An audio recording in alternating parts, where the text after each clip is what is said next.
Adventure 1 of the Return of Sherlock Holmes by Sir Arthur Conan Doyle. Adventure 1.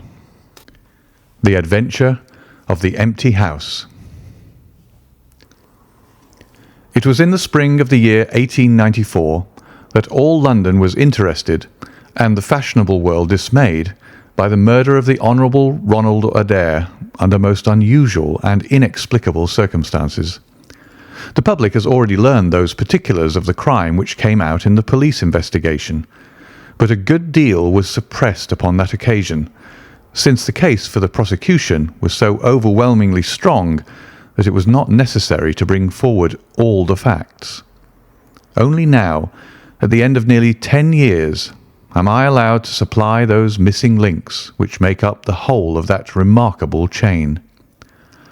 The crime was of interest in itself, but that interest was as nothing to me compared to the inconceivable sequel which afforded me the greatest shock and surprise of any event in my adventurous life. Even now, after this long interval, I find myself thrilling as I think of it, and feeling once more that sudden flood of joy, amazement, and incredulity which utterly submerged my mind.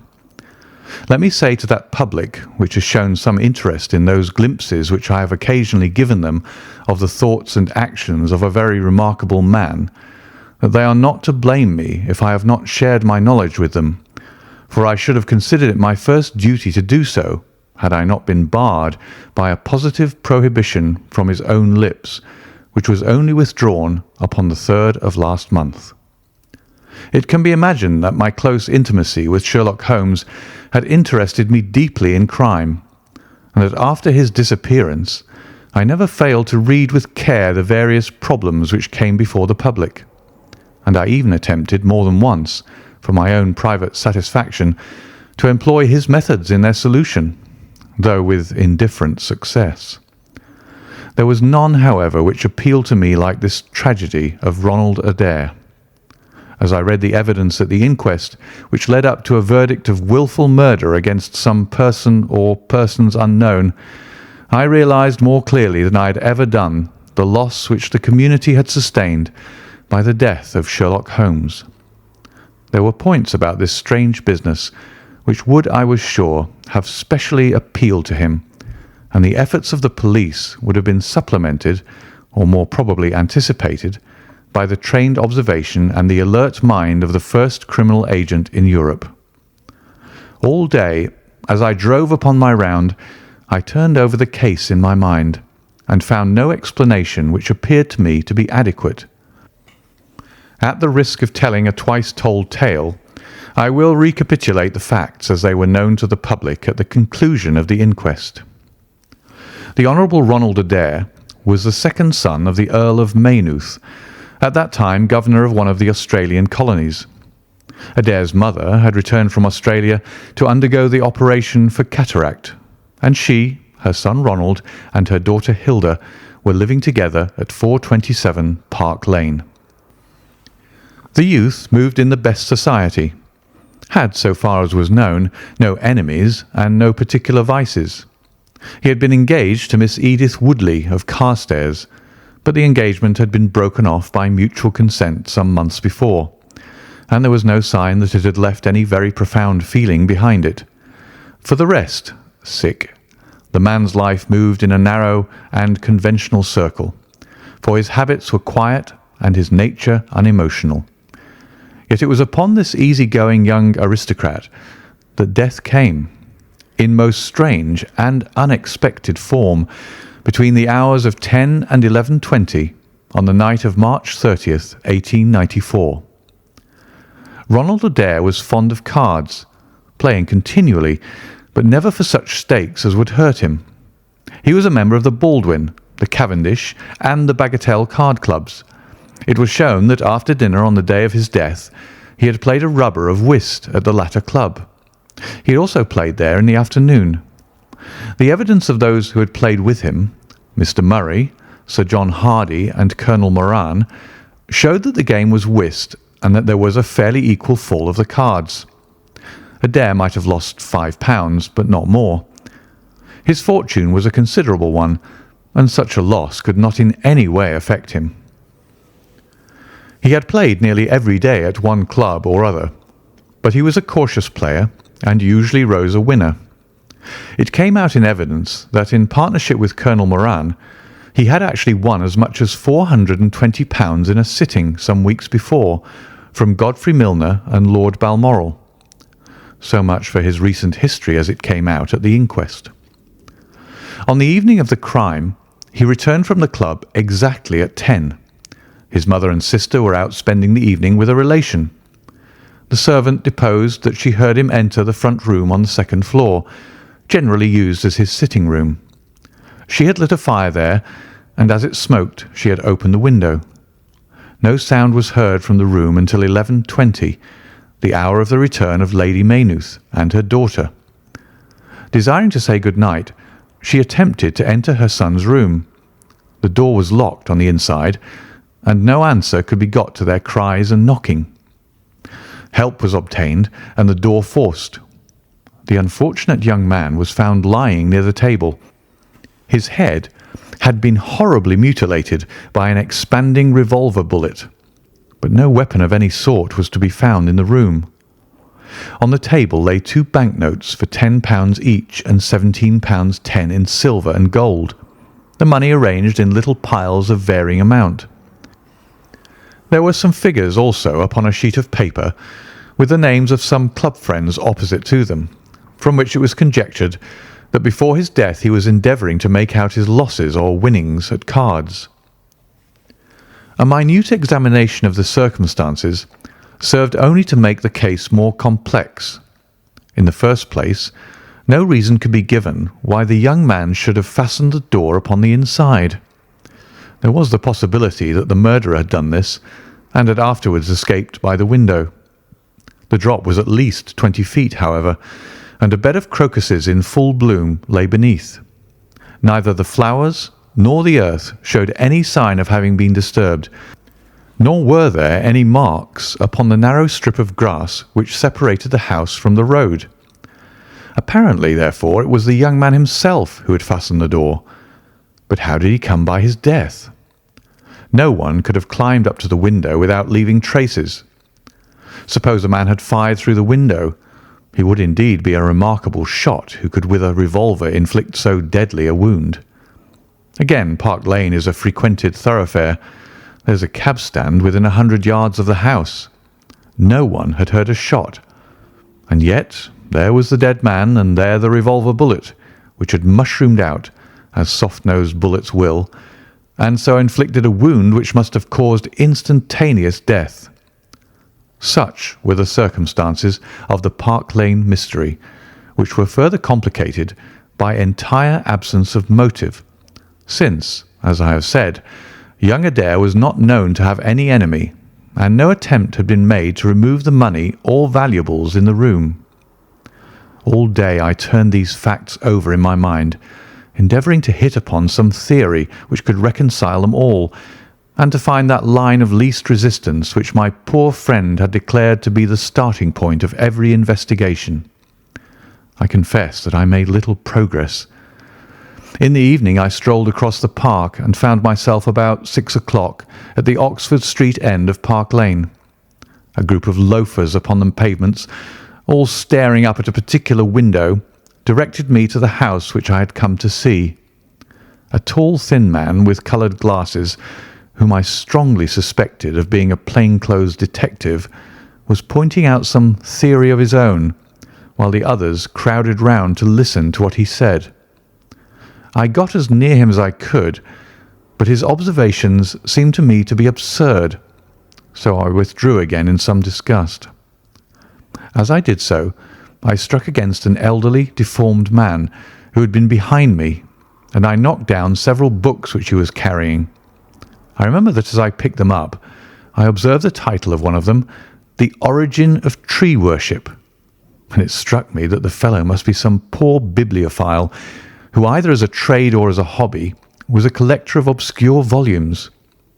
I endeavoured to apologise for the accident, but it was evident that these books, which I had so unfortunately maltreated, were very precious objects in the eyes of their owner. With a snarl of contempt, he turned upon his heel, and I saw his curved back and white side whiskers disappear among the throng. My observations of number 427 Park Lane did little to clear up the problem in which I was interested. The house was separated from the street by a low wall and railing, the whole not more than 5 feet high. It was perfectly easy, therefore, for anyone to get into the garden. But the window was entirely inaccessible, since there was no water pipe or anything which could help the most active man to climb it. More puzzled than ever, I retraced my steps to Kensington. I had not been in my study 5 minutes when the maid entered to say that a person desired to see me. To my astonishment, it was none other than my strange old book collector, his sharp, wizened face peering out from a frame of white hair, and his precious volumes, a dozen of them at least, wedged under his right arm. "You're surprised to see me, sir?" said he in a strange, croaking voice. I acknowledged that I was. "Well, I have a conscience, sir, and when I chanced to see you go into this house, as I came hobbling after you, I thought to myself, I'll just step in and see what kind of gentleman, and tell him that if I was a bit gruff in my manner, that there was not any harm meant, and that I am much obliged to him for picking up my books." "You make too much of a trifle," said I. "May I ask how you knew who I was?" "Well, sir, it isn't too great a liberty.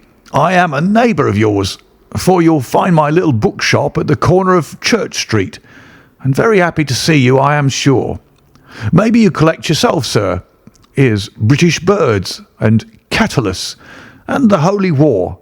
A bargain, every one of them. With 5 volumes you could just fill that gap on that second shelf. It looks untidy, does it not, sir?" I moved my head to look at the cabinet behind me. When I turned again, Sherlock Holmes was standing smiling at me across my study table.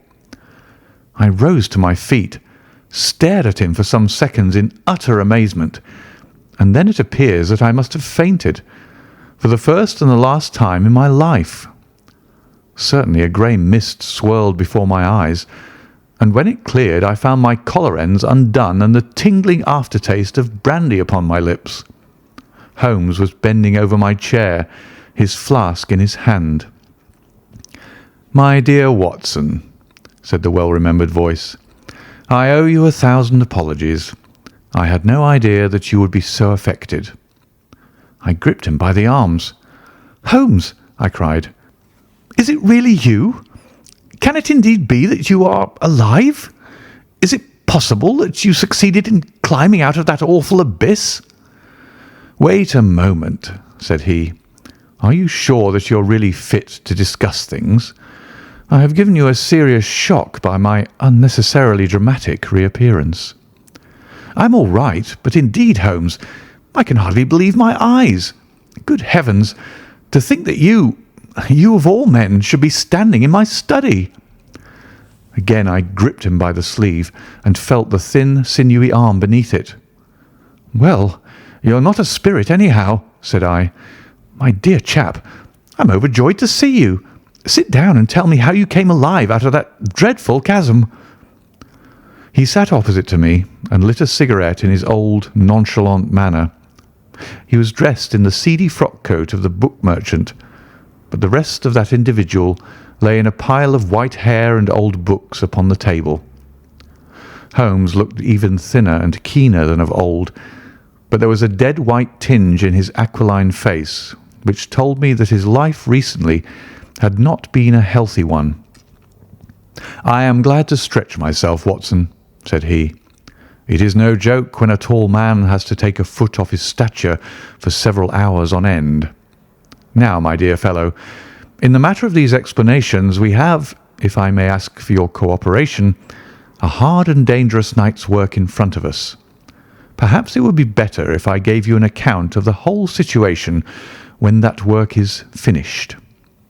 "I am full of curiosity. I should much prefer to hear it now."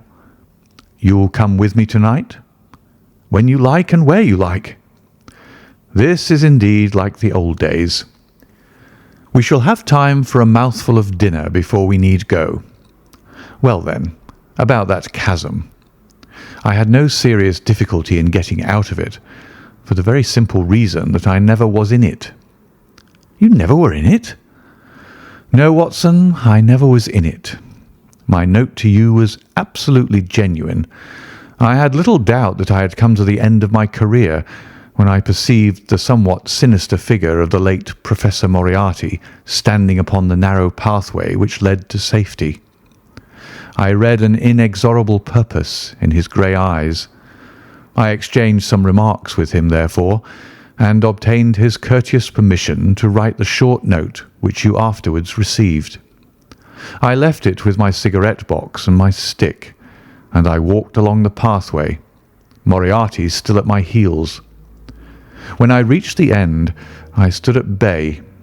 He drew no weapon, but he rushed at me and threw his long arms around me. He knew that his own game was up, and was only anxious to revenge himself upon me. We tottered together upon the brink of the fall. I have some knowledge, however, of baritsu, or the Japanese system of wrestling, which has more than once been very useful to me. I slipped through his grip, and he, with a horrible scream, kicked madly for a few seconds and clawed the air with both his hands. But for all his efforts, he could not get his balance, and over he went. With my face over the brink, I saw him fall for a long way. Then he struck a rock, bounded off, and splashed into the water. I listened with amazement to this explanation which Holmes delivered between the puffs of his cigarette. "But the tracks!" I cried. "I saw with my own eyes that two went down the path and none returned." It came about in this way. The instant that the Professor had disappeared, it struck me what a really extraordinarily lucky chance fate had placed in my way. I knew that Moriarty was not the only man who had sworn my death.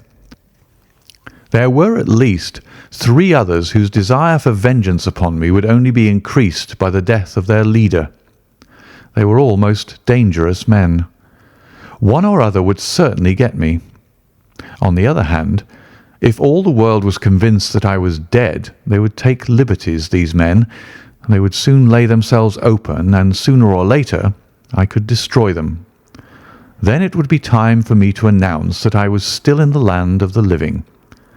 So rapidly does the brain act that I believe I had thought this all out before Professor Moriarty had reached the bottom of the Reichenbach Fall. I stood up and examined the rocky wall behind me. In your picturesque account of the matter, which I read with great interest some months later, you assert that the wall was sheer.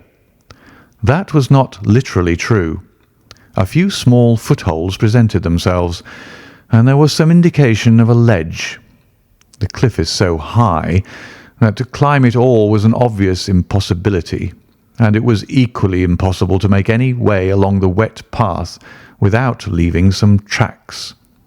I might, it is true, have reversed my boots, as I have done on similar occasions, but the sight of 3 sets of tracks in one direction would certainly have suggested a deception. On the whole, then, it was best that I should risk the climb. It was not a pleasant business, Watson. The fall roared beneath me. I am not a fanciful person, but I give you my word that I seemed to hear Moriarty's voice screaming at me out of the abyss. A mistake would have been fatal. More than once, as tufts of grass came out in my hand or my foot slipped in the wet notches of the rock, I thought that I was gone.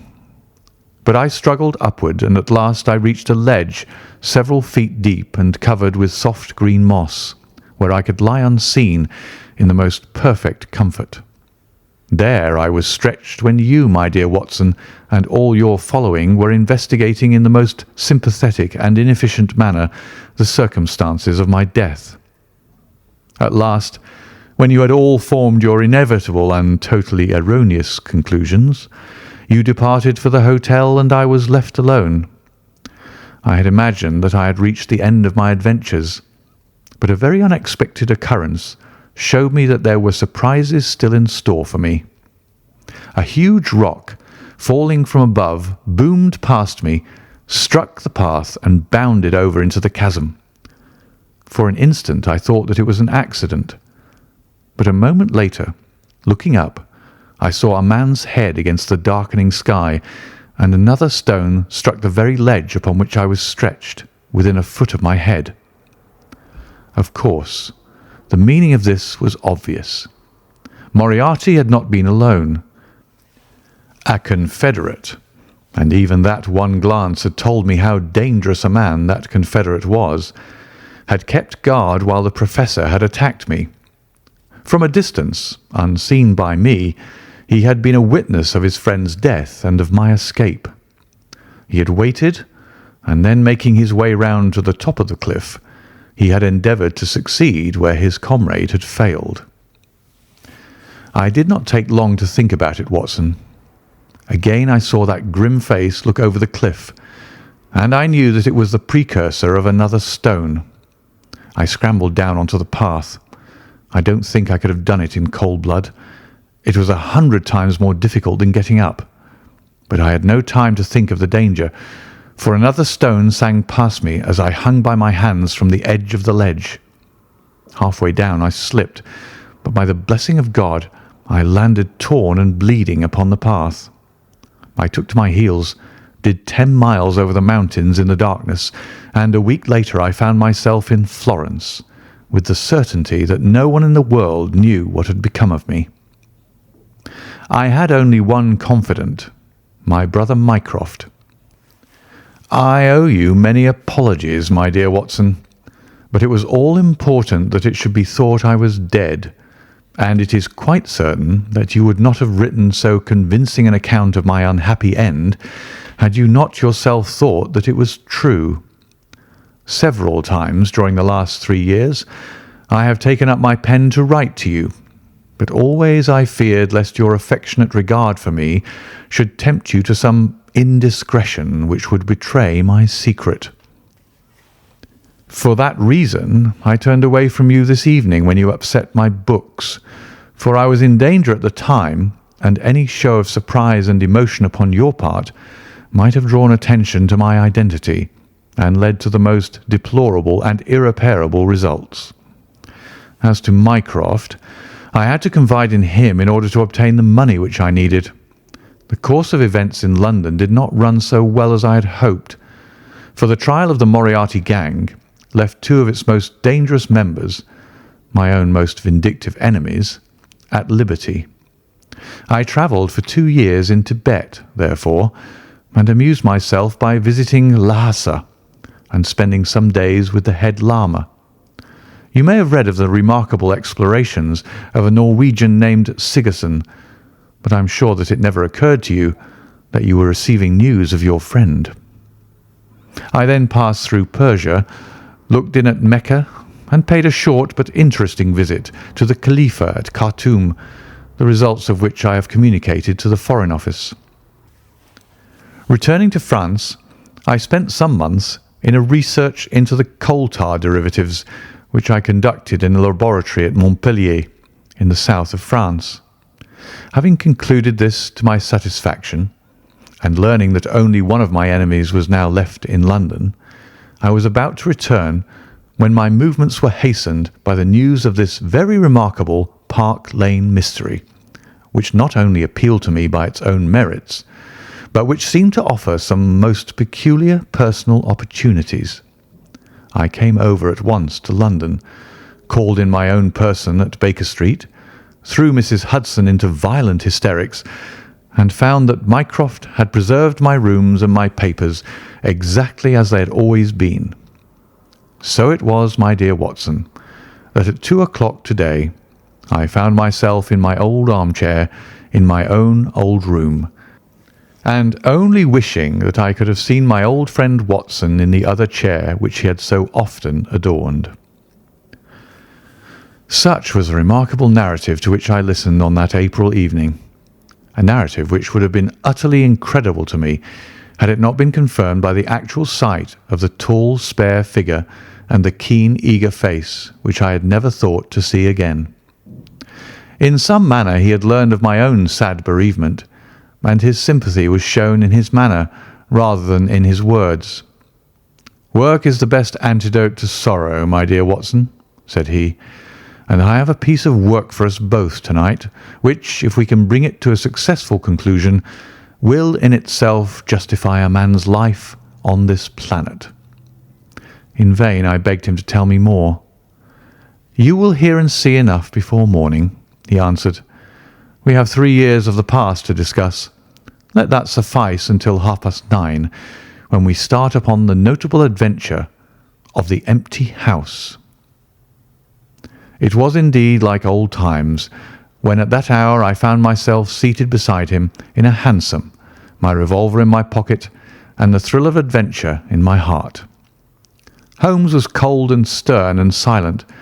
As the gleam of the street lamps flashed upon his austere features, I saw that his brows were drawn down in thought and his thin lips compressed. I knew not what wild beast we were about to hunt down in the dark jungle of criminal London, but I was well assured from the bearing of this master huntsman that the adventure was a most grave one, while the sardonic smile which occasionally broke through his ascetic gloom boded little good for the object of our quest.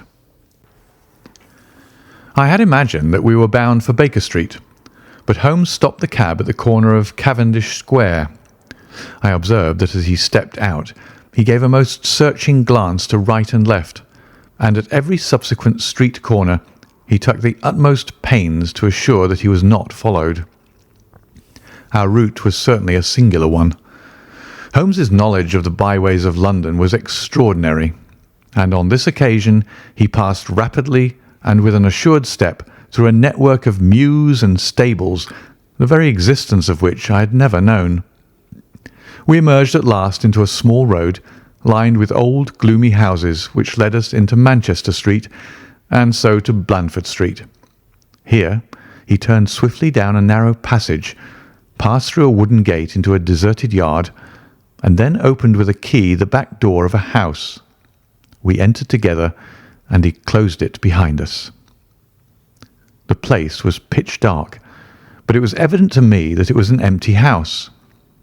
Our feet creaked and crackled over the bare planking, and my outstretched hand touched a wall from which the paper was hanging in ribbons. Holmes's cold, thin fingers closed round my wrist and led me forward down a long hall until I dimly saw the murky fanlight over the door. Here Holmes turned suddenly to the right, and we found ourselves in a large, square, empty room, heavily shadowed in the corners, but faintly lit in the centre from the lights of the street beyond. There was no lamp near, and the window was thick with dust, so that we could only just discern each other's figures within. My companion put his hand upon my shoulder, and his lips close to my ear. "Do you know where we are?" he whispered. "Surely that is Baker Street," I answered, staring through the dim window. "Exactly. We are in Camden House, which stands opposite to our own old quarters." "But why are we here?" "Because it commands so excellent a view of that picturesque pile. Might I trouble you, my dear Watson, to draw a little nearer to the window, taking every precaution not to show yourself, and then to look up at our old rooms, the starting point of so many of your little fairy tales. We will see if my 3 years of absence have entirely taken away my power to surprise you." I crept forward and looked across at the familiar window. As my eyes fell upon it, I gave a gasp and a cry of amazement. The blind was down, and a strong light was burning in the room. The shadow of a man who was seated in a chair within was thrown in hard black outline upon the luminous screen of the window. There was no mistaking the poise of the head, the squareness of the shoulders, the sharpness of the features. The face was turned half round, and the effect was that of one of those black silhouettes which our grandparents loved to frame. It was a perfect reproduction of Holmes. So amazed was I that I threw out my hand to make sure that the man himself was standing beside me. He was quivering with silent laughter. "Well?" said he. "Good heavens!" I cried. It is marvellous. I trust that age doth not wither nor custom stale my infinite variety, said he, and I recognised in his voice the joy and pride which the artist takes in his own creation. It really is rather like me, is it not? I should be prepared to swear that it was you. The credit of the execution is due to Monsieur Oscar Meunier of Grenoble, who spent some days in doing the moulding. It is a bust in wax. The rest I arranged myself during my visit to Baker Street this afternoon. But why? Because, my dear Watson, I had the strongest possible reason for wishing certain people to think that I was there when I was really elsewhere. And you thought the rooms were watched?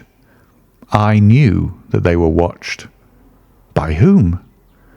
By my old enemies, Watson, by the charming society whose leader lies in the Reichenbach Fall. You must remember that they knew, and only they knew, that I was still alive. Sooner or later they believed that I should come back to my rooms. They watched them continuously, and this morning they saw me arrive. How do you know? Because I recognised their sentinel when I glanced out of my window. He is a harmless enough fellow, Parker by name, a garrotter by trade, and a remarkable performer upon the Jew's harp. I cared nothing for him, but I cared a great deal for the much more formidable person who was behind him, the bosom friend of Moriarty, the man who dropped the rocks over the cliff, the most cunning and dangerous criminal in London. That is the man who is after me tonight, Watson, and that is the man who is quite unaware that we are after him. My friend's plans were gradually revealing themselves. From this convenient retreat, the watchers were being watched and the trackers tracked. That angular shadow up yonder was the bait, and we were the hunters. In silence we stood together in the darkness and watched the hurrying figures who passed and repassed in front of us. Holmes was silent and motionless, but I could tell that he was keenly alert and that his eyes were fixed intently upon the stream of passers-by. It was a bleak and boisterous night, and the wind whistled shrilly down the long street.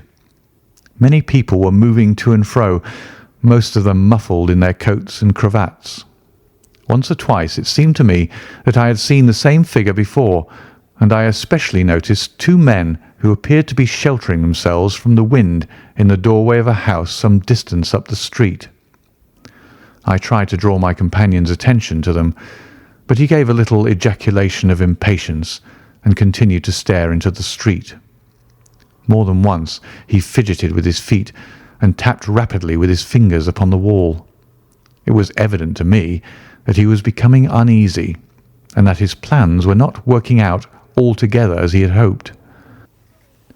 At last, as midnight approached and the street gradually cleared, he paced up and down the room in uncontrollable agitation. I was about to make some remark to him when I raised my eyes to the lighted window and again experienced almost as great a surprise as before. I clutched Holmes's arm and pointed upwards. "The shadows moved," I cried. It was indeed no longer the profile but the back which was turned towards us. 3 years had certainly not smoothed the asperities of his temper or his impatience with a less active intelligence than his own. "Of course it has moved," said he. "Am I such a farcical bungler, Watson, that I should erect an obvious dummy and expect that some of the sharpest men in Europe will be deceived by it? We have been in this room 2 hours, and Mrs. Hudson has made some change in that figure 8 times, or once in every quarter of an hour. She works it from the front, so that her shadow may never be seen. Ah!" He drew in his breath with a shrill, excited intake. In the dim light I saw his head thrown forward, his whole attitude rigid with attention. Outside the street was absolutely deserted. Those 2 men might still be crouching in the doorway, but I could no longer see them. All was still and dark, save only that brilliant yellow screen in front of us with the black figure outlined upon its centre. Again, in the utter silence, I heard that thin, sibilant note which spoke of intense, suppressed excitement. An instant later, he pulled me back into the blackest corner of the room, and I felt his warning hand upon my lips. The fingers which clutched me were quivering. Never had I known my friend more moved, and yet the dark street still stretched lonely and motionless before us. But suddenly I was aware of that which his keener senses had already distinguished. A low, stealthy sound came to my ears, not from the direction of Baker Street, but from the back of the very house in which we lay concealed. A door opened and shut. An instant later steps crept down the passage, steps which were meant to be silent, but which reverberated harshly through the empty house. Holmes crouched back against the wall, and I did the same, my hand closing upon the handle of my revolver. Peering through the gloom, I saw the vague outline of a man, a shade blacker than the blackness of the open door. He stood for an instant, and then he crept forward, crouching, menacing, into the room. He was within 3 yards of us, this sinister figure, and I had braced myself to meet his spring before I realized that he had no idea of our presence. He passed close beside us, stole over to the window, and very softly and noiselessly raised it for half a foot.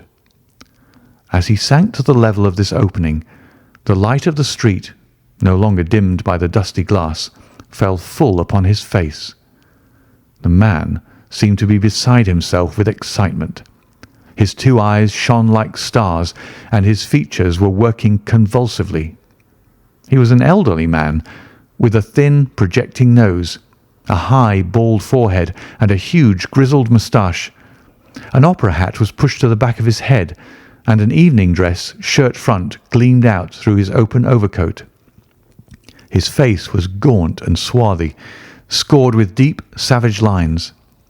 In his hand he carried what appeared to be a stick, but as he laid it down upon the floor it gave a metallic clang. Then from the pocket of his overcoat he drew a bulky object, and he busied himself in some task which ended with a loud, sharp click, as if a spring or bolt had fallen into its place. Still kneeling upon the floor, he bent forward and threw all his weight and strength upon some lever, with the result that there came a long, whirling, grinding noise, ending once more in a powerful click. He straightened himself then, and I saw that what he held in his hand was a sort of gun with a curiously misshapen butt. He opened it at the breech, put something in, and snapped the breech lock. Then, crouching down, he rested the end of the barrel upon the ledge of the open window, and I saw his long moustache droop over the stock, and his eye gleam as it peered along the sights. I heard a little sigh of satisfaction as he cuddled the butt into his shoulder and saw that amazing target, the black man on the yellow ground, standing clear at the end of his foresight. For an instant he was rigid and motionless. Then his finger tightened on the trigger. There was a strange, loud whiz and a long, silvery tinkle of broken glass. At that instant Holmes sprang like a tiger onto the marksman's back and hurled him flat upon his face. He was up again in a moment, and with a convulsive strength he seized Holmes by the throat. But I struck him on the head with the butt of my revolver, and he dropped again upon the floor. I fell upon him, and as I held him my comrade blew a shrill call upon a whistle. There was the clatter of running feet upon the pavement, and 2 policemen in uniform, with one plainclothes detective, rushed through the front entrance and into the room. "That you, Lestrade?" said Holmes. "Yes, Mr. Holmes. I took the job myself. It's good to see you back in London, sir." "I think you want a little unofficial help. 3 undetected murders in 1 year won't do, Lestrade. But you handled the Molesley mystery with less than your usual. That's to say, you handled it fairly well." We had all risen to our feet, our prisoner breathing hard, with a stalwart constable on each side of him. Already a few loiterers had begun to collect in the street. Holmes stepped up to the window, closed it, and dropped the blinds. Lestrade had produced 2 candles, and the policemen had uncovered their lanterns. I was able at last to have a good look at our prisoner.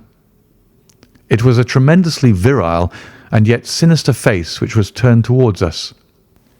With the brow of a philosopher above and the jaw of a sensualist below, the man must have started with great capacities for good or for evil, but one could not look upon his cruel blue eyes with their drooping, cynical lids, or upon the fierce, aggressive nose and the threatening, deep-lined brow, without reading nature's plainest danger signals.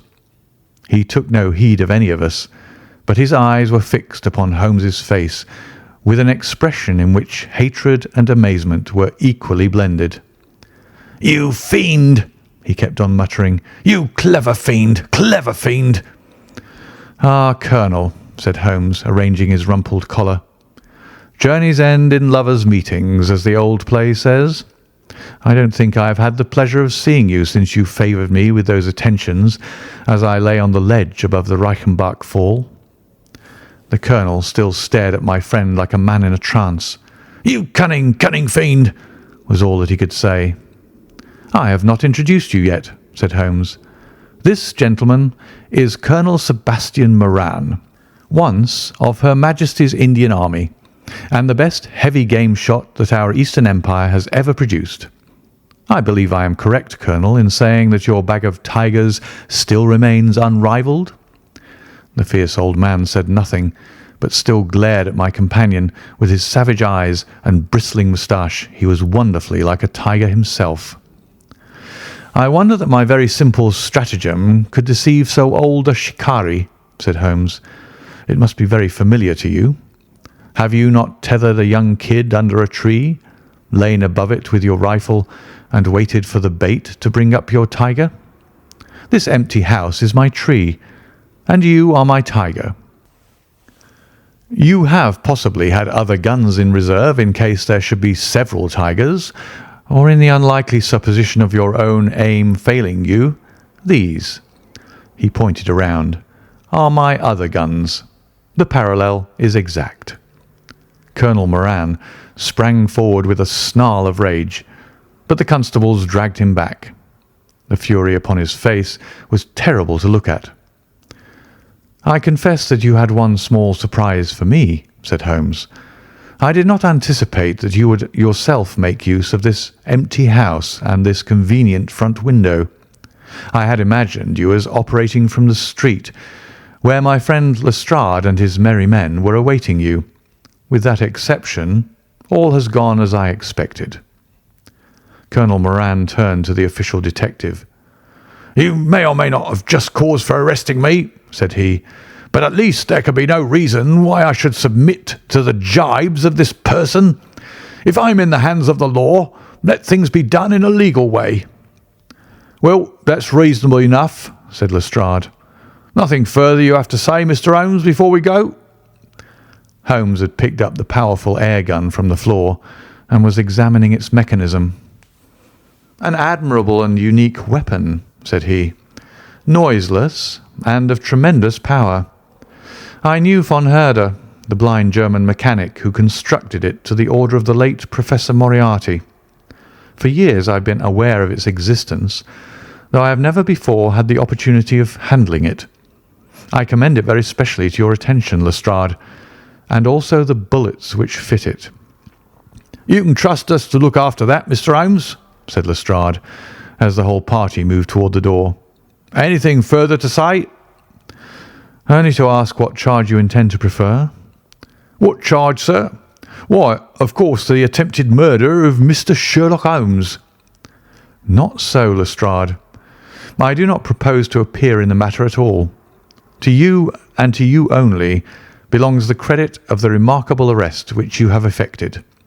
Yes, Lestrade, I congratulate you. With your usual happy mixture of cunning and audacity, you have got him." "Got him? Got whom, Mr. Holmes?" "The man that the whole force has been seeking in vain. Colonel Sebastian Moran, who shot the Honourable Ronald Adair with an expanding bullet from an air gun through the open window of the second-floor front of number 427 Park Lane upon the 30th of last month. That's the charge, Lestrade. And now, Watson, if you can endure the draught from a broken window, I think that half an hour in my study over a cigar may afford you some profitable amusement. Our old chambers had been left unchanged through the supervision of Mycroft Holmes and the immediate care of Mrs. Hudson. As I entered, I saw, it is true, an unwonted tidiness, but the old landmarks were all in their place. There were the chemical corner and the acid-stained, deal-topped table. There upon a shelf was the row of formidable scrapbooks and books of reference which many of our fellow citizens would have been so glad to burn. The diagrams, the violin case, and the pipe rack, even the Persian slipper which contained the tobacco, all met my eyes as I glanced around me. There were two occupants of the room, one Mrs. Hudson, who beamed upon us both as we entered, the other the strange dummy which had played so important a part in the evening's adventures. It was a wax-coloured model of my friend, so admirably done that it was a perfect facsimile.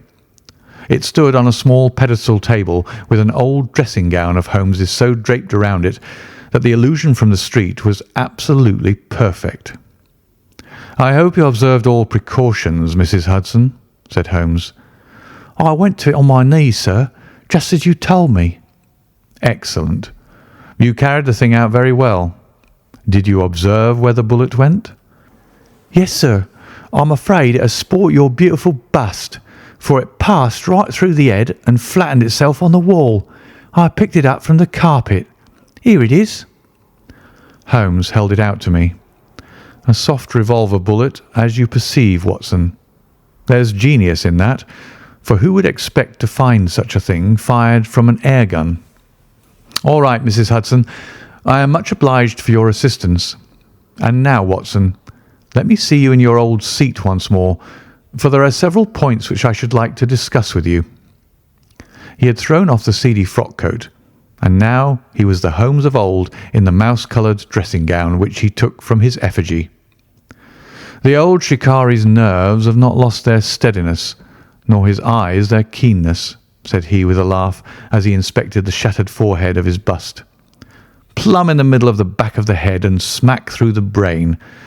He was the best shot in India, and I expect that there are few better in London. Have you heard the name?" "No, I have not." "Well, well, such is fame. But then, if I remember right, you had not heard the name of Professor James Moriarty, who had one of the great brains of the century. Just give me down my index of biographies from the shelf." He turned over the pages lazily, leaning back in his chair and blowing great clouds from his cigar.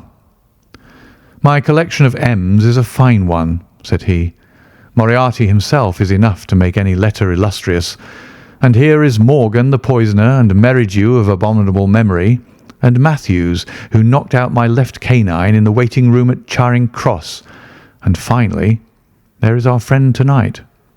He handed over the book, and I read, "Moran, Sebastian, Colonel, unemployed, formerly 1st Bangalore Pioneers, born London 1840, son of Sir Augustus Moran, C.B., once British Minister to Persia, educated Eton and Oxford, served in Jawaki campaign, Afghan campaign, Charasiab dispatches, Sherpur and Kabul.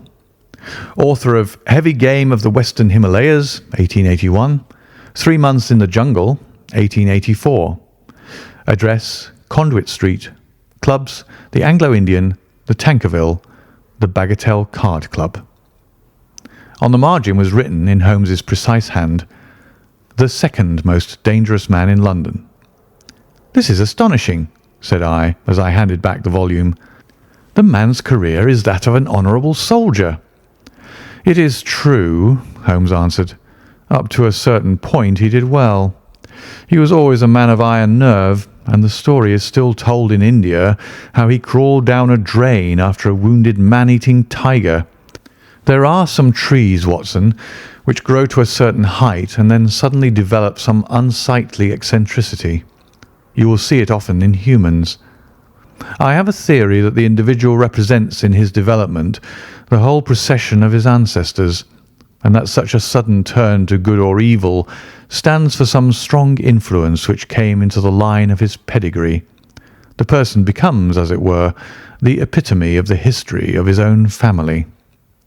It is surely rather fanciful. Well, I don't insist upon it. Whatever the cause, Colonel Moran began to go wrong. Without any open scandal, he still made India too hot to hold him. He retired, came to London, and again acquired an evil name. It was at this time that he was sought out by Professor Moriarty, to whom for a time he was chief of the staff. Moriarty supplied him liberally with money, and used him only in one or two very high-class jobs, which no ordinary criminal could have undertaken. You may have some recollection of the death of Mrs. Stewart of Lauder in 1887. Not? Well, I am sure Moran was at the bottom of it, but nothing could be proved. So cleverly was the colonel concealed that even when the Moriarty gang was broken up, we could not incriminate him. You remember at that date when I called upon you in your rooms, how I put up the shutters for fear of air guns? No doubt you thought me fanciful. I knew exactly what I was doing, for I knew of the existence of this remarkable gun, and I knew also that one of the best shots in the world would be behind it. When we were in Switzerland, he followed us with Moriarty, and it was undoubtedly he who gave me that evil 5 minutes on the Reichenbach ledge. You may think that I read the papers with some attention during my sojourn in France, on the lookout for any chance of laying him by the heels. So long as he was free in London, my life would really not have been worth living.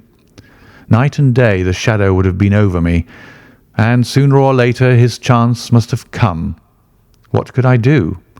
I could not shoot him at sight, or I should myself be in the dock. There was no use appealing to a magistrate. They cannot interfere on the strength of what would appear to them to be a wild suspicion.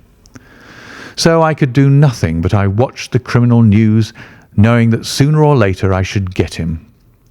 Then came the death of this Ronald Adair. My chance had come at last. Knowing what I did, was it not certain that Colonel Moran had done it? He had played cards with the lad. He had followed him home from the club. He had shot him through the open window. There was not a doubt of it. The bullets alone are enough to put his head in a noose. I came over at once. I was seen by the sentinel who would, I knew, direct the colonel's attention to my presence. He could not fail to connect my sudden return with his crime, and to be terribly alarmed. I was sure that he would make an attempt to get me out of the way at once, and would bring round his murderous weapon for that purpose. I left him an excellent mark in the window, and, having warned the police that they might be needed— by the way, Watson, you spotted their presence in that doorway with unerring accuracy— I took up what seemed to me to be a judicious post for observation, never dreaming that he would choose the same spot for his attack. Now, my dear Watson, does anything remain for me to explain? Yes, said I. You've not made it clear what was Colonel Moran's motive in murdering the Honourable Ronald Adair. Ah, my dear Watson, there we come into those realms of conjecture where the most logical mind may be at fault.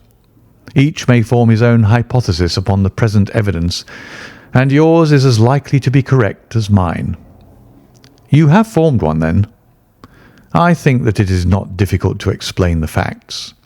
It came out in evidence that Colonel Moran and young Adair had between them won a considerable amount of money. Now, Moran undoubtedly played foul. Of that I've long been aware. I believe that on the day of the murder Adair had discovered that Moran was cheating. Very likely he had spoken to him privately and had threatened to expose him unless he voluntarily resigned his membership of the club and promised not to play cards again. It is unlikely that a youngster like Adair would at once make a hideous scandal by exposing a well-known man so much older than himself. Probably he acted as I suggest. The exclusion from his clubs would mean ruin to Moran, who lived by his ill-gotten card gains. He therefore murdered Adair, who at the time was endeavouring to work out how much money he should himself return, since he could not profit by his partner's foul play. He locked the door lest the ladies should surprise him and insist upon knowing what he was doing with these names and coins. Will it pass?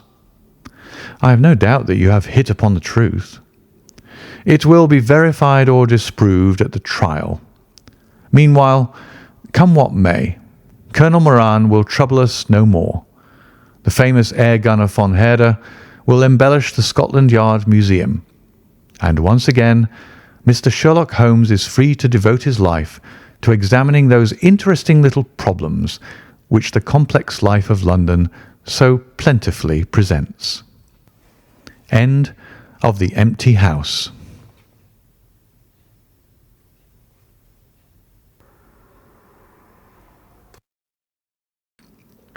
Adventure 2. The Adventure of the Norwood Builder.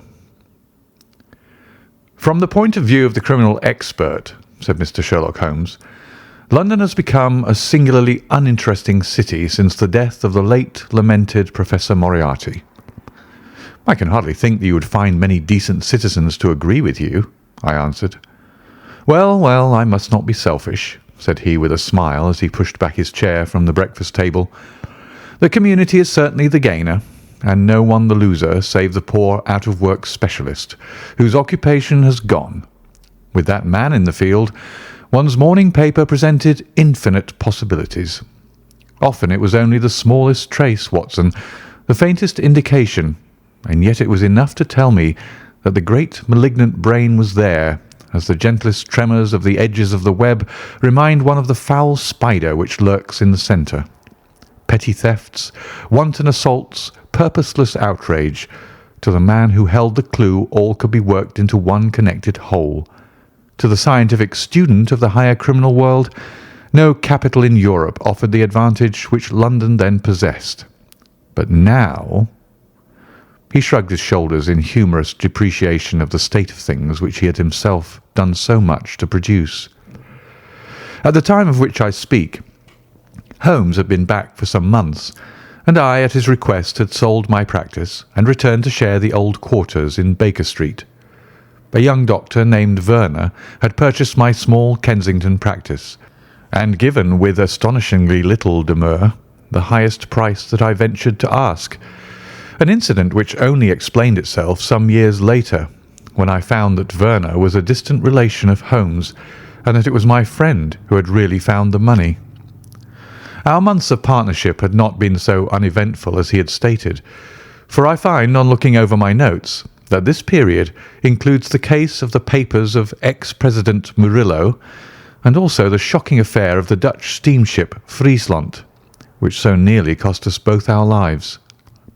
His cold and proud nature was always averse, however, from anything in the shape of public applause, and he bound me in the most stringent terms to say no further word of himself, his methods, or his successes, a prohibition which, as I have explained, has only now been removed. Mr. Sherlock Holmes was leaning back in his chair after his whimsical protest, and was unfolding his morning paper in a leisurely fashion, when our attention was arrested by a tremendous ring at the bell, followed immediately by a hollow drumming sound, as if someone were beating on the outer door with his fist. As it opened, there came a tumultuous rush into the hall, rapid feet clattered up the stair, and an instant later a wild-eyed and frantic young man, pale, dishevelled, and palpitating, burst into the room. He looked from one to the other of us, and under our gaze of inquiry he became conscious that some apology was needed for this unceremonious entry. "I'm sorry, Mr. Holmes," he cried. "You mustn't blame me. I'm nearly mad. Mr. Holmes, I am the unhappy John Hector Macfarlane." He made the announcement as if the name alone would explain both his visit and its manner, but I could see by my companion's unresponsive face that it meant no more to him than to me. "Have a cigarette, Mr. Macfarlane," said he, pushing his case across. I am sure that with your symptoms, my friend Dr. Watson here would prescribe a sedative. The weather has been so very warm these last few days. Now, if you feel a little more composed, I should be glad if you would sit down in that chair and tell us very slowly and quietly who you are and what it is that you want. You mentioned your name, as if I should recognize it, but I assure you that beyond the obvious facts that you are a bachelor, a solicitor, a Freemason, and an asthmatic, I know nothing whatever about you. Familiar as I was with my friend's methods, it was not difficult for me to follow his deductions and to observe the untidiness of attire, the sheaf of legal papers, the watch charm, and the breathing which had prompted them. Our client, however, stared in amazement. "Yes, I'm all that, Mr. Holmes, and in addition I am the most unfortunate man at this moment in London. For heaven's sake, don't abandon me, Mr. Holmes. If they come to arrest me before I have finished my story, make them give me time so that I may tell you the whole truth. I could go to jail happy if I knew that you were working for me outside." "Arrest you?" said Holmes. "This is really most gratis, most interesting. On what charge do you expect to be arrested?" "Upon the charge of murdering Mr. James Oldacre of Lower Norwood." My companion's expressive face showed a sympathy which was not, I am afraid, entirely unmixed with satisfaction. "Dear me," said he, "it was only this moment at breakfast that I was saying to my friend Dr. Watson that sensational cases had disappeared out of our papers." Our visitor stretched forward a quivering hand and picked up the Daily Telegraph, which still lay upon Holmes's knee. "If you had looked at it, sir, you would have seen at a glance what the errand is on which I have come to you this morning. I feel as if my name and my misfortune must be in every man's mouth." He turned it over to expose the central page. "Here it is, and with your permission I'll read it to you. Listen to this, Mr. Holmes. The headlines are 'Mysterious Affair at Lower Norwood. Disappearance of a well-known builder. Suspicion of murder and arson. A clue to the criminal.' That is the clue which they are already following, Mr. Holmes, and I know that it leads infallibly to me. I have been followed from London Bridge Station, and I am sure that they are only waiting for the warrant to arrest me. It will break my mother's heart. It will break her heart." He wrung his hands in an agony of apprehension and swayed backward and forward in his chair. I looked with interest upon this man, who was accused of being the perpetrator of a crime of violence. He was flaxen-haired and handsome, in a washed-out, negative fashion, with frightened blue eyes and a clean-shaven face, with a weak, sensitive mouth. His age may have been about 27, his dress and bearing that of a gentleman. From the pocket of his light summer overcoat protruded the bundle of endorsed papers which proclaimed his profession. "We must use what time we have," said Holmes. "Watson, would you have the kindness to take the paper and to read the paragraph in question?" Underneath the vigorous headlines, which our client had quoted, I read the following suggestive narrative. "Late last night or early this morning an incident occurred at Lower Norwood, which points, it is feared, to a serious crime. Mr. Jonas Oldacre is a well-known resident of that suburb, where he has carried on his business as a builder for many years. Mr. Oldacre is a bachelor, 52 years of age, and lives in Deep Dean House at the Sydenham end of the road of that name. He has had the reputation of being a man of eccentric habits, secretive and retiring. For some years he has practically withdrawn from the business in which he is said to have amassed considerable wealth. A small timber yard still exists, however, at the back of the house, and last night, about 12 o'clock, an alarm was given that one of the stacks was on fire. The engines were soon upon the spot, but the dry wood burned with great fury, and it was impossible to arrest the conflagration until the stack had been entirely consumed. Up to this point the incident bore the appearance of an ordinary accident, but fresh indications seemed to point to serious crime. Surprise was expressed at the absence of the master of the establishment from the scene of the fire, and an inquiry followed which showed that he had disappeared from the house.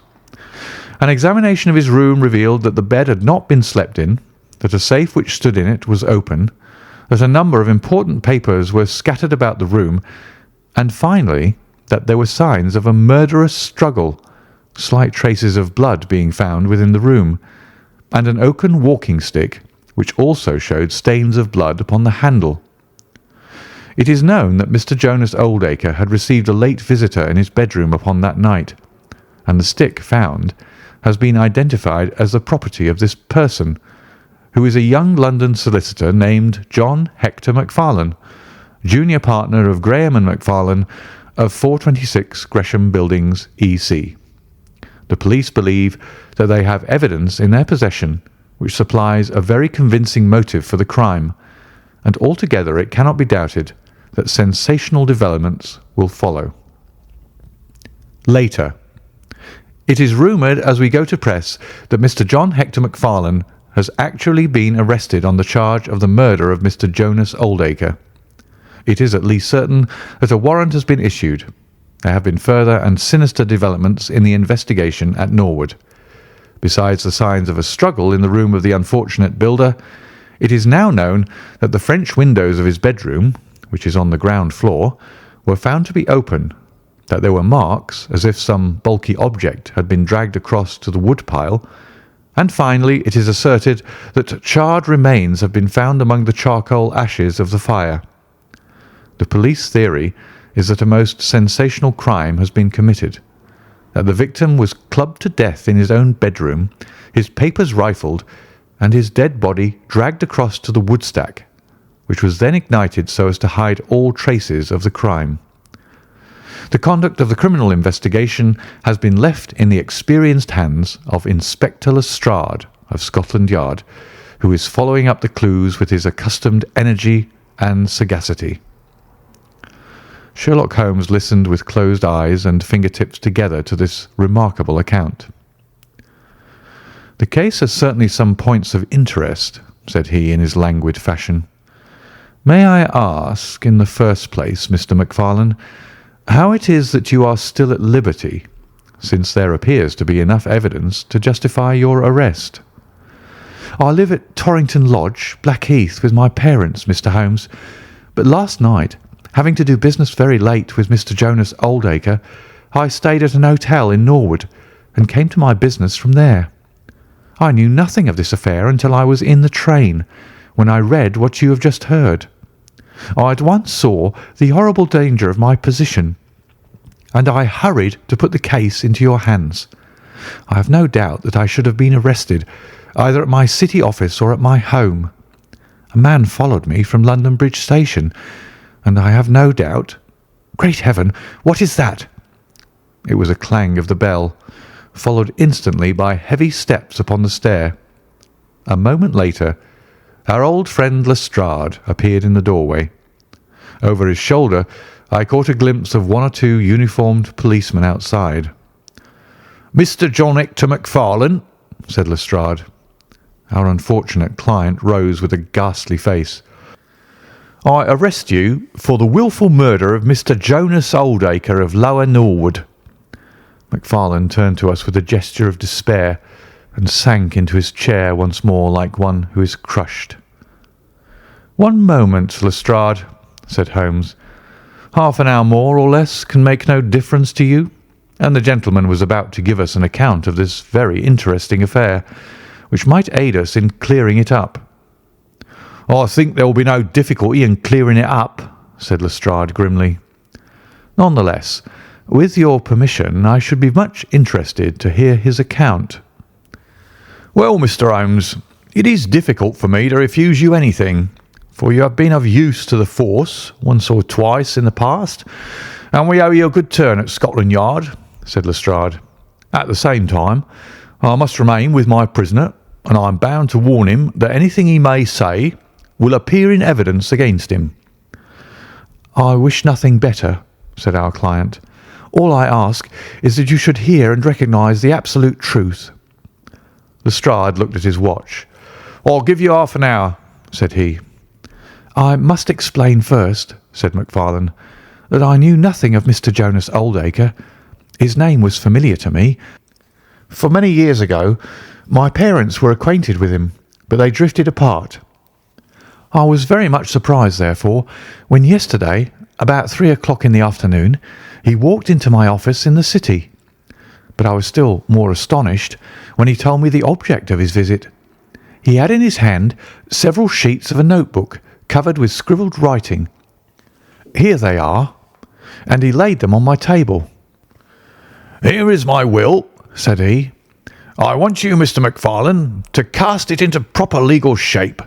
I will sit here while you do so." I set myself to copy it, and you can imagine my astonishment when I found that, with some reservations, he had left all his property to me. He was a strange little ferret-like man with white eyelashes, and when I looked up at him I found his keen grey eyes fixed upon me with an amused expression. I could hardly believe my own as I read the terms of the will, but he explained that he was a bachelor with hardly any living relation, that he had known my parents in his youth, and that he had always heard of me as a very deserving young man, and was assured that his money would be in worthy hands. Of course, I could only stammer out my thanks. The will was duly finished, signed and witnessed by my clerk. This is it on the blue paper, and these slips, as I've explained, are the rough draft.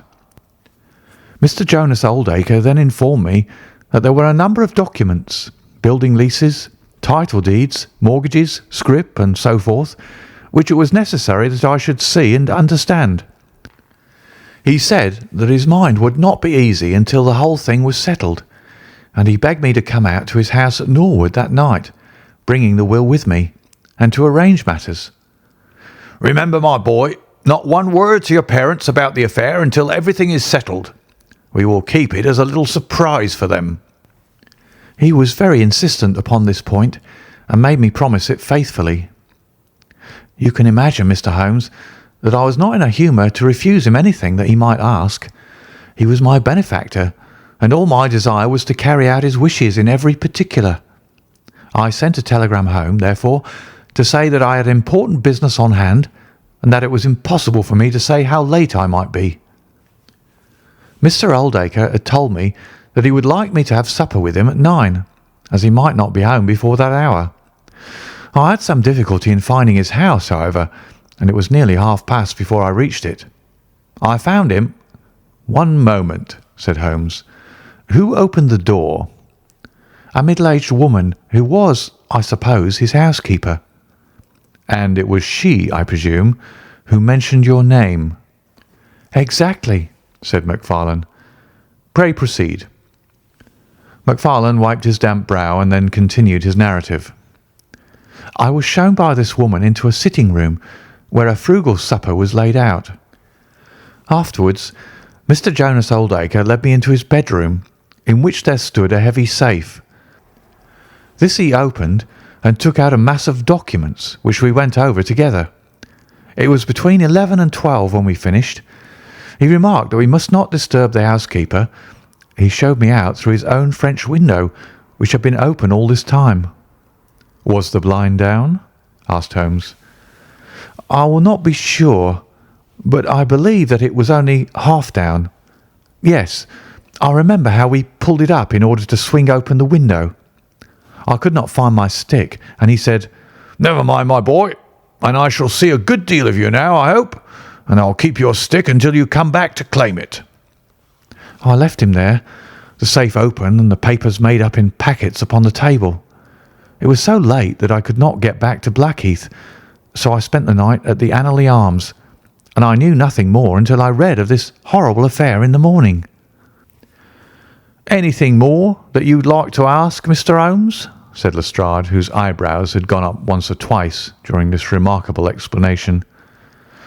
"Not until I have been to Blackheath." "You mean to Norwood?" said Lestrade. "Oh, yes, no doubt that is what I must have meant," said Holmes with his enigmatical smile. Lestrade had learned by more experiences than he could care to acknowledge that brain could cut through that which was impenetrable to him. I saw him look curiously at my companion. "I think I should like to have a word with you presently, Mr. Sherlock Holmes," said he. "Now, Mr. Macfarlane, two of my constables are at the door, and there's a four-wheeler waiting." The wretched young man arose, and with a last beseeching glance at us, walked from the room. The officers conducted him to the cab, but Lestrade remained. Holmes had picked up the pages which formed the rough draft of the will, and was looking at them with the keenest interest upon his face. "There are some points about that document, Lestrade, are there not?" said he, pushing them over. The official looked at them with a puzzled expression. "I can read the first few lines, and these in the middle of the second page, and one or two at the end. Those are as clear as print," said he, "but the writing in between is very bad, and there are three places where I cannot read it at all." "What do you make of that?" said Holmes. "Well, what do you make of it?" "That it was written in a train. The good writing represents stations, the bad writing movement, and the very bad writing passing over points. A scientific expert would pronounce at once that this was drawn up on a suburban line, since nowhere save in the immediate vicinity of a great city could there be so quick a succession of points. Granting that his whole journey was occupied in drawing up the will, then the train was an express, only stopping once between Norwood and London Bridge." Lestrade began to laugh. "You are too many for me when you begin to get on your theories, Mr. Holmes," said he. "How does this bear on the case?" "Well, it corroborates the young man's story to the extent that the will was drawn up by Jonas Oldacre in his journey yesterday. It is curious, is it not, that a man should draw up so important a document in so haphazard a fashion? It suggests that he did not think it was going to be of much practical importance. If a man drew up a will which he did not intend ever to be effective, he might do it so." "Well, he drew up his own death warrant at the same time," said Lestrade. "Oh, you think so?" "Don't you?" "Well, it is quite possible, but the case is not clear to me yet." "Not clear? Well, if that isn't clear, what could be clear? Here is a young man who learns suddenly that if a certain older man dies, he will succeed to a fortune. What does he do? He says nothing to anyone, but he arranges that he shall go out on some pretext to see his client that night. He waits until the only other person in the house is in bed, and then in the solitude of a man's room he murders him, burns his body in the woodpile, and departs to a neighbouring hotel. The bloodstains in the room and also on the stick are very slight. It is probable that he imagined his crime to be a bloodless one, and hoped that if the body were consumed, it would hide all traces of the method of his death, traces which, for some reason, must have pointed to him. Is not all this obvious?" "It strikes me, my good Lestrade, as being just a trifle too obvious," said Holmes. "You do not add imagination to your other great qualities, but if you could for one moment put yourself in the place of this young man, would you choose the very night after the will had been made to commit your crime? Would it not seem dangerous to you to make so very close a relation between the two incidents? Again, would you choose an occasion when you are known to be in the house, when a servant has let you in? And finally, would you take the great pains to conceal the body, and yet leave your own stick as a sign that you were the criminal? Confess, Lestrade, that all this is very unlikely." "As to the stick, Mr. Holmes, you know as well as I do that a criminal is often flurried and does such things which a cool man would avoid. He was very likely afraid to go back to the room. Give me another theory that would fit the facts." "I could very easily give you half a dozen," said Holmes. "Here, for example, is a very possible and even probable one. I make you a free present of it. The older man is showing documents which are of evident value. A passing tramp sees them through the window, the blind of which is only half down. Exit the solicitor, enter the tramp. He seizes a stick, which he observes there, kills Oldacre, and departs after burning the body." Why should the tramp burn the body? For the matter of that, why should Macfarlane? To hide some evidence. Possibly the tramp wanted to hide that any murder at all had been committed. And why did the tramp take nothing? Because there were papers that he could not negotiate. Lestrade shook his head, though it seemed to me that his manner was less absolutely assured than before. Well, Mr. Sherlock Holmes, you may look for your tramp, and while you're finding him, we will hold on to our man. The future will show which is right. Just notice this point, Mr. Holmes, that so far as we know, none of the papers were removed, and that the prisoner is the one man in the world who had no reason for removing them, since he was heir at law, and would come into them in any case. My friend seemed struck by this remark. I don't mean to deny that the evidence is in some ways very strongly in favour of your theory, said he. I only wish to point out that there are other theories possible. As you say, the future will decide. Good morning. I dare say that in the course of the day I shall drop in at Norwood and see how you're getting on. When the detective departed, my friend rose and made his preparations for the day's work with the alert air of a man who has a congenial task before him. My first movement, Watson, said he as he bustled into his frock-coat, must, as I said, be in the direction of Blackheath. And why not Norwood? Because we have in this case one singular incident coming close to the heels of another singular incident. The police are making the mistake of concentrating their attention upon the second, because it happens to be the one which is actually criminal. But it is evident to me that the logical way to approach the case is to begin by trying to throw some light upon the first incident, the curious will, so suddenly made, and to so unexpected an heir. It may do something to simplify what followed. No, my dear fellow, I don't think you can help me. There is no prospect of danger, or I should not dream of stirring out without you. I trust that when I see you in the evening, I will be able to report that I have been able to do something for this unfortunate youngster who has thrown himself upon my protection.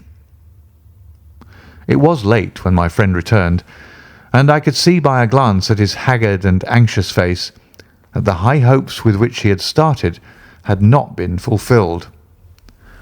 For an hour he droned away upon his violin, endeavouring to soothe his own ruffled spirits. At last he flung down the instrument and plunged into a detailed account of his misadventures. It's all going wrong, Watson, all as wrong as it can go. I kept a bold face before Lestrade, but upon my soul, I believe that for once the fellow is on the right track, and we are on the wrong. All my instincts are one way, and all the facts are the other, and I much fear that British juries have not yet attained that pitch of intelligence when they will give the preference to my theories over Lestrade's facts. Did you go to Blackheath? Yes, Watson, I went there, and I found very quickly that the late lamented Oldacre was a pretty considerable blackguard. The father was away in search of his son. The mother was at home, a little fluffy blue-eyed person in a tremor of fear and indignation. Of course, she would not admit even the possibility of his guilt, but she would not express either surprise or regret over the fate of Oldacre. On the contrary, she spoke of him with such bitterness that she was unconsciously considerably strengthening the case of the police, for of course if her son had heard her speak of the man in this fashion, it would predispose him towards hatred and violence. "He was more like a malignant and cunning ape than a human being," said she, "and he always was, ever since he was a young man." "You knew him at that time?" said I. "Yes, I knew him well, in fact. He was an old suitor of mine. Thank heaven that I had the sense to turn away from him and to marry a better, if poorer, man. I was engaged to him, Mr. Holmes, when I heard a shocking story of how he had turned a cat loose in an aviary, and I was so horrified at this brutal cruelty that I would have nothing more to do with him." She rummaged in a bureau, and presently she produced a photograph of a woman shamefully defaced and mutilated with a knife. "My own photograph," she said. "He sent it to me in that state, with this curse upon my wedding morning." "Well," said I, "at least he has forgiven you now, since he has left all his property to your son." "Neither my son nor I want anything from Jonas Oldacre, dead or alive," she cried with a proper spirit. "There is a God in heaven, Mr. Holmes, and that same God who has punished that wicked man will show in his own good time that my son's hands are guiltless of his blood." Well, I tried one or two leads, but could get at nothing which would help our hypothesis, and several points which would make against it. I gave it up at last, and off I went to Norwood. This place, Deep Dean House, is a big modern villa of staring brick, standing back in its own grounds with a laurel-clumped lawn in front of it. To the right and some distance back from the road was the timber yard which had been the scene of the fire. Here's a rough plan on a leaf of my notebook. This window on the left is the one which opens into Oldacre's room. You can look into it from the road, you see. That is about the only bit of consolation I've had today. Lestrade was not there, but his head constable did the honours. They had just found a great treasure trove. They had spent the morning raking among the ashes of the burned woodpile, and besides the charred organic remains they had secured several discoloured metal discs. I examined them with care, and there was no doubt that they were trouser buttons. I even distinguished that one of them was marked with the name of Hyams, who was Oldacre's tailor. I then worked the lawn very carefully for signs and traces, but this drought has made everything as hard as iron. Nothing was to be seen, save that some body or bundle had been dragged through a low privet hedge, which is in a line with the woodpile. All that, of course, fits in with the official theory. I crawled about the lawn with an August sun on my back, but I got up at the end of an hour, no wiser than before. Well, after this fiasco, I went into the bedroom and examined that also. The blood stains were very slight, mere smears and discolorations, but undoubtedly fresh. The stick had been removed, but there also the remarks were slight. There is no doubt about the stick belonging to our client. He admits it. Footmarks of both men could be made out on the carpet, but none of any third person, which again is a trick for the other side. They were piling up their score all the time, and we were at a standstill. Only one little gleam of hope did I get, and yet it amounted to nothing. I examined the contents of the safe, most of which had been taken out and left on the table. The papers had been made up into sealed envelopes, one or two of which had been opened by the police. They were not, so far as I could judge, of any great value, nor did the bank book show that Mr. Oldacre was in such very affluent circumstances. But it seemed to me that all the papers were not there. There were allusions to some deeds, possibly the more valuable, which I could not find. This, of course, if we could definitely prove it, would turn Lestrade's argument against himself, for who would steal a thing if he knew that he would shortly inherit it? Finally, having drawn every other cover and picked up no scent, I tried my luck with the housekeeper. Mrs. Lexington is her name, a little dark, silent person with suspicious and sidelong eyes. She could tell us something if she would, I'm convinced of it, but she was as close as wax. Yes, she had let Mr. MacFarlane in at 9:30.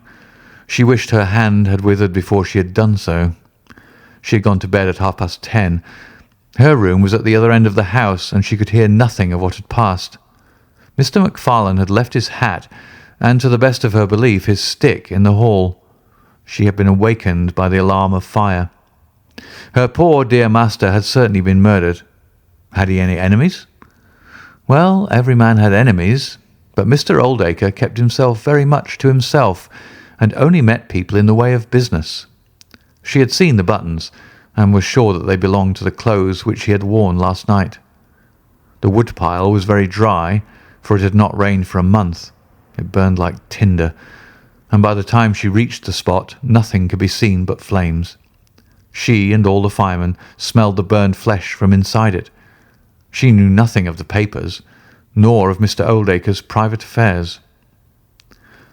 So, my dear Watson, there's my report of a failure. And yet, he clenched his thin hands in a paroxysm of conviction. I know it's all wrong. I feel it in my bones. There is something that has not come out, and that housekeeper knows it. There was a sort of sulky defiance in her eyes, which only goes with guilty knowledge. However, there's no good talking any more about it, Watson. But unless some lucky chance comes our way, I fear that the Norwood disappearance case will not figure in that chronicle of our successes which I foresee that a patient public will sooner or later have to endure. Surely, said I, the man's appearance would go far with any jury. That is a dangerous argument, my dear Watson. You remember that terrible murderer, Bert Stevens, who wanted us to get him off in '87? Was there ever a more mild-mannered Sunday school young man? It is true. Unless we succeed in establishing an alternative theory, this man is lost.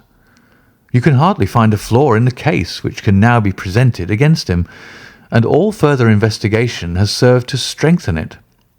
By the way, there is one curious little point about those papers which may serve us as the starting point for an inquiry.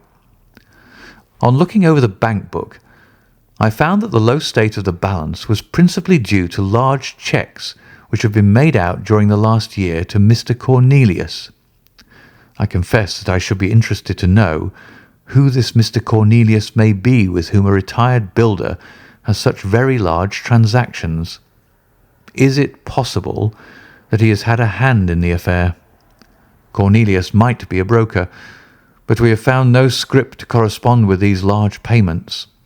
Failing any other indication, my researches must now take the direction of an inquiry at the bank for the gentleman who has cashed these cheques.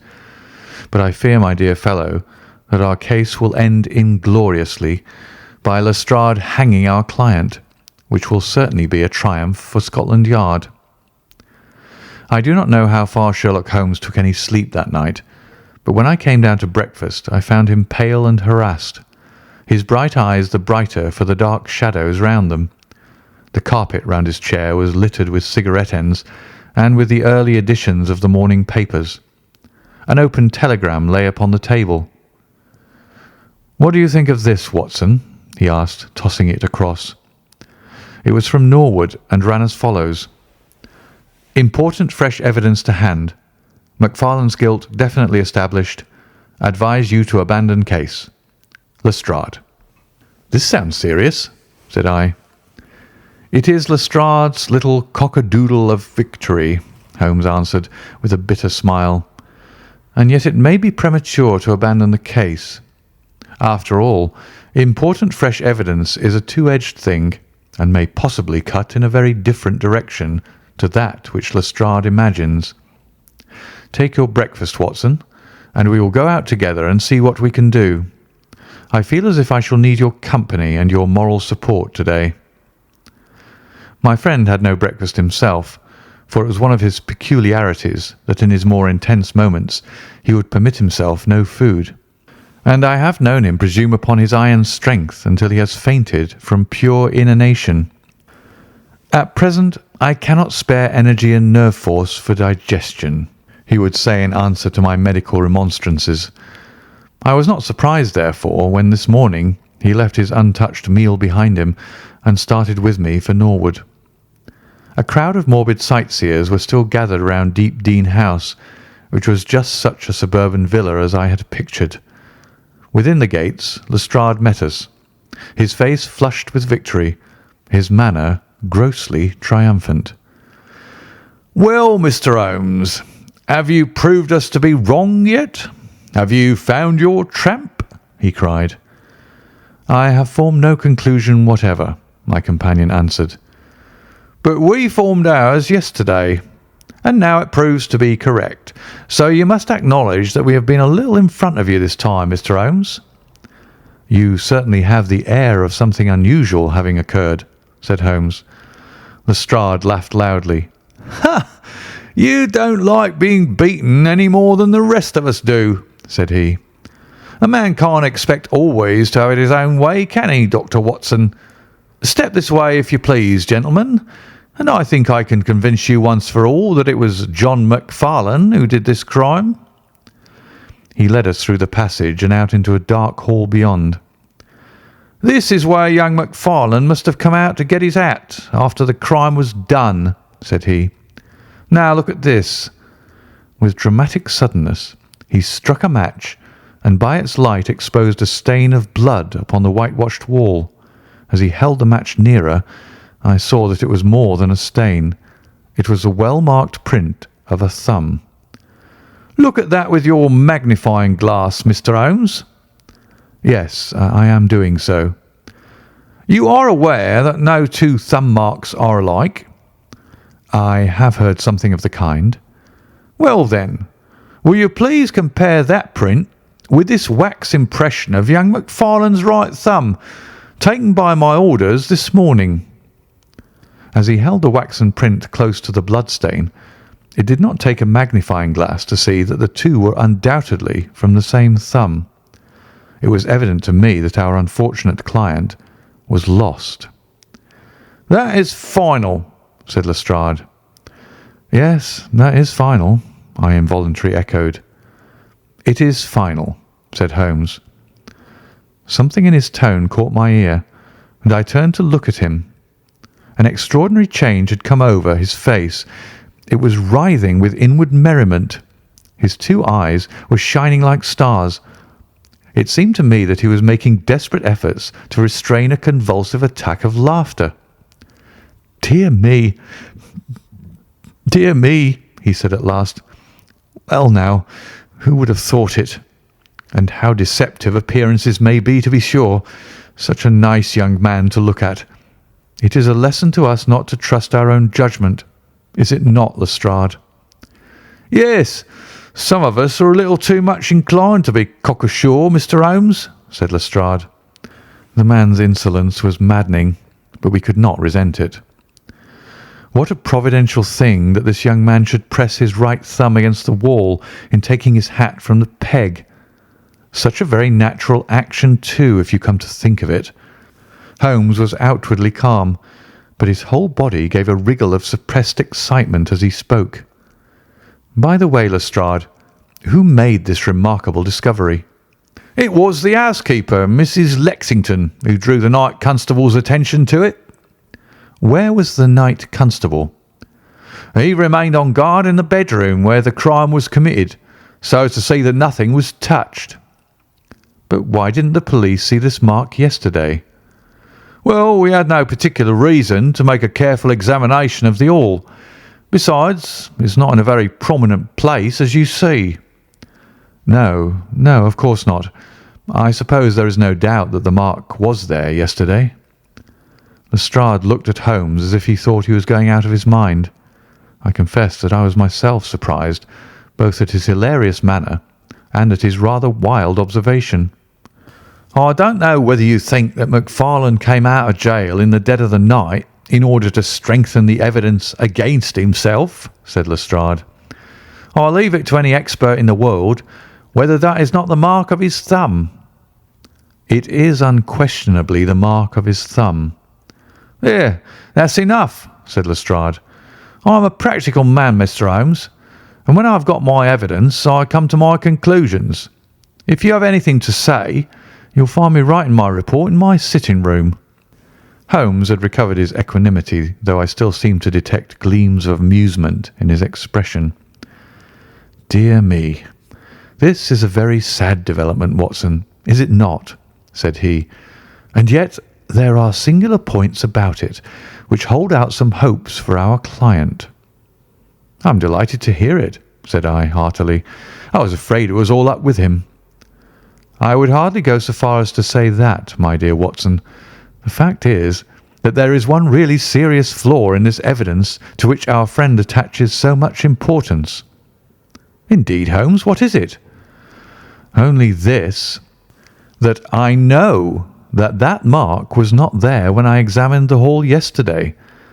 And now, Watson, let us have a little stroll round in the sunshine." With a confused brain, but with a heart into which some warmth of hope was returning, I accompanied my friend in a walk round the garden. Holmes took each face of the house in turn and examined it with great interest. He then led the way inside and went over the whole building from basement to attic. Most of the rooms were unfurnished, but none the less Holmes inspected them all minutely. Finally, on the top corridor which ran outside 3 untenanted bedrooms, he again was seized with a spasm of merriment. "There are really some very unique features about this case, Watson," said he. "I think it is time now that we took our friend Lestrade into our confidence. He has had his little smile at our expense, and perhaps we may do as much by him if my reading of this problem proves to be correct. Yes, yes, I think I see how we should approach it." The Scotland Yard inspector was still writing in the parlour when Holmes interrupted him. "I understand that you were writing a report of this case," said he. "So I am." "Don't you think it might be a little premature? I can't help thinking that your evidence is not complete." Lestrade knew my friend too well to disregard his words. He laid down his pen and looked curiously at him. "What do you mean, Mr. Holmes?" "Only that there is an important witness whom you have not seen." "Can you produce him?" "I think I can." "Then do so." "I will do my best. How many constables have you?" "There are 3 within call." "Excellent," said Holmes. "May I ask if they are all large, able-bodied men with powerful voices?" "I have no doubt they are, though I fail to see what their voices have to do with it." "Perhaps I can help you to see that, and 1 or 2 other things as well," said Holmes. "Kindly summon your men, and I will try." 5 minutes later, 3 policemen had assembled in the hall. "In the outhouse you will find a considerable quantity of straw," said Holmes. "I will ask you to carry in 2 bundles of it. I think it will be of the greatest assistance in producing the witness whom I require." "Thank you very much. I believe you have some matches in your pocket, Watson. Now, Mr. Lestrade, I will ask you all to accompany me to the top landing." As I have said, there was a broad corridor there which ran outside 3 empty bedrooms. At one end of the corridor we were all marshalled by Sherlock Holmes, the constables grinning and Lestrade staring at my friend with amazement, expectation, and derision chasing each other across his features. Holmes stood before us with the air of a conjurer who is performing a trick. "Would you kindly send one of your constables for 2 buckets of water? Put the straw on the floor here, free from the wall on either side. Now, I think that we are all ready." Lestrade's face had begun to grow red and angry. "I don't know whether you're playing a game with us, Mr. Sherlock Holmes," said he. "If you know anything, you can surely say it without all this tomfoolery." "I assure you, my good Lestrade, that I have an excellent reason for everything that I do.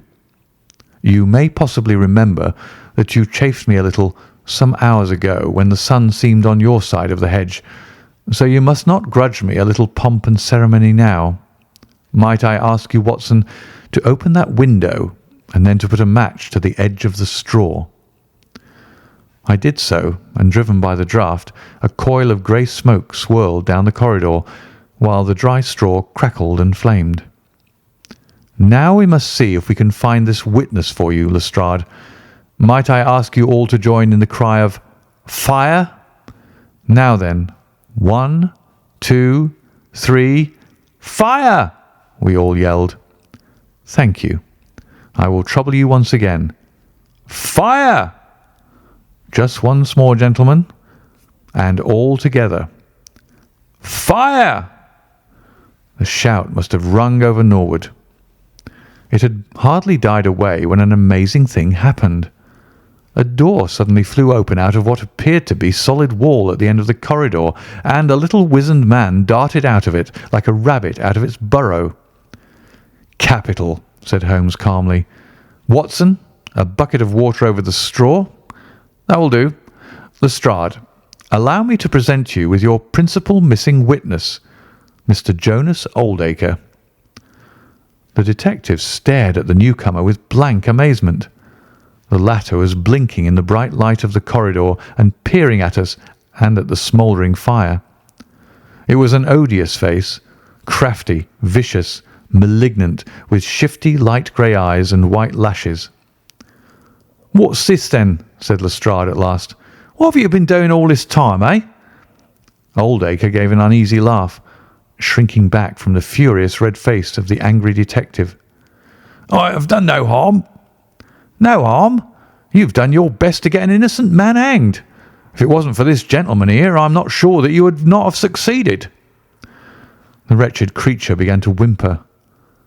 "I'm sure, sir, it was only my practical joke." "Oh, a joke, was it? You won't find the laugh on your side, I promise you. Take him down and keep him in the sitting room until I come. Mr. Holmes," he continued when they had gone, "I could not speak before the constables, but I don't mind saying, in the presence of Dr. Watson, that this is the brightest thing that you have done yet, though it is a mystery to me how you did it. You have saved an innocent man's life, and you have prevented a very grave scandal, which would have ruined my reputation in the force." Holmes smiled and clapped Lestrade upon the shoulder. "Instead of being ruined, my good sir, you will find that your reputation has been enormously enhanced. Just make a few alterations in that report which you are writing, and they will understand how hard it is to throw dust in the eyes of Inspector Lestrade." "And you don't want your name to appear?" "Not at all. The work is its own reward. Perhaps I shall get the credit also at some distant day, when I permit my zealous historian to lay out his foolscap once more. Eh, Watson? Well, now, let us see where this rat has been lurking." A lath and plaster partition had been run across the passage 6 feet from the end, with a door cunningly concealed in it. It was lit within by slits under the eaves. A few articles of furniture and a supply of food and water were within, together with a number of books and papers. "There's the advantage of being a builder," said Holmes as we came out.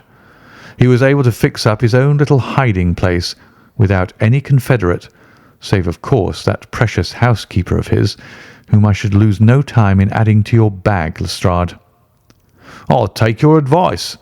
But how did you know of this place, Mr. Holmes?" I made up my mind that the fellow was in hiding in the house. When I paced one corridor and found it 6 feet shorter than the corresponding one below, it was pretty clear where he was. I thought he had not the nerve to lie quiet before an alarm of fire.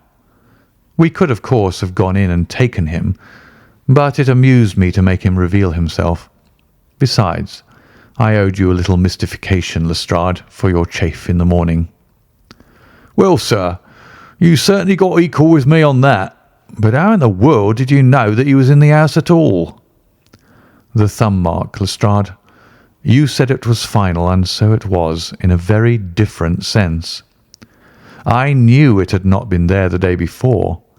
I pay a good deal of attention to matters of detail, as you may have observed, and I had examined the hall and was sure that the wall was clear. Therefore, it had been put on during the night." "But how?" "Very simply. When those packets were sealed up, Jonas Oldacre got Macfarlane to secure one of the seals by putting his thumb upon the soft wax. It would be done so quickly and so naturally that I dare say the young man himself has no recollection of it. Very likely it just so happened, and Oldacre had himself no notion of the use he would put it to. Brooding over the case in that den of his, it suddenly struck him what absolutely damning evidence he could make against Macfarlane by using that thumb mark. It was the simplest thing in the world for him to take a wax impression from the seal, to moisten it in as much blood as he could get from a pinprick, and to put the mark upon the wall during the night, either with his own hand or with that of his housekeeper. If you examine among those documents which he took with him into his retreat, I will lay you a wager that you will find the seal with the thumb mark upon it." "Wonderful," said Lestrade. "Wonderful. It's all as clear as crystal, as you put it. But what is the object of this deep deception, Mr. Holmes?" It was amusing to me to see how the detective's overbearing manner had changed suddenly to that of a child asking questions of its teacher. "Well, I don't think that it is very hard to explain. A very deep, malicious, vindictive person is the gentleman who is now waiting us downstairs. You know that he was once refused by Macfarlane's mother." "You don't? I told you that you should go to Blackheath first and Norwood afterwards.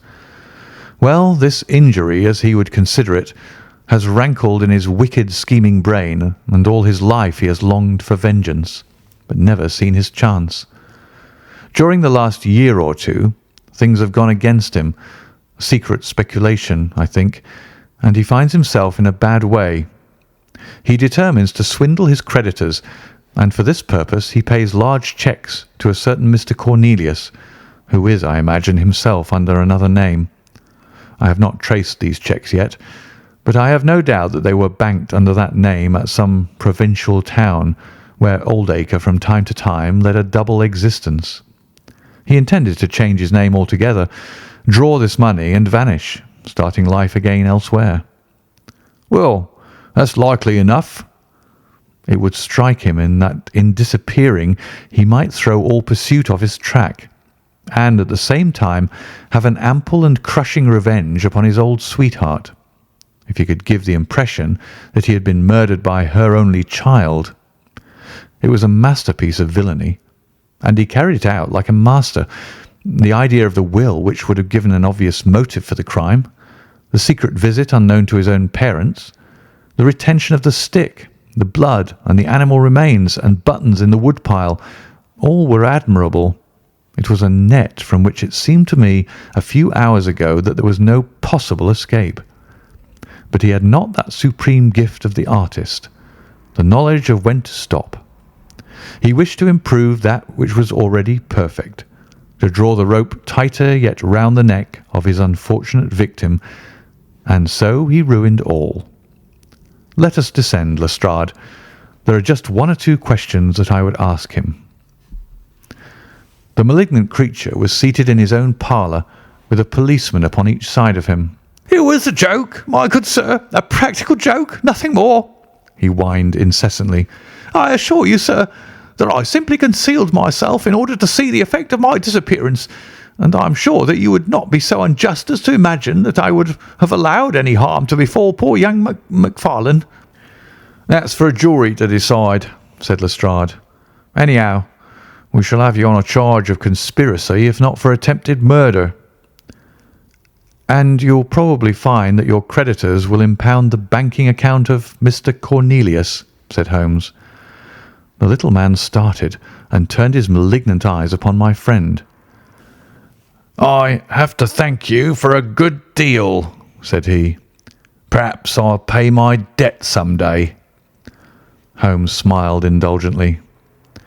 "I fancy that for some few years you will find your time very fully occupied," said he. "By the way, what was it you put into the woodpile besides your old trousers?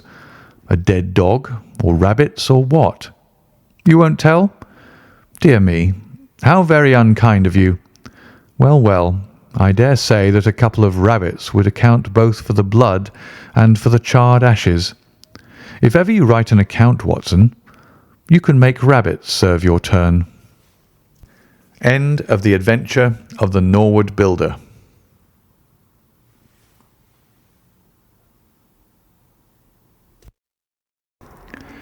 Adventure 3. The Adventure of the Dancing Men. Holmes had been seated for some hours in silence, with his long, thin back curved over a chemical vessel in which he was brewing a particularly malodorous product. His head was sunk upon his breast, and he looked from my point of view like a strange, lank bird with dull grey plumage and a black topknot. "So, Watson," said he suddenly, "you do not propose to invest in South African securities?" I gave a start of astonishment. Accustomed as I was to Holmes's curious faculties, this sudden intrusion into my most intimate thoughts was utterly inexplicable. "How on earth do you know that?" I asked. He wheeled round upon his stool, with a steaming test tube in his hand and a gleam of amusement in his deep-set eyes. "Now, Watson, confess yourself utterly taken aback," said he. "I am."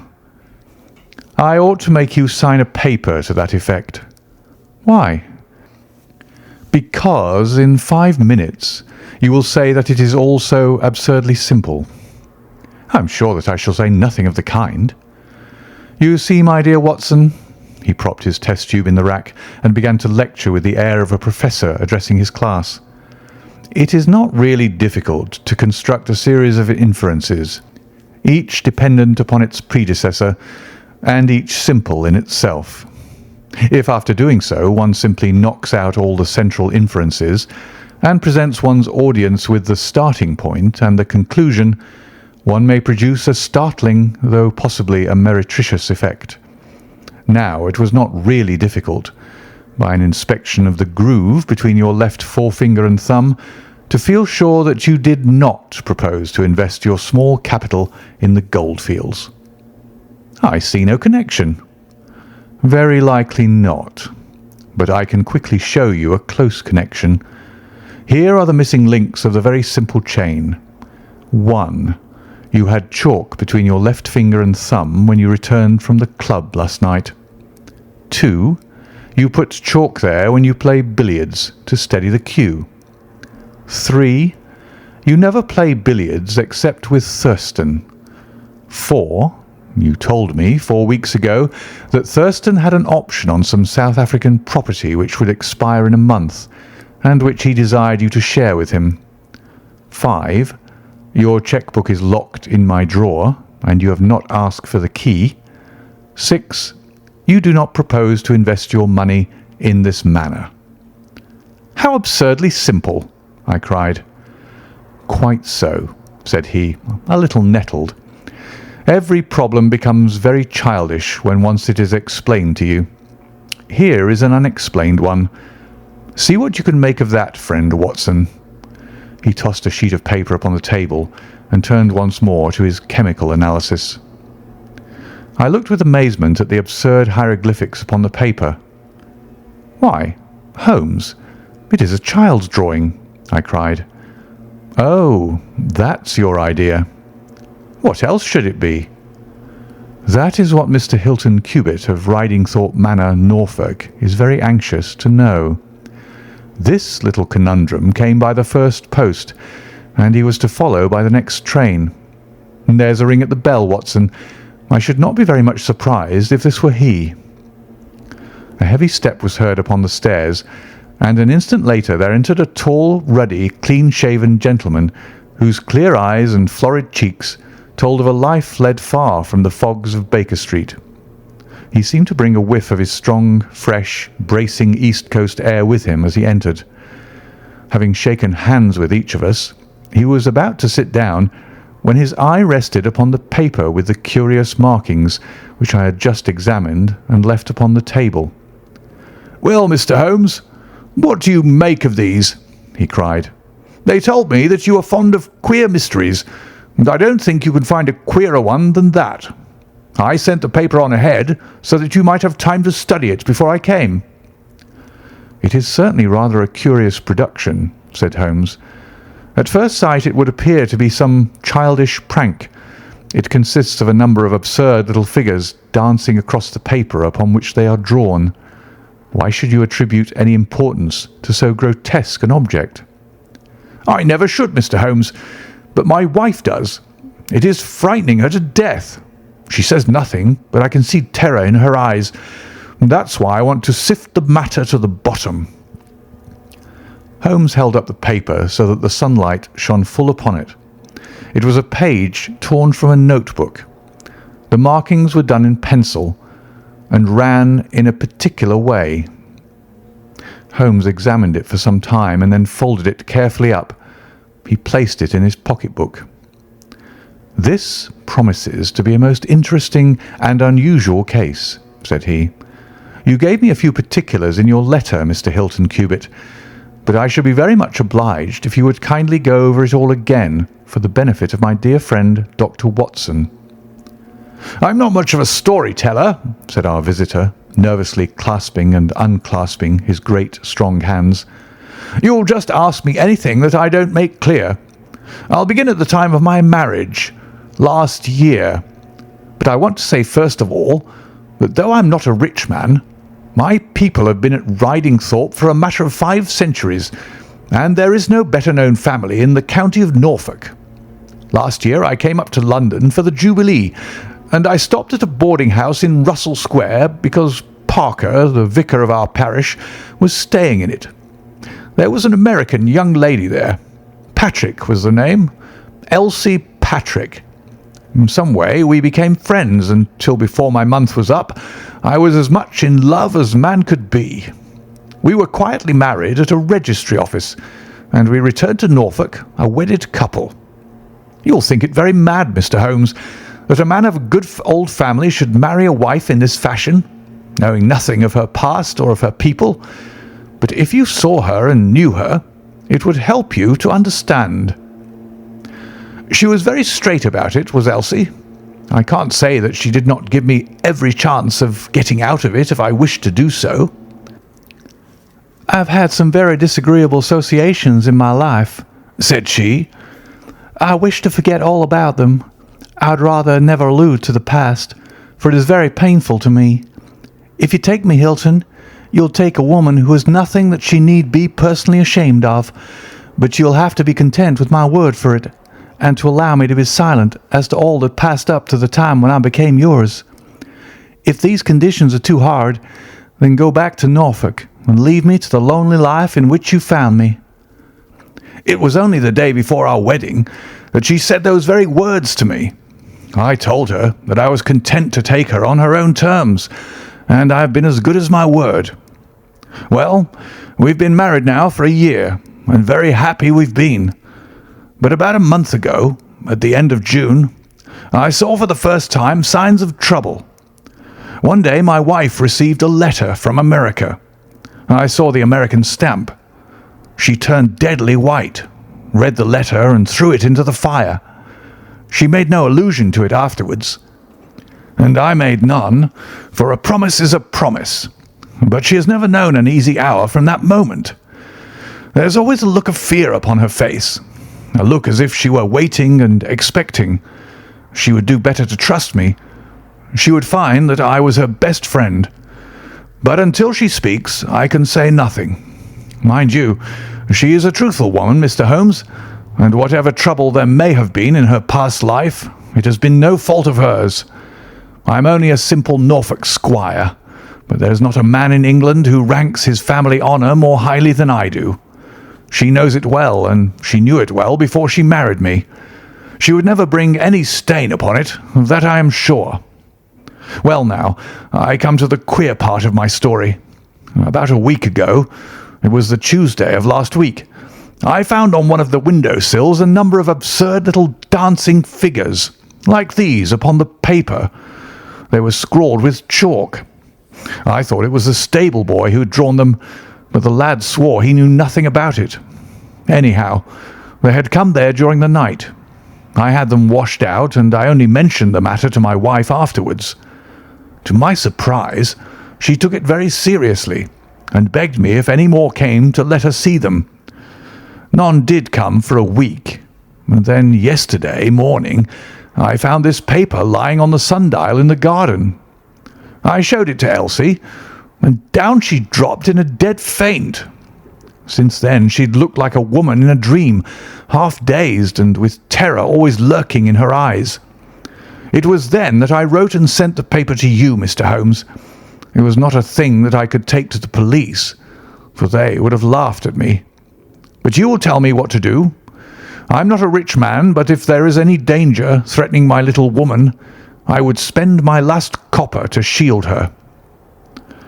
He was a fine creature, this man of the old English soil, simple, straight, and gentle, with his great, earnest blue eyes and broad, comely face. His love for his wife and his trust in her shone in his features. Holmes had listened to his story with the utmost attention, and now he sat for some time in silent thought. "Don't you think, Mr. Cubitt," said he at last, that your best plan would be to make a direct appeal to your wife and to ask her to share her secret with you." Hilton Cubitt shook his massive head. "A promise is a promise, Mr. Holmes. If Elsie wished to tell me, she would. If not, it is not for me to force her confidence. But I am justified in taking my own line, and I will." "Then I will help you with all my heart. In the first place, have you heard of any strangers being seen in your neighbourhood?" "No." "I presume that it is a very quiet place. Any fresh face would cause comment?" "In the immediate neighbourhood, yes. But we have several small watering places not very far away, and the farmers take in lodgers." "These hieroglyphics have evidently a meaning. If it is a purely arbitrary one, it may be impossible for us to solve it. If, on the other hand, it is systematic, I have no doubt that we shall get to the bottom of it. But this particular sample is so short that I can do nothing, and the facts which you have brought me are so indefinite that we have no basis for an investigation. I would suggest that you return to Norfolk, that you keep a keen look-out, and that you take an exact copy of any fresh dancing men which may appear. It is 1,000 pities that we have not a reproduction of those which were done in chalk upon the window-sill. Make a discreet inquiry also as to any strangers in the neighbourhood. When you have collected some fresh evidence, come to me again. That is the best advice which I can give you, Mr. Hilton Cubitt. If there are any pressing fresh developments, I shall be always ready to run down and see you in your Norfolk home." The interview left Sherlock Holmes very thoughtful, and several times in the next few days I saw him take his slip of paper from his notebook and look long and earnestly at the curious figures inscribed upon it. He made no allusion to the affair, however, until one afternoon a fortnight or so later. I was going out when he called me back. "You had better stay here, Watson." "Why?" "Because I had a wire from Hilton Cubitt this morning. You remember Hilton Cubitt, of the Dancing Men? He was to reach Liverpool Street at 1:20. He may be here at any moment. I gather from his wire that there have been some new incidents of importance." We had not long to wait, for our Norfolk squire came straight from the station as fast as a hansom could bring him. He was looking worried and depressed, with tired eyes and a lined forehead. "It's getting on my nerves, this business, Mr. Holmes," said he as he sank like a wearied man into an armchair. "It's bad enough to feel that you are surrounded by unseen, unknown folk who have some kind of design upon you. But when, in addition to that, you know that it is just killing your wife by inches, then it becomes as much as flesh and blood can endure. She's wearing away under it, just wearing away before my eyes." "Has she said anything yet?" "No, Mr. Holmes, she has not. And yet there have been times when the poor girl has wanted to speak, and yet could not quite bring herself to take the plunge. I have tried to help her, but I dare say I did it clumsily and scared her from it. She has spoken about my old family and our reputation in the county, and our pride in our unsullied honour, and I always felt it was leading to the point. But somehow it turned off before we got there." "But you have found out something for yourself." "A good deal, Mr. Holmes. I have several fresh dancing men pictures for you to examine, and what is more important, I have seen the fellow." "What, the man who draws them?" "Yes, I saw him at his work. But I will tell you everything in order. When I got back after my first visit to you, the very first thing I saw next morning was a fresh crop of dancing men. They had been drawn in chalk upon the black wooden door of the tool house, which stands beside the lawn in full view of the front windows. I took an exact copy, and here it is." He unfolded a paper and laid it upon the table. "Here is a copy of the hieroglyphics."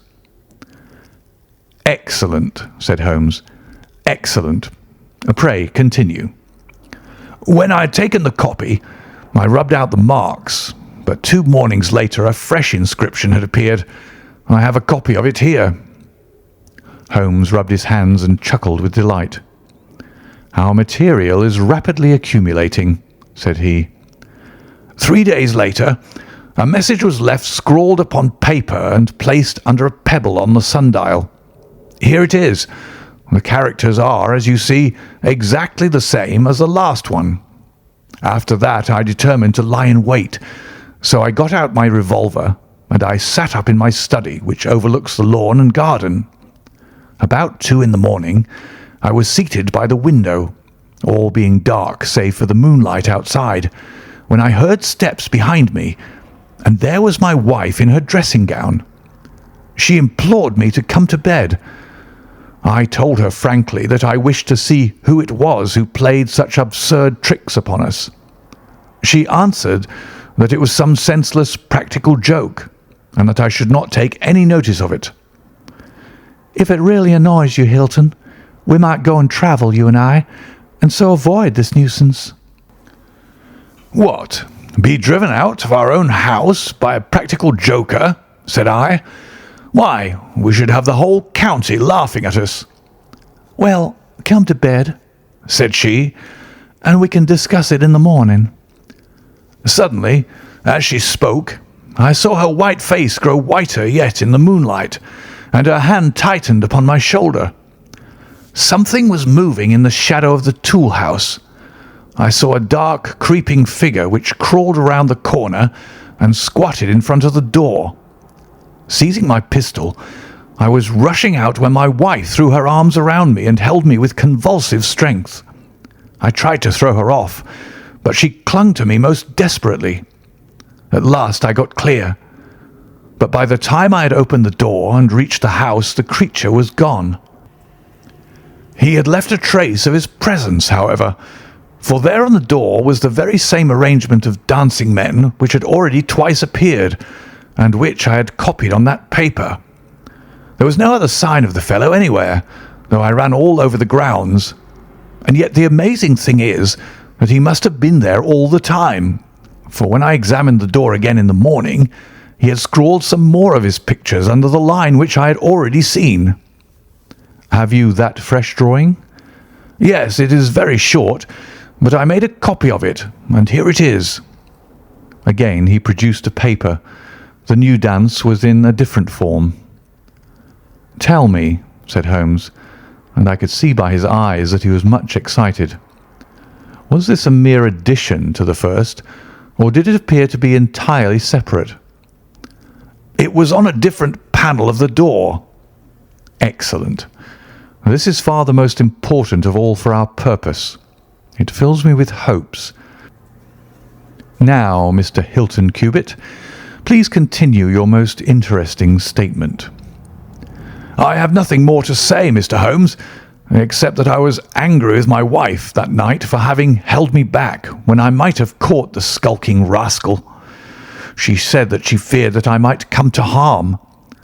For an instant it had crossed my mind that perhaps what she really feared was that he might come to harm, for I could not doubt that she knew who this man was and what he meant by these strange signals. But there is a tone in my wife's voice, Mr. Holmes, and a look in her eyes which forbid doubt, and I am sure that it was indeed my own safety that was in her mind. There's the whole case, and now I want your advice as to what I ought to do. My own inclination is to put 6 of my farm lads in the shrubbery, and when this fellow comes again, to give him such a hiding that he will leave us in peace for the future." "I fear it is too deep a case for such simple remedies," said Holmes. "How long can you stay in London?" "I must go back today. I would not leave my wife alone all night for anything. She is very nervous and begged me to come back." "I dare say you are right, but if you could have stopped, I might possibly have been able to return with you in a day or two. Meanwhile, you will leave me these papers, and I think that it is very likely that I shall be able to pay you a visit shortly and to throw some light upon your case." Sherlock Holmes preserved his calm, professional manner until our visitor had left us, although it was easy for me, who knew him so well, to see that he was profoundly excited. The moment that Hilton Cubit's broad back had disappeared through the door, my comrade rushed to the table, laid out all the slips of paper containing dancing men in front of him, and threw himself into an intricate and elaborate calculation. For 2 hours I watched him as he covered sheet after sheet of paper with figures and letters, so completely absorbed in his task that he had evidently forgotten my presence. Sometimes he was making progress and whistled and sang at his work. Sometimes he was puzzled and would sit for long spells with a furrowed brow and a vacant eye. Finally, he sprang from his chair with a cry of satisfaction and walked up and down the room, rubbing his hands together. Then he wrote a long telegram upon a cable form. "If my answer to this is as I hope, you will have a very pretty case to add to your collection, Watson," said he. "I expect that we shall be able to go down to Norfolk tomorrow, and to take our friend some very definite news as to the secret of his annoyance." I confess that I was filled with curiosity, but I was aware that Holmes liked to make his disclosures at his own time and in his own way, so I waited until it should suit him to take me into his confidence. But there was a delay in that answering telegram, and 2 days of impatience followed, during which Holmes pricked up his ears at every ring of the bell. On the evening of the 2nd, there came a letter from Hilton Cubit. All was quiet with him, save that a long inscription had appeared that morning upon the pedestal of the sundial. He enclosed a copy of it, which he reproduced. Holmes bent over this grotesque frieze for some minutes, and then suddenly sprang to his feet with an exclamation of surprise and dismay. His face was haggard with anxiety. "We have let this affair go far enough," said he. "Is there a train to North Walsham tonight?" I turned up the timetable. The last had just gone. "Then we shall breakfast early and take the very first in the morning," said Holmes. "Our presence is most urgently needed. Ah, here is our expected cablegram. One moment, Mrs. Hudson, there may be an answer. No, that is quite as I expected. This message makes it even more essential that we should not lose an hour in letting Hilton Cubit know how matters stand, for it is a singular and a dangerous web in which our simple Norfolk squire is entangled." So indeed it proved, and as I come to the dark conclusion of a story which had seemed to me to be only childish and bizarre, I experience once again the dismay and horror with which I was filled. Would that I had some brighter ending to communicate to my readers, but these are the chronicles of fact, and I must follow to their dark crisis the strange chain of events which for some days made Ridingthorpe Manor a household word through the length and breadth of England. We had hardly alighted at North Walsham and mentioned the name of our destination when the station master hurried towards us. "I suppose that you're the detectives from London," said he. A look of annoyance passed over Holmes's face. "What makes you think such a thing?" "Because Inspector Martin from Norwich has just passed through.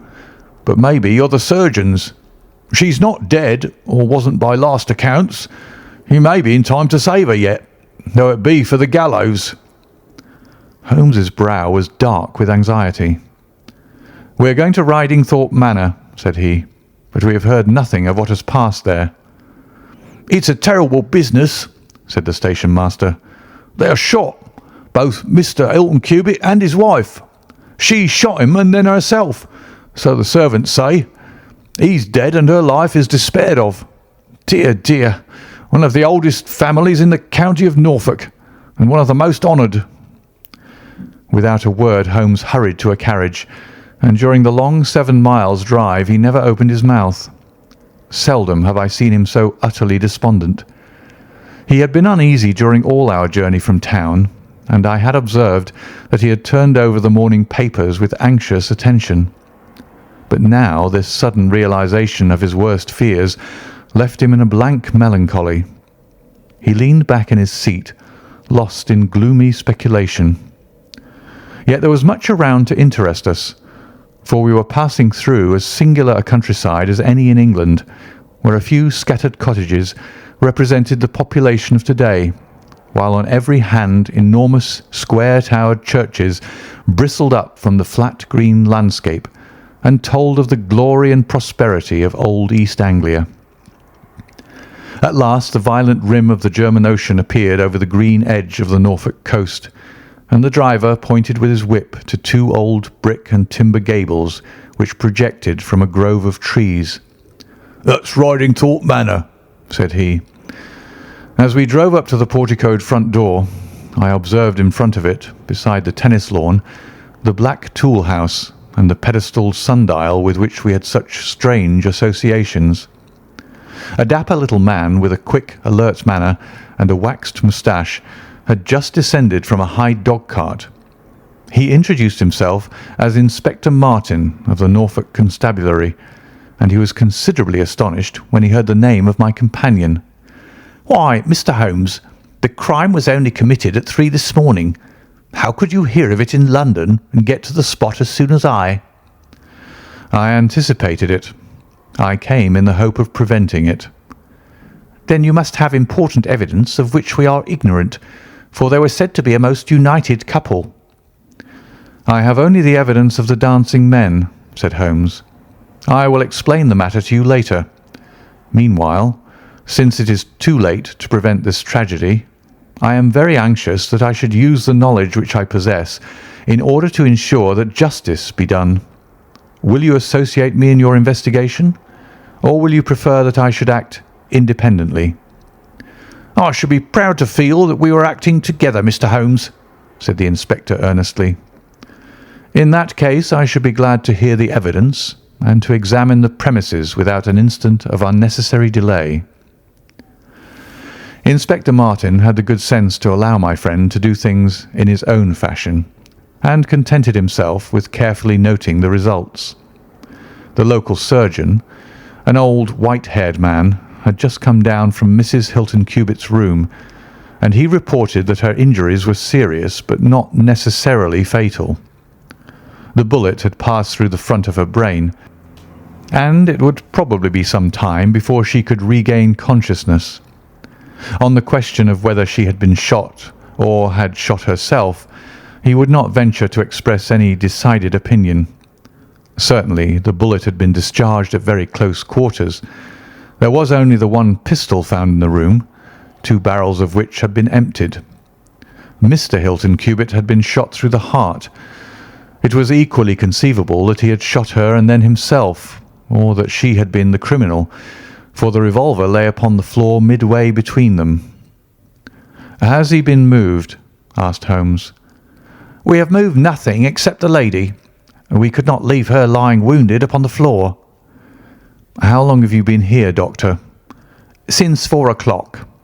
"Anyone else?" "Yes, the constable here." "And you have touched nothing?" "Nothing." "You have acted with great discretion. Who sent you?" "The housemaid, Saunders."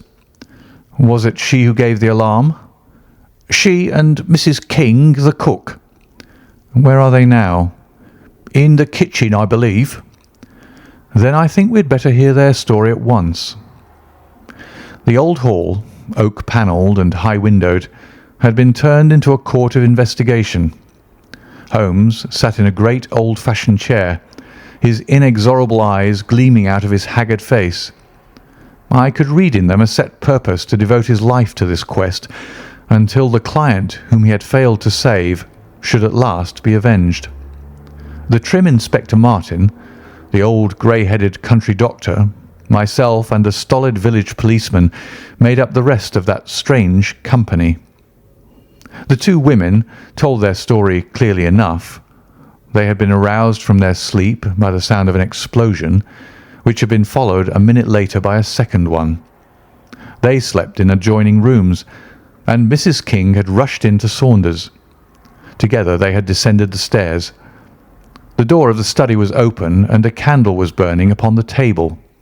Their master lay upon his face in the centre of the room. He was quite dead. Near the window, his wife was crouching, her head leaning against the wall. She was horribly wounded, and the side of her face was red with blood. She breathed heavily, but was incapable of saying anything. The passage, as well as the room, was full of smoke and the smell of powder. The window was certainly shut and fastened upon the inside. Both women were positive upon the point. They had at once sent for the doctor and for the constable. Then, with the aid of the groom and the stable boy, they had conveyed their injured mistress to her room. Both she and her husband had occupied the bed. She was clad in her dress, he in his dressing gown over his night clothes. Nothing had been moved in the study. So far as they knew, there had never been any quarrel between husband and wife. They had always looked upon them as a very united couple. These were the main points of the servants' evidence. In answer to Inspector Martin, they were clear that every door was fastened upon the inside and that no one could have escaped from the house.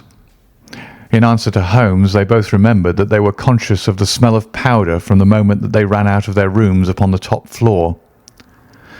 "I commend that fact very carefully to your attention," said Holmes to his professional colleague, "and now I think that we are in a position to undertake a thorough examination of the room."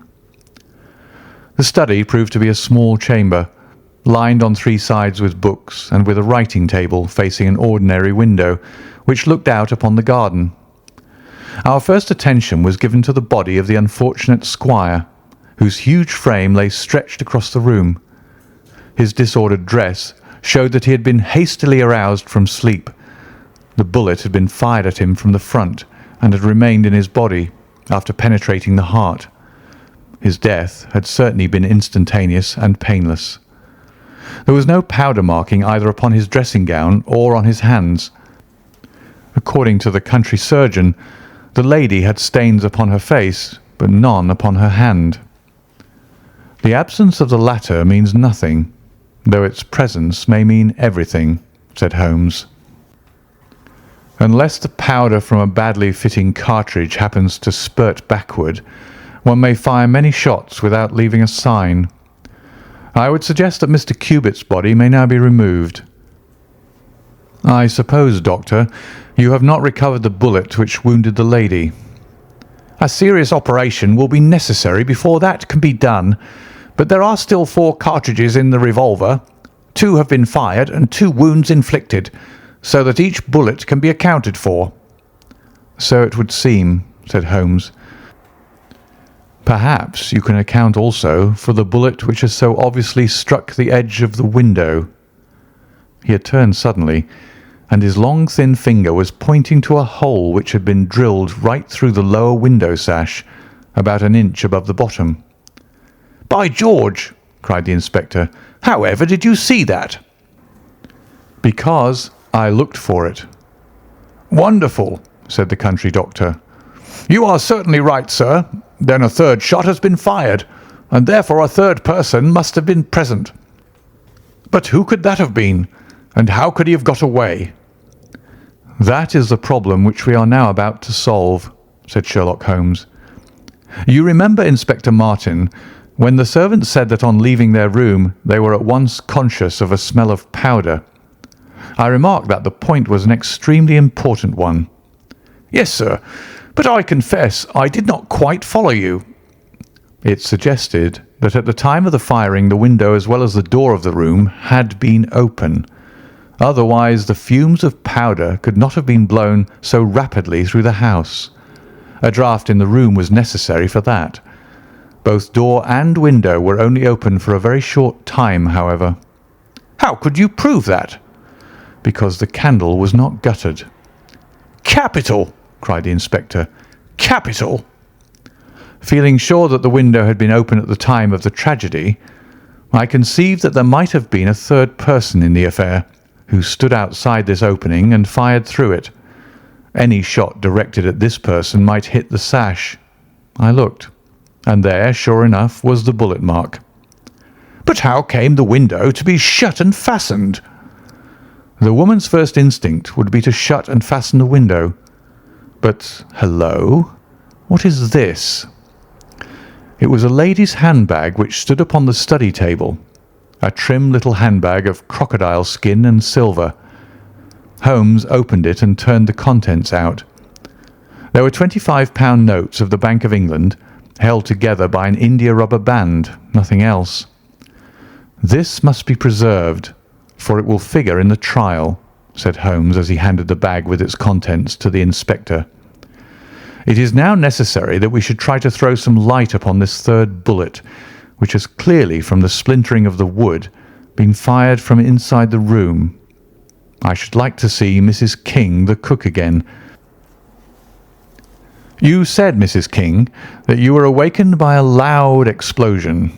When you said that, did you mean that it seemed to you to be louder than the second one?"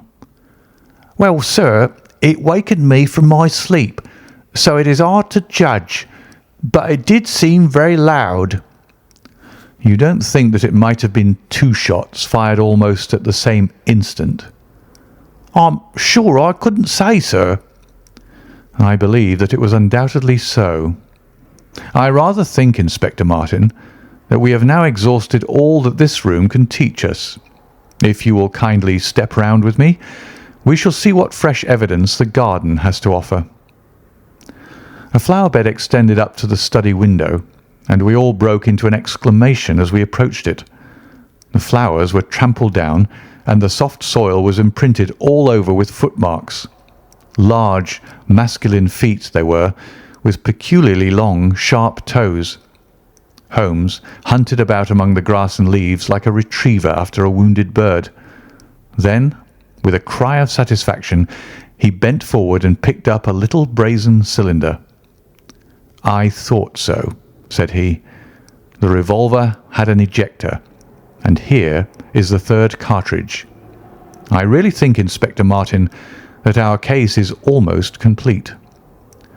The country inspector's face had shown his intense amazement at the rapid and masterful progress of Holmes's investigation. At first he had shown some disposition to assert his own position, but now he was overcome with admiration and ready to follow without question wherever Holmes led. "Whom do you suspect?" he asked. "I'll go into that later. There are several points in this problem which I have not been able to explain to you yet. Now that I have got so far, I had best proceed on my own lines, and then clear the whole matter up once and for all." "Just as you wish, Mr. Holmes, so long as we get our man." "I have no desire to make mysteries, but it is impossible at the moment of action to enter into long and complex explanations. I have the threads of this affair all in my hand. Even if this lady should never recover consciousness, we can still reconstruct the events of last night and ensure that justice be done. First of all, I wish to know whether there is any inn in this neighbourhood known as Elridge's." The servants were cross-questioned, but none of them had heard of such a place. The stable boy threw a light upon the matter by remembering that a farmer of that name lived some miles off in the direction of East Ruston. "Is it a lonely farm?" "Very lonely, sir." "Perhaps they have not heard yet of all that happened here during the night." "Maybe not, sir." Holmes thought for a little, and then a curious smile played over his face. "Saddle a horse, my lad," said he. "I shall wish you to take a note to Elridge's farm." He took from his pocket the various slips of the dancing men. With these in front of him, he worked for some time at the study table. Finally, he handed a note to the boy with directions to put it into the hands of the person to whom it was addressed, and especially to answer no questions of any sort which might be put to him. I saw the outside of the note, addressed in straggling, irregular characters, very unlike Holmes's usual precise hand. It was consigned to Mr. Abe Slaney, Elridge's Farm, East Ruston, Norfolk. "I think, Inspector," Holmes remarked, "that you would do well to telegraph for an escort, as if my calculations prove to be correct, you may have a particularly dangerous prisoner to convey to the county jail. The boy who takes this note could no doubt forward your telegram. If there is an afternoon train to town, Watson, I think we should do well to take it, as I have a chemical analysis of some interest to finish, and this investigation draws rapidly to a close. When the youth had been dispatched with the note, Sherlock Holmes gave his instructions to the servants. If any visitor were to call asking for Mrs. Hilton Cubitt, no information should be given as to her condition, but he was to be shown at once into the drawing-room. He impressed these points upon them with the utmost earnestness. Finally, he led the way into the drawing-room, with the remark that the business was now out of our hands, and that we must while away the time as best we might until we could see what was in store for us. The doctor had departed to his patients, and only the inspector and myself remained. "I think that I can help you to pass an hour in an interesting and profitable manner," said Holmes, drawing his chair up to the table and spreading out in front of him the various papers upon which were recorded the antics of the dancing men. "As to you, friend Watson, I owe you every atonement for having allowed your natural curiosity to remain so long unsatisfied. To you, Inspector, the whole incident may appeal as a remarkable professional study. I must tell you, first of all, the interesting circumstances connected with the previous consultations which Mr. Hilton Cubitt had with me in Baker Street." He then shortly recapitulated the facts which have already been recorded. "I have here in front of me these singular productions at which one might smile, had they not proved themselves to be the forerunners of so terrible a tragedy. I am fairly familiar with all forms of secret writings, and am myself the author of a trifling monograph upon the subject, in which I analyse 160 separate ciphers. But I confess that this is entirely new to me. The object of those who invented the system has apparently been to conceal that these characters convey a message, and to give the idea that they are the mere random sketches of children.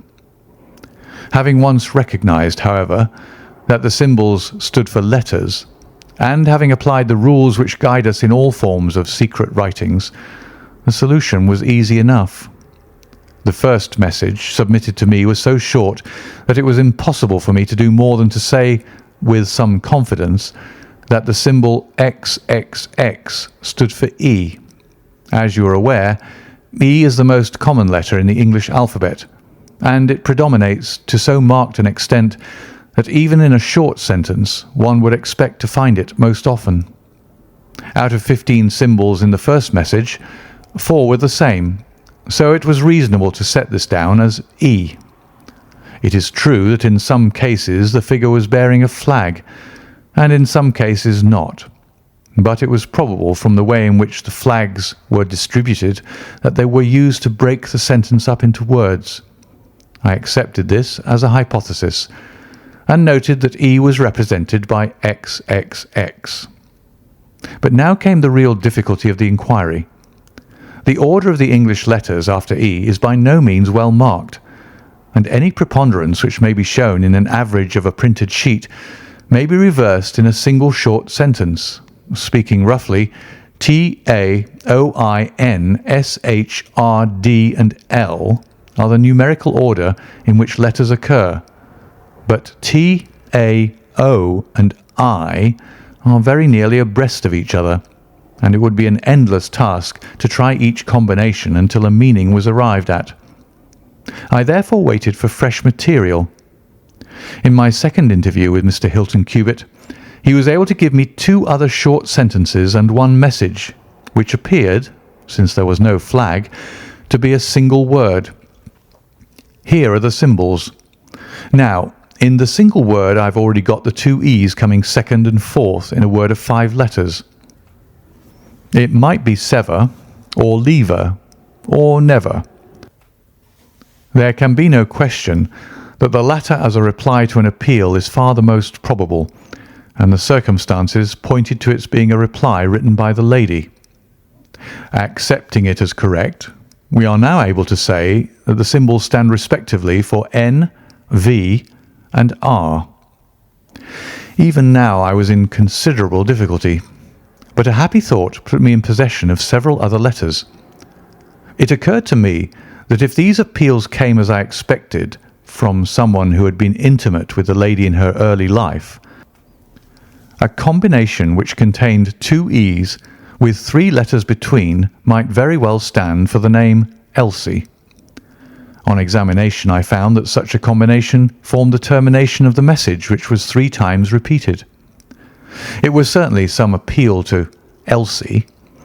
In this way I had got my L, S, and I. But what appeal could it be? There were only 4 letters in the word which preceded Elsie, and it ended in E. Surely the word must be come. I tried all other 4 letters ending in E, but could find none to fit the case. So now I was in possession of C, O, and M, and I was in a position to attack the first message once more, dividing it into words and putting dots for each symbol which was still unknown. So treated, it worked out in this fashion: M space dot ERE space dot E space SL dot NE dot. Now the first letter can only be A, which is a most useful discovery since it occurs no fewer than 3 times in this short sentence. And the H is also apparent in the second word. Now it becomes am here A.E slain. Or filling in the obvious vacancies in the name, am here Abe Slaney. I had so many letters now that I could proceed with considerable confidence to the second message, which worked out in this fashion: A dot space ELRI dot space ES. Here I could only make sense by putting T and G for the missing letters, and supposing that the name was that of some house or inn at which the writer was staying. Inspector Martin and I had listened with the utmost interest to the full and clear account of how my friend had produced results which had led to so complete a command over our difficulties. "What did you do then, sir?" asked the inspector. I had every reason to suppose that this Abe Slaney was an American, since Abe is an American contraction, and since a letter from America had been the starting point of all the trouble. I had also every cause to think that there was some criminal secret in the matter. The lady's allusions to her past and her refusal to take her husband into her confidence both pointed in that direction. I therefore cabled to my friend Wilson Hargreave of the New York Police Bureau, who has more than once made use of my knowledge of London crime. I asked him whether the name of Abe Slaney was known to him. Here is his reply: "The most dangerous crook in Chicago." On the very evening upon which I had his answer, Hilton Cubitt sent me the last message from Slaney.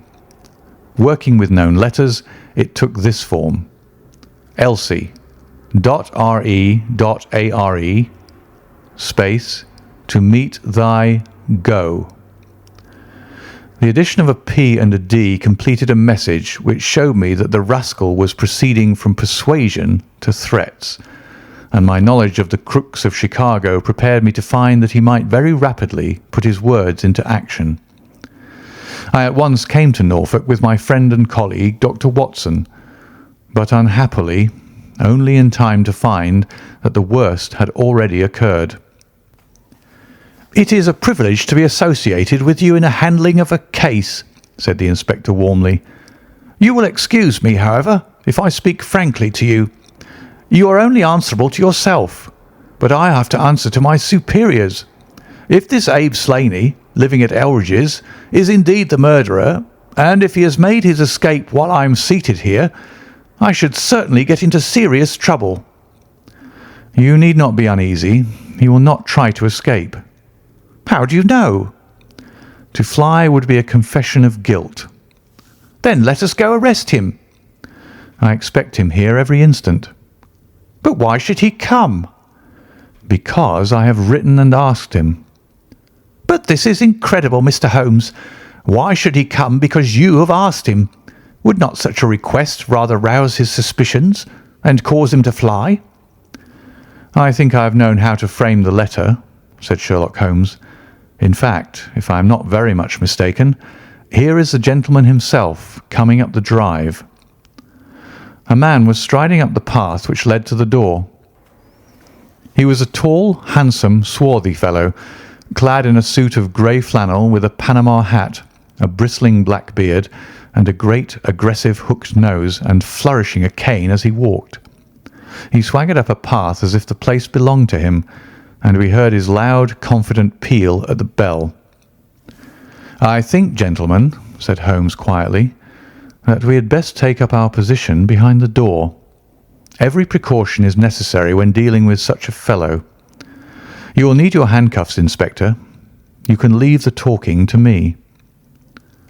We waited in silence for a minute, one of those minutes which one can never forget. Then the door opened and the man stepped in. In an instant, Holmes clapped a pistol to his head and Martin slipped the handcuffs over his wrists. It was all done so swiftly and deftly that the fellow was helpless before he knew that he was attacked. He glared from one to the other of us with a pair of blazing black eyes, and he burst into a bitter laugh. "Well, gentlemen, you have the drop on me this time.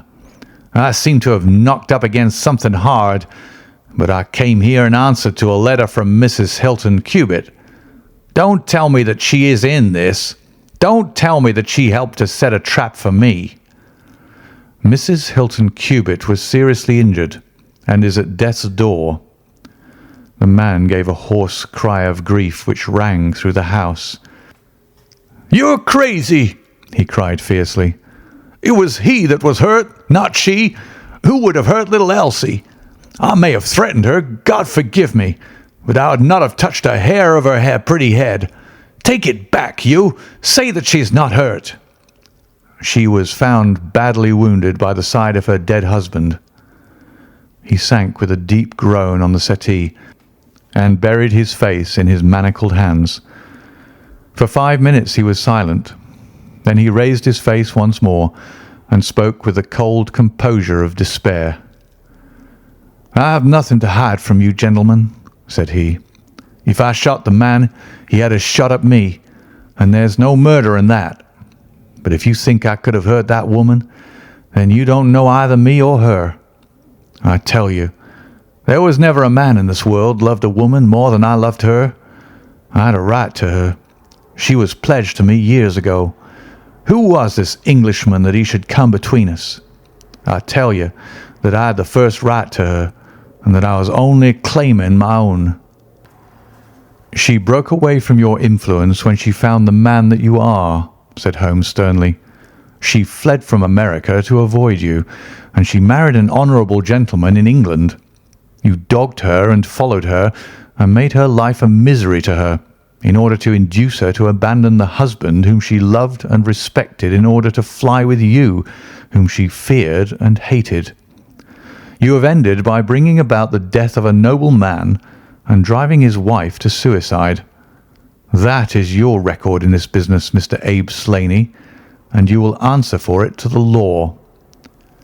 "If Elsie dies, I care nothing what becomes of me," said the American.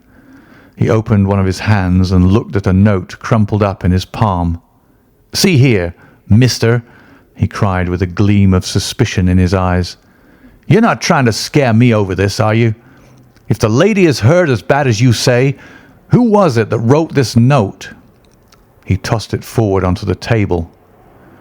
"I wrote it, to bring you here." "You wrote it? There was no one on earth outside the joint who knew the secret of the dancing men. How came you to write it?" "What one man can invent, another can discover," said Holmes. "There is a cab coming to convey you to Norwich, Mr. Slaney. But meanwhile, you have time to make some small reparation for the injury you have wrought. Are you aware that Mrs. Hilton Cubitt has herself lain under grave suspicion of the murder of her husband, and that it was only my presence here, and the knowledge which I happen to possess, which has saved her from the accusation? The least that you owe her is to make it clear to the whole world that she was in no way, directly or indirectly, responsible for his tragic end." "I ask nothing better," said the American. "I guess the very best case I can make for myself is the absolute naked truth." "It is my duty to warn you that it will be used against you," cried the inspector, with the magnificent fair play of the British criminal law. Slaney shrugged his shoulders. "I'll chance that," said he. "First of all, I want you gentlemen to understand that I've known this lady since she was a child. There were 7 of us in a gang in Chicago, and Elsie's father was the boss of the joint. He was a clever man, was old Patrick. It was he who had invented that writing, which would pass as a child's scrawl unless she just happened to have the key to it. Well, Elsie learned some of our ways, but she couldn't stand the business, and she had a bit of honest money of her own, so she gave us all the slip and got away to London. She'd been engaged to me, and she would have married me, I believe, if I'd taken over another profession. But she would have nothing to do with anything on the cross. It was only after her marriage to this Englishman that I was able to find out where she was. I wrote to her, but got no answer. After that I came over, and as letters were no use, I put my messages where she could read them. Well, I've been here a month now. I lived in that farm where I had a room down below, could get in and out every night and no one the wiser. I tried all I could to coax Elsie away. I knew that she read the messages. For once, she wrote an answer under one of them. Then my temper got the better of me, and I began to threaten her. She sent me a letter then, imploring me to go away and saying that it could break her heart if any scandal should come upon her husband.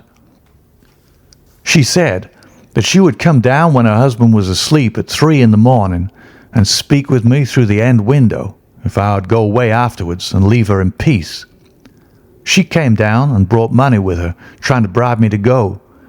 This made me mad, and I caught her arm and tried to pull her through the window. At that moment, in rushed the husband with his revolver in his hand.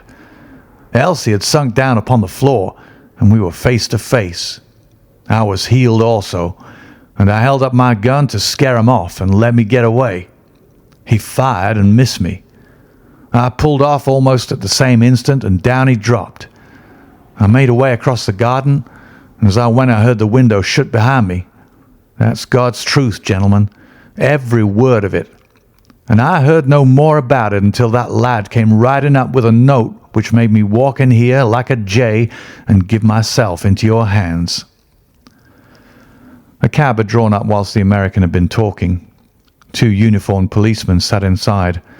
Inspector Martin rose and touched his prisoner on the shoulder. "It's time for us to go." "Can I see her first?" "No, she is not conscious.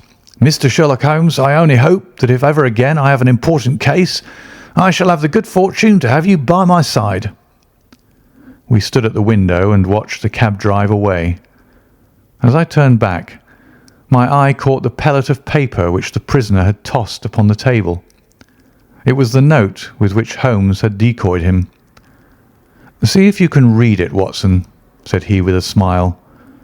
It contained no word, but a little line of dancing men. "If you use the code which I have explained," said Holmes, "you will find that it simply means, 'Come here at once.'" I was convinced that it was an invitation which he would not refuse, since he could never imagine that it could come from anyone but the lady. And so, my dear Watson, we have ended by turning the dancing men to good when they have so often been the agents of evil, and I think that I have fulfilled my promise of giving you something unusual for your notebook. 3:40 is our train, and I fancy we should be back in Baker Street for dinner. Only one word of epilogue. The American, Abe Slaney, was condemned to death at the Winter Assizes at Norwich, but his penalty was changed to penal servitude in consideration of mitigating circumstances and the certainty that Hilton Cubitt had fired the first shot. Of Mrs. Hilton Cubitt, I only know that I have heard she recovered entirely, and that she still remains a widow, devoting her whole life to the care of the poor and to the administration of her husband's estate. End of The Adventure of the Dancing Men.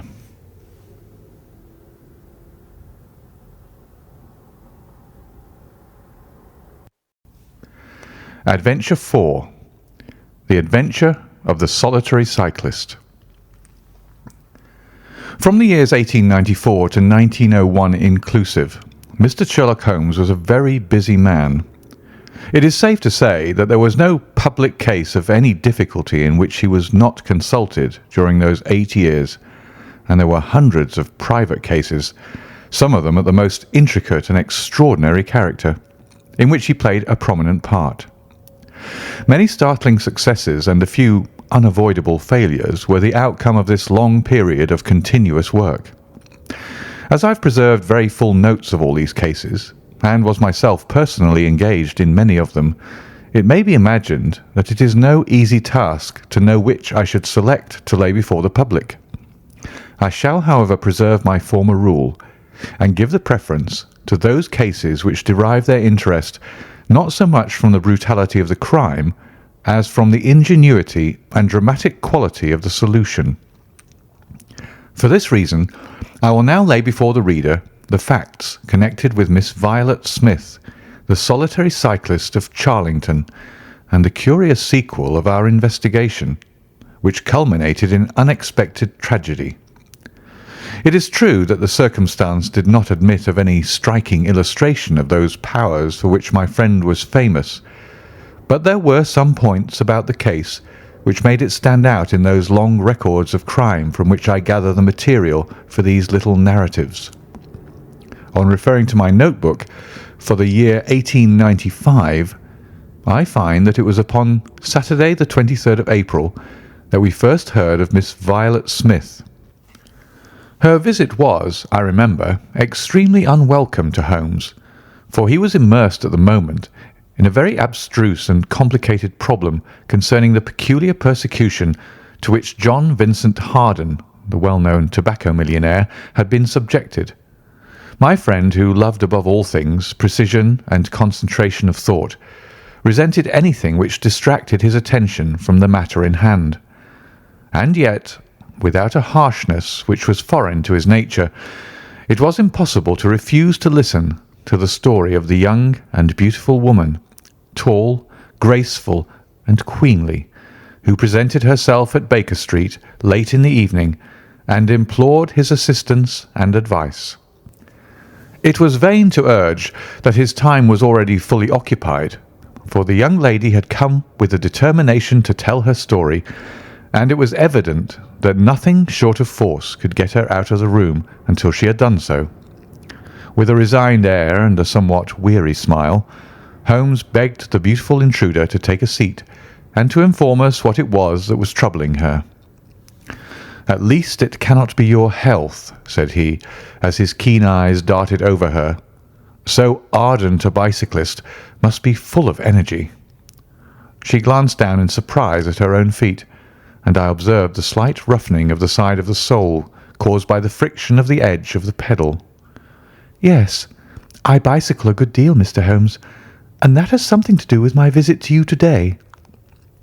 My friend took the lady's ungloved hand and examined it with as close an attention and as little sentiment as a scientist would show to a specimen. "You will excuse me, I'm sure. It is my business," said he as he dropped it. "I nearly fell into the error of supposing that you were typewriting. Of course, it is obvious that it is music. You observe the spatulate finger ends, Watson, which is common to both professions. There is a spirituality about the face, however," she gently turned it towards the light, "which the typewriter does not generate. This lady is a musician." "Yes, Mr. Holmes, I teach music." "In the country, I presume, from your complexion?" "Yes, sir, near Farnham, on the borders of Surrey." "A beautiful neighbourhood, and full of the most interesting associations. You remember, Watson, that it was near there that we took Archie Stamford, the forger. Now, Miss Violet, what has happened to you near Farnham, on the borders of Surrey?" The young lady, with great clearness and composure, made the following curious statement. "My father is dead, Mr. Holmes. He was James Smith, who conducted the orchestra at the old Imperial Theatre. My mother and I were left without a relation in the world except one uncle, Ralph Smith, who went to Africa 25 years ago, and we've never had a word from him since. When father died, we were left very poor, but one day we were told that there was an advertisement in the Times inquiring for our whereabouts. You can imagine how excited we were, for we thought that someone had left us a fortune. We went at once to the lawyer whose name was given in the paper. There we met two gentlemen, Mr. Carruthers and Mr. Woodley, who were home on a visit from South Africa. They said that my uncle was a friend of theirs, that he had died some months before in great poverty in Johannesburg, and that he had asked them with his last breath to hunt up his relations and see that they were in no want. It seemed strange to us that Uncle Ralph, who took no notice of us when he was alive, should be so careful to look after us when he was dead. But Mr. Carruthers explained that the reason was that my uncle had just heard of the death of his brother, and so felt responsible for our fate. "Excuse me," said Holmes. "When was this interview?" "Last December, 4 months ago." "Pray proceed." "Mr. Woodley seemed to me to be a most odious person. He was forever making eyes at me, a coarse, puffy-faced, red-moustached young man with his hair plastered down on each side of his forehead. I thought that he was perfectly hateful, and I was sure that Cyril would not wish me to know such a person." "Oh, Cyril is his name?" said Holmes, smiling. The young lady blushed and laughed. "Yes, Mr. Holmes, Cyril Morton, an electrical engineer, and we hope to be married at the end of the summer. Dear me, how did I get talking about him? What I wished to say was that Mr. Woodley was perfectly odious, but that Mr. Carruthers, who was a much older man, was more agreeable. He was a dark, sallow, clean-shaven, silent person, but he had polite manners and a pleasant smile. He inquired how we were left, and on finding that we were very poor, he suggested that I should come and teach music to his only daughter, aged 10. I said that I did not like to leave my mother, on which he suggested that I should go home to her every weekend, and he offered me 100 a year, which was certainly splendid pay. So it ended by my accepting, and I went down to Chiltern Grange, about 6 miles from Farnham. Mr. Carruthers was a widower, but he had engaged a lady housekeeper, a very respectable, elderly person called Mrs. Dixon, to look after his establishment. The child was a dear, and everything promised well. Mr. Carruthers was very kind and very musical, and we had most pleasant evenings together. Every weekend I went home to my mother in town. The first flaw in my happiness was the arrival of the red-moustached Mr. Woodley. He came for a visit of a week, and oh, it seemed 3 months to me. He was a dreadful person, a bully to everyone else, but to me something infinitely worse. He made odious love to me, boasted of his wealth, said that if I married him I could have the finest diamonds in London, and finally, when I would have nothing to do with him, he seized me in his arms one day after dinner. He was hideously strong, and swore that he would not let me go until I had kissed him. Mr. Carruthers came in and tore him from me, on which he turned upon his own host, knocking him down and cutting his face open. That was the end of his visit, as you can imagine. Mr. Carruthers apologized to me next day, and assured me that I should never be exposed to such an insult again. I have not seen Mr. Woodley since. And now, Mr. Holmes, I come at last to the special thing which has caused me to ask your advice today. You must know that every Saturday afternoon I ride on my bicycle to Farnham Station in order to get the 12:22 to town.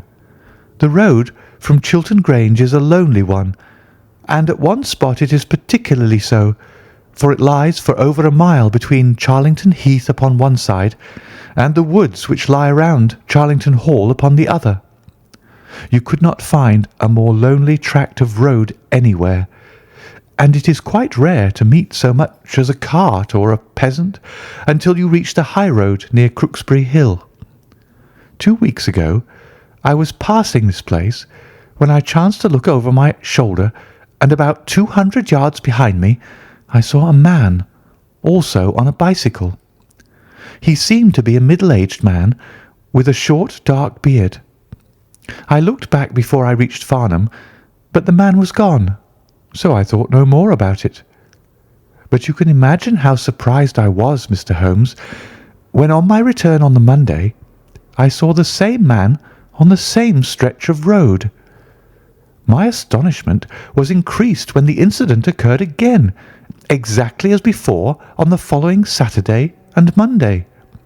He always kept his distance, and he did not molest me in any way, but still it certainly was very odd. I mentioned it to Mr. Carruthers, who seemed interested in what I said, and told me that he had ordered a horse and trap so that in future I should not pass over those lonely roads without some companion. The horse and trap were to have come this week, but for some reason they were not delivered, and again I had to cycle to the station. That was this morning. You can think that I looked out when I came to Charlington Heath, and there, sure enough, was the man, exactly as he had been the 2 weeks before. He always kept so far from me that I could not clearly see his face, but it was certainly someone whom I did not know. He was dressed in a dark suit with a cloth cap. The only thing about his face that I could clearly see was his dark beard. Today I was not alarmed, but I was filled with curiosity, and I determined to find out who he was and what he wanted. I slowed down my machine, but he slowed down his. Then I stopped altogether, but he stopped also. Then I laid a trap for him. There is a sharp turning of the road, and I pedalled very quickly round this, and then I stopped and waited. I expected him to shoot round and pass me before he could stop, but he never appeared. Then I went back and looked around the corner. I could see a mile of road, but he was not on it. To make it the more extraordinary, there was no side road at this point down which he could have gone. Holmes chuckled and rubbed his hands. "This case certainly presents some features of its own," said he. "How much time elapsed between your turning the corner and your discovery that the road was clear?" 2 or 3 minutes. "Then he could not have retreated down the road, and you say that there are no side roads?" "None." "Then he certainly took a footpath on one side or the other." "It could not have been on the side of the heath, or I should have seen him." "So, by the process of exclusion, we arrive at the fact that he made his way toward Charlington Hall, which, as I understand, is situated in its own grounds on one side of the road. Anything else?" "Nothing, Mr. Holmes, save that I was so perplexed that I felt I should not be happy until I had seen you and had your advice." Holmes sat in silence for some little time. "Where is the gentleman to whom you are engaged?" he asked at last. "He is in the Midland Electrical Company at Coventry." "He would not pay you a surprise visit?" "Oh, Mr. Holmes, as if I should not know him." "Have you had any other admirers?" "Several before I knew Cyril." "And since?" "There was this dreadful man Woodley, if you can call him an admirer." "No one else?" Our fair client seemed a little confused. "Who was he?" asked Holmes. "Oh, it may be a mere fancy of mine, but it had seemed to me sometimes that my employer, Mr. Carruthers, takes a great deal of interest in me. We are thrown rather together. I play his accompaniments in the evening. He has never said anything. He is a perfect gentleman. But a girl always knows." "Ha!" Holmes looked grave. "What does he do for a living?" "He is a rich man." "No carriages or horses?" "Well, at least he is fairly well-to-do, but he goes into the city 2 or 3 times a week. He is deeply interested in South African gold shares." "You will let me know any fresh development, Miss Smith. I am very busy just now, but I will find time to make some inquiries into your case. In the meantime, Take no step without letting me know. Goodbye, and I trust that we shall have nothing but good news from you." "It is part of the settled order of nature that such a girl should have followers," said Holmes. He pulled at his meditative pipe. "But for choice not on bicycles in lonely country roads. Some secretive lover beyond all doubt. But there are curious and suggestive details about the case, Watson. That he should appear only at that point. Exactly. Our first effort must be to find who are the tenants of Charlington Hall. Then again, how about the connection between Carruthers and Woodley, since they appear to be men of such a different type? How came they both to be so keen upon looking up Ralph Smith's relations? One more point. What sort of a menage is it which pays double the market price for a governess but does not keep a horse, although 6 miles from the station? Odd, Watson. Very odd. You'll go down? No, my dear fellow, you will go down. This may be some trifling intrigue, and I cannot break my other important research for the sake of it. On Monday you will arrive early at Farnham. You will conceal yourself near Charlington Heath. You will observe these facts for yourself and act as your own judgment advises. Then, having inquired as to the occupants of the hall, you will come back to me and report. And now, Watson, not another word of the matter until we have a few solid stepping stones on which we may hope to get across to our solution." We had ascertained from the lady that she went down upon the Monday by the train which leaves Waterloo at 9:50. So I started early and caught the 9:13. At Farnham Station I had no difficulty in being directed to Charlington Heath. It was impossible to mistake the scene of the young lady's adventure, for the road runs between the open heath on one side and an old yew hedge upon the other, surrounding a park which is studded with magnificent trees. There was a main gateway of a lichen-studded stone, each side pillar surmounted by mouldering heraldic emblems, but besides this central carriage drive I observed several points where there were gaps in the hedge and paths leading through them. The house was invisible from the road, but the surroundings all spoke of gloom and decay. The heath was covered with golden patches of flowering gorse, gleaming magnificently in the light of the bright spring sunshine. Behind one of these clumps I took up my position so as to command both the gateway of the hall and a long stretch of the road upon either side. It had been deserted when I left it, but now I saw a cyclist riding down it from the opposite direction to that in which I had come. He was clad in a dark suit, and I saw that he had a black beard. On reaching the end of the Charlington grounds, he sprang from his machine and led it through a gap in the hedge, disappearing from my view. A quarter of an hour passed, and then a second cyclist appeared. This time it was the young lady coming from the station. I saw her look about her as she came to the Charlington hedge. An instant later, the man emerged from his hiding place, sprang upon his cycle, and followed her. In all the broad landscape, those were the only moving figures, the graceful girl sitting very straight upon her machine, and the man behind her bending low over his handlebar with a curiously furtive suggestion in every movement. She looked back at him and slowed her pace. He slowed also. She stopped. He at once stopped too, keeping 200 yards behind her. Her next movement was as unexpected as it was spirited. She suddenly whisked her wheels round and dashed straight at him. He was as quick as she, however, and darted off in desperate flight. Presently she came back up the road again, her head haughtily in the air, not deigning to take any further notice of her silent attendant. He had turned also, and still kept his distance until the curve of the road hid them from my sight. I remained in my hiding place, and it was well that I did so, for presently the man reappeared, cycling slowly back. He turned in at the hall gates and dismounted from his machine. For some minutes I could see him standing among the trees.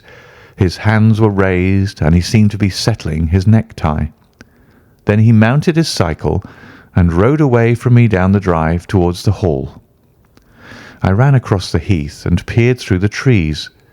Far away, I could catch glimpses of the old grey building with its bristling Tudor chimneys, but the drive ran through a dense shrubbery, and I saw no more of my man. However, it seemed to me that I had done a fairly good morning's work, and I walked back in high spirits to Farnham. The local house agent could tell me nothing about Charlington Hall, and referred me to a well-known firm in Pall Mall. There I halted on my way home, and met with courtesy from the representative. No, I could not have Charlington Hall for the summer. I was just too late. It had been let about a month ago. Mr. Williamson was the name of the tenant. He was a respectable elderly gentleman. The polite agent was afraid he could say no more, as the affairs of his clients were not matters which he could discuss. Mr. Sherlock Holmes listened with attention to the long report which I was able to present to him that evening, but it did not elicit that word of curt praise which I had hoped for and should have valued. On the contrary, his austere face was even more severe than usual as he commented upon the things that I had done and the things that I had not. Your hiding place, my dear Watson, was very faulty. You should have been behind the hedge. Then you would have had a close view of this interesting person. As it is, you are some hundreds of yards away and can tell me even less than Miss Smith. She thinks she does not know the man. I am convinced she does. Why otherwise should he be so desperately anxious that she should not get so near him as to see his features? You describe him as bending over the handlebar. Concealment again, you see. You really have done remarkably badly. He returns to the house, and you want to find out who he is. You come to a London house agent? What should I have done? I cried with some heat. Gone to the nearest public house. That is the centre of country gossip. They would have told you every name from the master to the scullery maid. Williamson? It conveys nothing to my mind. If he is an elderly man, he is not this active cyclist who sprints away from that young lady's athletic pursuit. What have we gained from your expedition? The knowledge that the girl's story is true. I never doubted it. That there is a connection between the cyclist and the hall. I never doubted that either. That the hall is tenanted by Williamson. Who's the better for that? Well, well, my dear sir, don't look so depressed. We can do little more until next Saturday, and in the meantime I may make one or two inquiries myself. Next morning we had a note from Miss Smith recounting shortly and accurately the very incidents which I had seen, but the pith of the letter lay in the postscript. I am sure that you will respect my confidence, Mr. Holmes, when I tell you that my place here has become difficult, owing to the fact that my employer has proposed marriage to me. I am convinced that his feelings are most deep and most honourable. At the same time, my promise is of course given. He took my refusal very seriously, but also very gently. You can understand, however, that the situation is a little strained. Our young friend seems to be getting into deep waters, said Holmes thoughtfully as he finished the letter. The case certainly presents more features of interest and more possibility of development than I had originally thought. I should be none the worse for a quiet, peaceful day in the country, and I am inclined to run down this afternoon and test one or two theories which I have formed. Holmes's quiet day in the country had a singular termination, for he arrived at Baker Street late in the evening with a cut lip and a discoloured lump upon his forehead, besides a general air of dissipation which would have made his own person the fitting object of a Scotland Yard investigation. He was immensely tickled by his own adventures and laughed heartily as he recounted them. "I get so little active exercise that it is always a treat," said he. "You are aware that I have some proficiency in the good old British sport of boxing. Occasionally it is of service. To-day, for example, I should have come to very ignominious grief without it." I begged him to tell me what had occurred. I found that country pub which I had already recommended to your notice, and there I made my discreet inquiries. I was in the bar, and the garrulous landlord was giving me all that I wanted. Williamson is a white-bearded man, and he lives alone, with a small staff of servants, at the Hall. There is some rumour that he is, or has been, a clergyman, but one or two incidents of his short residence at the Hall struck me as peculiarly unecclesiastical. I have already made some inquiries at a clerical agency, and they tell me that there was a man of that name in orders, whose career has been a singularly dark one.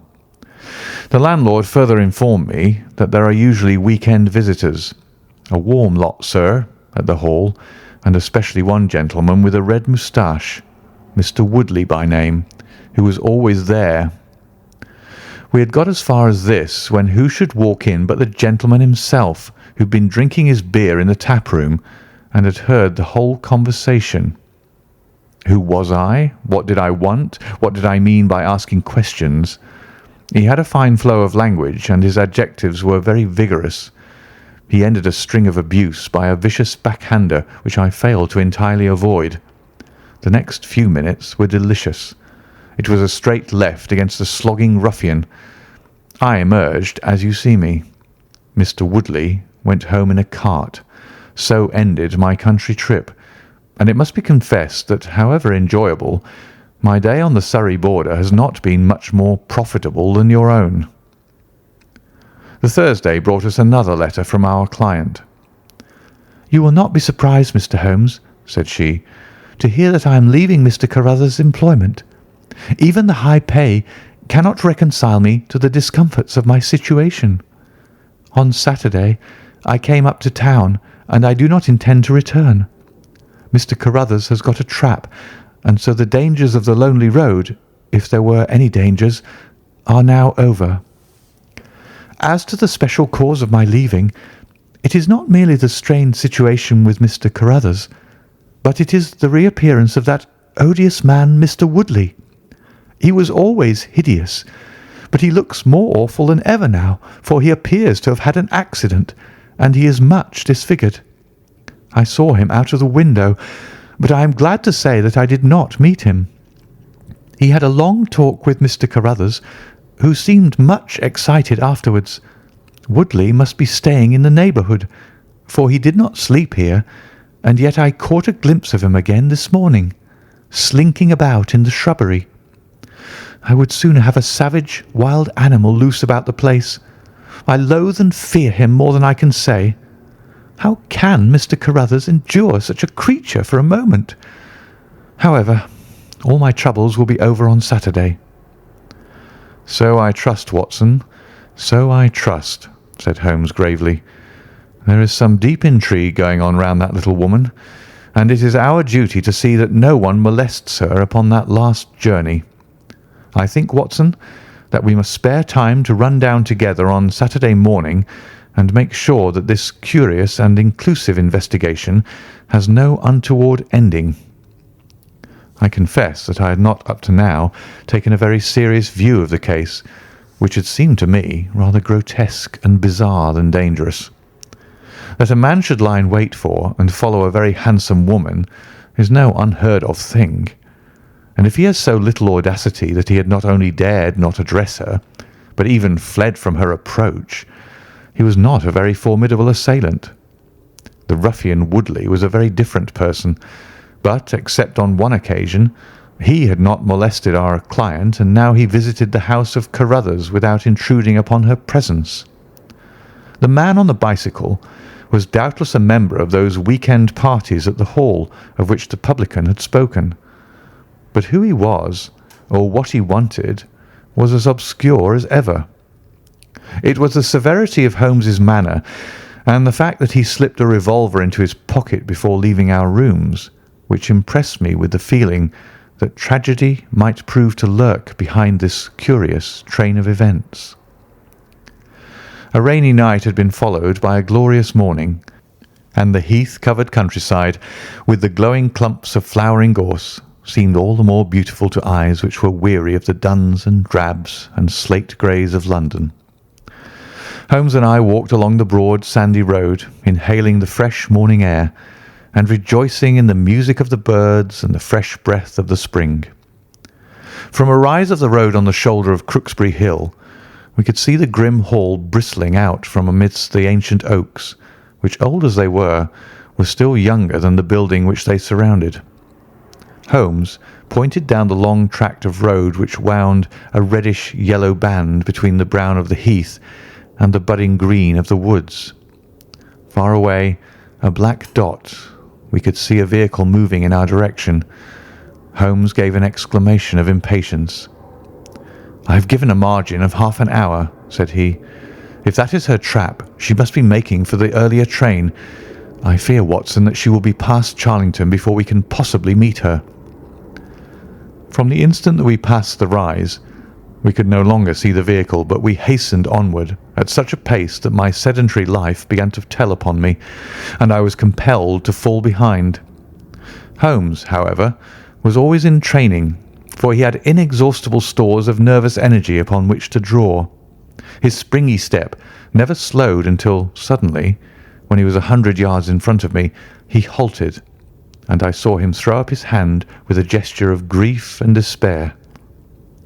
At the same instant, an empty dog-cart, the horse cantering, the reins trailing, appeared round the curve of the road and rattled swiftly towards us. "Too late, Watson, too late!" cried Holmes, as I ran panting to his side. "Fool that I was not to allow for that earlier train! It's abduction, Watson, abduction, murder, heaven knows what! Block the road, stop the horse. That's right. Now jump in and let us see if I can repair the consequence of my own blunder." We had sprung into the dog-cart, and Holmes, after turning the horse, gave it a sharp cut with the whip, and we flew back along the road.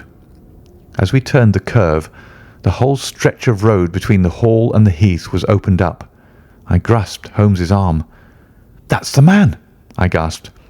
A solitary cyclist was coming towards us. His head was down and his shoulders rounded as he put every ounce of energy that he possessed onto the pedals. He was flying like a racer. Suddenly he raised his bearded face, saw us close to him, and pulled up, springing from his machine. That coal-black beard was in singular contrast to eyes were as bright as if he had a fever. He stared at us and at the dog-cart. Then a look of amazement came over his face. "Hello! Stop there!" he shouted, holding his bicycle to block our road. "Where did you get that dog-cart? Pull up, man!" he yelled, drawing a pistol from his side. "Pull up, I say, or by George, I'll put a bullet into your horse." Holmes threw the reins into my lap and sprang down from the cart. "You're the man we want to see. Where is Miss Violet Smith?" he said in his quick, clear way. "That's what I'm asking you. You're in her dog-cart. You ought to know where she is." "We met the dog-cart on the road. There was no one in it. We drove back to help the young lady." "Good Lord! Good Lord! What shall I do?" cried the stranger in an ecstasy of despair. "They've got her, that hellhound Woodley and the blackguard parson. Come, man, come. If you really are a friend, stand by me and we'll save her, if I have to leave my carcass in Charlington Wood." He ran distractedly, his pistol in his hand, towards a gap in the hedge. Holmes followed him, and I, leaving the horse grazing beside the road, followed Holmes. "This is where they came through," said he, pointing to the marks of several feet upon the muddy path. "Hello! Stop a minute. Who's this in the bush?" It was a young fellow about 17, dressed like an ostler, with leather cords and gaiters.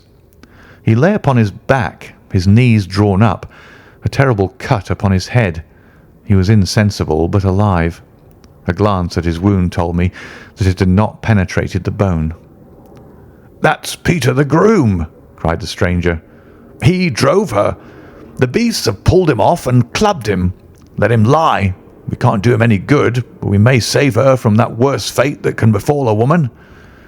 He ran frantically down the path which wound among the trees. We had reached the shrubbery which surrounded the house when Holmes pulled up. "They didn't go to the house. Here are their marks on the left. here beside the laurel bushes. Ah, I said so." As he spoke, a woman's shrill scream, a scream which vibrated with a frenzy of horror, burst from the thick green clump of bushes in front of us. It ended suddenly on its highest note with a choke and a gurgle. "This way! This way! They're in the bowling alley!" cried the stranger, darting through the bushes. "Ah, the cowardly dogs! Follow me, gentlemen! Too late! Too late! By the living Jingo!" We had broken suddenly into a lovely glade of greensward, surrounded by ancient trees. On the farther side of it, under the shadow of a mighty oak, there stood a singular group of 3 people. One was a woman, our client, drooping and faint, a handkerchief round her mouth. Opposite her stood a brutal, heavy-faced, red-moustached young man, his gaitered legs parted wide, one arm akimbo, the other waving a riding crop, his whole attitude suggestive of triumphant bravado. Between them, an elderly, grey-bearded man, wearing a short surplice over a light tweed suit, had evidently just completed the wedding service, for he pocketed his prayer book as we appeared and slapped the sinister bridegroom upon the back in jovial congratulation. "They're married!" I gasped. "Come on!" cried our guide. "Come on!" He rushed across the glade, Holmes and I at his heels. As we approached, the lady staggered against the trunk of the tree for support. Williamson, the ex-clergyman, bowed to us with mock politeness, and the bully Woodley advanced with a shout of brutal and exultant laughter. "You can take your beard off, Bob," said he. "I know you right enough. Well, you and your pals have just come in time for me to be able to introduce you to Mrs. Woodley." Our guide's answer was a singular one. He snatched off the dark beard which had disguised him and threw it on the ground, disclosing a long, sallow, clean-shaven face below it. Then he raised his revolver and covered the young ruffian who was advancing upon him with his dangerous riding crop swinging in his hand. "Yes," said our ally, "I am Bob Carruthers, and I'll see this woman righted if I had to swing for it. I told you what I'd do if you molested her, and by the Lord I'll be as good as my word." "You're too late. She's my wife." "No, she's your widow." His revolver cracked, and I saw the blood spurt from the front of Woodley's waistcoat. He spun round with a scream and fell upon his back, his hideous red face turning suddenly to a dreadful mottled pallor. The old man, still clad in his surplice, burst into such a string of foul oaths as I have never heard, and pulled out a revolver of his own. But before he could raise it, he was looking down the barrel of Holmes's weapon. "Enough of this," said my friend coldly. "Drop that pistol. Watson, pick it up. Hold it to his head. Thank you. You, Carruthers, give me that revolver. We'll have no more violence. Come, hand it over." "Who are you, then?" "My name's Sherlock Holmes." "Good Lord!" "You've heard of me, I see. I will represent the official police until their arrival. Here, you!"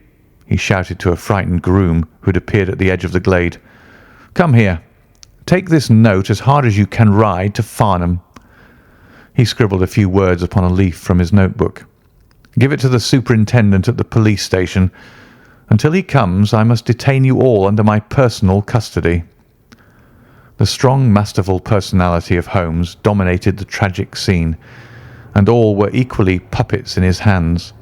Williamson and Carruthers found themselves carrying the wounded Woodley into the house, and I gave my arm to the frightened girl. The injured man was laid on his bed, and at Holmes's request I examined him. I carried my report to where he sat in the old tapestry-hung dining room with his 2 prisoners before him. "He will live," said I. "What?" cried Carruthers, springing out of his chair. "Oh, go upstairs and finish him first. Do you tell me that that angel is to be tied to Roaring Jack Woodley for life?" "You need not concern yourself about that," said Holmes. "There are 2 very good reasons why she should, under no circumstances, be his wife. In the first place, we are very safe in questioning Mr. Williamson's right to solemnise a marriage." "I have been ordained," cried the old rascal. "And also unfrocked."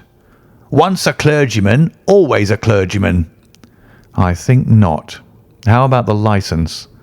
"We had a licence for the marriage. I have it here in my pocket." "Then you got it by trick.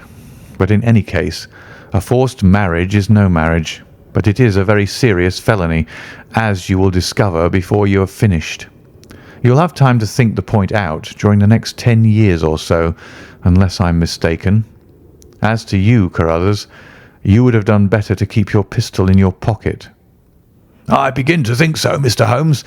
But when I thought of all the precaution I had taken to shield this girl, for I loved her, Mr. Holmes, and it is the only time that ever I knew what love was, it fairly drove me mad to think that she was in the power of the greatest brute and bully in South Africa, a man whose name is a holy terror from Kimberley to Johannesburg.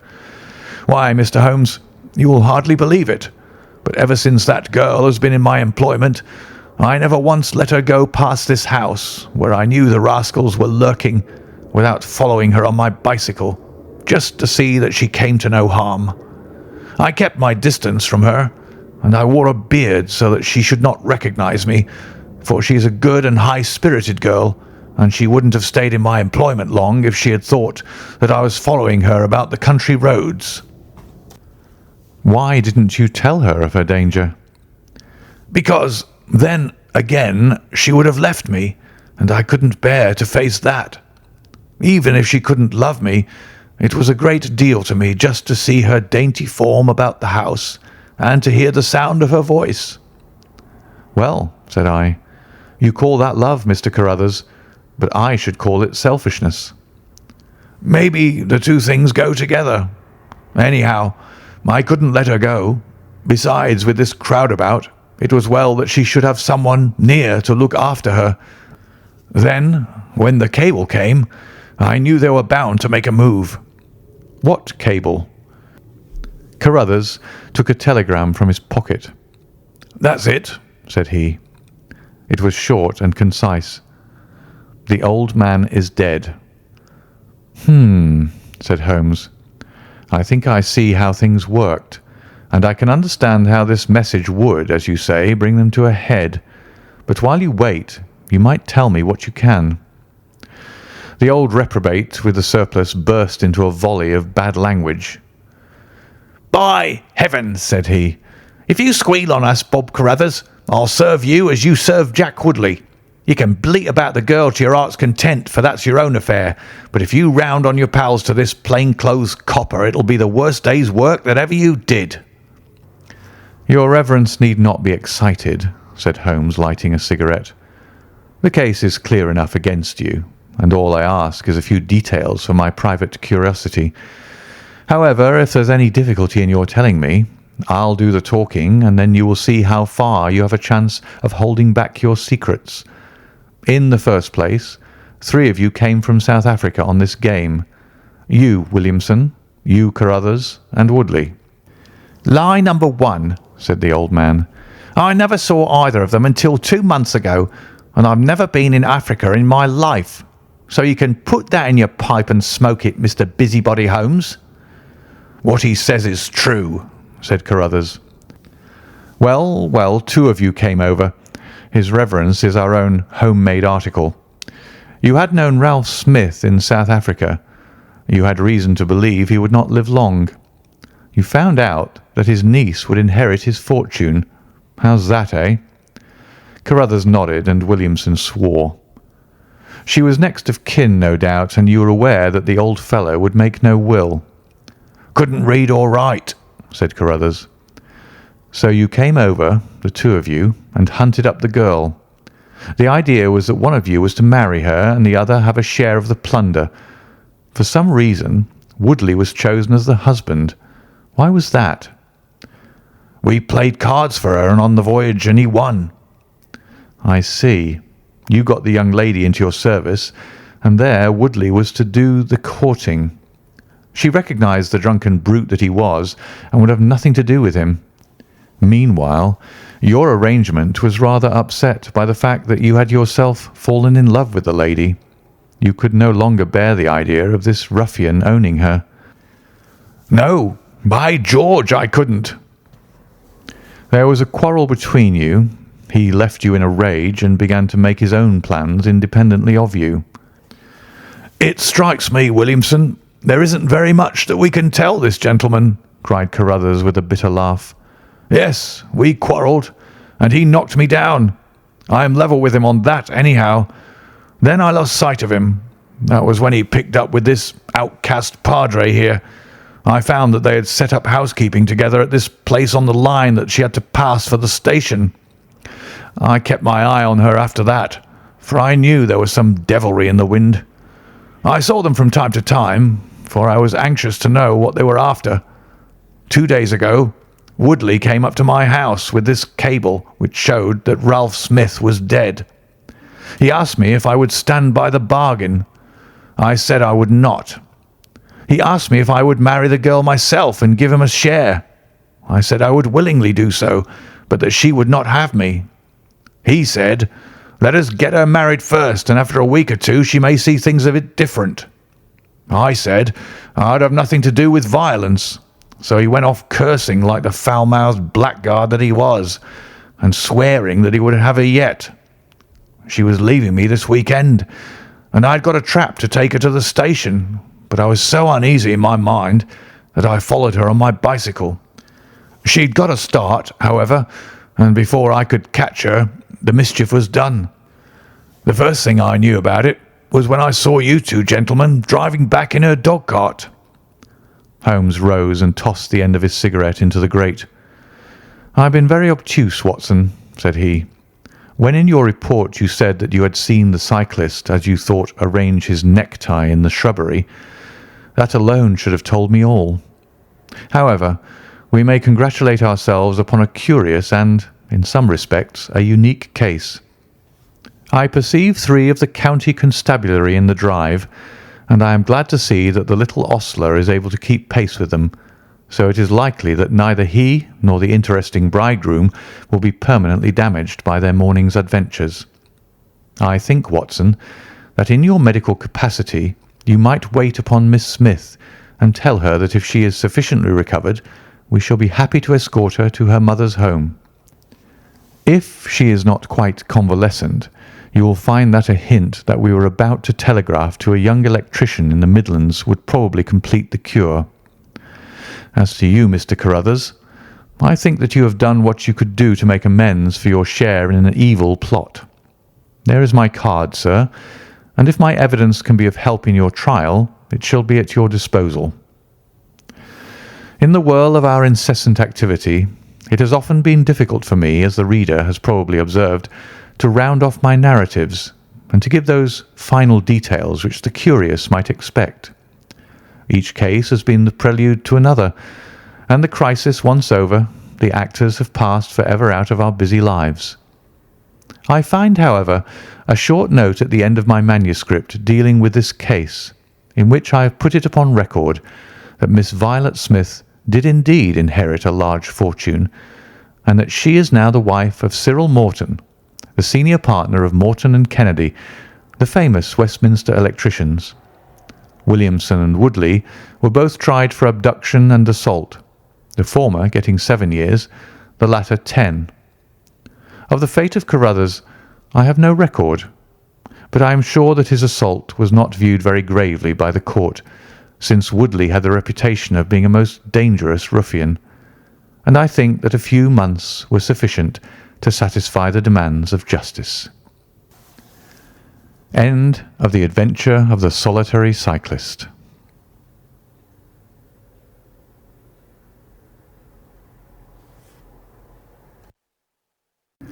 Adventure 5. The Adventure of the Priory School. Part 1. We've had some dramatic entrances and exits upon our small stage at Baker Street, but I cannot recollect anything more sudden and startling than the first appearance of Thornycroft Huxtable, M.A., Ph.D., etc. His card, which seemed too small to carry the weight of his academic distinctions, preceded him by a few seconds, and then he entered himself, so large, so pompous, and so dignified that he was the very embodiment of self-possession and solidity. And yet his first action, when the door had closed behind him, was to stagger against the table, whence he slipped down upon the floor, and there was that majestic figure prostrate and insensible upon our bearskin hearth-rug.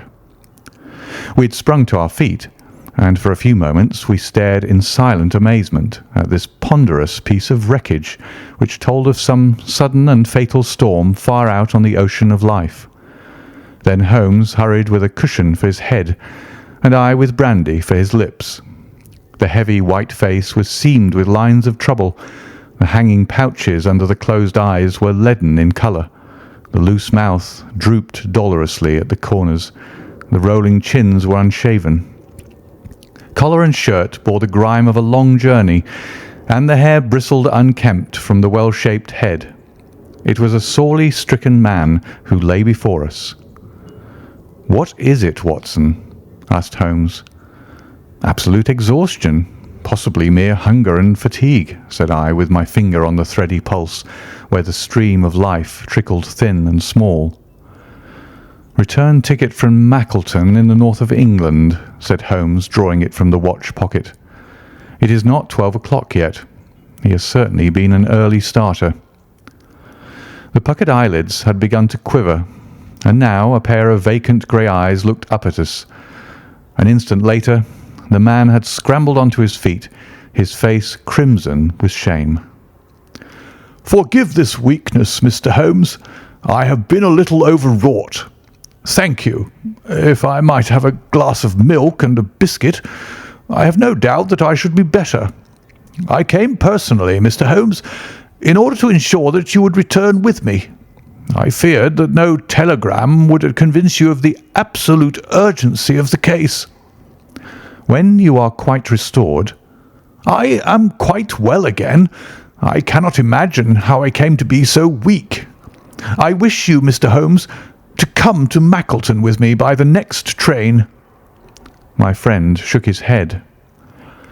"My colleague, Dr. Watson, could tell you that we are very busy at present. I am retained in this case of the Ferrers documents, and the Abergavenny murder is coming up for trial. Only a very important issue could call me from London at present." "Important?" Our visitor threw up his hands. "Have you heard nothing of the abduction of the only son of the Duke of Holdernesse?" "What, the late cabinet minister?" "Exactly. We had tried to keep it out of the papers, but there was some rumour in the Globe last night. I thought it might have reached your ears." Holmes shot out his long, thin arm and picked out volume H in his encyclopaedia of reference. "Holdernesse, 6th Duke, K.G., P.C. Half the alphabet. Baron Beverley, Earl of Carston. Dear me, what a list. Lord Lieutenant of Hallamshire since 1900. Married Edith, daughter of Sir Charles Appledore, 1888.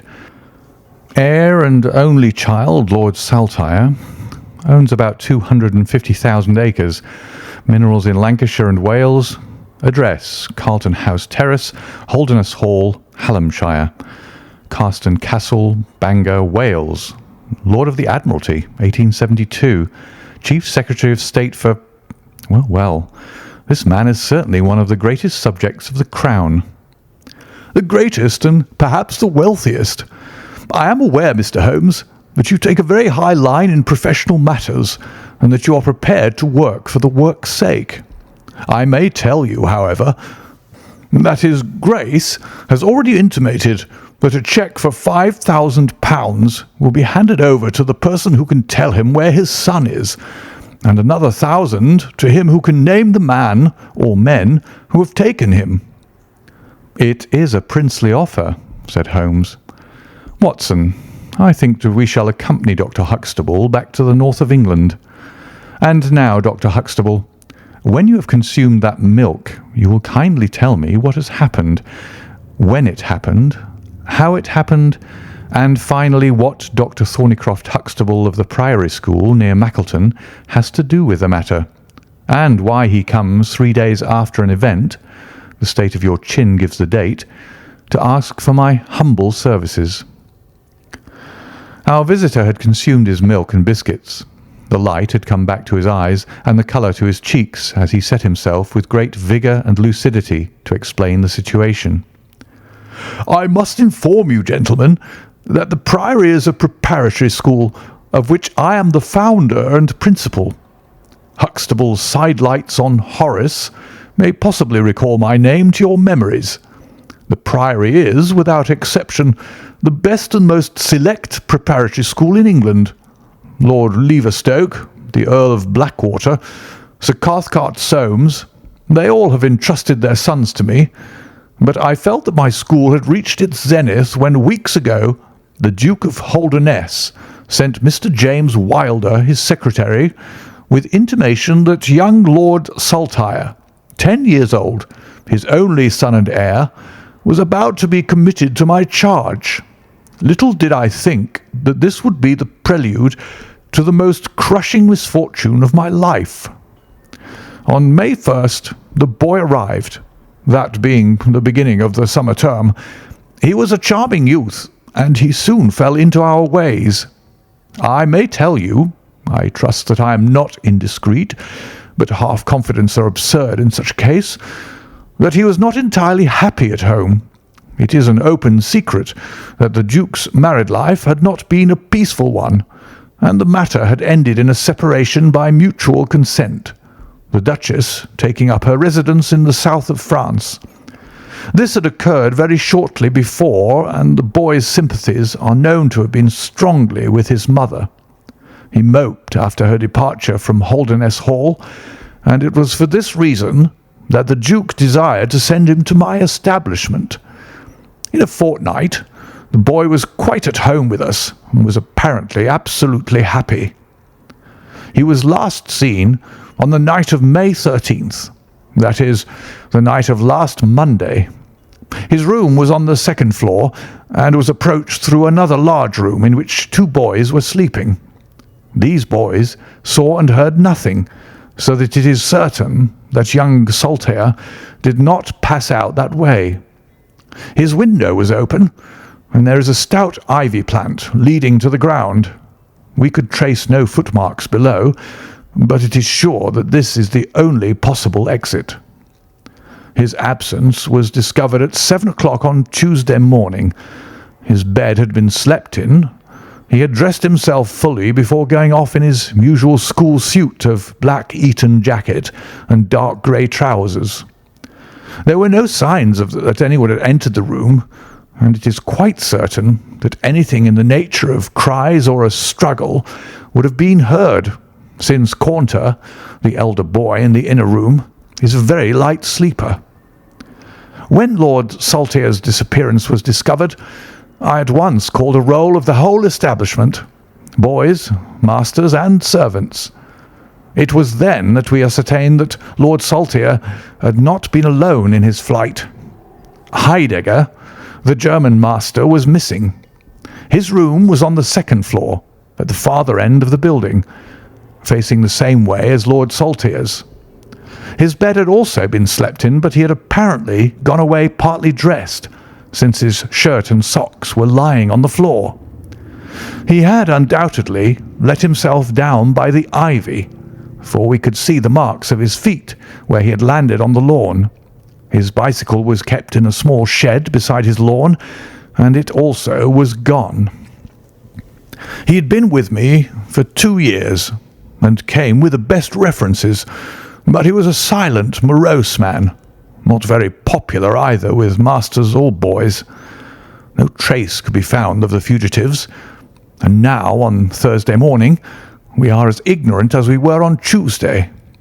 Inquiry was, of course, made at once at Holdernesse Hall, which is only a few miles away, and we imagine that in some sudden attack of homesickness he had gone back to his father, but nothing had been heard of him. The Duke is greatly agitated, and as to me, you have seen yourselves the state of nervous prostration to which the suspense and the responsibility have reduced me. Mr. Holmes, if ever you put forward your full powers, I implore you to do so now, for never in your life could you have a case which is more worthy of them." Sherlock Holmes had listened with the utmost intentness to the statement of the unhappy schoolmaster. His drawn brows and the deep furrow between them showed that he needed no exhortation to concentrate all his attention upon a problem which, apart from the tremendous interests involved, must appeal so directly to his love of the complex and the unusual. He now drew out his notebook and jotted down one or two memoranda. "You have been very remiss in not coming to me sooner," said he severely. "You start me on my investigation with a very serious handicap. It is conceivable, for example, that this ivy and this lawn would have yielded nothing to an expert observer." "I am not to blame, Mr. Holmes. His Grace was extremely desirous to avoid all public scandal. He was afraid of his family unhappiness being dragged before the world. He has a deep horror of anything of the kind." "But there has been some official investigation?" "Yes, sir, and it has proved most disappointing. An apparent clue was at once obtained, since a boy and a young man were reported to have been seen leaving a neighbouring station by an early train. Only last night we had news that the couple had been hunted down in Liverpool, and they proved to have no connection whatever with the matter in hand. Then it was that in my despair and disappointment, after a sleepless night, I came straight to you by the early train." "I suppose the local investigation was relaxed while this false clue was being followed up?" "It was entirely dropped." "So that 3 days have been wasted. The affair has been most deplorably handled." "I feel it and admit it." "And yet the problem should be capable of ultimate solution. I shall be very happy to look into it. Have you been able to trace any connection between the missing boy and his German master?" "None at all." "Was he in the master's class?" "No, he never exchanged a word with him so far as I know." "That is certainly very singular. Had the boy a bicycle?" "No." "Was any other bicycle missing?" "No." "Is that certain?" "Quite." "Well now, you do not mean to seriously suggest that this German rode off upon a bicycle in the dead of the night, bearing the boy in his arms?" "Certainly not." "Then what is the theory in your mind?" "The bicycle may have been a blind. It may have been hidden somewhere and the pair gone off on foot." "Quite so. But it seems rather an absurd blind, does it not? Were there other bicycles in this shed?" "Several." "Would he not have hidden a couple had he desired to give the idea that they had gone off upon them?" "I suppose he would." "Of course he would. The blind theory won't do. But the incident is an admirable starting point for an investigation. After all, a bicycle is not an easy thing to conceal or to destroy. One other question. Did anyone call to see the boy on the day before he disappeared?" "No." "Did he get any letters?" "Yes, one letter." "From whom?" "From his father."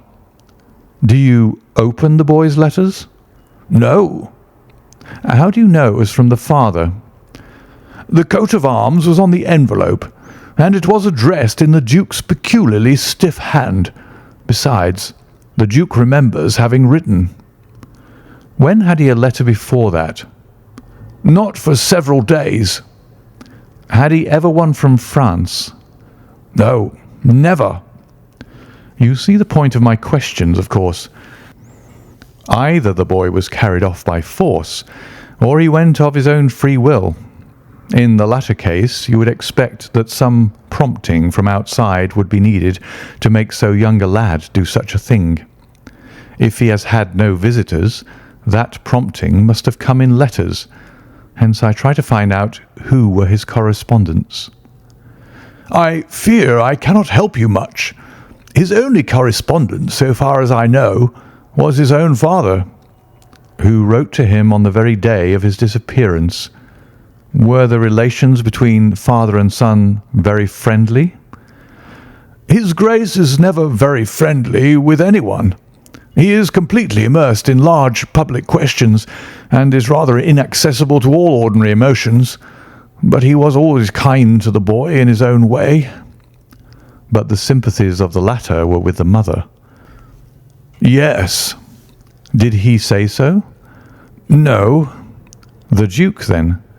Good heaven, no. Then how could you know?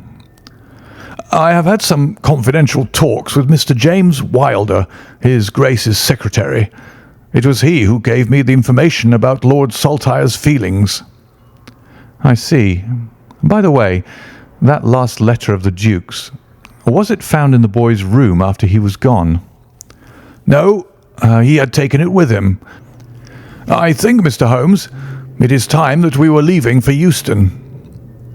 I will order a four-wheeler. In a quarter of an hour we shall be at your service.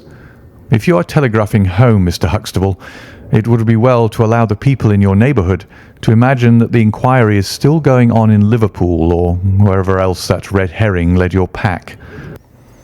In the meantime, I will do a little quiet work at your own doors, and perhaps the scent is not so cold but that two old hounds like Watson and myself may get a sniff of it. That evening found us in the cold, bracing atmosphere of the Peak Country, in which Dr. Huxtable's famous school is situated. It was already dark when we reached it. A card was lying on the hall table, and the butler whispered something to his master, who turned to us with agitation in every heavy feature. "The Duke is here," said he. "The Duke and Mr. Wilder are in the study. Come, gentlemen, and I will introduce you." I was, of course, familiar with the pictures of the famous statesman, but the man himself was very different from his representation. He was a tall and stately person, scrupulously dressed, with a drawn, thin face, and a nose which was grotesquely curved and long. His complexion was of a dead pallor, which was more startling by contrast with a long, dwindling beard of vivid red, which flowed down over his white waistcoat, with his watch chain gleaming through its fringe. Such was the stately presence who looked stonily at us from the centre of Dr. Huxtable's hearth-rug. Beside him stood a very young man, whom I understood to be Wilder, the private secretary. He was small, nervous, alert, with intelligent light blue eyes and mobile features. It was he who at once, in an incisive and positive tone, opened the conversation. "I called this morning, Dr. Huxtable, too late to prevent you from starting to London. I learned that your object was to invite Mr. Sherlock Holmes to undertake the conduct of this case. His Grace is surprised, Dr. Huxtable, that you should have taken such a step without consulting him." "When I learned that the police had failed—" "His Grace is by no means convinced that the police have failed." "But surely, Mr. Wilder—" "You are well aware, Dr. Huxtable, that his Grace is particularly anxious to avoid all public scandal. He prefers to take as few people as possible into his confidence." "The matter can be easily remedied," said the browbeaten doctor. "Mr. Sherlock Holmes can return to London by the morning train." "Hardly that, Doctor, hardly that," said Holmes in his blandest voice.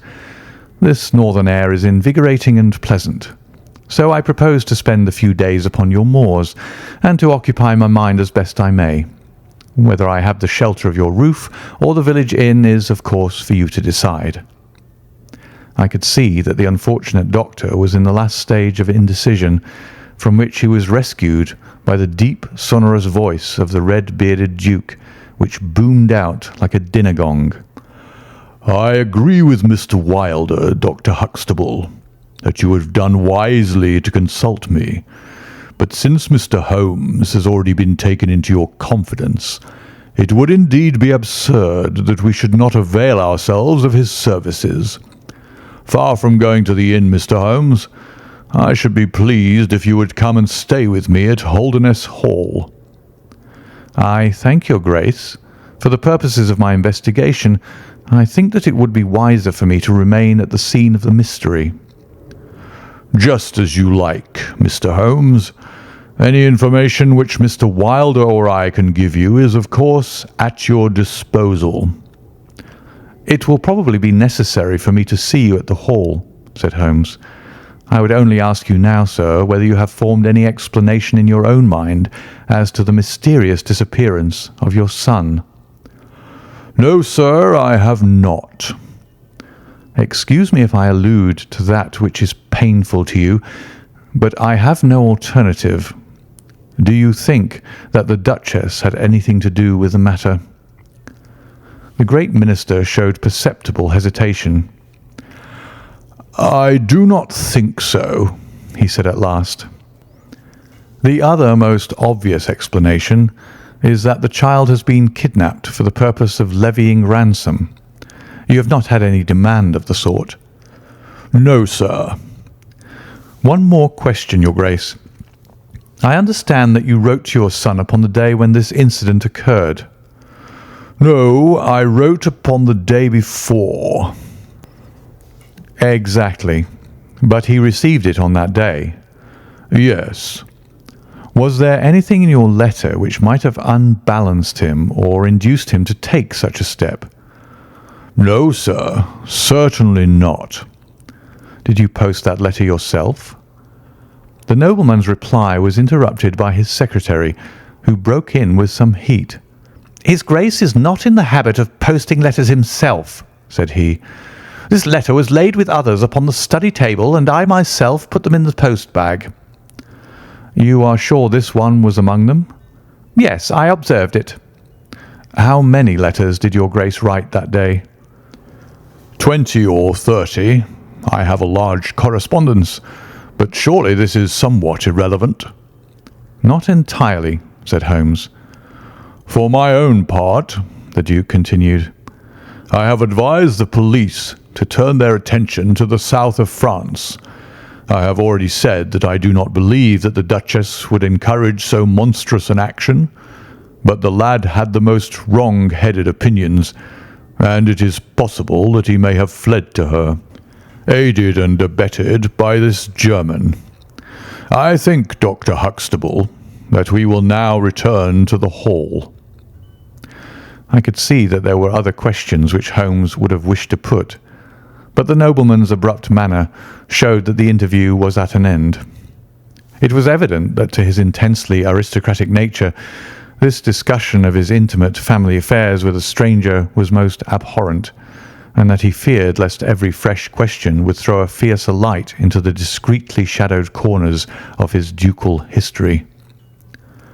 When the nobleman and his secretary had left, my friend flung himself at once, with characteristic eagerness, into the investigation. The boy's chamber was carefully examined, and yielded nothing save the absolute conviction that it was only through the window that he could have escaped. The German master's room and effects gave no further clue.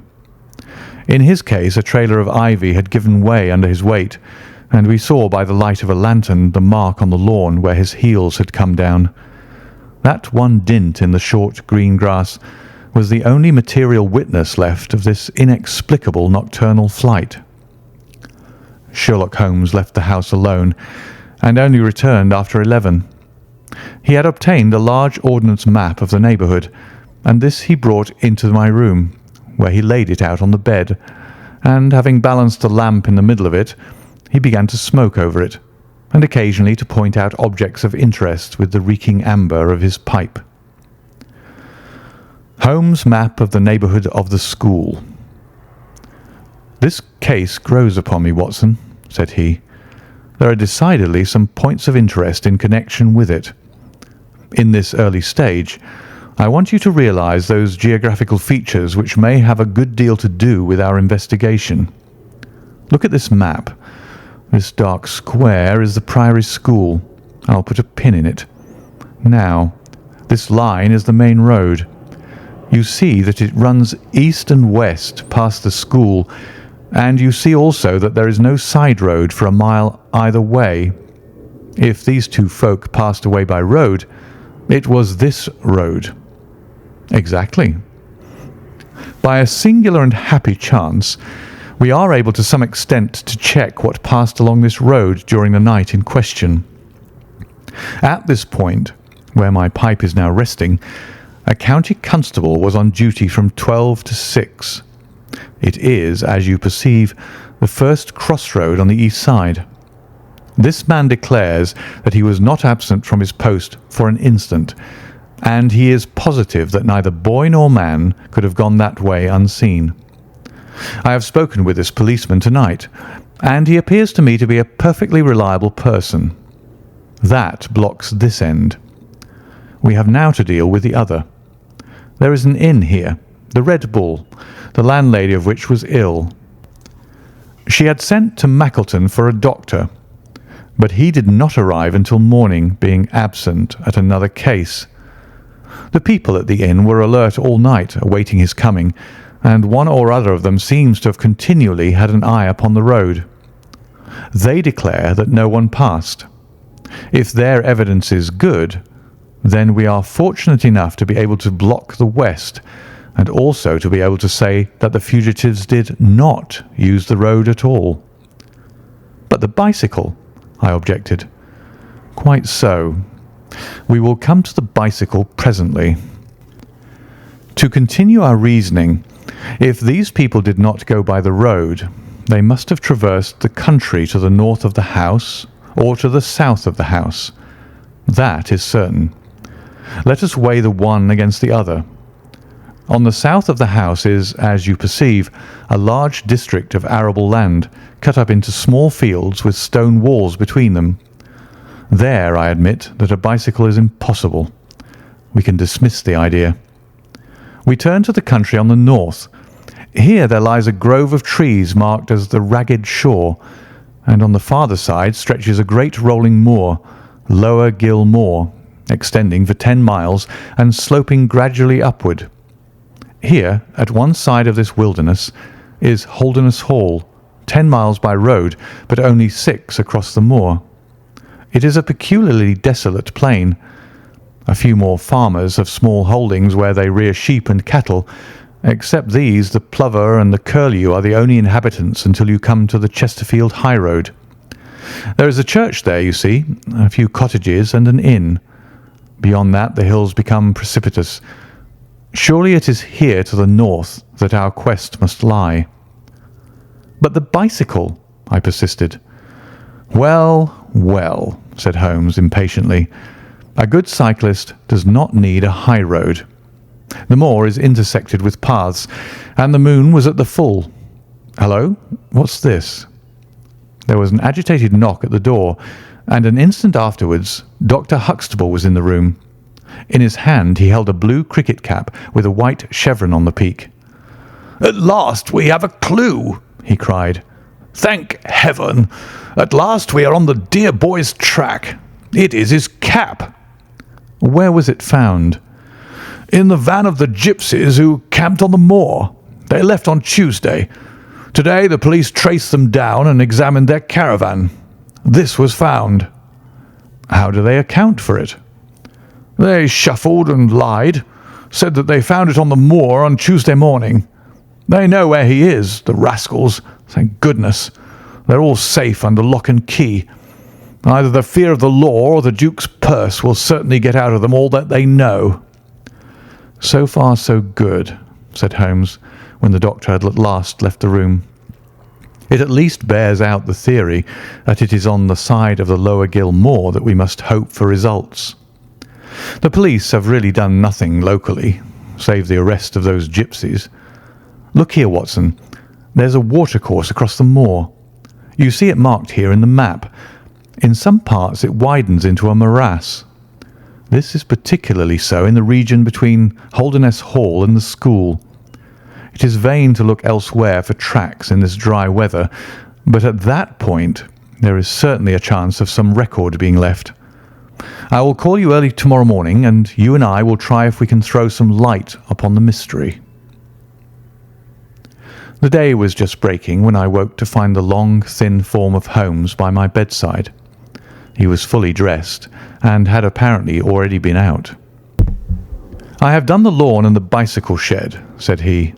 I have also had a rumble through the ragged shore. Now, Watson, there is cocoa ready in the next room. I must beg you to hurry, for we have a great day before us." His eyes shone and his cheek was flushed with the exhilaration of the master workman who sees his work lie ready before him. A very different Holmes, this active, alert man, from the introspective and pallid dreamer of Baker Street.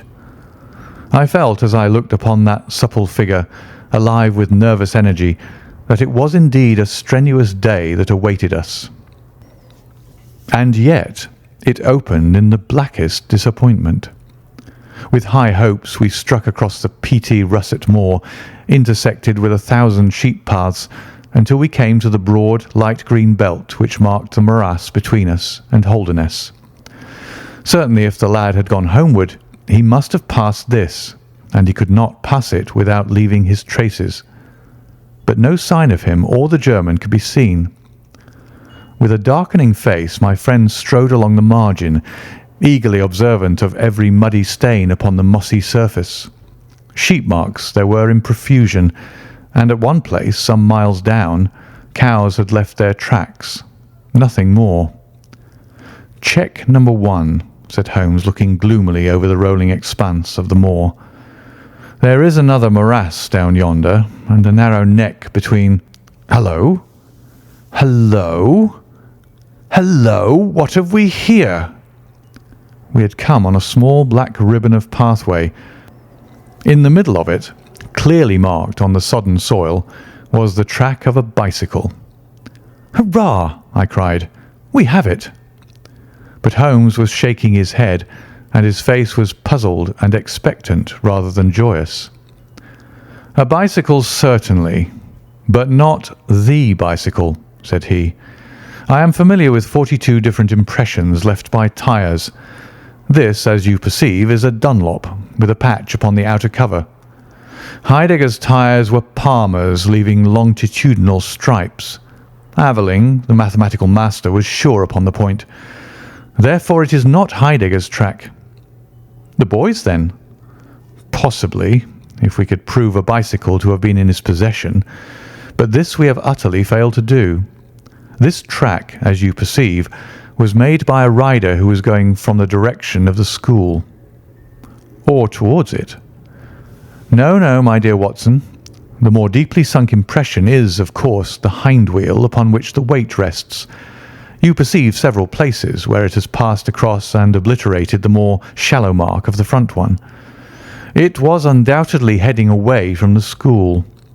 It may or may not be connected with our inquiry, but we will follow it backwards before we get any further." We did so, and at the end of a few hundred yards lost the tracks as we emerged from the boggy portion of the moor. Following the path backwards, we picked out another spot where a spring trickled across it. Here, once again, was the mark of the bicycle, though nearly obliterated by the hoofs of cows. After that there was no sign, but the path ran right on into Ragged Shaw, the wood which backed on to the school. From this wood the cycle must have emerged. Holmes sat down on a boulder and rested his chin in his hands. I had smoked 2 cigarettes before he moved. "Well, well," said he at last. "It is of course possible that a cunning man might change the tyres of his bicycle in order to leave the unfamiliar tracks. A criminal who was capable of such a thought is a man whom I should be proud to do business with. We will leave this question undecided and hark back to our morass again, for we have left a good deal unexplored." We continued our systematic survey of the edge of the sodden portion of the moor, and soon our perseverance was gloriously rewarded. Right across the lower part of the bog lay a miry path. Holmes gave a cry of delight as he approached it. An impression like a fine bundle of telegraph wires ran down the centre of it. It was the Palmer tyres. "Here is Herr Heidegger sure enough," cried Holmes exultantly. "My reasoning seems to have been pretty sound, Watson." "I congratulate you." "But we have a long way still to go. Kindly walk clear of the path. Now, let us follow the trail. I fear that it will not lead very far." We found, however, as we advanced, that this portion of the moor is intersected with soft patches, and though we frequently lost sight of the track, we always succeeded in picking it up once more. "Do you observe," said Holmes, "that the rider is now undoubtedly forcing the pace? There can be no doubt of it. Look at this impression, where you get both tyres clear. The one is as deep as the other. That can only mean that the rider is throwing his weight onto the handlebar, as a man does when he is sprinting. By Jove, he's had a fall." There was a broad irregular smudge covering some yards of the track. Then there were a few footmarks, and the tyre reappeared once more. "A side slip," I suggested. Holmes held up a crumpled branch of flowering gorse. To my horror, I perceived that the yellow blossoms were all dabbed with crimson. On the path, too, and among the heather, were dark stains of clotted blood. "Bad," said Holmes. "Bad. Stand clear, Watson. Not an unnecessary footstep. What do I read here? He fell wounded. He stood up. He remounted. He proceeded. But there is no other track. Cattle on this side path. He was surely not gored by a bull. Impossible. But I see no traces of anyone else. We must push on, Watson. Surely with Staines as well as the track to guide us, he cannot escape us now." Our search was not a very long one. The tracks of the tyre began to curve fantastically upon the wet and shining path. Suddenly, as I looked ahead, the gleam of metal caught my eye from amid the thick gorse bushes. Out of them we dragged a bicycle, palmer-tired, one pedal bent, and the whole front of it horribly smeared and slobbered with blood. On the other side of the bushes, a shoe was projecting. We ran round, and there lay the unfortunate rider. He was a tall man, full bearded, with spectacles, one glass of which had been knocked out. The cause of his death was a frightful blow upon the head, which had crushed in part of his skull. That he could have gone on after receiving such an injury said much for the vitality and courage of the man. He wore shoes but no socks, and his open coat disclosed a nightshirt beneath it. It was undoubtedly the German master. Holmes turned the body over reverently and examined it with great attention. He then sat in deep thought for a time, and I could see by his ruffled brow that this grim discovery had not, in his opinion, advanced us much in our inquiry. "It is a little difficult to know what to do, Watson," said he at last. "My own inclinations are to push this inquiry on, for we have already lost so much time that we cannot afford to waste another hour. On the other hand, we are bound to inform the police of the discovery, and to see that this poor fellow's body is looked after. I could take a note back, but I need your company and assistance. Wait a bit. There is a fellow cutting peat up yonder. Bring him over here, and he will guide the police." End of Part 1 of The Adventure of the Priory School.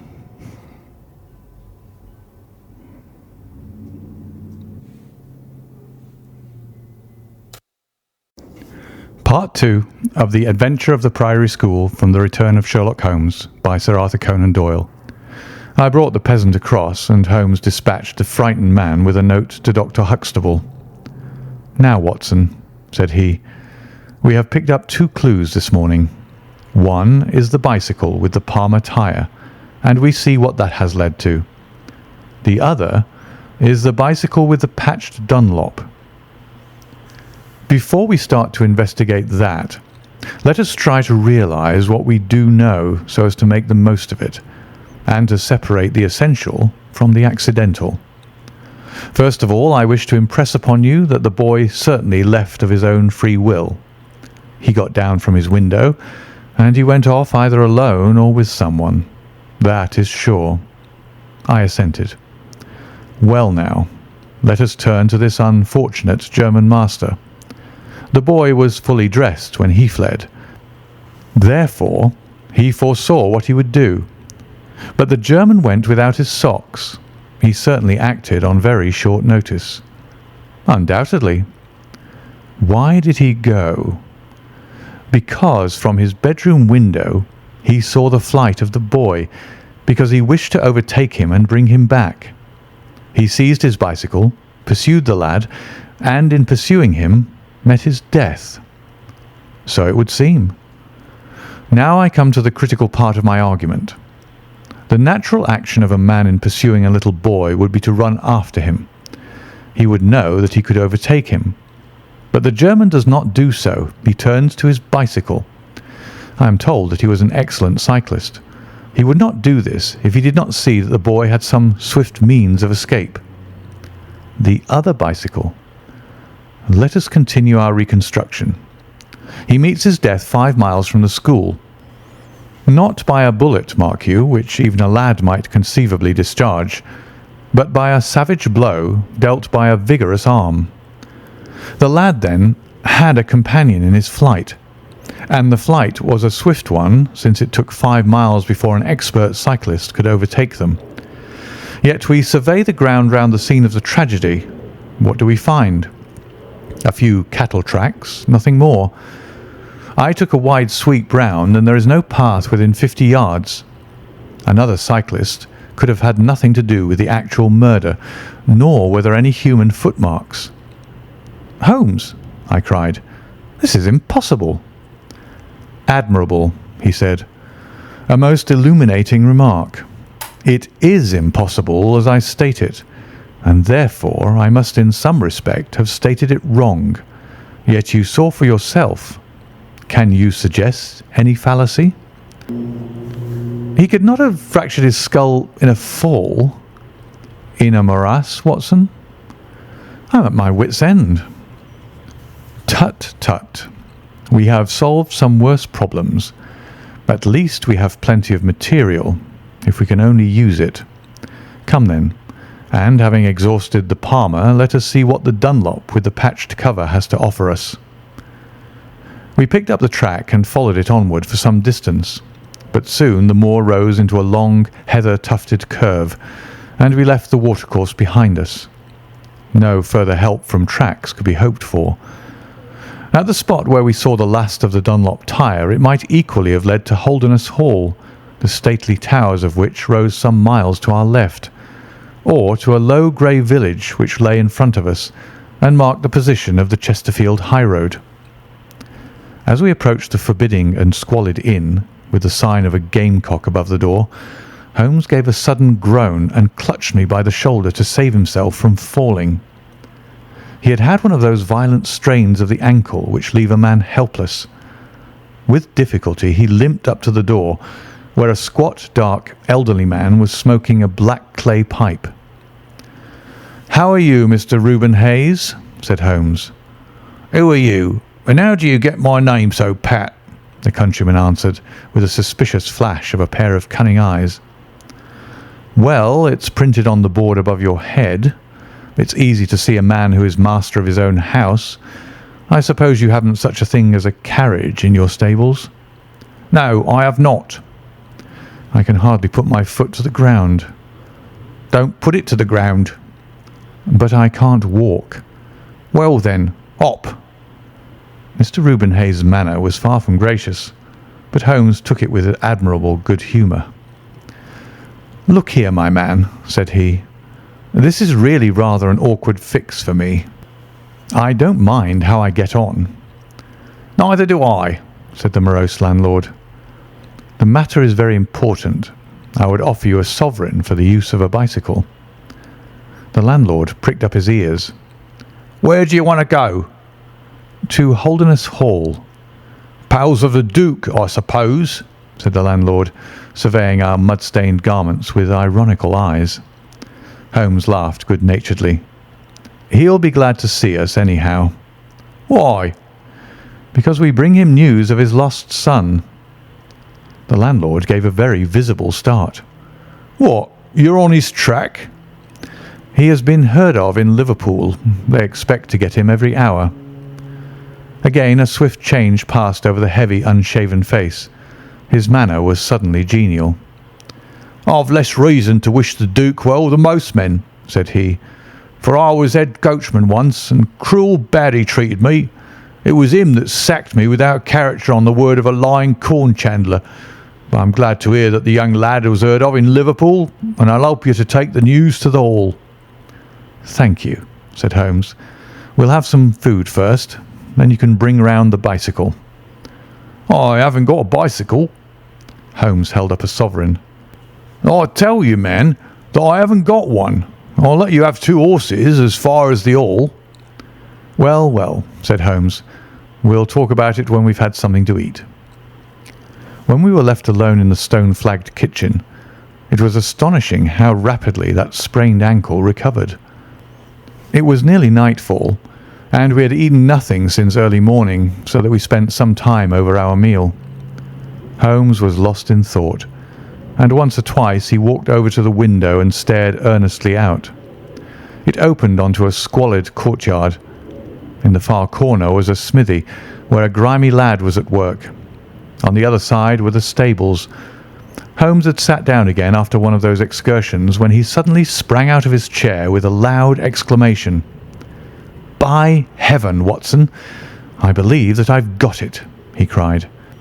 "Yes, yes, it must be so, Watson. Do you remember seeing any cow tracks today?" "Yes, several." "Where?" "Well, everywhere. They were at the morass, and again on the path, and again near where poor Heidegger met his death." "Exactly. Well now, Watson, how many cows did you see on the moor?" "I don't remember seeing any." "Strange, Watson, that we should see tracks all along our line, but never a cow on the whole moor. Very strange, Watson, eh?" "Yes, it is strange." "Now, Watson, make an effort. Throw your mind back. Can you see those tracks upon the path?" "Yes, I can." "Can you recall that the tracks were sometimes like that, Watson?" He arranged a number of breadcrumbs in this fashion. "And sometimes like this, and occasionally like this. Can you remember that?" "No, I cannot." "But I can. I could swear to it. However, we will go back at our leisure and verify it. What a blind beetle I have been not to draw my conclusion." "And what is your conclusion?" "Only that it is a remarkable cow which walks, canters, and gallops. By George, Watson, it was no brain of a country publican that thought out such a blind as that. The coast seems to be clear, save for that lad in the smithy. Let us slip out and see what we can see." There were 2 rough-haired, unkempt horses in the tumble-down stable. Holmes raised the hind leg of one of them and laughed aloud. "Old shoes, but newly shod. Old shoes, but new nails. This case deserves to be a classic. Let us go across to the smithy." The lad continued his work without regarding us. I saw Holmes's eyes darting to right and left among the litter of iron and wood which was scattered above the floor. Suddenly, however, we heard a step behind us, and there was the landlord, his heavy eyebrows drawn over his savage eyes, his swarthy features convulsed with passion. He held a short, metal-headed stick in his hand, and he advanced in so menacing a fashion that I was right glad to feel the revolver in my pocket. "You infernal spies!" the man cried. "What are you doing here?" "Why, Mr. Reuben Hayes," said Holmes coolly, "one might think that you were afraid of our finding something out." The man mastered himself with a violent effort, and his grim mouth loosened into a false laugh, which was more menacing than his frown. "You're welcome to all you can find out in my smithy," said he. "But look here, mister, I don't care for folk poking about my place without my leave, so the sooner you pay your score and get out of this, the better I shall be pleased." "All right, Mr. Hayes, no harm meant," said Holmes. "We have been having a look at your horses, but I think I'll walk after all. It's not far, I believe." "Not more than 2 miles to the Hall gates. That's the road to the left." He watched us with sullen eyes until we had left his premises. We did not go very far along the road, for Holmes stopped the instant that the curve hid us from the landlord's view. "We were warm, as the children say at that inn," said he. "I seem to grow colder every step that I take away from it. No, no, I can't possibly leave it." "I'm convinced," said I, "that this Reuben Hayes knows all about it. A more self-evident villain I never saw." "Oh, he impressed you in that way, did he? There are the horses, there is the smithy. Yes, it is an interesting place, this Fighting Cock. I think we shall have another look at it in an unobtrusive way." A long sloping hillside, dotted with grey limestone boulders, stretched behind us. We had turned off the road and were making our way up the hill when, looking in the direction of Holderness Hall, I saw a cyclist coming swiftly along. "Get down, Watson," cried Holmes with a heavy hand upon my shoulder. We had hardly sunk from view when the man flew past us on the road amid a rolling cloud of dust. I caught a glimpse of a pale, agitated face, a face with horror in every lineament, the mouth open, the eyes staring wildly in front. It was like some strange caricature of the dapper James Wilder whom we had seen the night before. "The Duke's secretary," cried Holmes. "Come, Watson, let us see what he does." We scrambled from rock to rock until in a few moments we had made our way to a point from which we could see the front door of the inn. Wilder's bicycle was leaning against the wall beside it. No one was moving about the house, nor could we catch a glimpse of any faces at the windows. Slowly, the twilight crept down as the sun sank behind the high towers of Holderness Hall. Then, in the gloom, we saw the two side lamps of a trap light up in the stable yard of the inn, and shortly afterwards heard the rattle of hoofs as it wheeled out into the road and tore off at a furious pace in the direction of Chesterfield. "What do you make of that, Watson?" Holmes whispered. "It looks like a flight. A single man in a dog-cart, so far as I could see. Well, it certainly was not Mr. James Wilder, for there he is at the door."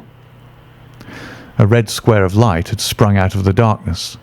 In the middle of it was the black figure of the secretary, his head advanced, peering out into the night. It was evident that he was expecting someone. Then at last there were steps in the road. A second figure was visible for an instant against the light. The door shut, and all was black once more. 5 minutes later, a lamp was lit in a room upon the first floor. "It seems to be a curious class of custom that is done by the Fighting Cock," said Holmes. "The bar is on the other side." "Quite so. These are what one may call the private guests. Now, what in the world is Mr. James Wilder doing in that den at this hour of night? And who is the companion who comes to meet him there? Come, Watson, we must really take a risk and try to investigate this a little more closely." Together we stole down to the road and crept across to the door of the inn. The bicycle still leaned against the wall. Holmes struck a match and held it to the back wheel, and I heard him chuckle as the light fell upon a patched Dunlop tyre. Up above us was the lighted window. "I must have a peep through that, Watson. If you bend your back and support yourself upon the wall, I think that I can manage." An instant later, his feet were on my shoulders, but he was hardly up before he was down again. "Come, my friend," said he. "Our day's work has been quite long enough. I think that we have gathered all that we can. It's a long walk to the school, and the sooner we get started, the better." He hardly opened his lips during that weary trudge across the moor, nor would he enter the school when he reached it, but went on to Mackleton Station, whence he could send some telegrams. Late at night I heard him consoling Dr. Huxtable, prostrated by the tragedy of his master's death, and later still he entered my room as alert and vigorous as he had been when he started in the morning. "All goes well, my friend," said he. "I promise that before tomorrow evening we shall have reached the solution of the mystery." At 11 o'clock next morning, my friend and I were walking up the famous yew avenue of Holderness Hall. We were ushered through the magnificent Elizabethan doorway and into his Grace's study, where we found Mr. James Wilder, demure and courtly, but with some trace of that wild terror of the night before still lurking in his furtive eyes and in his twitching features. "You have come to see his Grace. I am sorry, but the fact is that the Duke is far from well. He's been very much upset by the tragic news. We received a telegram from Dr. Huxtable yesterday afternoon which told us of your discovery." "I must see the Duke, Mr. Wilder." "But he is in his room." "Then I must go to his room." "I believe he's in his bed." "I will see him there." Holmes's cold and inexorable manner showed the secretary that it was useless to argue with him. "Very good, Mr. Holmes. I will tell him that you're here." After an hour's delay, the great nobleman appeared. His face was more cadaverous than ever. His shoulders had rounded, and he seemed to me to be an altogether older man than he had been the morning before. He greeted us with a stately courtesy, and seated himself at his desk, his red beard streaming down on the table. "Well, Mr. Holmes," said he, but my friend's eyes were fixed upon the secretary, who stood by his master's chair. "I think, Your Grace, that I could speak more freely in Mr. Wilder's absence." The man turned a shade paler and cast a malignant glance at Holmes. "If Your Grace wishes—" Yes, yes, you had better go. Now, Mr. Holmes, what have you to say?" My friend waited until the door had closed behind the retreating secretary. "The fact is, Your Grace," said he, "that my colleague Dr. Watson and myself had an assurance from Dr. Huxtable that a reward had been offered in this case. I should like to have this confirmed from your own lips." "Certainly, Mr. Holmes." "It amounted, if I am correctly informed, to £5,000 to anyone who will tell you where your son is." "Exactly." "And another 1,000 to the man who will name the person or persons who keep him in custody." "Exactly." Under the latter heading is included, no doubt, not only those who may have taken him away, but also those who conspire to keep him in his present position." "Yes, yes," cried the Duke impatiently. "If you do your work well, Mr. Sherlock Holmes, you will have no reason to complain of niggardly treatment." My friend rubbed his thin hands together with an appearance of avidity which was a surprise to me, who knew his frugal tastes. "I fancy that I see your Grace's cheque-book upon the table," said he. "I should be glad if you would make me out a cheque for £6,000. It would be as well, perhaps, for you to cross it. The Capital and Counties Bank, Oxford Street branch, are my agents." His Grace sat very stern and upright in his chair, and looked stonily at my friend. "Is this a joke, Mr. Holmes? It is hardly a subject for pleasantry." "Not at all, Your Grace. I was never more earnest in my life." "What do you mean, then?" "I mean that I have earned the reward. I know where your son is, and I know some, at least, of those who are holding him." The Duke's beard had turned more aggressively red than ever against his ghastly white face. "Where is he?" "He is, or was last night, at the Fighting Cock Inn, about 2 miles from your park gate." The Duke fell back in his chair. "And whom do you accuse?" Sherlock Holmes's answer was an astounding one. He stepped swiftly forward and touched the Duke upon the shoulder. "I accuse you," said he. "And now, Your Grace, I'll trouble you for that cheque." Never shall I forget the Duke's appearance as he sprang up and clawed with his hands like one who is sinking into an abyss. Then, with an extraordinary effort of aristocratic self-command, he sat down and sank his face in his hands. It was some minutes before he spoke. "How much do you know?" he asked at last without raising his head. "I saw you together last night." "Does anyone else besides your friend know?" "I have spoken to no one." The Duke took a pen in his quivering fingers and opened his cheque-book. I shall be as good as my word, Mr. Holmes. I am about to write your cheque. However unwelcome the information which you have gained may be to me, when the offer was first made, I little thought the turn which events might take. But you and your friend are men of discretion, Mr. Holmes. I hardly understand your Grace. I must put it plainly, Mr. Holmes. If only you two know of this incident, there is no reason why it should go any farther. I think £12,000 is a sum that I owe you, is it not? But Holmes smiled and shook his head. I fear, your Grace, that matters can hardly be arranged so easily. There is the death of this schoolmaster to be accounted for. But James knew nothing of that. You cannot hold him responsible for that. It was the work of this brutal ruffian whom he had the misfortune to employ. I must take the view, your Grace, that when a man embarks upon a crime, he is morally guilty of any other crime which may spring from it. Morally, Mr. Holmes, no doubt you are right, but surely not in the eyes of the law. A man cannot be condemned for a murder at which he was not present, and which he loathes and abhors as much as you do. The instant that he heard of it, he made a complete confession to me, so filled was he with horror and remorse. He lost not an hour in breaking entirely with the murderer. Oh, Mr. Holmes, you must save him. You must save him. I tell you that you must save him." The Duke had dropped the last attempt at self-command and was pacing the room with a convulsed face and with his clenched hands raving in the air.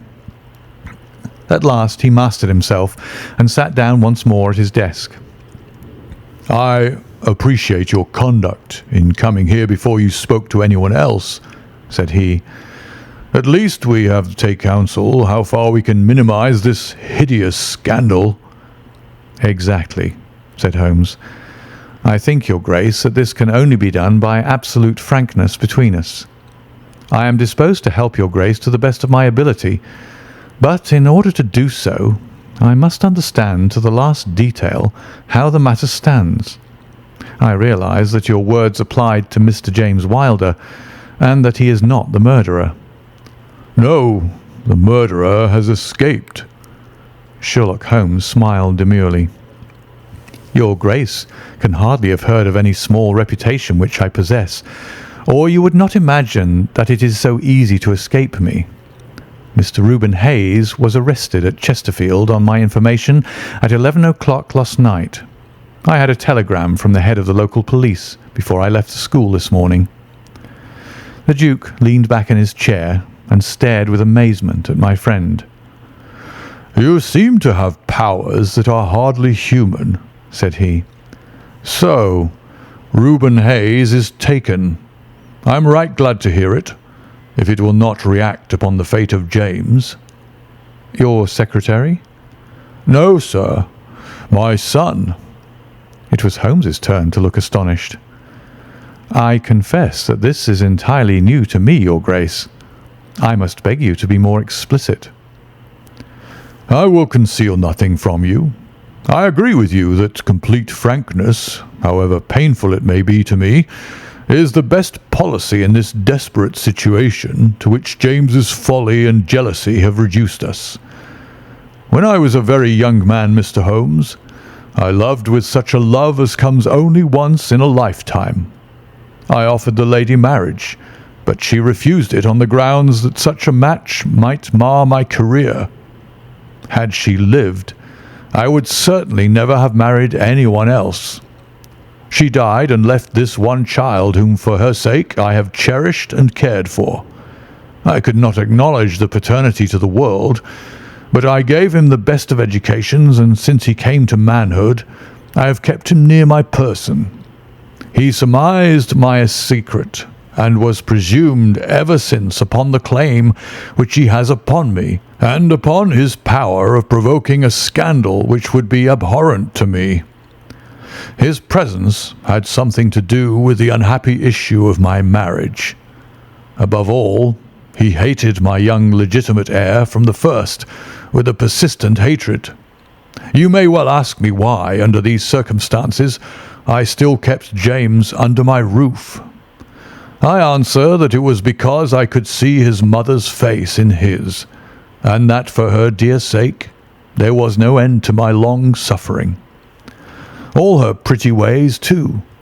There was not one of them which he could not suggest and bring back to my memory.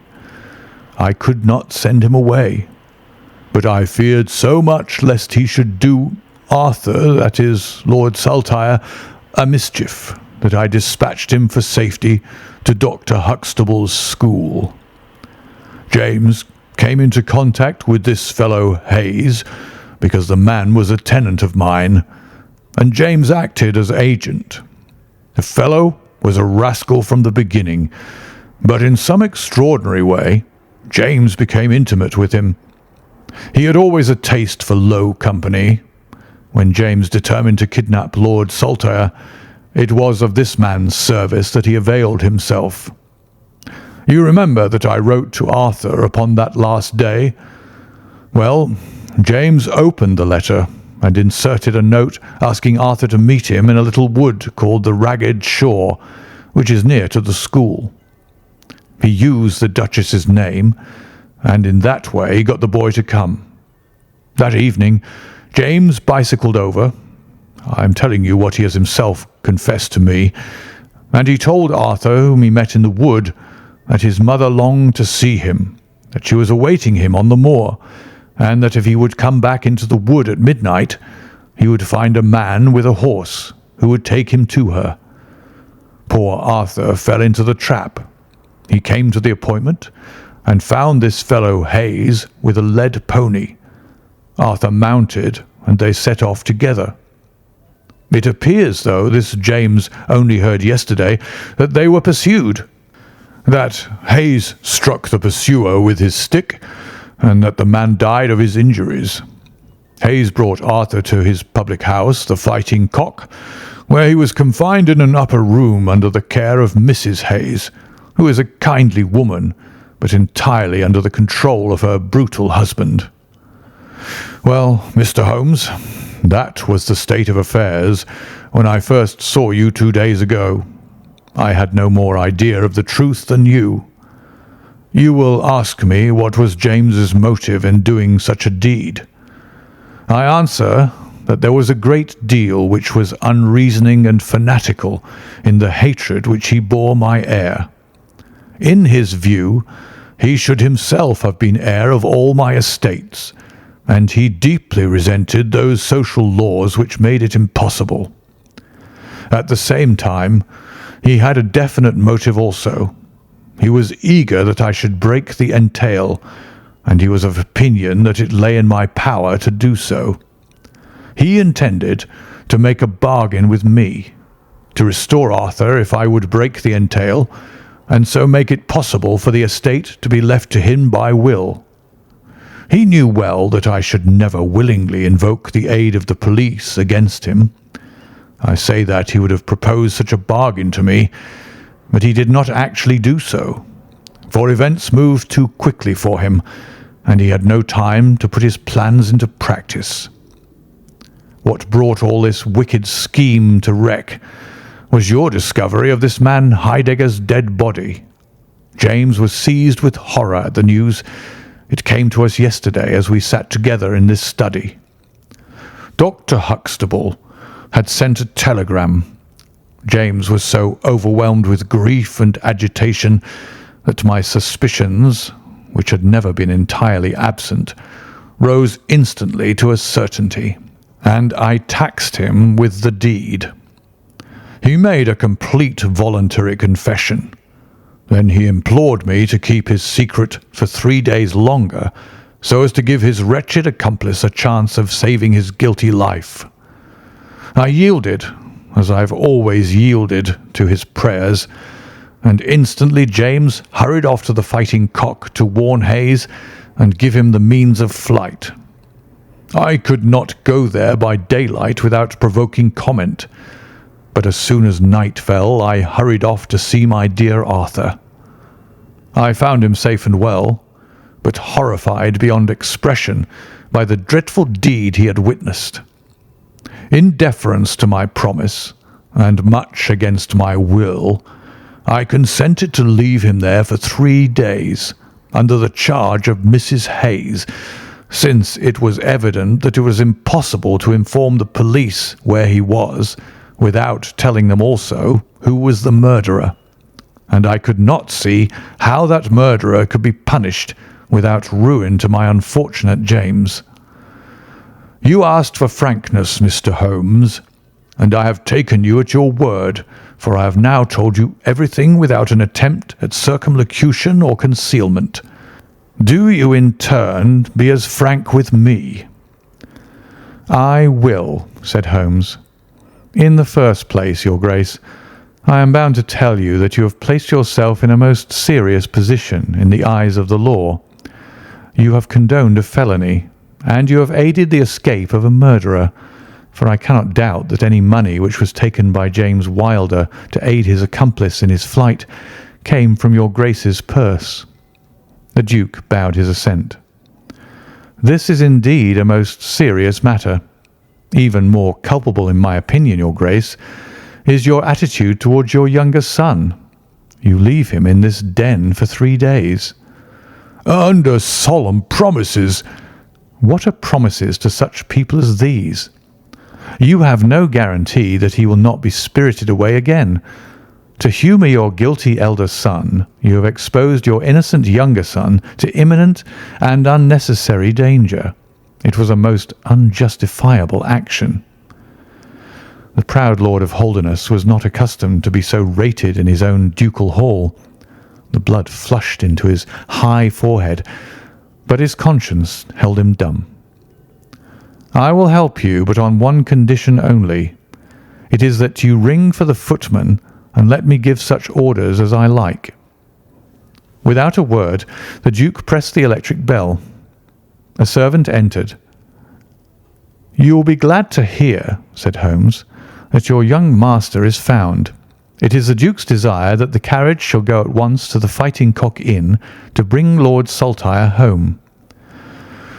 "Now," said Holmes, when the rejoicing lackey had disappeared, "having secured the future, we can afford to be more lenient with the past.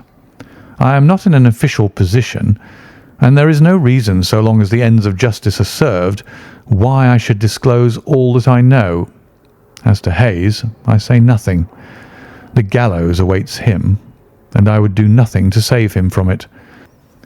What he will divulge I cannot tell, but I have no doubt that Your Grace could make him understand that it is to his interest to be silent.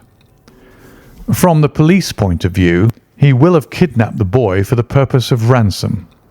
If they do not themselves find it out, I see no reason why I should prompt them to take a broader point of view. I would warn Your Grace, however, that the continued presence of Mr. James Wilder in your household can only lead to misfortune."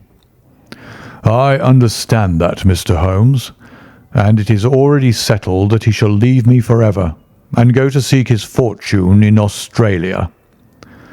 "In that case, Your Grace, since you have yourself stated that any unhappiness in your married life was caused by his presence, I would suggest that you make such amends as you can to the Duchess, and that you try to resume those relations which have been so unhappily interrupted." "That also I have arranged, Mr. Holmes. I wrote to the Duchess this morning."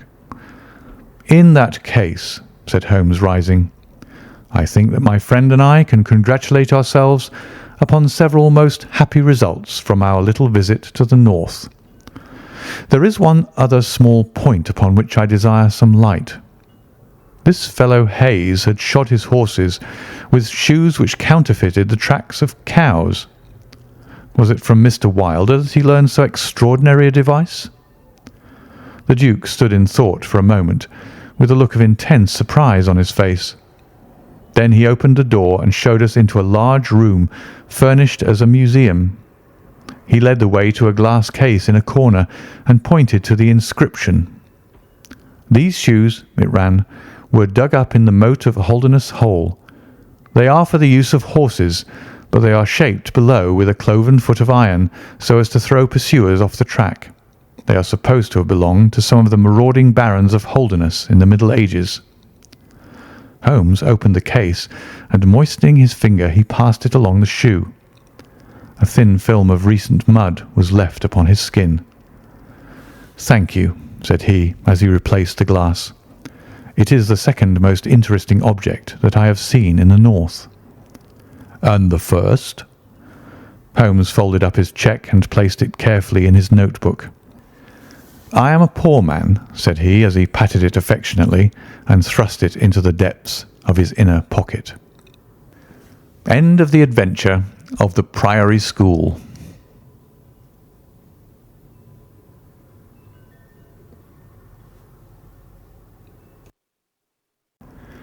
Adventure 6. The Adventure of Black Peter. I have never known my friend to be in better form, both mental and physical, than in the year 95. His increasing fame had brought with it an immense practice, and I should be guilty of an indiscretion if I were even to hint at the identity of some of the illustrious clients who crossed our humble threshold in Baker Street. Holmes, however, like all great artists, lived for his art's sake, and, save in the case of the Duke of Holderness, I have seldom known him claim any large reward for his inestimable services. So unworldly was he, or so capricious, that he frequently refused his help to the powerful and wealthy where the problem made no appeal to his sympathies, while he would devote weeks of most intense application to the affairs of some humble client whose case presented those strange and dramatic qualities which appealed to his imagination and challenged his ingenuity. In this memorable year 95, a curious and incongruous succession of cases had engaged his attention, ranging from his famous investigation of the sudden death of Cardinal Tosca, an inquiry which was carried out by him at the express desire of His Holiness the Pope, down to his arrest of Wilson, the notorious canary trainer, which removed a plague spot from the East End of London. Close on the heels of these two famous cases came the tragedy of Woodman's Lee and the very obscure circumstances which surrounded the death of Captain Peter Carey. No record of the doings of Mr. Sherlock Holmes would be complete which did not include some account of this very unusual affair. During the first week of July, my friend had been absent so often and so long from our lodgings that I knew he had something on hand. The fact that several rough-looking men called during that time and inquired for Captain Basil made me understand that Holmes was working somewhere under one of the numerous disguises and names with which he concealed his own formidable identity. He had at least 5 small refuges in different parts of London in which he was able to change his personality. He said nothing of his business to me, and it was not my habit to force a confidence. The first positive sign which he gave me of the direction which his investigation was taking was an extraordinary one. He had gone out before breakfast, and I had sat down to mine when he strode into the room, his hat upon his head, and a huge barbed-headed spear tucked like an umbrella under his arm. "Good gracious, Holmes," I cried. "You don't mean to say that you've been walking about London with that thing?" "I drove to the butcher's and back." "The butcher's?" "And I return with an excellent appetite. There can be no question, my dear Watson, of the value of exercise before breakfast. But I am prepared to bet that you will not guess the form that my exercise has taken." "I will not attempt it." He chuckled as he poured out the coffee. "If you could have looked into Allardyce's back shop, you would have seen a dead pig swung from a hook in the ceiling, and a gentleman in his shirt sleeves furiously stabbing at it with this weapon. I was that energetic person, and I have satisfied myself that by no exertion of my strength can I transfix the pig with a single blow. Perhaps you would care to try." "Not for worlds. But why were you doing this?" "Because it seemed to me to have an indirect bearing upon the mystery of Woodman's Lee. Ah, Hopkins, I got your wire last night, and I have been expecting you. Come and join us." Our visitor was an exceedingly alert man, 30 years of age, dressed in a quiet tweed suit, but retaining the erect bearing of one who was accustomed to official uniform. I recognised him at once as Stanley Hopkins, a young police inspector for whose future Holmes had high hopes, while he in turn professed the admiration and respect of a pupil for the scientific methods of the famous amateur. Hopkins's brow was clouded, and he sat down with an air of deep dejection. "No, thank you, sir. I breakfasted before I came round. I spent the night in town, for I came up yesterday to report." "And what have you to report?" "Failure, sir. Absolute failure." "You have made no progress?" "None." "Dear me, I must have a look at the matter." "I wish to heavens that you would, Mr. Holmes. It's my first big chance, and I'm at my wit's end. For goodness sake, come down and lend me a hand." "Well, well, it just happens that I have already read all the available evidence, including the report of the inquest, with some care. By the way, what do you make of that tobacco pouch found on the scene of the crime? Is there no clue there?" Hopkins looked surprised. "It was the man's own pouch, sir. His initials were inside it, and it was of sealskin, and he was an old sealer." "But he had no pipe?" "No, sir, we could find no pipe. Indeed, he smoked very little, and yet he might have kept some tobacco for his friends." "No doubt. I only mention it because if I had been handling the case, I should have been inclined to make that the starting point of my investigation. However, my friend Dr. Watson knows nothing of this matter, and I should be none the worse for hearing the sequence of events once more. Just give us some short sketches of the essentials." Stanley Hopkins drew a slip of paper from his pocket. "I have a few dates here which will give you the career of the dead man. Captain Peter Carey. He was born in 45, 50 years of age. He was a most daring and successful seal and whale fisher. In 1883, he commanded the steam sealer Sea Unicorn of Dundee. He had then had several successful voyages in succession, and in the following year, 1884, he retired. After that, he travelled for some years, and finally, he bought a small place called Woodman's Lee near Forest Row in Sussex. There he has lived for 6 years, and there he died just a week ago today. There were some most singular points about the man. In ordinary life, he was a strict Puritan, a silent, gloomy fellow. His household consisted of his wife, his daughter, aged 20, and 2 female servants. These last were continually changing, for it was never a very cheery situation, and sometimes it became past all bearing. The man was an intermittent drunkard, and when he had to fit on him, he was a perfect fiend. He has been known to drive his wife and daughter out of doors in the middle of the night and flog them through the park until the whole village outside the gates was aroused by their screams.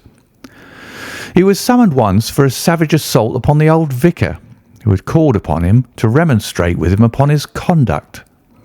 In short, Mr. Holmes, you would go far before you found a more dangerous man than Peter Carey. And I've heard that he bore the same character when he commanded his ship.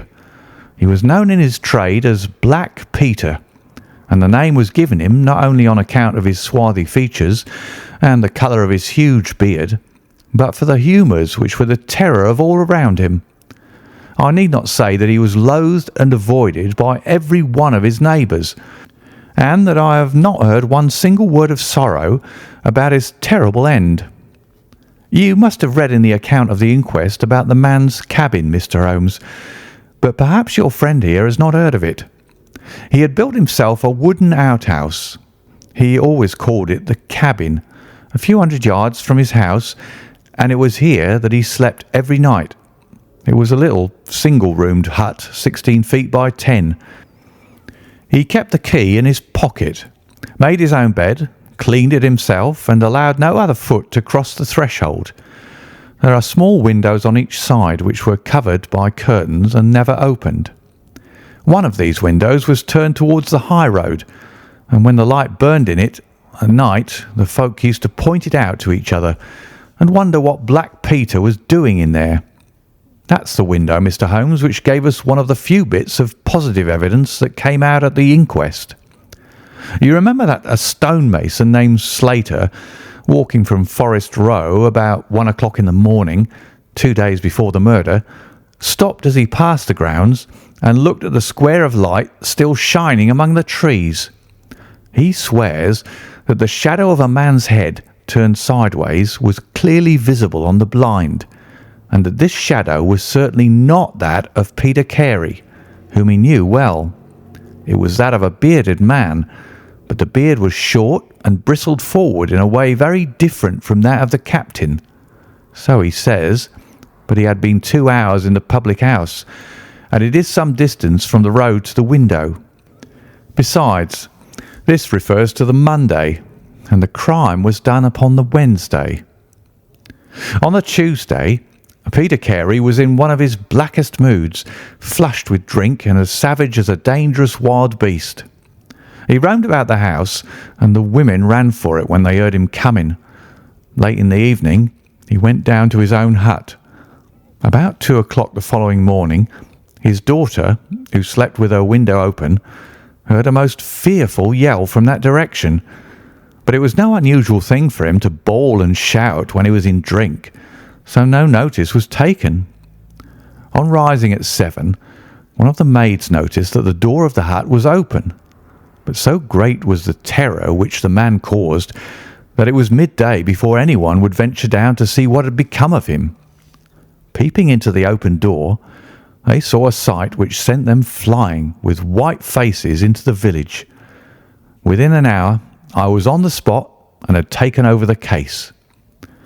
Well, I have fairly steady nerves, as you know, Mr. Holmes, but I give you my word that I got a shake when I put my head into that little house. It was droning like a harmonium with flies and bluebottles, and the floor and the walls were like a slaughterhouse. He had called it a cabin, and a cabin it was, sure enough, for you'd have thought that you were in a ship. There was a bunk at one end, a sea chest, maps and charts, a picture of the sea unicorn, a line of logbooks on a shelf, all exactly as one would expect to find it in a captain's room. And there, in the middle of it, was the man himself, his face twisted like a lost soul in torment, and his great brindled beard stuck upward in his agony. Right through his broad breast a steel harpoon had been driven, and it had sunk deep into the wood of the wall behind him. He was pinned like a beetle on a card. Of course, he was quite dead, and had been so from the instant that he had uttered that last yell of agony. I know your methods, sir, and I applied them. Before I permitted anything to be moved, I examined most carefully the ground outside and also the floor of the room. There were no footmarks. Meaning you saw none? I assure you, sir, that there were none. My good Hopkins, I have investigated many crimes, but I have never yet seen one which was committed by a flying creature. As long as the criminal remains upon 2 legs, so long must there be some indentation, some abrasion, some trifling displacement which can be detected by the scientific searcher. It is incredible that this blood-bespattered room contained no trace which could have aided us. I understand, however, from the inquest that there were some objects which you failed to overlook. The young inspector winced at my companion's ironical comments. I was a fool not to call you in at the time, Mr. Holmes. However, that's past praying for now. Yes, there were several objects in the room which called for special attention. One was the harpoon with which the deed was committed.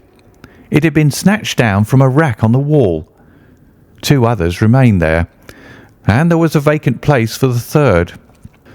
On the stock was engraved SS Seacorn, Dundee. This seemed to establish that the crime had been done in a moment of fury, and that the murderer had seized the first weapon which came his way. The fact that the crime was committed at 2 in the morning, and yet Peter Carey was fully dressed, suggested that he had had an appointment with the murderer, which is borne out by the fact that a bottle of rum and 2 dirty glasses stood upon the table. "Yes," said Holmes, "I think that both inferences are permissible. Was there any other spirit but rum in the room?" "Yes, and there was a tantalus containing brandy and whisky on the sea chest. It is of no importance to us, however, since the decanters were full, and it had therefore not been used." "For all that, its presence has some significance," said Holmes.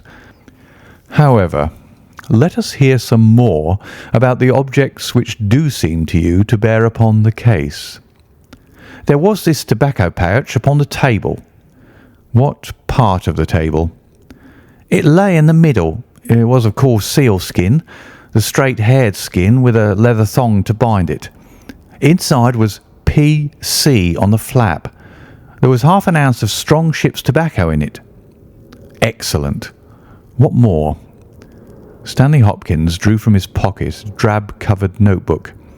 The outside was rough and worn, the leaves discoloured. On the first page were written the initials J.H.N. and the date 1883. Holmes laid it on the table and examined it in his minute way, while Hopkins and I gazed over each shoulder. On the second page were the printed letters C.P.R., and then came several sheets of numbers. Another heading was Argentine, another Costa Rica, and another San Paulo, each with pages of signs and figures after it. "What do you make of these?" asked Holmes. "They appear to be lists of stock exchange securities. I thought that J.H.N. were the initials of a broker, and that C.P.R. may have been his client." "Try Canadian Pacific Railway," said Holmes. Stanley Hopkins swore between his teeth and struck his thigh with his clenched hand. "What a fool I've been!" he cried. "Of course, it is as you say. Then J.H.N. are the only initials we have to solve. I have already examined the old stock exchange lists, and I can find no one in 1883, either in the house or among the outside brokers, whose initials correspond with these. Yet I feel that the clue is the most important one that I hold. You will admit, Mr. Holmes, that there is a possibility that these initials are those of the second person who was present, in other words, of the murderer.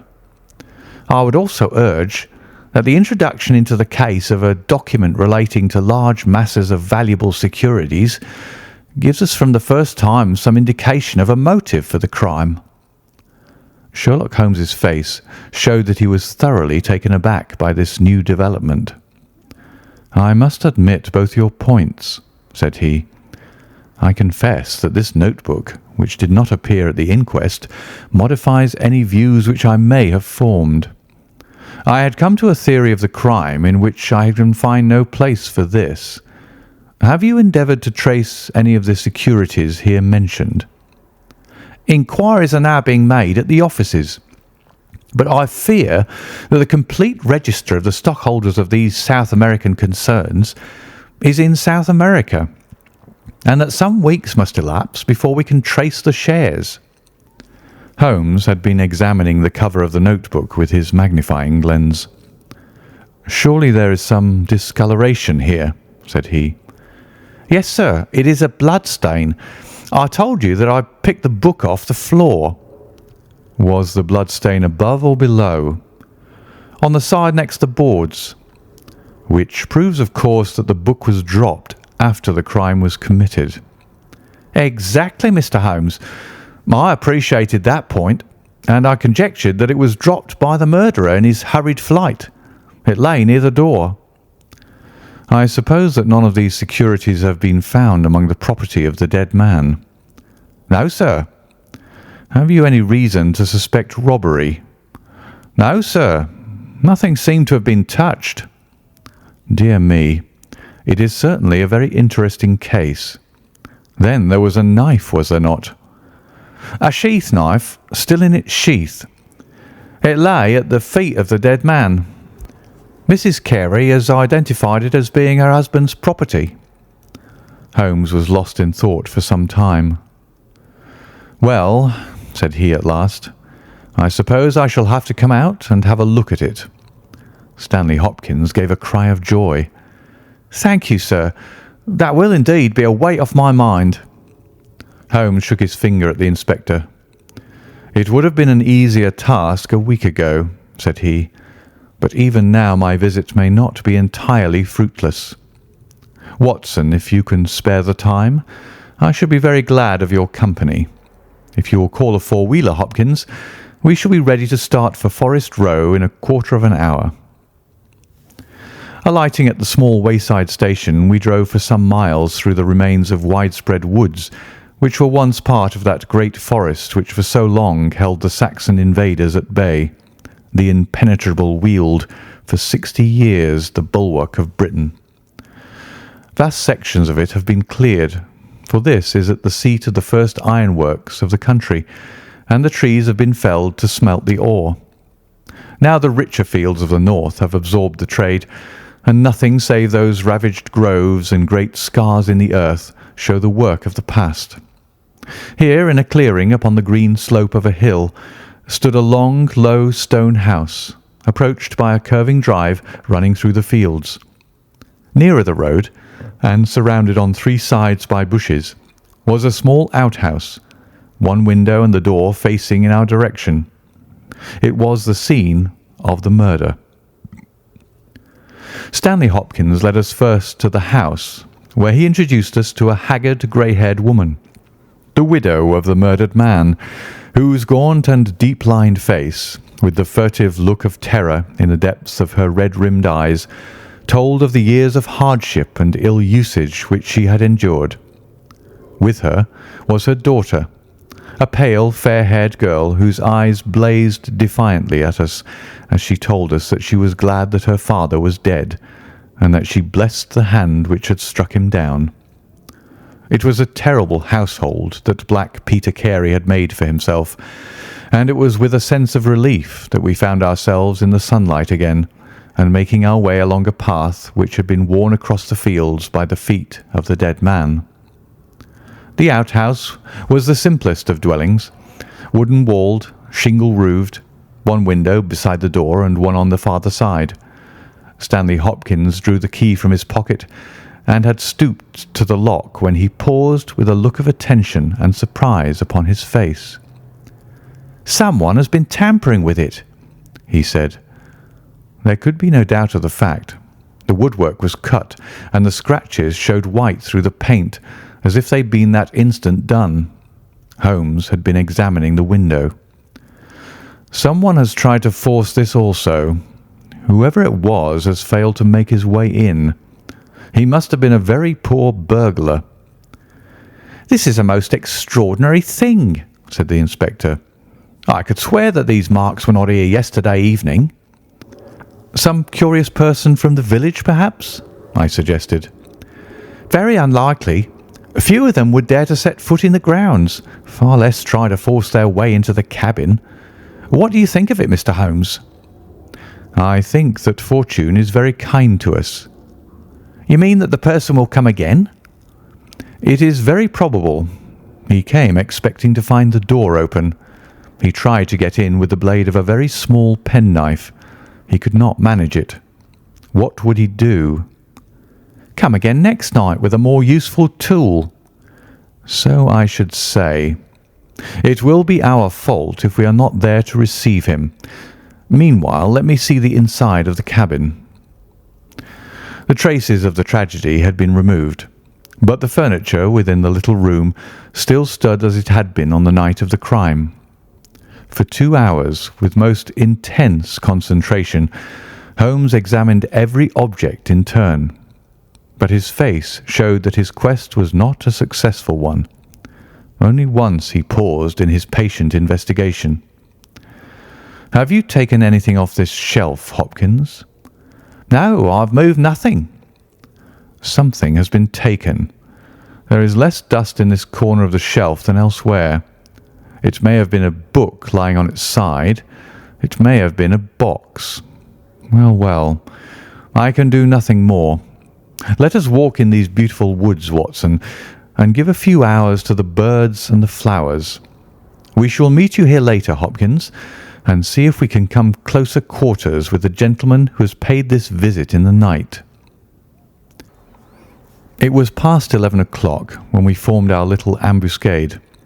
Hopkins was for leaving the door of the hut open, but Holmes was of the opinion that this would rouse the suspicions of the stranger. The lock was a perfectly simple one, and only a strong blade was needed to push it back. Holmes also suggested that we should wait not inside the hut but outside it, among the bushes which grew round the farther window. In this way we should be able to watch our man if he struck a light, and see what his object was in this stealthy nocturnal visit. It was a long and melancholy vigil, and yet brought with it something of the thrill which the hunter feels when he lies beside the water pool and waits for the coming of the thirsty beast of prey. What savage creature was it which might steal upon us out of the darkness? Was it a fierce tiger of crime, which could only be taken fighting hard with flashing fang and claw, or would it prove to be some skulking jackal, dangerous only to the weak and unguarded? In absolute silence we crouched amongst the bushes, waiting for whatever might come. At first the steps of a few belated villagers, or the sound of voices from the village, lightened our vigil, but one by one these interruptions died away, and an absolute stillness fell upon us, save for the chimes of the distant church, which told us of the progress of the night, and for the rustle and the whisper of a fine rain falling amid the foliage which roofed us in. 2:30 had chimed, and it was the darkest hour which precedes the dawn when we all started, as a low but sharp click came from the direction of the gate. Someone had entered the drive. Again there was a long silence, and I had begun to fear that it was a false alarm, when a stealthy step was heard upon the other side of the hut, and a moment later a metallic scraping and clinking. The man was trying to force the lock. This time his skill was greater, or his tool was better, for there was a sudden snap and the creak of the hinges.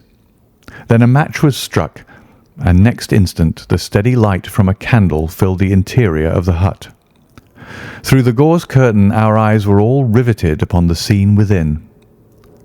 The nocturnal visitor was a young man, frail and thin, with a black moustache which intensified the deadly pallor of his face. He could not have been much above 20 years of age.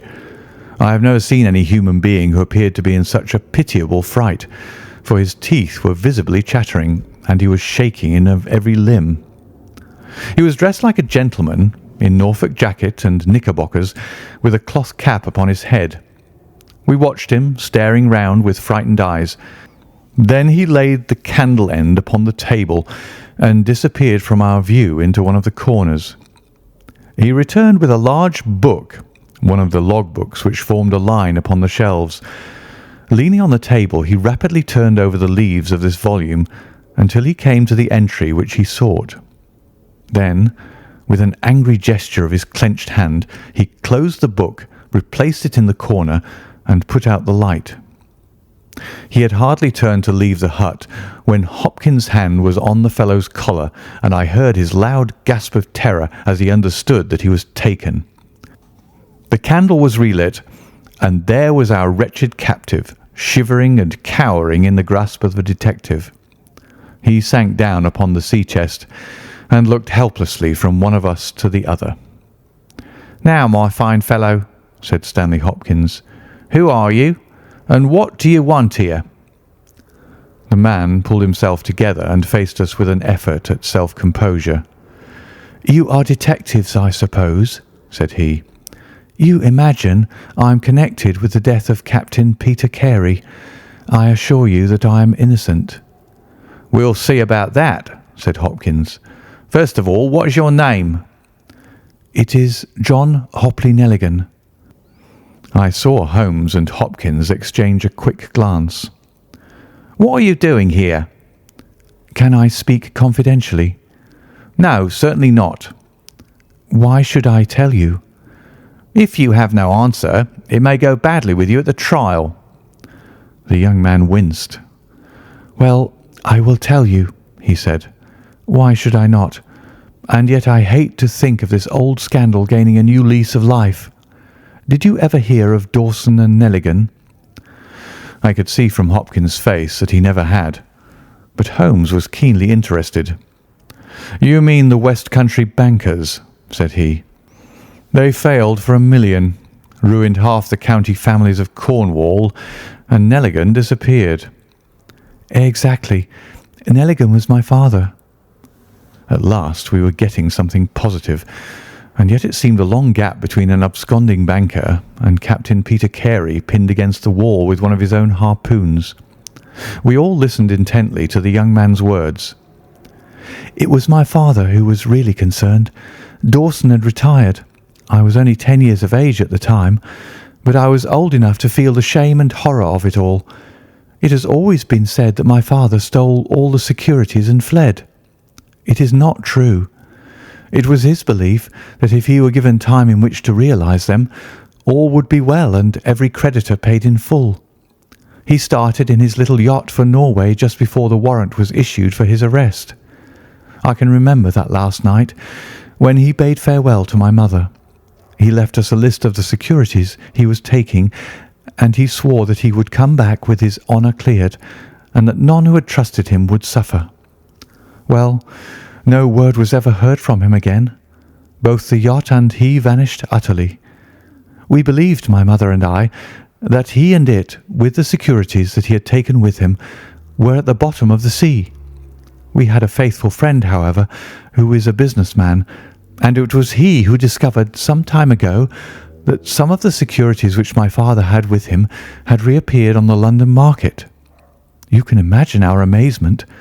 I spent months in trying to trace them, and at last, after many doubtings and difficulties, I discovered that the original seller had been Captain Peter Carey, the owner of this hut.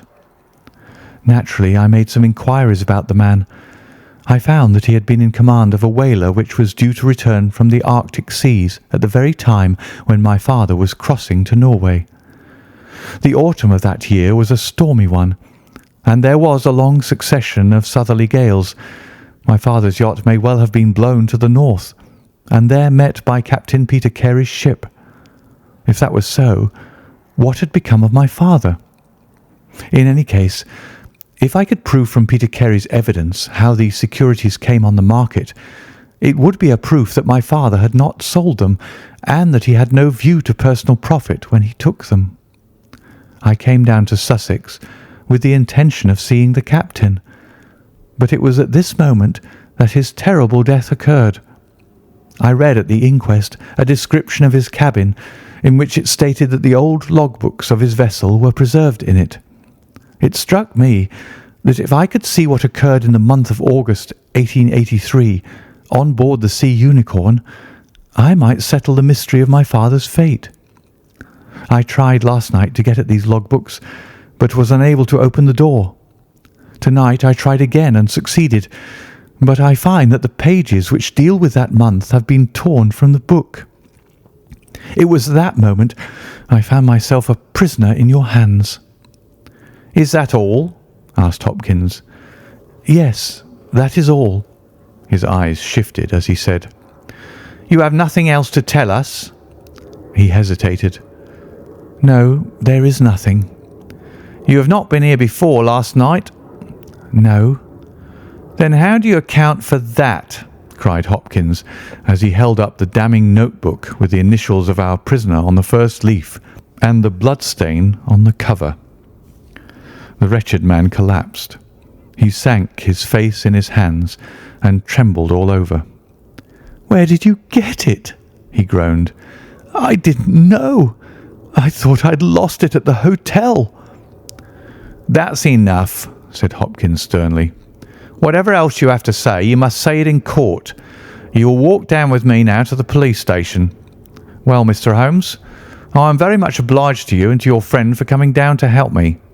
As it turns out, your presence was unnecessary, and I would have brought the case to this successful issue without you. But nonetheless, I am grateful. Rooms have been reserved for you at the Bramley Hotel, so we can all walk down to the village together."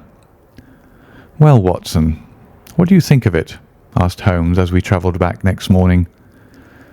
"I can see that you're not satisfied." "Oh yes, my dear Watson, I am perfectly satisfied. At the same time, Stanley Hopkins's methods do not commend themselves to me. I am disappointed in Stanley Hopkins. I had hoped for better things from him. One should always look for a possible alternative and provide against it.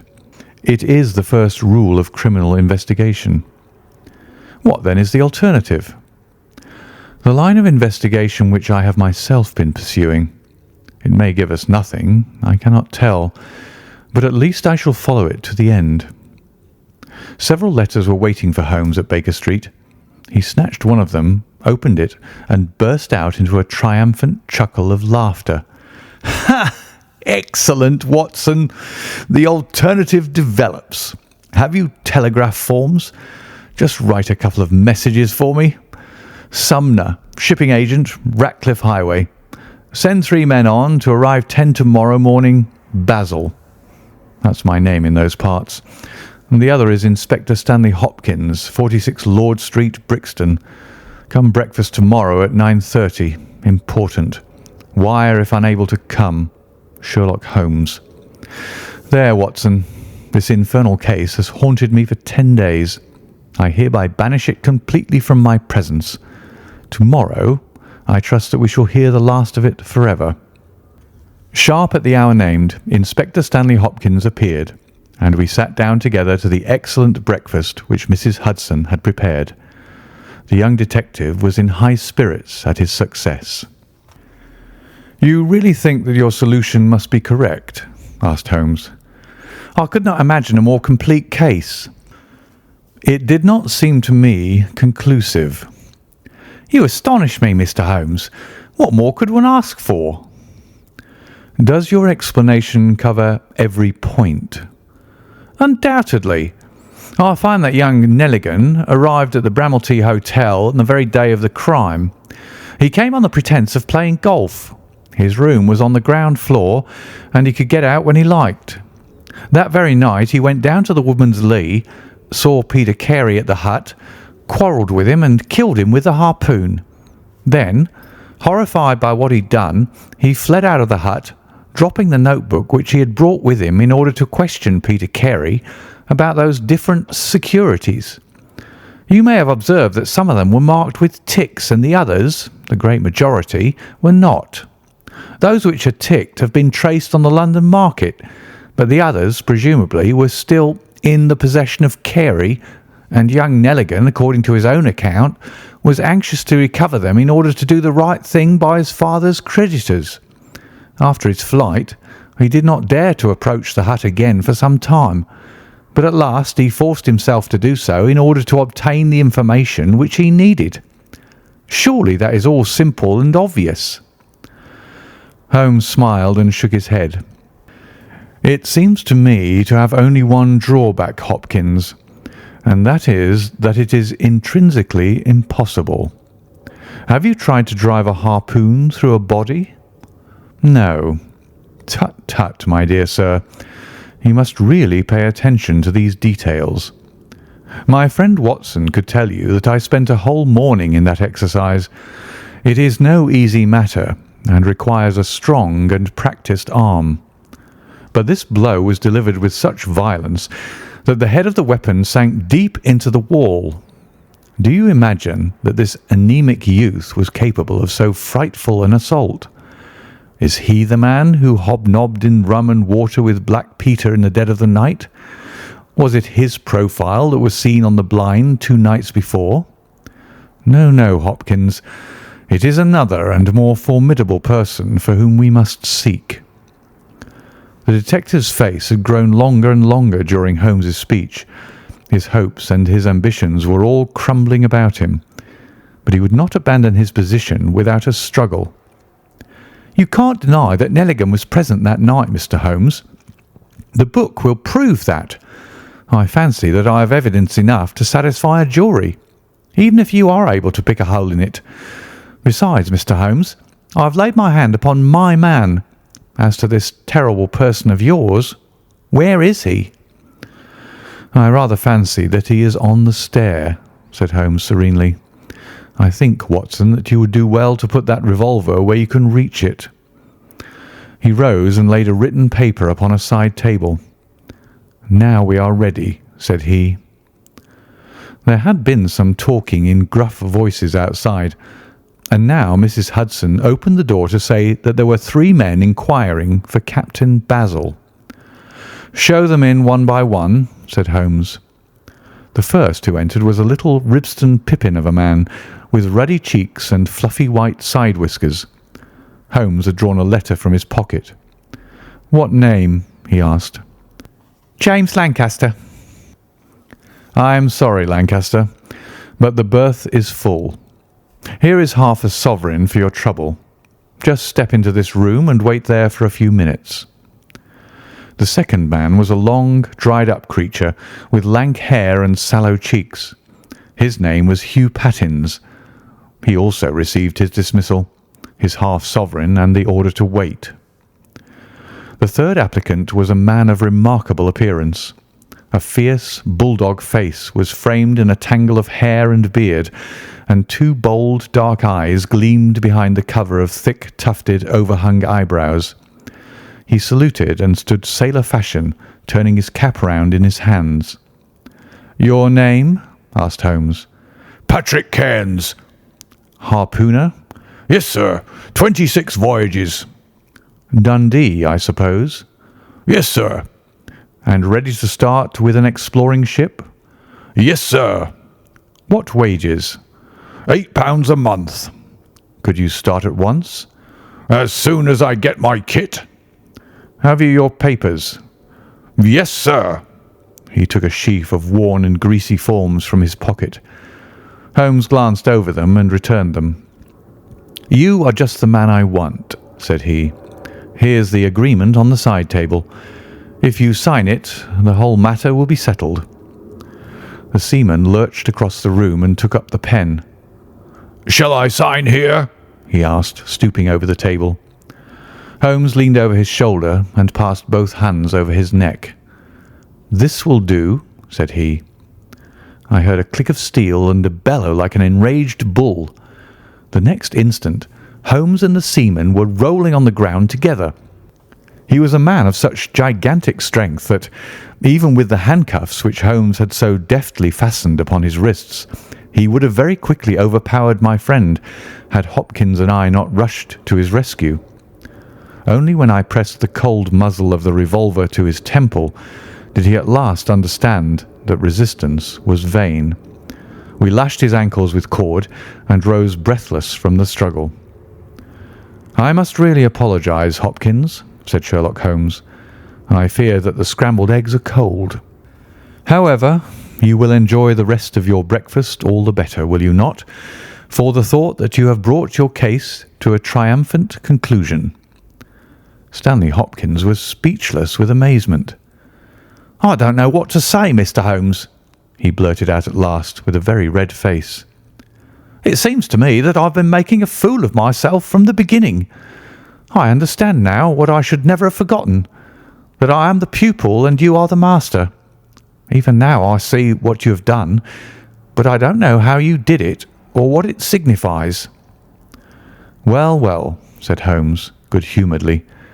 "We all learn by experience, and your lesson this time is that you should never lose sight of the alternative. You were so absorbed in young Nelligan that you could not spare a thought to Patrick Cairns, the true murderer of Peter Carey." The hoarse voice of the seaman broke in on our conversation. "See here, mister," said he, "I make no complaint of being manhandled in this fashion, but I would have you call things by their right names. You say I murdered Peter Carey. I say I killed Peter Carey. And there's all the difference. Maybe you don't believe what I say. Maybe you think I'm just slinging you a yarn." "Not at all," said Holmes. "Let us hear what you have to say." It's soon told, and by the Lord, every word of it's truth. I knew Black Peter, and when he pulled out his knife, I whipped a harpoon through him sharp, for I knew that it was him or me. That's how he died. You can call it murder. Anyway, I'd as soon die with a rope round my neck as with Black Peter's knife in my heart." "How came you there?" asked Holmes. "I'll tell it you from the beginning. Just sit me up a little, so as I can speak easy. It was in '83 that it happened, August of that year. Peter Carey was master of the Sea Unicorn, and I was spare harpooner. We were coming out of the ice pack on our way home with headwinds and a weak southerly gale when we picked up a little craft that had been blown north. There was one man on her, a landsman. The crew had thought she would founder and made for the Norwegian coast in the dinghy. I guessed they were all drowned. Well, we took him on board, and this man and he and the skipper had some long talks in the cabin. All the baggage we took off with him was in one tin box. So far as I know, the man's name was never mentioned, and on the second night he disappeared as if he'd never been.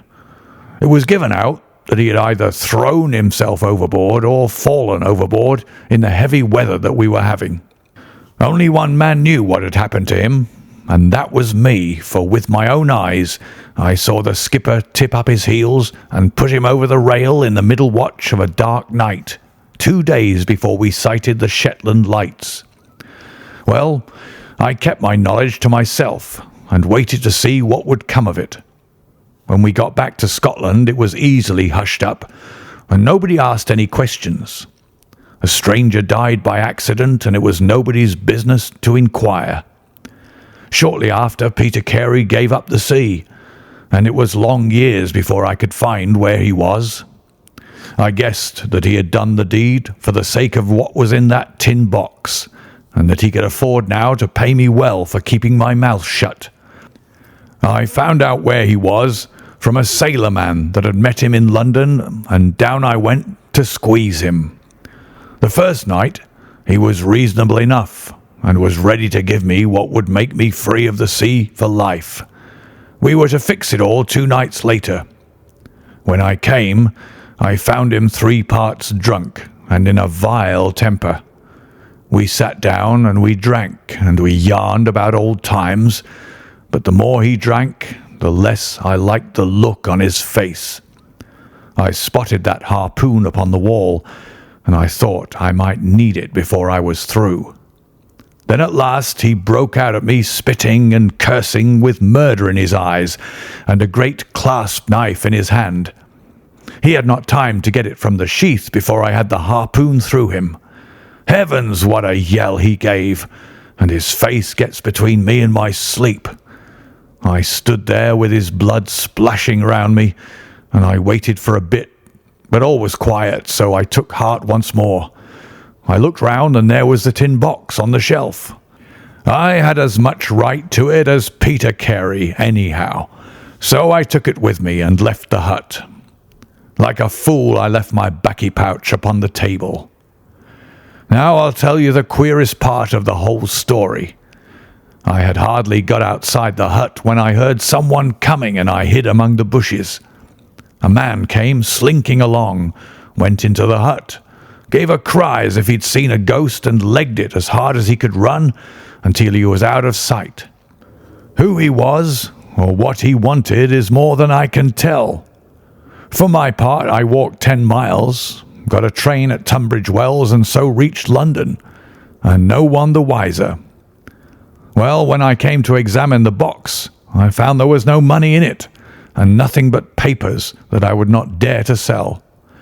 I had lost my hold on Black Peter and was stranded in London without a shilling. There was only my trade left. I saw these advertisements about harpooners and high wages, so I went to the shipping agents and they sent me here.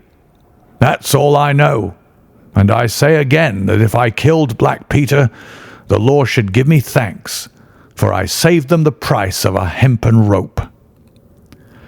"A very clear statement," said Holmes, rising and lighting his pipe. "I think, Hopkins, that you should lose no time in conveying your prisoner to a place of safety. This room is not well adapted for a cell, and Mr. Patrick Cairns occupies too large a proportion of our carpet." "Mr. Holmes," said Hopkins, "I do not know how to express my gratitude. Even now I don't understand how you attained this result." "Simply by having the good fortune to get the right clue from the beginning. It is very possible if I had known about this notebook it might have led away my thoughts as it did yours. But all I heard pointed in the one direction.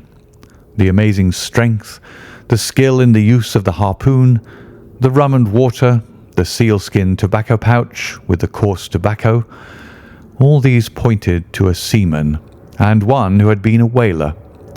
I was convinced that the initials P.C. upon the pouch were a coincidence and not those of Peter Carey, since he seldom smoked, and no pipe was found in his cabin. You remember that I asked whether whisky and brandy were in the cabin. You said they were. How many landsmen are there who would drink rum when they could get these other spirits? Yes, I was certain it was a seaman." "And how did you find him?" "My dear sir, the problem had become a very simple one. If it were a seaman, it could only be a seaman who had been with him on the Sea Unicorn. So far as I could learn, he had sailed in no other ship. I spent 3 days in wiring to Dundee, and at the end of that time I had ascertained the names of the crew of the Sea Unicorn in 1883. When I found Patrick Cairns among the harpooners, my research was nearing its end. I argued that the man was probably in London, and that he would desire to leave the country for a time.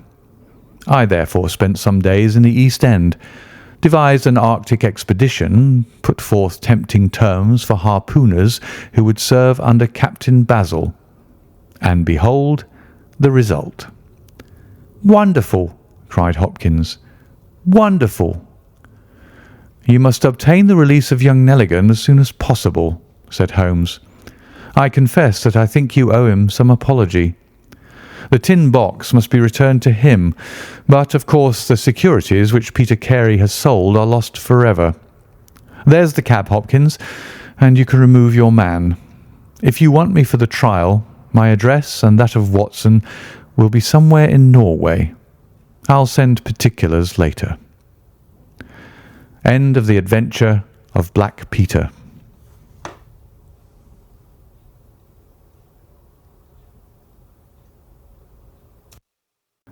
Adventure 7. The Adventure of Charles Augustus Milverton. It is years since the incidents of which I speak took place, and yet it is with diffidence that I allude to them.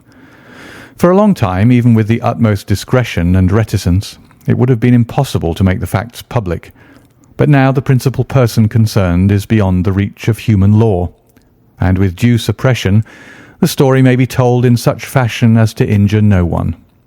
It records an absolutely unique experience in the career both of Mr. Sherlock Holmes and of myself.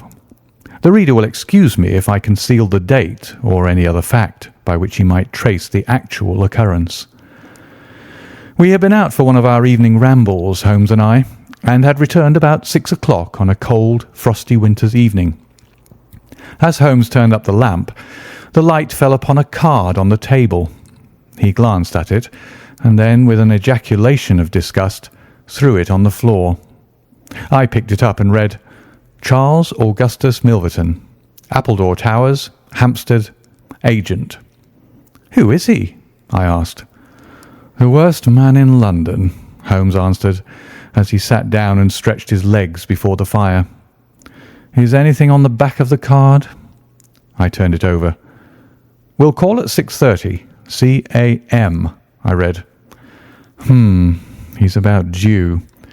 Do you feel a creeping, shrinking sensation, Watson, when you stand before the serpents in the zoo and see the slithery, gliding, venomous creatures with their deadly eyes and wicked, flattened faces? Well, that's how Milverton impresses me. I've had to do with 50 murderers in my career, but the worst of them never gave me the repulsion which I have for this fellow. And yet I can't get out of doing business with him. Indeed, He's here at my invitation." "But who is he?" "I'll tell you, Watson. He is the king of all the blackmailers.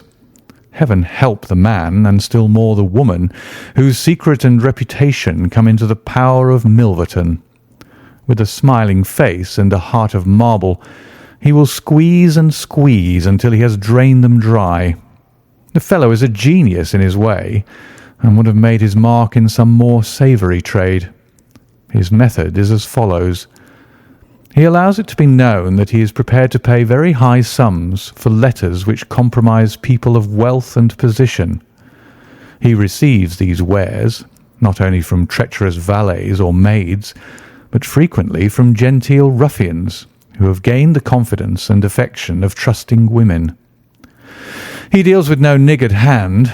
I happen to know that he paid £700 to a footman for a note 2 lines in length, and that the ruin of a noble family was the result. Everything which is in the market goes to Milverton, and there are hundreds in this great city who turn white at his name. No one knows where his grip may fall, for he is far too rich and far too cunning to work from hand to mouth. He will hold a card back for years in order to play it at the moment when the stake is best worth winning. I've said that he is the worst man in London, and I would ask you how could one compare the ruffian who in hot blood bludgeons his mate with this man who methodically and at his leisure tortures the soul and wrings the nerves in order to add to his already swollen money bags. I had seldom heard my friends speak with such intensity of feeling. "But surely," said I, "the fellow must be within the grasp of the law." "Technically, no doubt, but practically not. What would it profit a woman, for example, to get him a few months' imprisonment if her own ruin must immediately follow? His victims dare not hit back. If ever he blackmailed an innocent person, then indeed we should have him. But he is as cunning as the evil one. No, we must find other ways to fight him." "And why is he here?" "Because an illustrious client has placed her piteous case in my hands. It is the Lady Eva Blackwell, the most beautiful debutante of last season. She's to be married in a fortnight to the Earl of Dovercourt. This fiend has several imprudent letters. Imprudent, Watson, nothing worse, which were written to an impecunious young squire in the country. They would suffice to break off the match. Milverton will send the letters to the Earl unless a large sum of money is paid him. I have been commissioned to meet him and to make the best terms I can." At that instant there was a clatter and a rattle in the street below. Looking down, I saw a stately carriage and pair, the brilliant lamps gleaming on the glossy haunches of the noble chestnuts. A footman opened the door, and a small, stout man in a shaggy astrakhan overcoat descended. A minute later, he was in the room.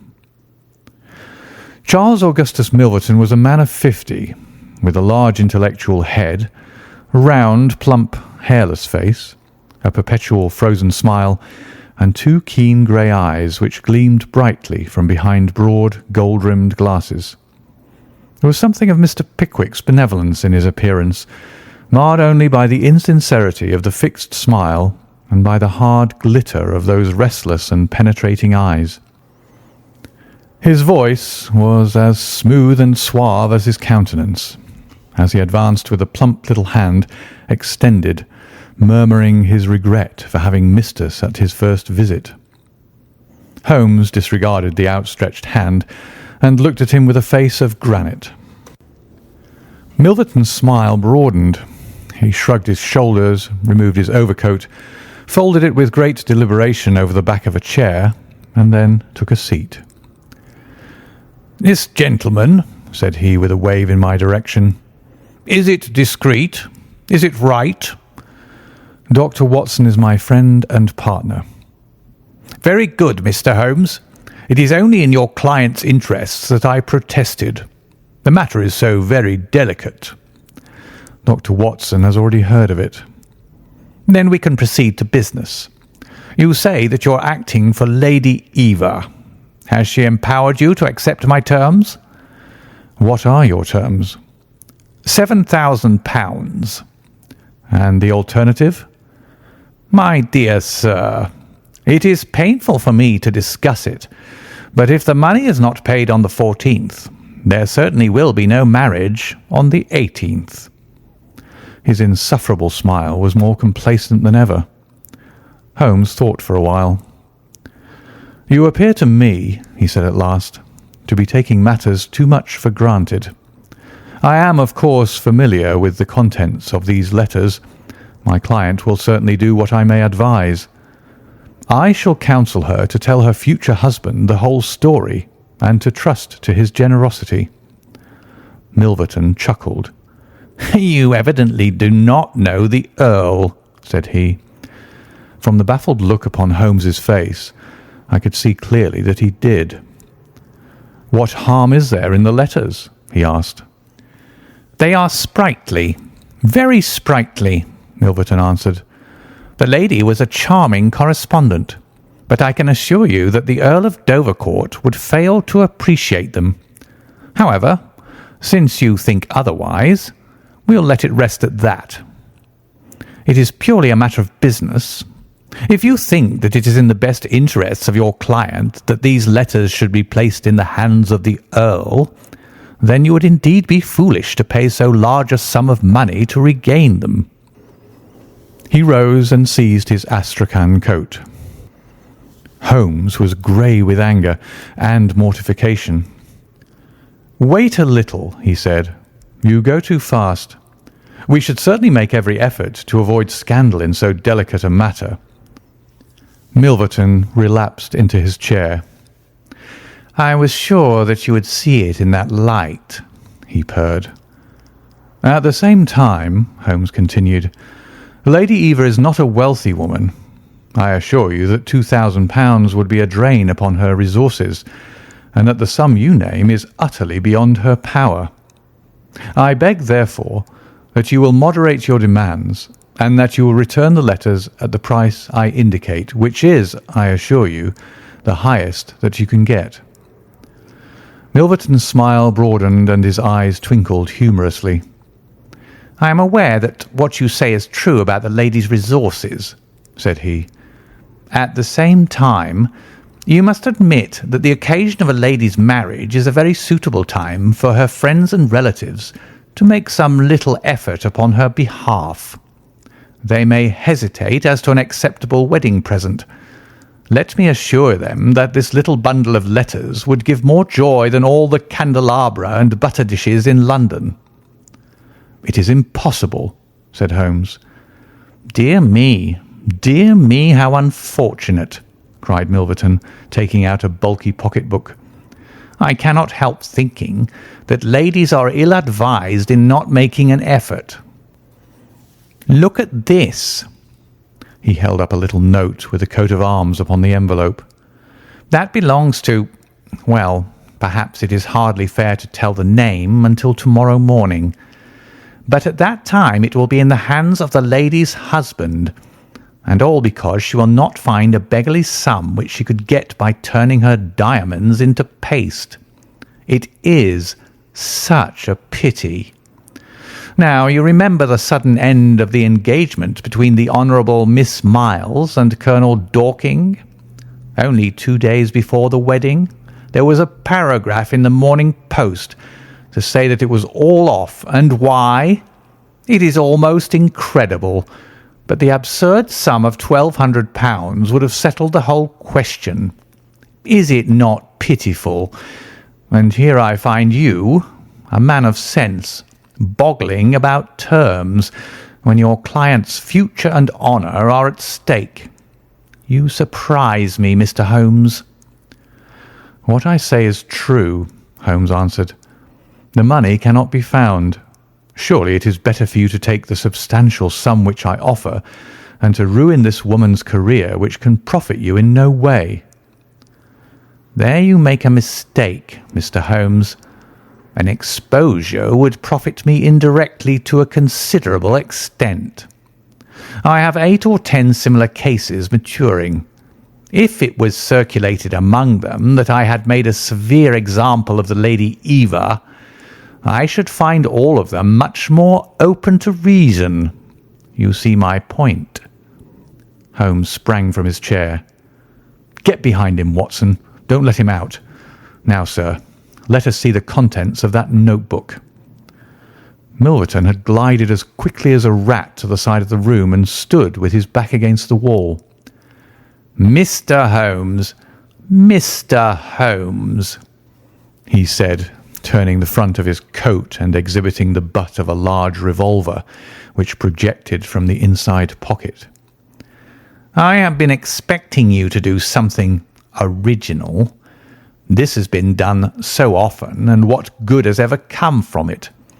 I assure you that I am armed to the teeth, and I am perfectly prepared to use my weapons, knowing that the law will support me. Besides, your supposition that I would bring the letters here in a notebook is entirely mistaken. I would do nothing so foolish. And now, gentlemen, I have one or two little interviews this evening, and it is a long drive to Hampstead." He stepped forward, took up his coat, laid his hand on his revolver, and turned to the door. I picked up a chair, but Holmes shook his head, and I laid it down again. With bow, a smile, and a twinkle, Milverton was out of the room, and a few moments after we heard the slam of the carriage door and the rattle of the wheels as he drove away. Holmes sat motionless by the fire, his hands buried deep in his trouser pockets, his chin sunk upon his breast, his eyes fixed upon the glowing embers. For half an hour he was silent and still. Then, with the gesture of a man who has taken his decision, he sprang to his feet and passed into his bedroom. A little later, a rakish young workman with a goatee beard and a swagger lit his clay pipe at the lamp before descending into the street. "I'll be back sometime, Watson," said he, and vanished into the night. I understood that he had opened his campaign against Charles Augustus Milverton, but I little dreamed the strange shape which that campaign was destined to take. For some days Holmes came and went at all hours in this attire, but beyond the remark that his time was spent at Hampstead and that it was not wasted, I knew nothing of what he was doing. At last, however, on a wild, tempestuous evening, when the wind screamed and rattled against the windows, he returned from his last expedition, and having removed his disguise, he sat before the fire and laughed heartily in his silent, inward fashion. "You would not call me a marrying man, Watson?" "No, indeed." "You will be interested to hear that I am engaged." "My dear fellow, I to Milverton's housemaid." "Good heavens, Holmes!" "I wanted information, Watson." "Surely you've gone too far." "It was a most necessary step. I am a plumber with a rising business, Escott by name. I have walked out with her each evening, and I have talked with her. Good heavens, those talks! However, I have got all I wanted. I know Milverton's house as I know the palm of my hand." "But the girl, Holmes?" He shrugged his shoulders. "You can't help it, my dear Watson. You must play your cards as best you can when such a stake is on the table. However, I rejoice to say that I have a hated rival who will certainly cut me out the instant that my back is turned. What a splendid night it is!" "You like this weather?" "It suits my purpose, Watson. I mean to burgle Milverton's house tonight." I had a catching of the breath, and my skin went cold at the words, which were slowly uttered in a tone of concentrated resolution. As a flash of lightning in the night shows up in an instant every detail of a wild landscape, so at one glance I seemed to see every possible result of such an action: the detection, the capture, the honoured career ending in irreparable failure and disgrace, my friend himself lying at the mercy of the odious Milverton. "For heaven's sake, Holmes, think what you're doing," I cried. "My dear fellow, I have given it every consideration. I am never precipitate in my actions, nor would I adopt so energetic and, indeed, so dangerous a course if any other were possible. Let us look at the matter clearly and fairly. I suppose that you will admit that the action is morally justifiable, though technically criminal. To burgle his house is no more than to forcibly take his pocket-book, an action in which you were prepared to aid me. I turned it over in my mind. Yes, I said, it is morally justifiable, so long as our object is to take no articles save those which are used for an illegal purpose. Exactly. Since it is morally justifiable, I have only to consider the question of personal risk. Surely a gentleman should not lay much stress upon this when a lady is in most desperate need of his help. You will be in such a false position. Well, that is part of the risk. There is no other possible way of regaining those letters. The unfortunate lady has not the money, and there are none of her people in whom she could confide. Tomorrow is the last day of grace, and unless we can get the letters tonight, this villain will be as good as his word and will bring about her ruin. I must therefore abandon my client to her fate, or I must play this last card. Between ourselves, Watson, it's a sporting duel between this fellow Milverton and me. He had, as you saw, the best of the first exchanges, but my self-respect and my reputation are concerned to fight it to a finish. Well, I don't like it, but I suppose it must be, said I. When do we start? You are not coming. Then you're not going, said I. I give you my word of honour, and I never broke it in my life, that I will take a cab straight to the police station and give you away unless you let me share this adventure with you. You can't help me. How do you know that? You can't tell what may happen. Anyway, my resolution is taken. Other people besides you have self-respect and even reputations. Holmes had looked annoyed, but his brow cleared, and he clapped me on the shoulder. Well, well, my dear fellow, be it so. We have shared this same room for some years, and it would be amusing if we ended by sharing the same cell. You know, Watson, I don't mind confessing to you that I have always had an idea that I would have made a highly efficient criminal. This is the chance of my lifetime in that direction. See here. He took a neat little leather case out of a drawer, and opening it, he exhibited a number of shining instruments. This is a first-class, up-to-date burgling kit, with nickel-plated jemmy, diamond-tipped glass cutter, adaptable keys, and every modern improvement which the march of civilization demands. Here, too, is my dark lantern. Everything is in order. Have you a pair of silent shoes? I have rubber-soled tennis shoes. Excellent. And a mask? I can make a couple out of black silk. I can see that you have a strong natural turn for this sort of thing. Very good. Do you make the masks? We shall have some cold supper before we start. It is now 9:30. At 11 we shall drive as far as Church Row. It is a quarter of an hour's walk from there to Appledore Towers. We shall be at work before midnight. Milverton is a heavy sleeper and retires punctually at 10:30. With any luck, we should be back here by 2 with the Lady Eva's letters in my pocket. Holmes and I put on our dress clothes so that we might appear to be two theatre-goers homeward bound. In Oxford Street, we picked up a hansom and drove to an address in Hampstead. Here we paid off our cab, and with our greatcoats buttoned up, for it was bitterly cold, and the wind seemed to blow through us, we walked along the edge of the heath. It's a business that needs delicate treatment, said Holmes. These documents are contained in a safe in the fellow's study, and the study is the anteroom of his bedchamber. On the other hand, like all these stout little men who do themselves well, he is a plethoric sleeper. Agatha, that's my fiancée, says it is a joke in the servants' hall that it's impossible to wake the master. He has a secretary who is devoted to his interests and never budges from the study all day. That's why we're going at night. Then he has a beast of a dog which roams the garden, I met Agatha late the last 2 evenings, and she locks the brute up so as to give me a clear run. This is the house, this big one in its own grounds. Through the gate, now to the right among the laurels. We might put on our masks here, I think. You see, there is not a glimmer of light in any of the windows, and everything is working splendidly. With our black silk face coverings, which turned us into 2 of the most truculent figures in London, we stole up to the silent, gloomy house. A sort of tiled veranda extended along one side of it, lined by several windows and 2 doors. "That's his bedroom," Holmes whispered. "This door opens straight into the study.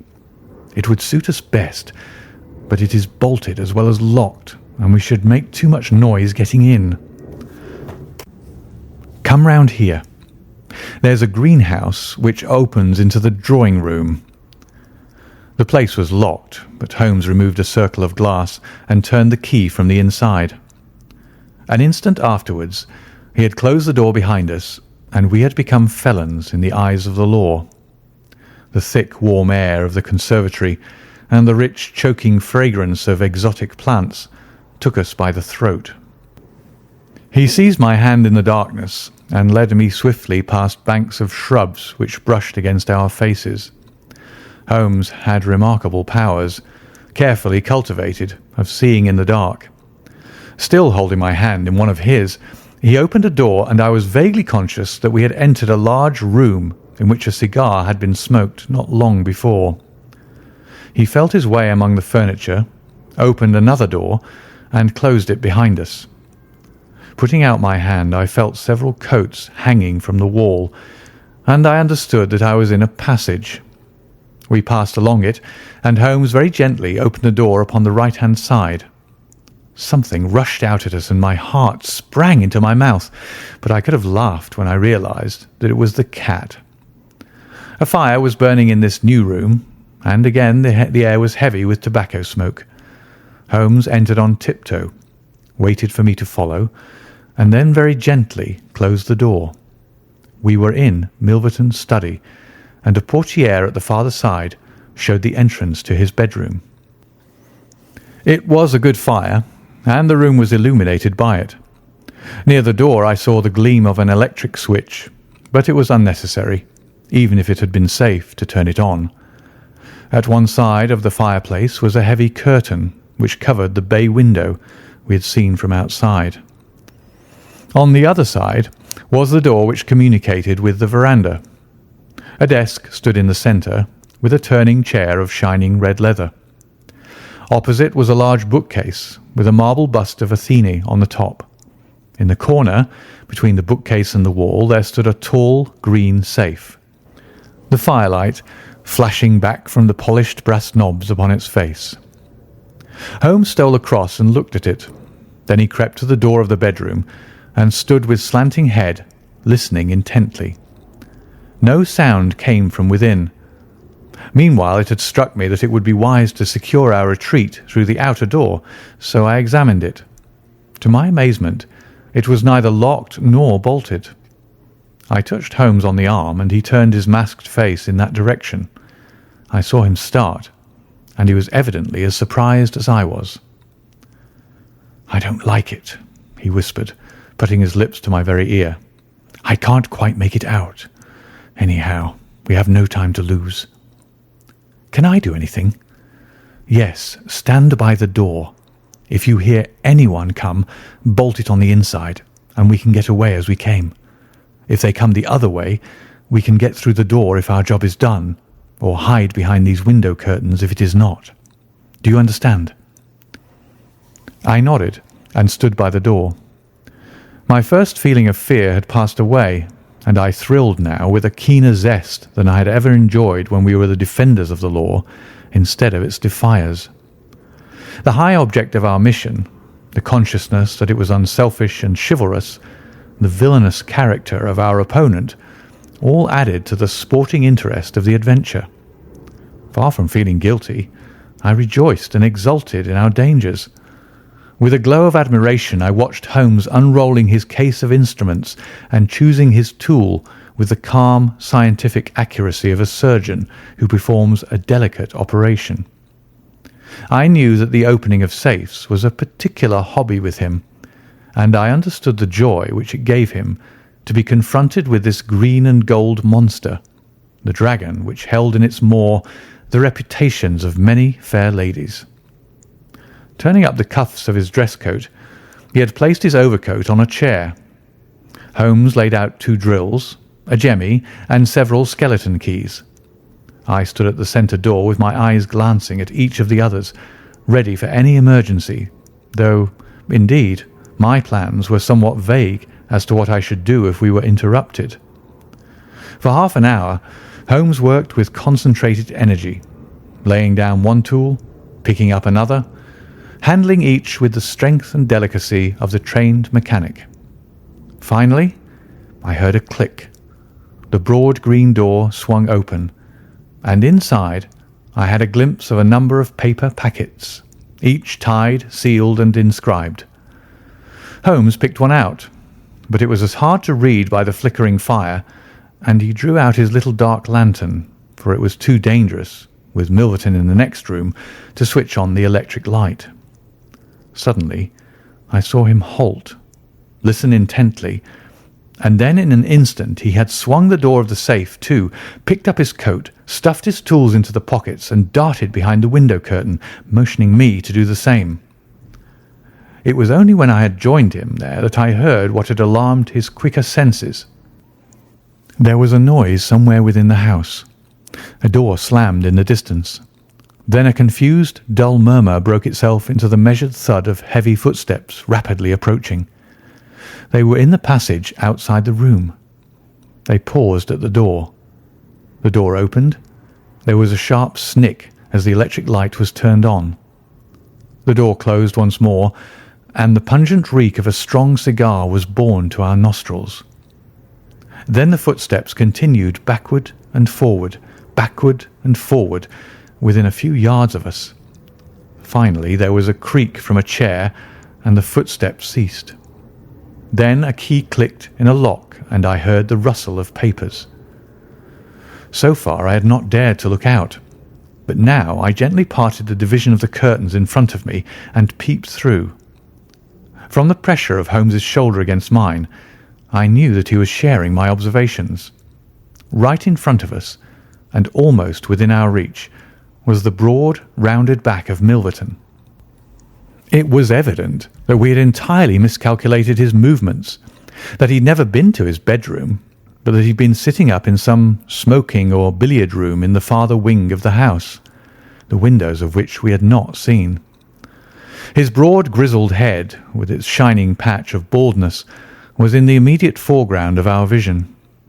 He was leaning far back in the red leather chair, his legs outstretched, a long black cigar projecting at an angle from his mouth. He wore a semi-military smoking jacket, claret-coloured with a black velvet collar. In his hand he held a long legal document, which he was reading in an indolent fashion, blowing rings of tobacco smoke from his lips as he did so. There was no promise of a speedy departure in his composed bearing and his comfortable attitude. I felt Holmes's hand steal into mine and give me a reassuring shake, as if to say that the situation was within his powers and that he was easy in his mind. I was not so sure that he'd seen what was only too obvious from my position, that the door of the safe was imperfectly closed, and that Milverton might at any moment observe it. In my own mind, I had determined that if I was sure, from the rigidity of his gaze, that it had caught his eye, I would at once spring out, throw my greatcoat over his head, pinion him, and leave the rest to Holmes. But Milverton never looked up. He was languidly interested by the papers in his hand, and page after page was turned as he followed the argument of the lawyer. At least, I thought, when he's finished the document and the cigar, he will go to his room. But before he had reached the end of either, there came a remarkable development which turned our thoughts into quite another channel. Several times I had observed that Milverton looked at his watch, and once he had risen and sat down again with a gesture of impatience. The idea, however, that he might have an appointment at so strange an hour never occurred to me until a faint sound reached my ears from the veranda outside. Milverton dropped his papers and sat rigid in his chair. The sound was repeated, and then there came a gentle tap at the door. Milverton rose and opened it. "Well," said he curtly, "you're nearly half an hour late." So this was the explanation of the unlocked door and of the nocturnal vigil of Milverton. There was the gentle rustle of a woman's dress. I had closed the slit between the curtains, as Milverton's face had turned in our direction, but now I ventured very carefully to open it once more. He had resumed his seat, the cigar still projecting at an insolent angle from the corner of his mouth.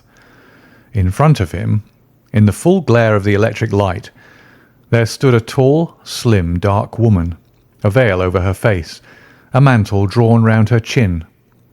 Her breath came quick and fast, and every inch of the lithe figure was quivering with strong emotion. "Well," said Milverton, "you made me lose a good night's rest, my dear. I hope you'll prove worth it. You couldn't come any other time, eh?" The woman shook her head. "Well, if you couldn't, you couldn't. If the Countess is a hard mistress, you have your chance to get level with her now. Bless the girl. What are you shivering about? That's right, pull yourself together. Now, let's get down to business." He took a notebook from the drawer of his desk. "You say that you have 5 letters which compromise the Countess d'Albert. You want to sell them? I want to buy them. So far, so good. It only remains to fix a price. I should want to inspect the letters, of course. If they're really good specimens. Great heavens! Is it you?" The woman, without a word, had raised her veil and dropped the mantle from her chin.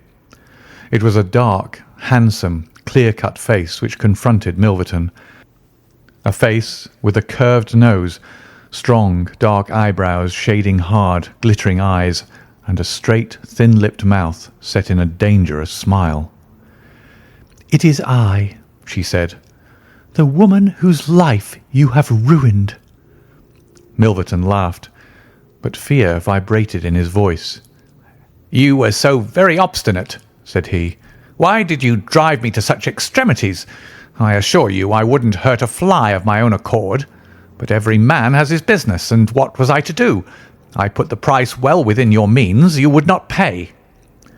"So you sent the letters to my husband, and he, the noblest gentleman that ever lived, a man whose boots I was never worthy to lace, he broke his gallant heart and died. You remember that last night when I came through that door, I begged and prayed you for mercy, and you laughed in my face as you are trying to laugh now. Only your coward heart can't keep your lips from twitching. Yes, you never thought to see me here again, but it was that night which taught me how I could meet you face to face and alone. Well, Charles Milverton, what have you to say?"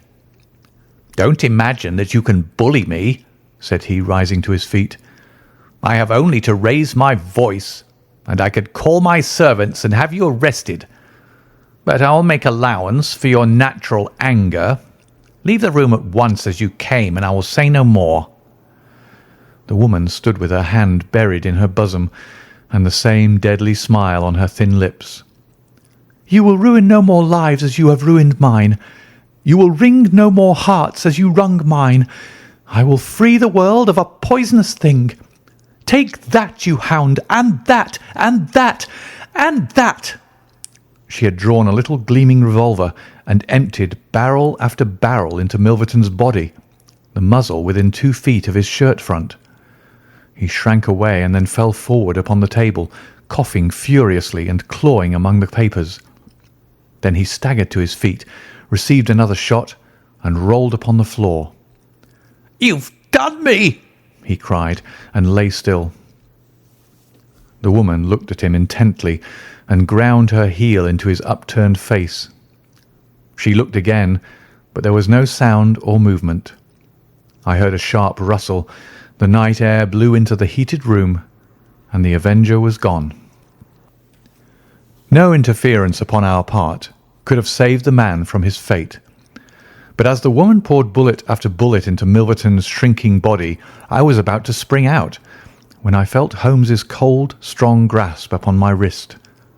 I understood the whole argument of that firm, restraining grip, that it was no affair of ours, that justice had overtaken a villain, that we had our own duties and our own objects which were not to be lost sight of. But hardly had the woman rushed from the room when Holmes, with swift, silent steps, was over at the other door. He turned the key in the lock. At the same instant we heard voices in the house and the sound of hurrying feet. The revolver shots had roused the household. With perfect coolness, Holmes slipped across to the safe, filled his two arms with bundles of letters, and poured them all into the fire. Again and again he did it, until the safe was empty. Someone turned the handle and beat upon the outside of the door. Holmes looked swiftly round. The letter which had been the messenger of death for Milverton lay all mottled with his blood upon the table. Holmes tossed it in among the blazing papers. Then he drew the key from the outer door, passed through after me, and locked it on the outside. "This way, Watson," said he. "We can scale the garden wall in this direction." I could not have believed that an alarm could have spread so swiftly. Looking back, the huge house was one blaze of light. The front door was open, and figures were rushing down the drive. The whole garden was alive with people, and one fellow raised a view hallo as we emerged from the veranda and followed hard at our heels. Holmes seemed to know the grounds perfectly, and he threaded his way swiftly among a plantation of small trees, I close at his heels, and our foremost pursuer panting behind us. It was a 6-foot wall which barred our path, but he sprang to the top and over. As I did the same, I felt the hand of the man behind me grab at my ankle, but I kicked myself free and scrambled over a grass-strewn coping. I fell upon my face among some bushes, but Holmes had me on my feet in an instant, and together we dashed away across the huge expanse of Hampstead Heath. We had run 2 miles, I suppose, before Holmes at last halted and listened intently. All was absolute silence behind us. We had shaken off our pursuers and were safe. We had breakfasted and were smoking our morning pipe on the day after the remarkable experience which I have recorded, when Mr. Lestrade of Scotland Yard, very solemn and impressive, was ushered into our modest sitting-room. "Good morning, Mr. Holmes," said he. "Good morning. May I ask you if you're very busy just now?" "Not too busy to listen to you." "I thought that perhaps if you'd nothing particular on hand, you might care to assist us in a most remarkable case which occurred only last night at Hampstead." "Dear me," said Holmes. "What was that?" "A murder. A most dramatic and remarkable murder. I know how keen you are upon those things, and I would take it as a great favour if you would step down to Appledore Towers and give us the benefit of your advice. It is no ordinary crime. We have had our eyes upon this Mr. Milverton for some time, and between ourselves he was a bit of a villain. He's known to have held papers which he used for blackmailing purposes. These papers have all been burned by the murderers. No article of value was taken, as it is probable that the criminals were men of good position, whose sole object was to prevent social exposure." "Criminals?" said Holmes. "Plural?" "Yes, there were 2 of them. They were as nearly as possible captured red-handed. We have their footmarks, we have their description. It's 10 to 1 that we trace them. The first fellow was a bit too active, but the second was caught by the under gardener and only got away after a struggle. He was a middle-sized, strongly built man, square jaw, thick neck, moustache, a mask over his eyes." "That's rather vague," said Sherlock Holmes. "My, it might be a description of Watson." "It's true," said the inspector with amusement. "It might be a description of Watson." "Well, I'm afraid I can't help you, Lestrade," said Holmes.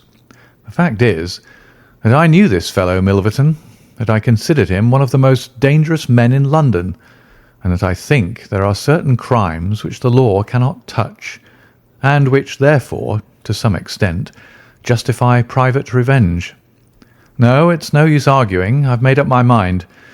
My sympathies are with the criminals rather than with the victim, and I will not handle this case."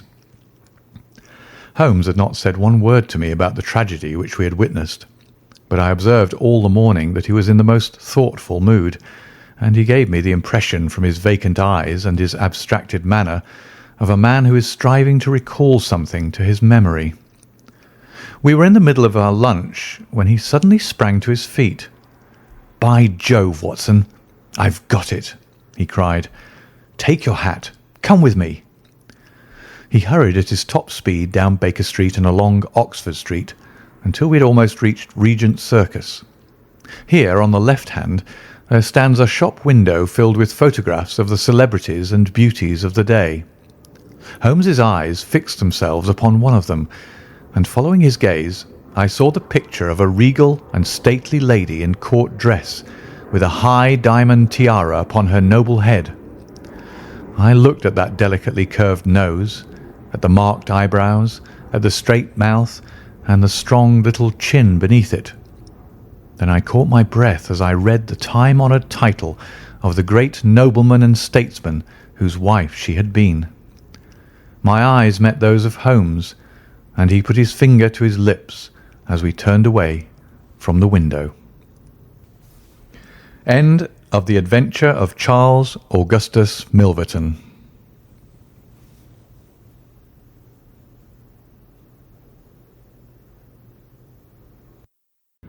Adventure 8. The Adventure of the Six Napoleons. It was no very unusual thing for Mr. Lestrade of Scotland Yard to look in upon us of an evening, and his visits were welcome to Sherlock Holmes, for they enabled him to keep in touch with all that was going on at the police headquarters. In return for the news which Lestrade would bring, Holmes was always ready to listen with attention to the details of any case upon which the detective was engaged, and was able occasionally, without any active interference, to give some hint or suggestion drawn from his own vast knowledge and experience. On this particular evening, Lestrade had spoken of the weather and the newspapers. Then he had fallen silent, puffing thoughtfully at his cigar. Holmes looked keenly at him. "Anything remarkable on hand?" he asked. "Oh no, Mr. Holmes. Nothing very particular." "Then tell me about it." Lestrade laughed. "Well, Mr. Holmes, there's no use denying that there is something on my mind, and yet it is such an absurd business that I hesitated to bother you about it. On the other hand, although it is trivial, it is undoubtedly queer, and I know that you have a taste for all that is out of the common. But in my opinion, it comes more in Dr. Watson's line than ours." "Disease?" said I. "Madness, anyhow, and a queer madness too. You wouldn't think there was anyone living at this time of day who was such a hatred of Napoleon I that he would break any image of him that he could see." Holmes sank back in his chair. "That's no business of mine," said he. "Exactly. That's what I said. But then when the man commits burglary in order to break images which are not his own, that brings it away from the doctor and on to the policeman." Holmes sat up again. "Burglary? This is more interesting. Let me hear the details." Lestrade took out his official notebook and refreshed his memory from its pages. "The first case reported was 4 days ago," said he. "It was at the shop of Morse Hudson, who has a place for the sale of pictures and statues in the Kennington Road. The assistant had left the front shop for an instant when he heard a crash, and hurrying in he found a plaster bust of Napoleon which stood with several other works of art upon the counter, lying shivered into fragments. He rushed out into the road, but although several passers-by declared that they had noticed a man run out of the shop, he could neither see anyone, nor could he find any means of identifying the rascal. It seemed to be one of those senseless acts of hooliganism which occur from time to time, and it was reported to the constable on the beat as such. The plaster cast was not worth more than a few shillings, and the whole affair appeared to be too childish for any particular investigation. The second case, however, was more serious and also more singular. It occurred only last night. In Kennington Road, and within a few hundred yards of Morse Hudson's shop, there lives a well-known medical practitioner named Dr. Barnicot, who is one of the largest practices upon the south side of the Thames. His residence and principal consulting room is at Kennington Road, but he has a branch surgery and dispensary at Lower Brixton Road, 2 miles away. This Dr. Barnicot is an enthusiastic admirer of Napoleon, and his house is full of books, pictures and relics of the French Emperor. Some little time ago, he purchased from Morse Hudson 2 duplicate plaster casts of the famous head of Napoleon by the French sculptor Devine. One of these he placed in his hall in the house at Kennington Road, and the other on the mantelpiece of the surgery at Lower Brixton. Well, when Dr. Barnicot came down this morning, he was astonished to find that his house had been burgled during the night, but that nothing had been taken save the plaster head from the hall. It had been carried out and had been dashed savagely against the garden wall, under which its splintered fragments were discovered. Holmes rubbed his hands. "This is certainly very novel," said he. "I thought it would please you, but I've not got to the end yet. Dr. Barnicot was due at his surgery at 12 o'clock, and you can imagine his amazement when, on arriving there, he found that the window had been opened in the night and that the broken pieces of his second bust were strewn all over the room. It had been smashed to atoms where it stood. In neither case were there any signs which could give us a clue as to the criminal or lunatic who had done the mischief. Now, Mr. Holmes, you've got the facts." "They are singular, not to say grotesque," said Holmes. "May I ask whether the 2 busts smashed in Dr. Barnicot's rooms were the exact duplicates of the one which was destroyed in Morse Hudson's shop?" "They were taken from the same mould."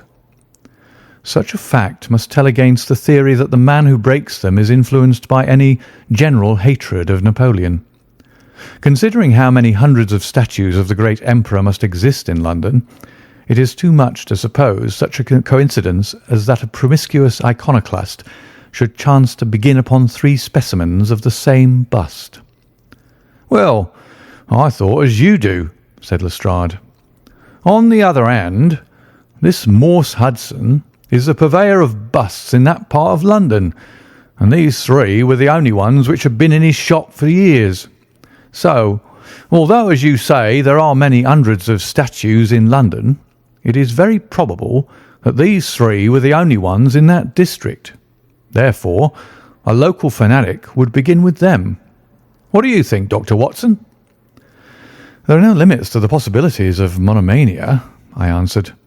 "There is the condition which the modern French psychologists have called the idée fixe, which may be trifling in character and accompanied by complete sanity in every other way.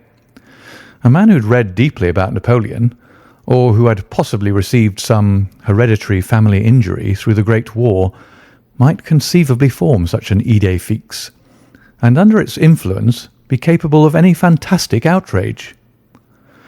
"That won't do, my dear Watson," said Holmes, shaking his head, "for no amount of idée fixe would enable your interesting monomaniac to find out where these busts were situated." "Well, how do you explain it?" "I don't attempt to do so. I would only observe that there is a certain method in the gentleman's eccentric proceedings. For example, in Dr. Barnicot's hall, where a sound might arouse the family, the bust was taken outside before being broken, whereas in the surgery, where there are less danger of an alarm, it was smashed where it stood. The affair seems absurdly trifling, and yet I dare call nothing trivial when I reflect that some of my most classic cases have had the least promising commencement. You will remember, Watson, how the dreadful business of the Abernethy family was first brought to my notice by the depth which the parsley had sunk into the butter upon a hot day. I cannot afford, therefore, to smile at your 3 broken busts, Lestrade, and I shall be very much obliged to you if you will let me hear of any fresh developments of so singular a chain of events. The development for which my friend had asked came in a quicker and an infinitely more tragic form than he could have imagined. I was still dressing in my bedroom next morning when there was a tap at the door, and Holmes entered, a telegram in his hand. He read it aloud. "Come instantly, 131 Pitt Street, Kensington. Lestrade." "What is it, then?" I asked. "Don't know. Maybe anything. But I suspect it is the sequel of the story of the statues. In that case, our friend the image breaker has begun operations in another quarter of London. There's coffee on the table, Watson, and I have a cab at the door." In half an hour we had reached Pitt Street, a quiet little backwater just beside one of the briskest currents of London life. Number 131 was one of a row, all flat-chested, respectable, and most unromantic dwellings. As we drove up, we found the railings in front of the house lined by a curious crowd. Holmes whistled. "By George, it's attempted murder at the least. Nothing less will hold the London message boy. There's a deed of violence indicated in that fellow's round shoulders and outstretched neck. What's this, Watson? The top steps swill down and the other ones dry. Footsteps enough, anyhow. Well, there's Lestrade at the front window, and we shall soon know all about it." The official received us with a very grave face and showed us into a sitting room where an exceedingly unkempt and agitated elderly man, clad in a flannel dressing gown, was pacing up and down. He was introduced to us as the owner of the house, Mr. Horace Harker of the Central Press Syndicate. "It's the Napoleon bust business again," said Lestrade. "You seemed interested last night, Mr. Holmes, so I thought perhaps you would be glad to be present now that the affair has taken a very much graver turn." "What has it turned to, then?" "To murder. Mr. Harker, will you tell these gentlemen exactly what has occurred?" The man in the dressing gown turned upon us with a most melancholy face.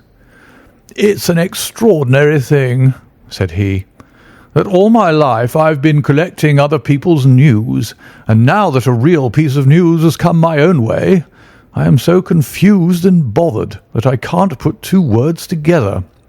If I'd come in here as a journalist, I should have interviewed myself and had 2 columns in every evening paper.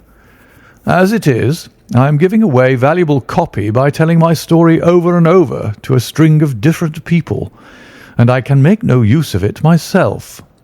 However, I've heard your name, Mr. Sherlock Holmes, and if you'll only explain this queer business, I shall be paid for my trouble in telling you the story." Holmes sat down and listened. "It all seems to centre around that bust of Napoleon which I bought for this very room about 4 months ago. I picked it up cheap from Harding Brothers, 2 doors from the High Street station. A great deal of my journalistic work is done at night, and I often write until the early morning. So it was today. I was sitting in my den, which is at the back of the top of the house, about 3 o'clock, when I was convinced that I heard some sounds downstairs. I listened, but they were not repeated, and I concluded that they came from outside.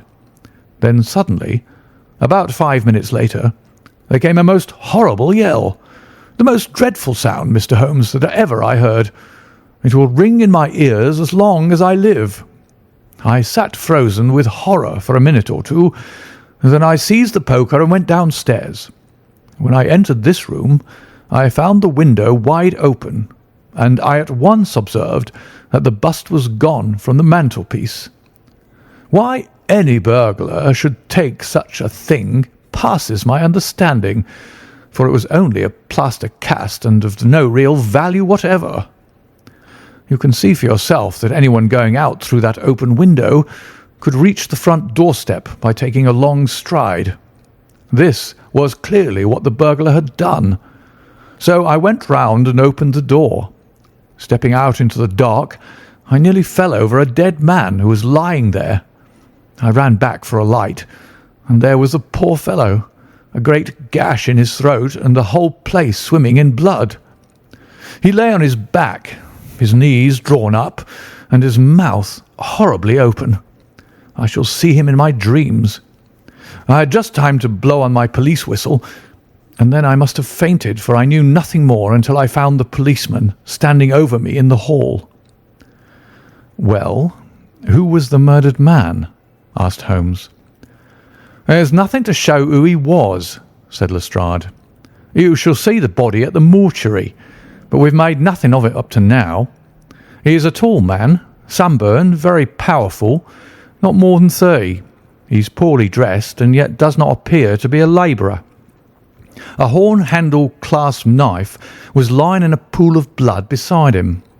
Whether it was the weapon which did the deed, or whether it belonged to the dead man, I do not know. There was no name on his clothing, and nothing in his pocket save an apple, some string, a shilling map of London, and a photograph. Here it is." It was evidently taken by a snapshot from a small camera. It represented an alert, sharp-featured simian man with thick eyebrows and a very peculiar projection of the lower part of the face, like the muzzle of a baboon. "And what became of the bust?" asked Holmes after a careful study of this picture. "We had news of it just before you came. It has been found in the front garden of an empty house in Camden House Road. It was broken into fragments. I'm going round now to see it. Will you come?" "Certainly. I must just take one look round." He examined the carpet and the window.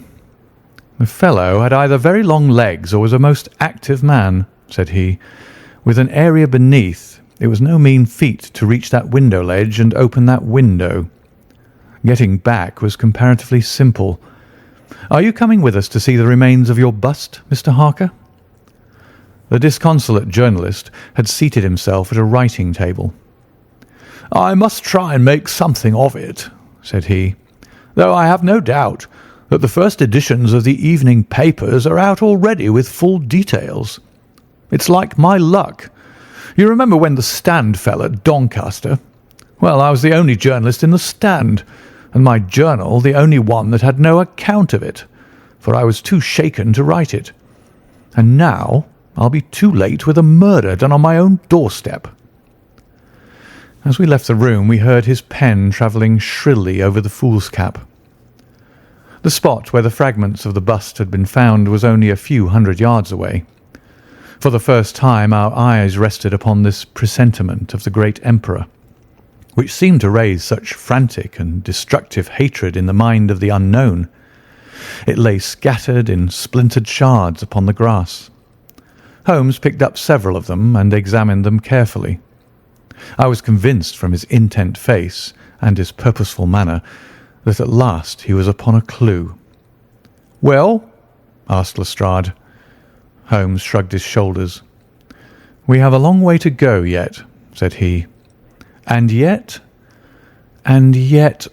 well, we have some suggestive facts to act upon.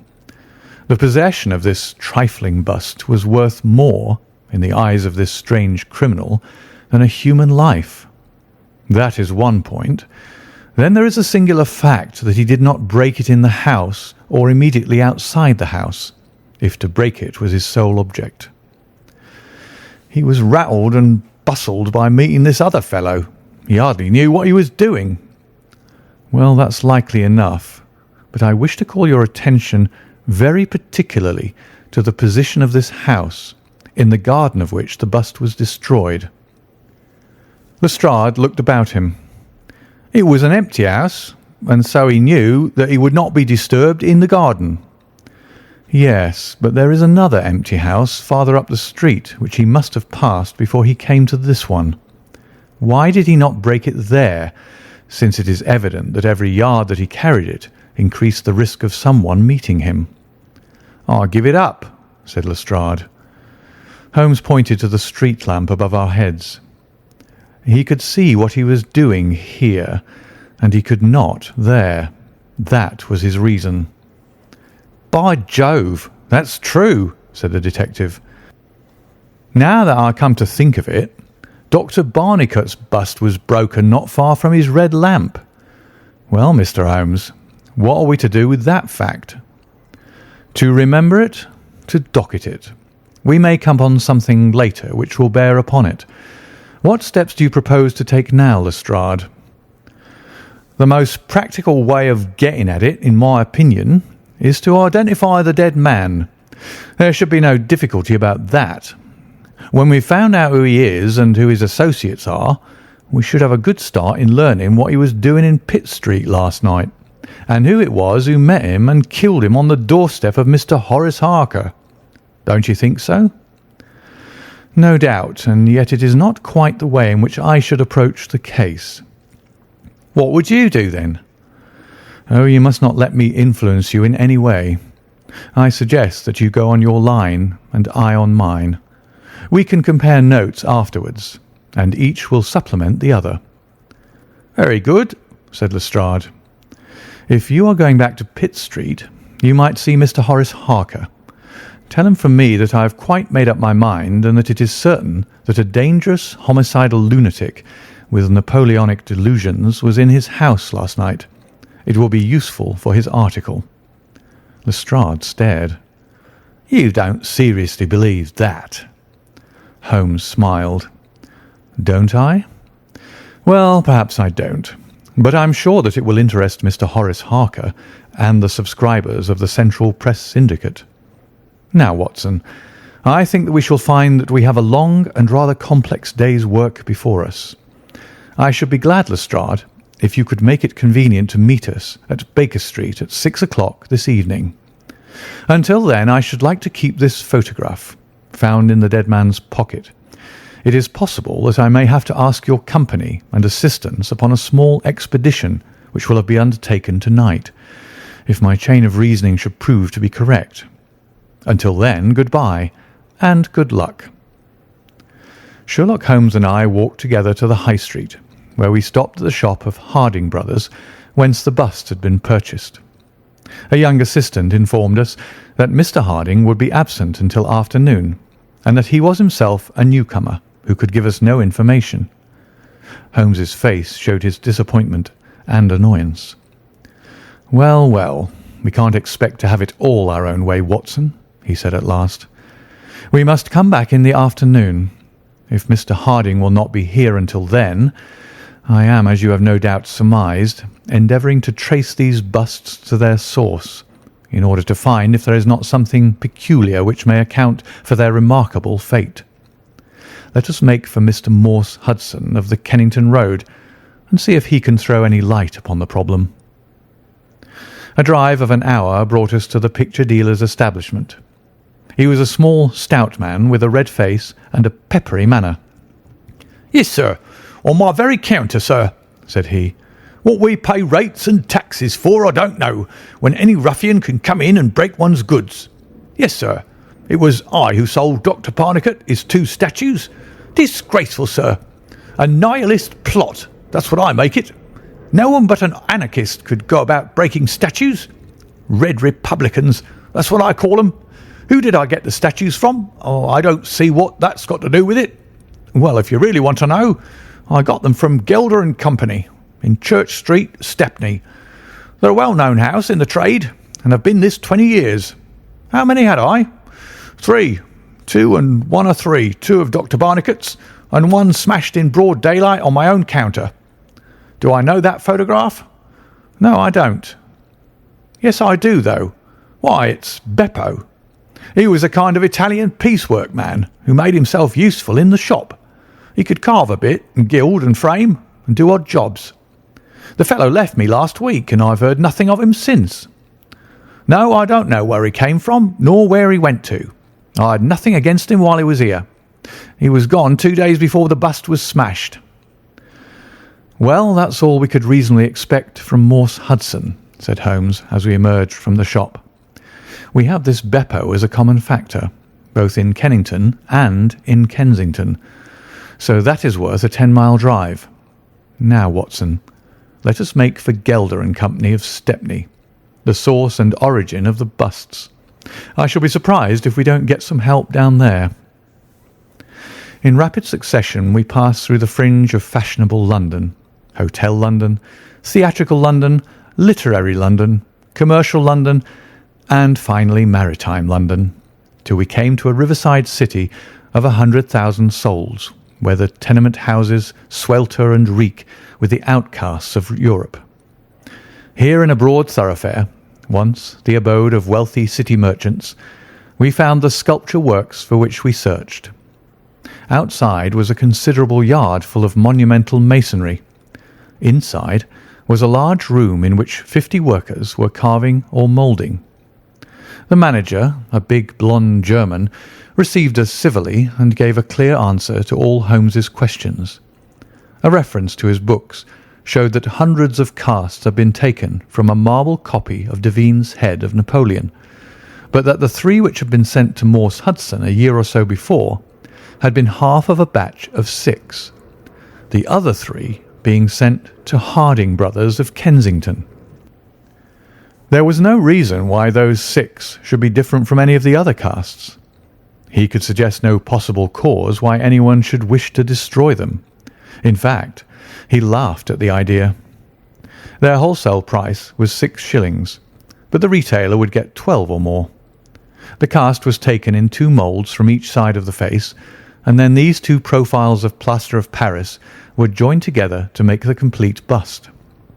The work was usually done by Italians, in the room we were in. When finished, the busts were put on a table in the passage to dry, and afterwards stored. That was all he could tell us. But the production of the photograph had a remarkable effect upon the manager. His face flushed with anger, and his brows knotted over his blue Teutonic eyes. "Ah, the rascal!" he cried. "Yes, indeed, I know him very well. This has been also a respectable establishment, and the only time that we have ever had the police in it was over this very fellow. It was more than a year ago now. He knifed another Italian in the street, and then he came to the works with the police on his heels, and he was taken here. Beppo was his name. His second name I never knew. Serve me right for engaging a man with such a face. But he was a good workman, one of the best." "What did he get?" "The man lived, and he got off with a year. I have no doubt he is out now, but he has not dared to show his nose here. We have a cousin of his here, and I dare say he could tell you where he is." "No, no," cried Holmes. "Not a word to the cousin. Not a word, I beg of you. The matter is very important, and the farther I go with it, the more important it seems to grow. When you referred in your ledger to the sale of those casts, I observed that the date was June 3rd of last year. Could you give me the date when Beppo was arrested?" "I could tell you roughly by the pay list," the manager answered. "Yes," he continued, after some turning over of the pages. "He was paid last on May 20th. "Thank you," said Holmes. "I don't think that I need intrude upon your time and patience any more." With a last word of caution that he should say nothing as to our researches, we turned our faces westward once more. The afternoon was far advanced before we were able to snatch a hasty luncheon at a restaurant. A news bill at the entrance announced "Kensington outrage murder by a madman," and the contents of the paper showed that Mr. Horace Harker had got his account into print after all. 2 columns were occupied with a highly sensational and flowery rendering of the whole incident. Holmes propped it against the cruet stand and read it while he ate. Once or twice he chuckled. "This is all right, Watson," said he. "Listen to this. It is satisfactory to know that there can be no difference of opinion upon this case, since Mr. Lestrade, one of the most experienced members of the official force, and Mr. Sherlock Holmes, the well-known consulting expert, have each come to the conclusion that the grotesque series of incidents which have ended in so tragic a fashion arise from lunacy rather than from deliberate crime. No explanation save mental aberration can cover the facts. The press, Watson, is a most valuable institution if you only know how to use it. And now, if you have quite finished, we will hark back to Kensington and see what the manager of Harding Brothers has to say on the matter. The founder of that great emporium proved to be a brisk, crisp little person, very dapper and quick, with a clear head and a ready tongue. "Yes, sir. I have already read the account in the evening papers. Mr. Horace Harker is a customer of ours. We supplied him with the busts some months ago. We ordered 3 busts of that sort from Gelder and Company of Stepney. They are all sold now." "To whom?" "Oh, I dare say by consulting our sales book we could very easily tell you. Yes, we have the entries here. One to Mr. Harker, you see, and one to Mr. Josiah Brown of Laburnum Lodge, Laburnum Vale, Chiswick, and one to Mr. Sanderford of Lower Grove Road, Reading. No, I have never seen this face which you show me in the photograph. You would hardly forget it, would you, sir? For I've seldom seen an uglier. Have we any Italians on the staff?" "Yes, sir. We have several among our workpeople and the cleaners. I dare say they might get a peep at that sales book if they wanted to." "There is no particular reason for keeping a watch upon that book." Well, it's a very strange business, and I hope that you will let me know if anything comes of your inquiries." Holmes had taken several notes during Mr. Harding's evidence, and I could see that he was thoroughly satisfied by the turn which affairs were taking. He made no remark, however, save that unless we hurried we should be late for our appointment with Lestrade. Sure enough, when we reached Baker Street, the detective was already there, and we found him pacing up and down in a fever of impatience. This look of importance showed that his day's work had not been in vain. "Well," he asked, "what luck, Mr. Holmes?" "We have had a very busy day, and not entirely a wasted one," my friend explained. "We have seen both the retailers and also the wholesale manufacturers. I can trace each of the busts now from the beginning." "The busts!" cried Lestrade. Well, you have your own methods, Mr. Sherlock Holmes, and it's not for me to say a word against them, but I think I've done a better day's work than you. I have identified the dead man." "You don't say so." "And found a cause for the crime." "Splendid. We have an inspector who makes a specialty of Saffron Hill and the Italian Quarter. Well, this dead man had some Catholic emblem round his neck, and that, along with his colour, made me think he was from the south. Inspector Hill knew him the moment he caught sight of him. His name is Pietro Vanucci, from Naples, and he's one of the greatest cutthroats in London. He is connected with the Mafia, which, as you know, is a secret political society enforcing its decrees by murder. Now, you see how the affair begins to clear up. The other fellow is probably an Italian also, and a member of the Mafia. He's broken the rules in some fashion. Pietro is set upon his track. Probably the photograph we found in his pocket is the man himself, so that he may not knife the wrong person. He dogs the fellow. He sees him enter a house. He waits outside for him, and in the scuffle he receives his own death wound. How's that, Mr. Sherlock Holmes?" Holmes clapped his hands approvingly. "Excellent, Lestrade, excellent," he cried. "But I didn't quite follow your explanation of the destruction of the busts." "The busts? You never can get those busts out of your head. After all, that's nothing. Petty larceny, 6 months at the most. It is the murder that we're really investigating, and I tell you that I am gathering all the threads into my hands." "And the next stage?" "Is a very simple one. I shall go down with Hill to the Italian Quarter, find the man whose photograph we've got, and arrest him on the charge of murder. Will you come with us?" "I think not. I fancy we can attain our end in a simpler way. I can't say for certain, because it all depends upon a factor which is completely outside our control. But I have great hopes.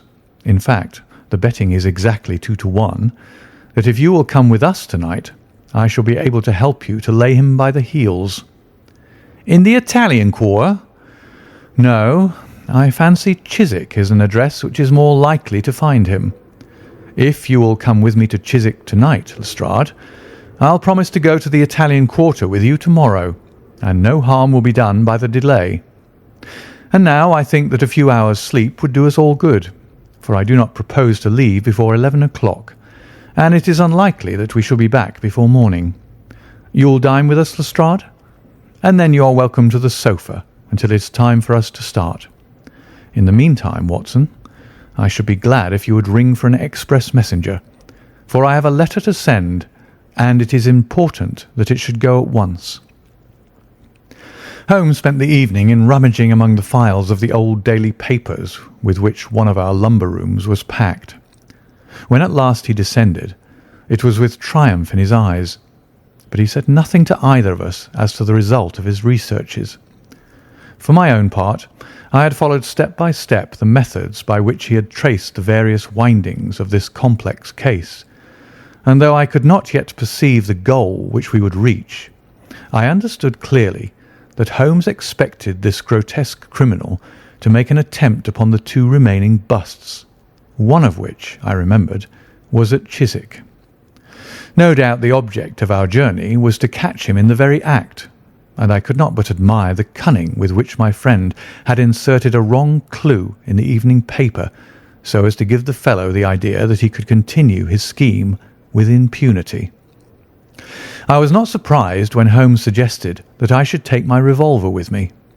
He had himself picked up the loaded hunting crop, which was his favourite weapon.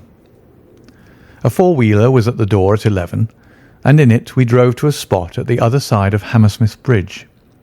Here the cabman was directed to wait. A short walk brought us to a secluded road fringed with pleasant houses, each standing in its own grounds. In the light of a street lamp we read "Laburnum Villa" upon the gatepost of one of them. The occupants had evidently retired to rest, for all was dark save for a fanlight over the hall door, which shed a single blurred circle onto the garden path. The wooden fence which separated the grounds from the road threw a dense black shadow upon that inner side, and here it was that we crouched. "I fear that you'll have a long wait," Holmes whispered. "We may thank our stars that it is not raining. I don't think we can even venture to smoke to pass the time. However, it's a 2-to-1 chance that we get something to pay us for our trouble." It proved, however, that our vigil was not to be so long as Holmes had led us to fear, and it ended in a very sudden and singular fashion. In an instant, without the least sound to warn us of his coming, the garden gate swung open, and a lithe, dark figure, as swift and active as an ape, rushed up the garden path. We saw it whisk past the light thrown from over the door and disappear against the black shadow of the house. There was a long pause, during which we held our breath, and then a very gentle creaking sound came to our ears. The window was being opened. The noise ceased, and again there was a long silence. The fellow was making his way into the house. We saw the sudden flash of a dark lantern inside the room. What he sought was evidently not there, for again we saw the flash through another blind and then through another. "Let us go to the open window. We'll nab him as he climbs out," Lestrade whispered. But before we could move, the man had emerged again. As he came out into the glimmering patch of light, we saw that he carried something white under his arm. He looked stealthily all around him.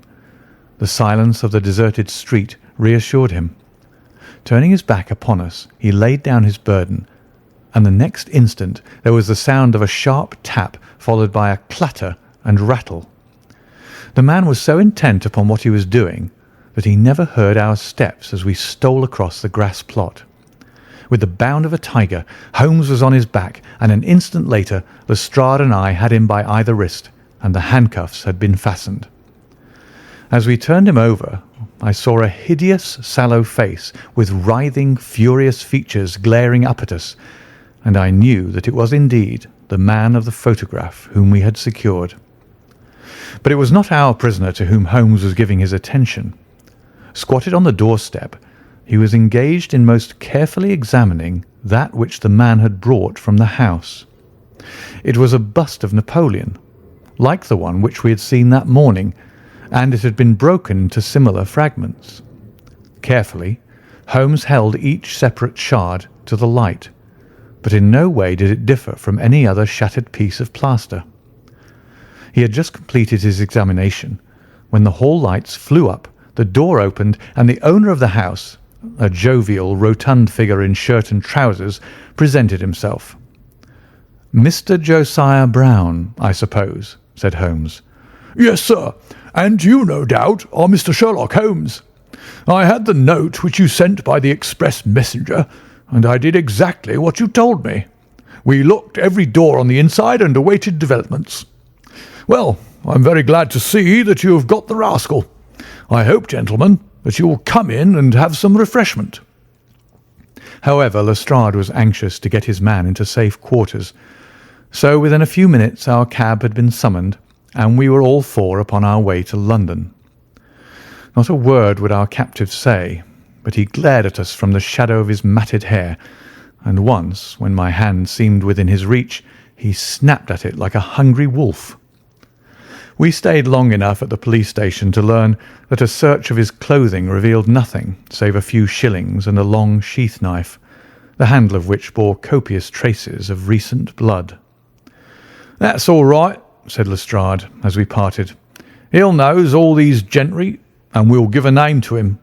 You'll find that my theory of the mafia will work out all right, but I'm sure I'm exceedingly obliged to you, Mr. Holmes, for the workmanlike way in which you've laid hands upon him. I don't quite understand it all yet." "I fear it is rather too late an hour for explanations," said Holmes. "Besides, there are one or two details which are not finished off, and it is one of those cases which are worth working out to the very end. If you will come round once more to my rooms at 6 o'clock tomorrow, I think I shall be able to show you that even now you have not grasped the entire meaning of this business, which presents some features which make it absolutely original in the history of crime.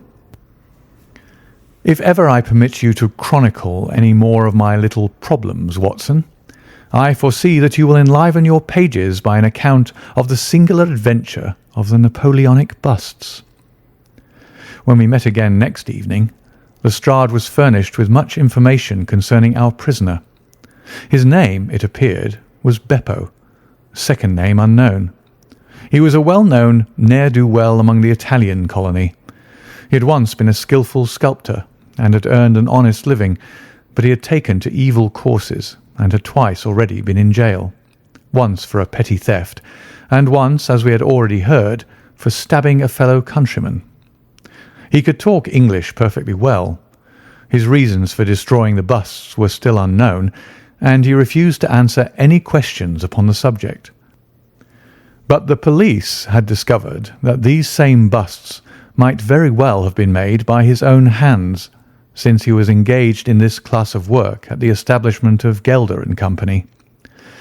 To all this information, much of which we already knew, Holmes listened with polite attention, but I, who knew him so well, could clearly see that his thoughts were elsewhere, and I detected a mixture of mingled uneasiness and expectation beneath that mask which he was wont to assume. At last he started in his chair, and his eyes brightened. There had been a ring at the bell. A minute later we heard steps upon the stairs, and an elderly red-faced man with grizzled side whiskers was ushered in. In his right hand he carried an old-fashioned carpet-bag, which he placed upon the table. "Is Mr. Sherlock Holmes here?" My friend bowed and smiled. "Mr. Sanderford of Reading, I suppose," said he. "Yes, sir. I fear that I am a little late, but the trains were awkward. You wrote to me about a bust that is in my possession." "Exactly." "I have your letter here. You said, 'I desire to possess a copy of Devine's Napoleon and am prepared to pay you £10 for the one which is in your possession.' Is that right?" "Certainly." I was very much surprised at your letter, for I could not imagine how you knew that I owned such a thing." "Of course you must have been surprised, but the explanation is very simple. Mr. Harding of Harding Brothers said that they had sold you their last copy, and he gave me your address." "Oh, that was it, was it? Did he tell you what I paid for it?" "No, he did not." "Well, I am an honest man, though not a very rich one. I only gave 15 shillings for the bust, and I think you ought to know that before I take £10 from you." "I am sure the scruple does you honour, Mr. Sandeford, but I have named that price, so I intend to stick to it." "Well, it's very handsome of you, Mr. Holmes. I brought the bust up with me as you asked me to do. Here it is." He opened his bag, and at last we saw placed upon our table a complete specimen of that bust which we had already seen more than once in fragments. Holmes took a paper from his pocket and laid a £10 note upon the table. "You will kindly sign that paper, Mr. Sandeford, in the presence of these witnesses. It is simply to say that you transfer every possible right that you ever had in the bust to me. I am a methodical man, you see, and you never know what turn events might take afterwards. Thank you, Mr. Sandeford. Here is your money, and I wish you a very good evening." When our visitor had disappeared, Sherlock Holmes's movements were such as to rivet our attention. He began by taking a clean white cloth from a drawer and laying it over the table. Then he placed his newly acquired bust in the centre of the cloth. Finally, he picked up his hunting crop and struck Napoleon a sharp blow on the top of the head. The figure broke into fragments, and Holmes bent eagerly over the shattered remains. Next instant, with a loud shout of triumph, he held up one splinter, in which a round, dark object was fixed like a plum in a pudding. "Gentlemen," he cried, "let me introduce you to the famous Black Pearl of the Borgias." Lestrade and I sat silent for a moment, and then, with a spontaneous impulse, we both broke at clapping as at the well-wrought crisis of a play. A flush of colour sprang to Holmes's pale cheeks, and he bowed to us like the master dramatist who receives the homage of his audience. It was at such moments that for an instant he ceased to be a reasoning machine and betrayed his human love for admiration and applause.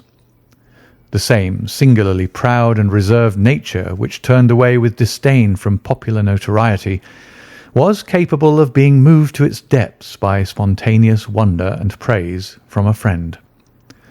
"Yes, gentlemen," said he, "it is the most famous pearl now existing in the world, and it has been my good fortune, by a connected chain of inductive reasoning, to trace it from the Prince of Colonner's bedroom at the Ducker Hotel, where it was lost, to the interior of this, the last of the 6 busts of Napoleon, which were manufactured by Gelder and Company of Stepney.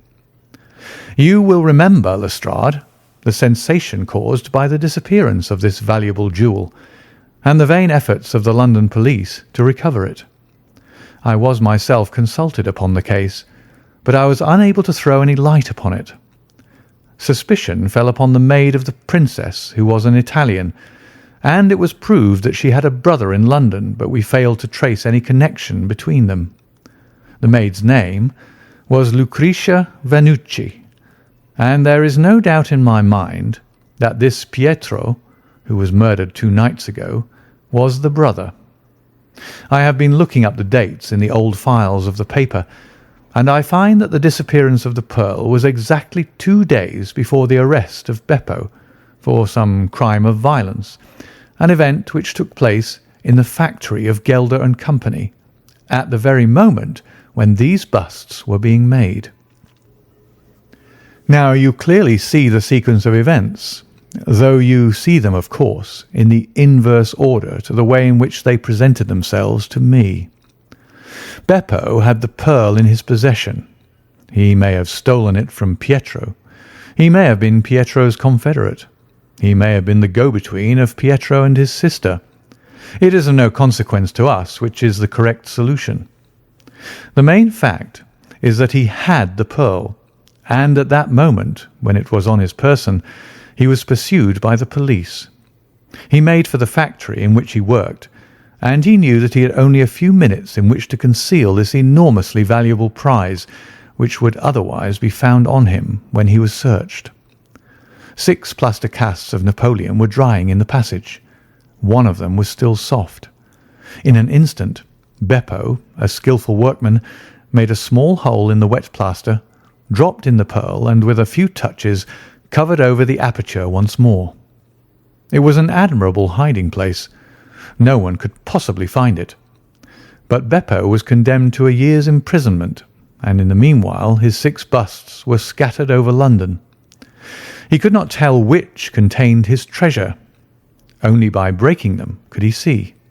Even shaking would tell him nothing, for as the plaster was wet it was probable that the pearl would adhere to it, as, in fact, it has done. Beppo did not despair, and he conducted his search with considerable ingenuity and perseverance. Through a cousin who works with Gelder, he found out the retail firms who had bought the busts. He managed to find employment with Morse Hudson, and in that way tracked down 3 of them. The pearl was not there. Then, with the help of some Italian employee, he succeeded in finding out where the other 3 busts had gone. The first was at Harker's. There he was dogged by his confederate, who held Beppo responsible for the loss of the pearl, and he stabbed him in the scuffle which followed. If he was his confederate, why should he carry his photograph? I asked. As a means of tracing him, if he wished to inquire about him from any third person. That was the obvious reason. Well, after the murder I calculated that Beppo would probably hurry rather than delay his movements. He would fear that the police would read his secret, and so he hastened on before they could get ahead of him. Of course, I could not say that he had not found the pearl in Harker's bust. I had not even concluded for certain that it was the pearl, but it was evident to me that he was looking for something, since he carried the bust past the other houses in order to break it in the garden which had a lamp overlooking it. Since Harker's bust was 1 in 3, the chances were exactly as I told you, 2 to 1 against the pearl being inside it. There remained 2 busts, and it was obvious that he would go for the London one first. I warned the inmates of the house so as to avoid a second tragedy, and we went down with the happiest results. By that time, of course, I knew for certain that it was the Borgia pearl that we were after. The name of the murdered man linked the one event with the other. There only remained a single bust, the Reading one, and the pearl must be there. I bought it in your presence from the owner, and there it lies. We sat in silence for a moment. "Well," said Lestrade, "I've seen you handle a good many cases, Mr. Holmes, but I don't know that I've ever known more workmanlike one than that. We're not jealous of you at Scotland Yard. No, sir. We are very proud of you, and if you come down tomorrow, there's not a man from the oldest inspector to the youngest constable who wouldn't be glad to shake you by the hand." "Thank you," said Holmes. "Thank you." And as he turned away, it seemed to me that he was more nearly moved by the softer human emotions than I had ever seen him. A moment later he was the cold and practical thinker once more. "Put the pearl in the safe, Watson," said he, "and get out the papers of the Conk Singleton forgery case. Goodbye, Lestrade. If any little problem comes your way, I shall be happy, if I can, to give you a hint or 2 as to its solution." End of the adventure of the 6 Napoleons.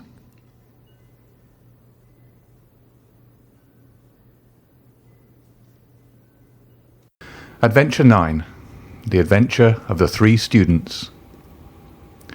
It was in the year 95 that a combination of events into which I need not enter caused Mr. Sherlock Holmes and myself to spend some weeks in one of our great university towns, and it was during this time that the small but instructive adventure which I am about to relate befell us.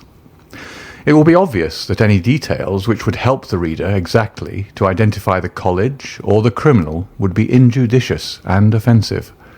So painful a scandal may well be allowed to die out.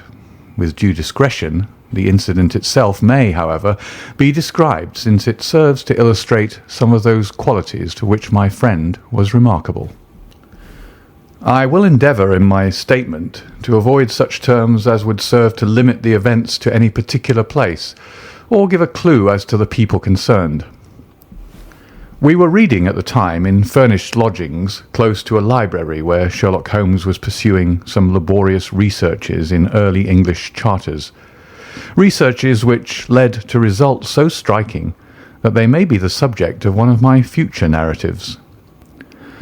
Here it was that one evening we received a visit from an acquaintance, Mr. Hilton Soames, tutor and lecturer at the College of St. Luke's.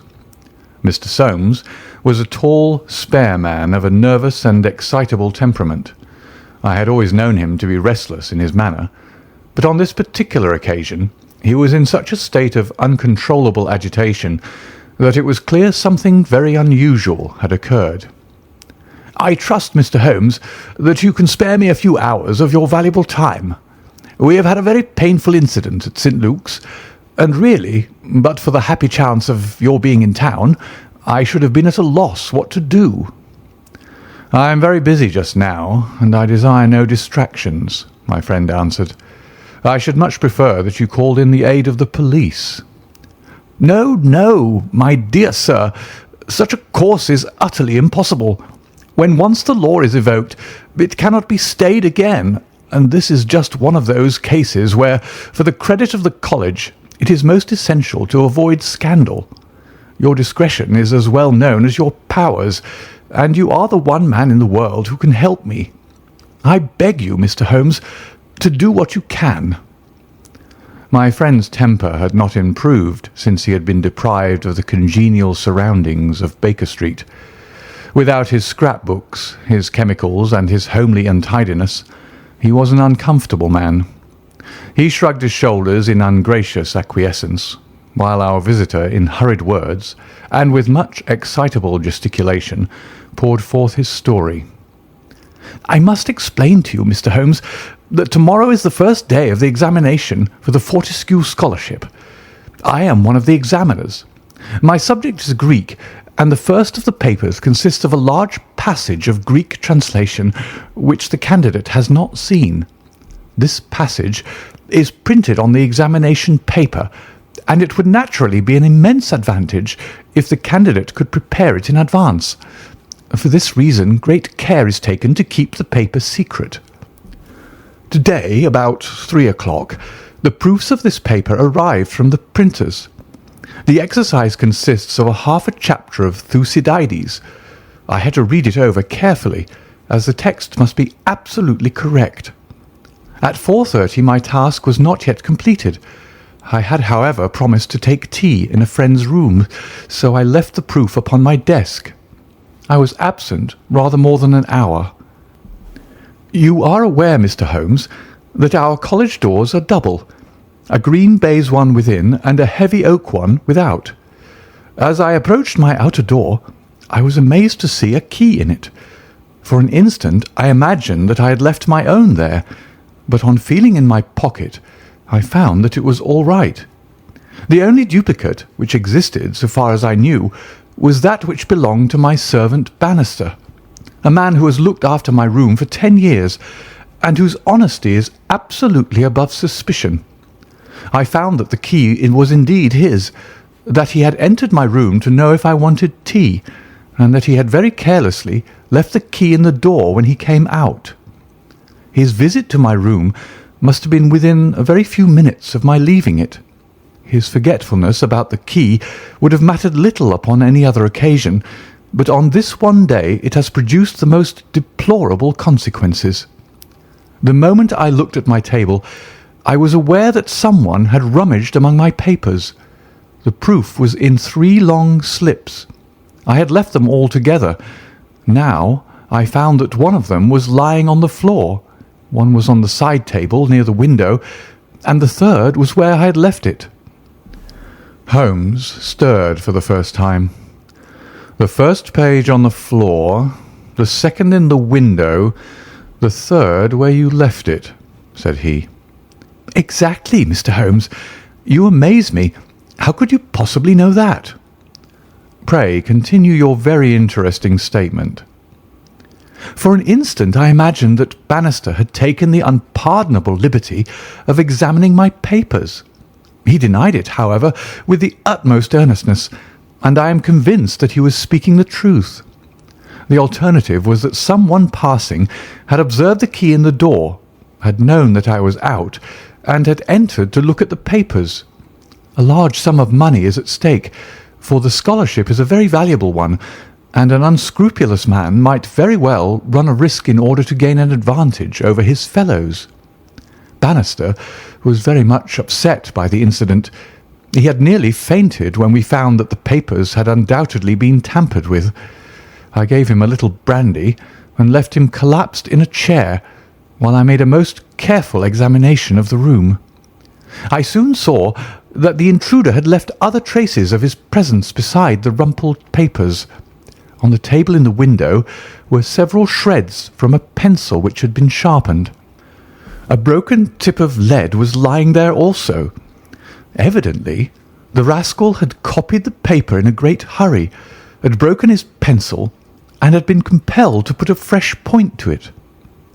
Excellent, said Holmes, who was recovering his good humour as his attention became more engrossed by the case. Fortune has been your friend. This was not all. I have a new writing table with a fine surface of red leather. I am prepared to swear, and so is Bannister, that it was smooth and unstained. Now I found a clean cut in it about 3 inches long, not a mere scratch, but a positive cut. Not only this, but on the table I found a small ball of black dough or clay with specks of something which looks like sawdust in it. I am convinced that these marks were left by the man who rifled the papers. There were no footmarks and no other evidence as to his identity. I was at my wits' end when suddenly the happy thought occurred to me that you were in town, and I came straight round to put the matter into your hands. Do help me, Mr. Holmes. You see my dilemma. Either I must find the man, or else the examination must be postponed until fresh papers are prepared, and since this cannot be done without explanation, there will ensue a hideous scandal, which will throw a cloud not only on the college, but on the university. Above all things, I desire to settle the matter quietly and discreetly. I shall be happy to look into it, and to give you such advice as I can, said Holmes, rising and putting on his overcoat. The case is not entirely devoid of interest. Had anyone visited you in your room after the papers came to you?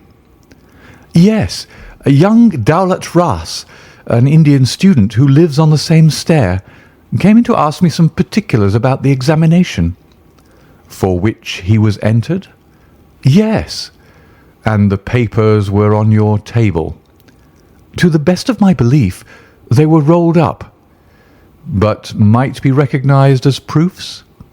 Possibly. No one else in your room? No. Did anyone know that these proofs would be there? No one save the printer. Did this man Bannister know? No, certainly not. No one knew. Where is Bannister now? He was very ill, poor fellow. I left him collapsed in the chair. I was in such a hurry to come to you. You left your door open? I locked up the papers first. Then it amounts to this, Mr. Soames, that unless the Indian student recognised the roll as being proofs, the man who tampered with them came upon them accidentally without knowing that they were there. So it seems to me. Holmes gave an enigmatic smile. Well, said he, let us go round. Not one of your cases, Watson. Mental, not physical. All right. Come if you want to. Now, Mr. Soames, at your disposal. The sitting room of our client opened by a long, low, latticed window onto the ancient, lichen-tinted court of the old college. A Gothic arched door led to a worn stone staircase. On the ground floor was the tutor's room, Above were 3 students, one on each story. It was already twilight when we reached the scene of our problem. Holmes halted and looked earnestly at the window. Then he approached it, and standing on tiptoe with his neck craned, he looked into the room. "He must have entered through the door. There is no opening except the one pane," said our learned guide. "Dear me," said Holmes, and he smiled in a singular way as he glanced at our companion. "Well, if there is nothing to be learned here, we had best go inside." The lecturer unlocked the outer door and ushered us into his room. We stood at the entrance while Holmes made an examination of the carpet. "I am afraid there are no signs here," said he. "One could hardly hope for any upon so dry a day. Your servant seems to have quite recovered. You left him in a chair, you say. Which chair?" "By the window there." "I see. Near this little table. You can come in now. I have finished with the carpet. Let us take the little table first. Of course, what has happened is very clear. The man entered and took the papers sheet by sheet from the central table. He carried them over to the window table because from there he could see if you came across the courtyard and so could effect an escape." "As a matter of fact, he could not," said Soames, "for I entered by the side door." "Ah, that's good. Well, anyhow, that was in his mind. Now, let me see the 3 strips. No finger impressions. No. Well, he carried over this one first and he copied it. How long would it take him to do that, using every possible contraction? Quarter of an hour, not less. Then he tossed it down and seized the next. He was in the midst of that when your return caused him to make a very hurried retreat. Very hurried, since he had not time to replace the papers which would tell you that he'd been there. You were not aware of any hurrying feet on the stair as you entered the outer door?" "No, I can't say I was." "Well, he wrote so furiously that he broke his pencil, and had, as you observed, to sharpen it again. This is of interest, Watson. The pencil was not an ordinary one. It was above the usual size, with a soft lead. The outer colour was dark blue, the maker's name was printed in silver lettering, and the piece remaining is only about 1.5 inches long. Look for such a pencil, Mr. Soames, and you have got your man.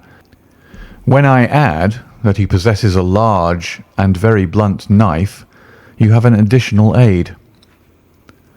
Mr. Soames was somewhat overwhelmed by this flood of information.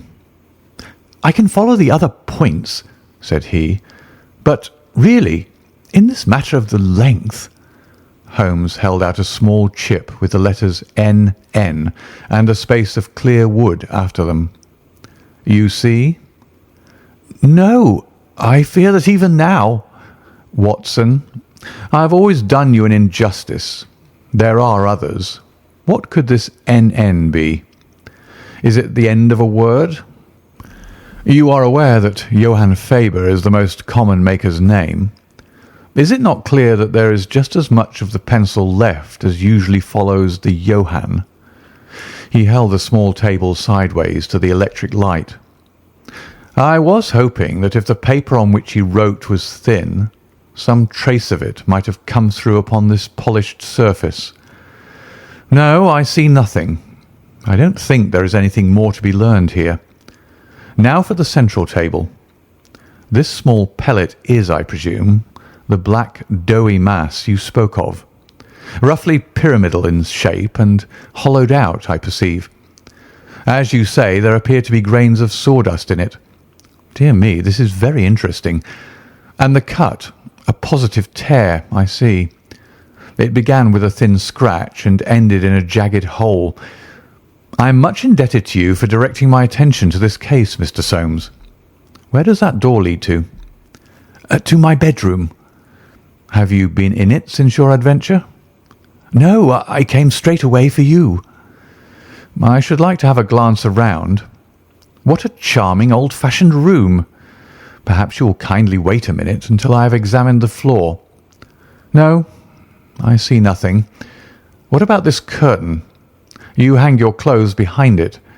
If anyone were forced to conceal himself in this room, he must do it there, since the bed is too low and the wardrobe too shallow. No one there, I suppose." As Holmes drew the curtain, I was aware, from some little rigidity and alertness of his attitude, that he was prepared for an emergency. As a matter of fact, the drawn curtain disclosed nothing but 3 or 4 suits of clothes hanging from a line of pegs. Holmes turned away and stooped suddenly to the floor. "Hello, what's this?" said he. It was a small pyramid of black putty-like stuff, exactly like the one upon the table of the study. Holmes held it in his open palm in the glare of the electric light.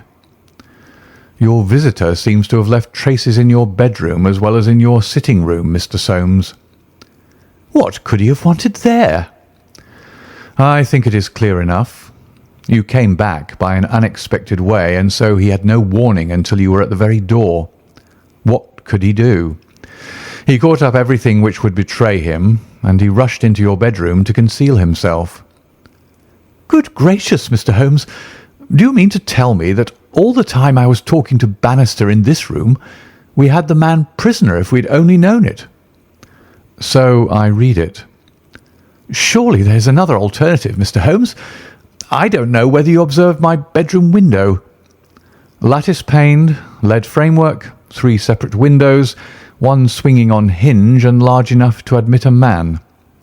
"Exactly, and it looks out on an angle of the courtyard so as to be partly invisible. The man might have effected his entrance there, left traces as he passed through the bedroom, and finally, finding the door open, have escaped that way." Holmes shook his head impatiently. "Let us be practical," said he. "I understand you to say that there are these 3 students who use this stair and are in the habit of passing your door." "Yes, there are." "And they are all in for this examination?" "Yes." "Have you any reason to suspect any one of them more than the others?" Soames hesitated. "It is a very delicate question," said he. "One hardly likes to throw suspicion where there are no proofs." "Let us hear the suspicions.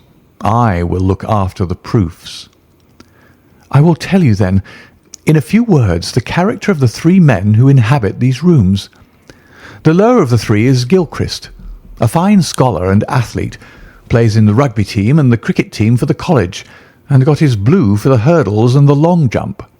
He is a fine, manly fellow. His father was the notorious Sir Jabez Gilchrist, who ruined himself on the turf.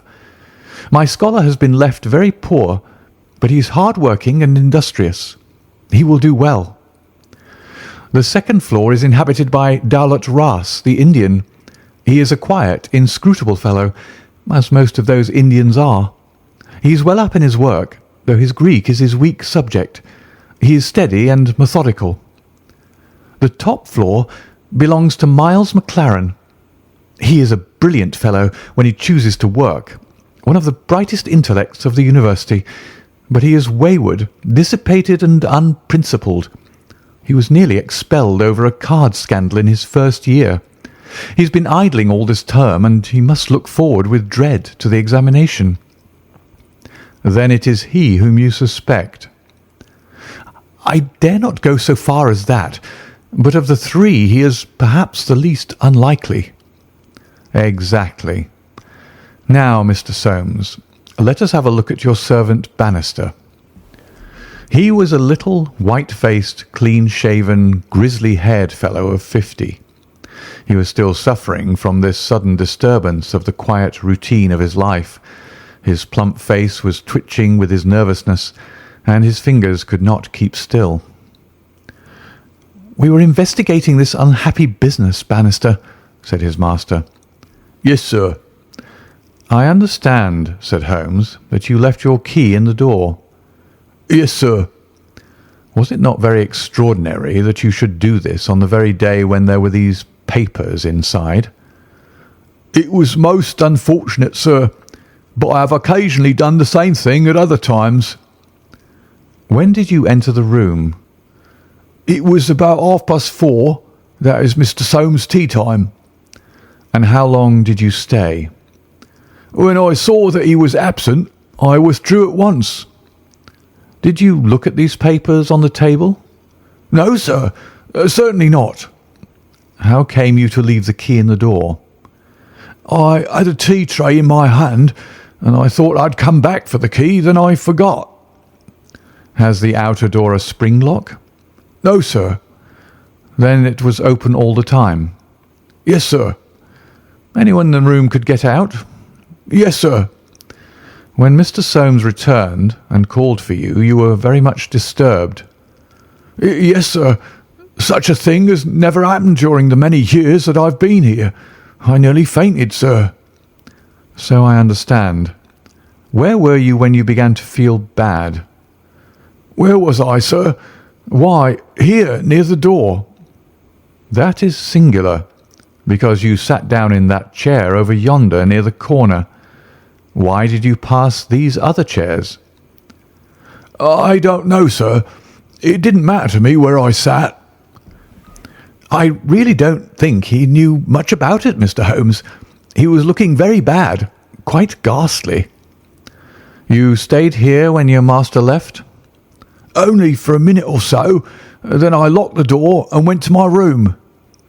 Whom do you suspect? Oh, I would not venture to say, sir. I don't believe there is any gentleman in this university who is capable of profiting by such an action. No, sir, I'll not believe it. Thank you. That'll do, said Holmes. Oh, one more word. You have not mentioned to any of the three gentlemen whom you attend that anything is amiss. No, sir, not a word. You haven't seen any of them? No, sir. Very good. Now, Mr. Soames, we will take a walk in the quadrangle, if you please. 3 yellow squares of light shone above us in the gathering gloom. Your 3 birds are all in their nests, said Holmes, looking up. Hello, what's that? One of them seems restless enough. It was the Indian, whose dark silhouette appeared suddenly upon his blind. He was pacing swiftly up and down his room.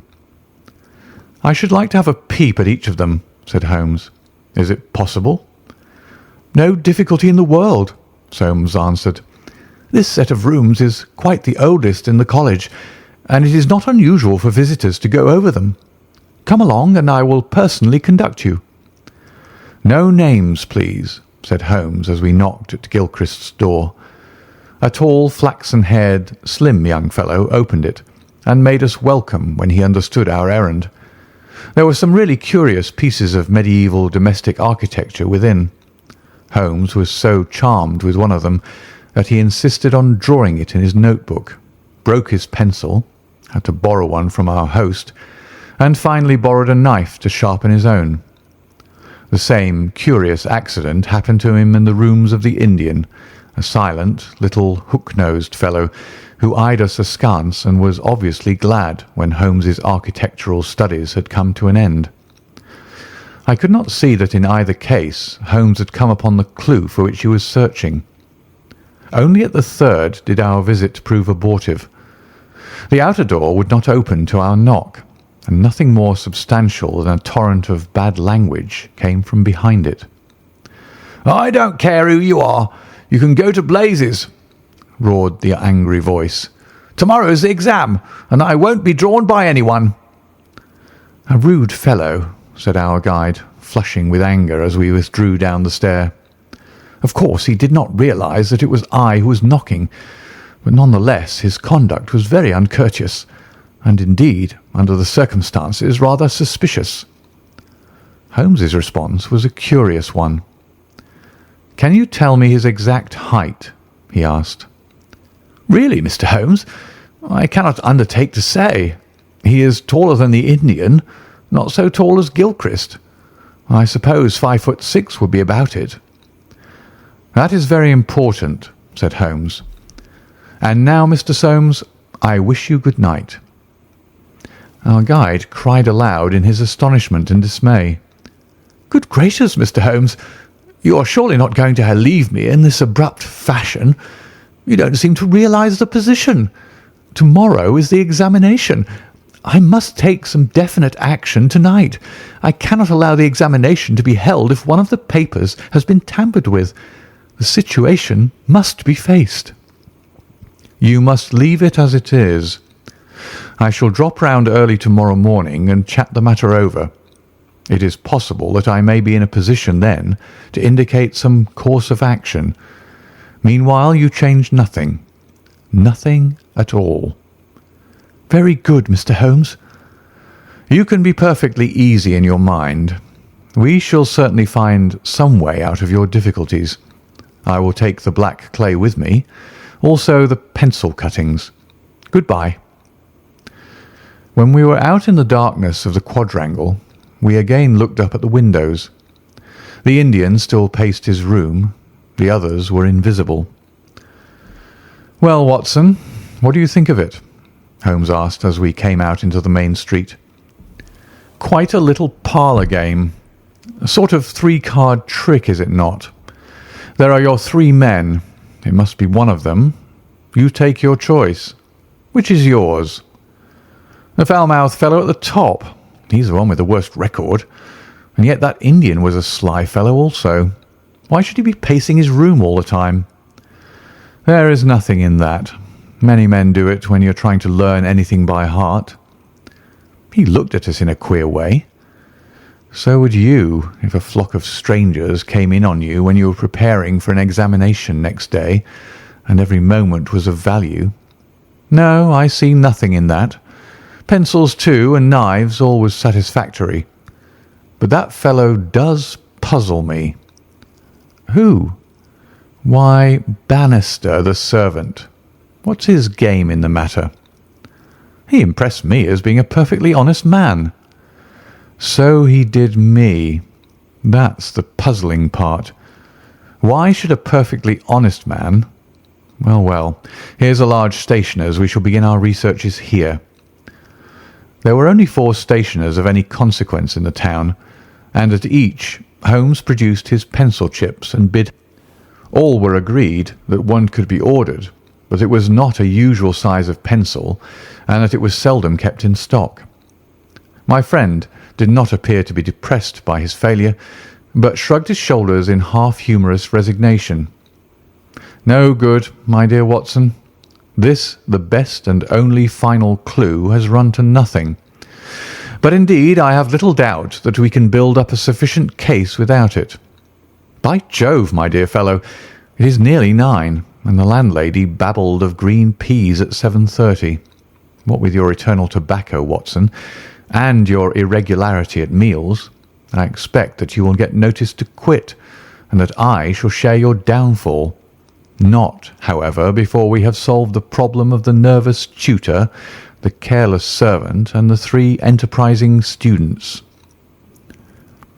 Holmes made no further allusion to the matter that day, though he sat lost in thought for a long time after our belated dinner.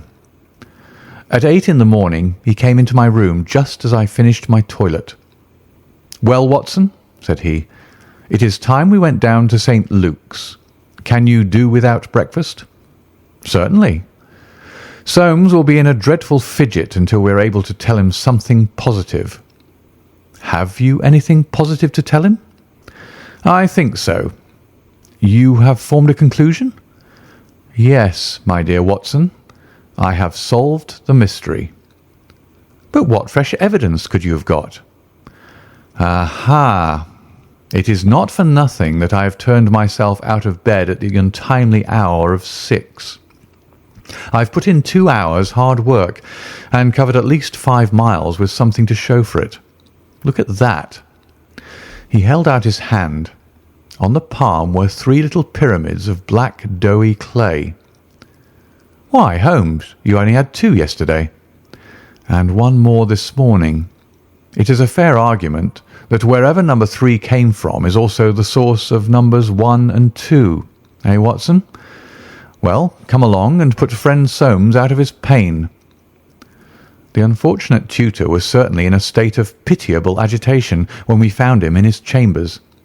In a few hours the examination would commence, and he was still in the dilemma between making the facts public and allowing the culprit to compete for the valuable scholarship.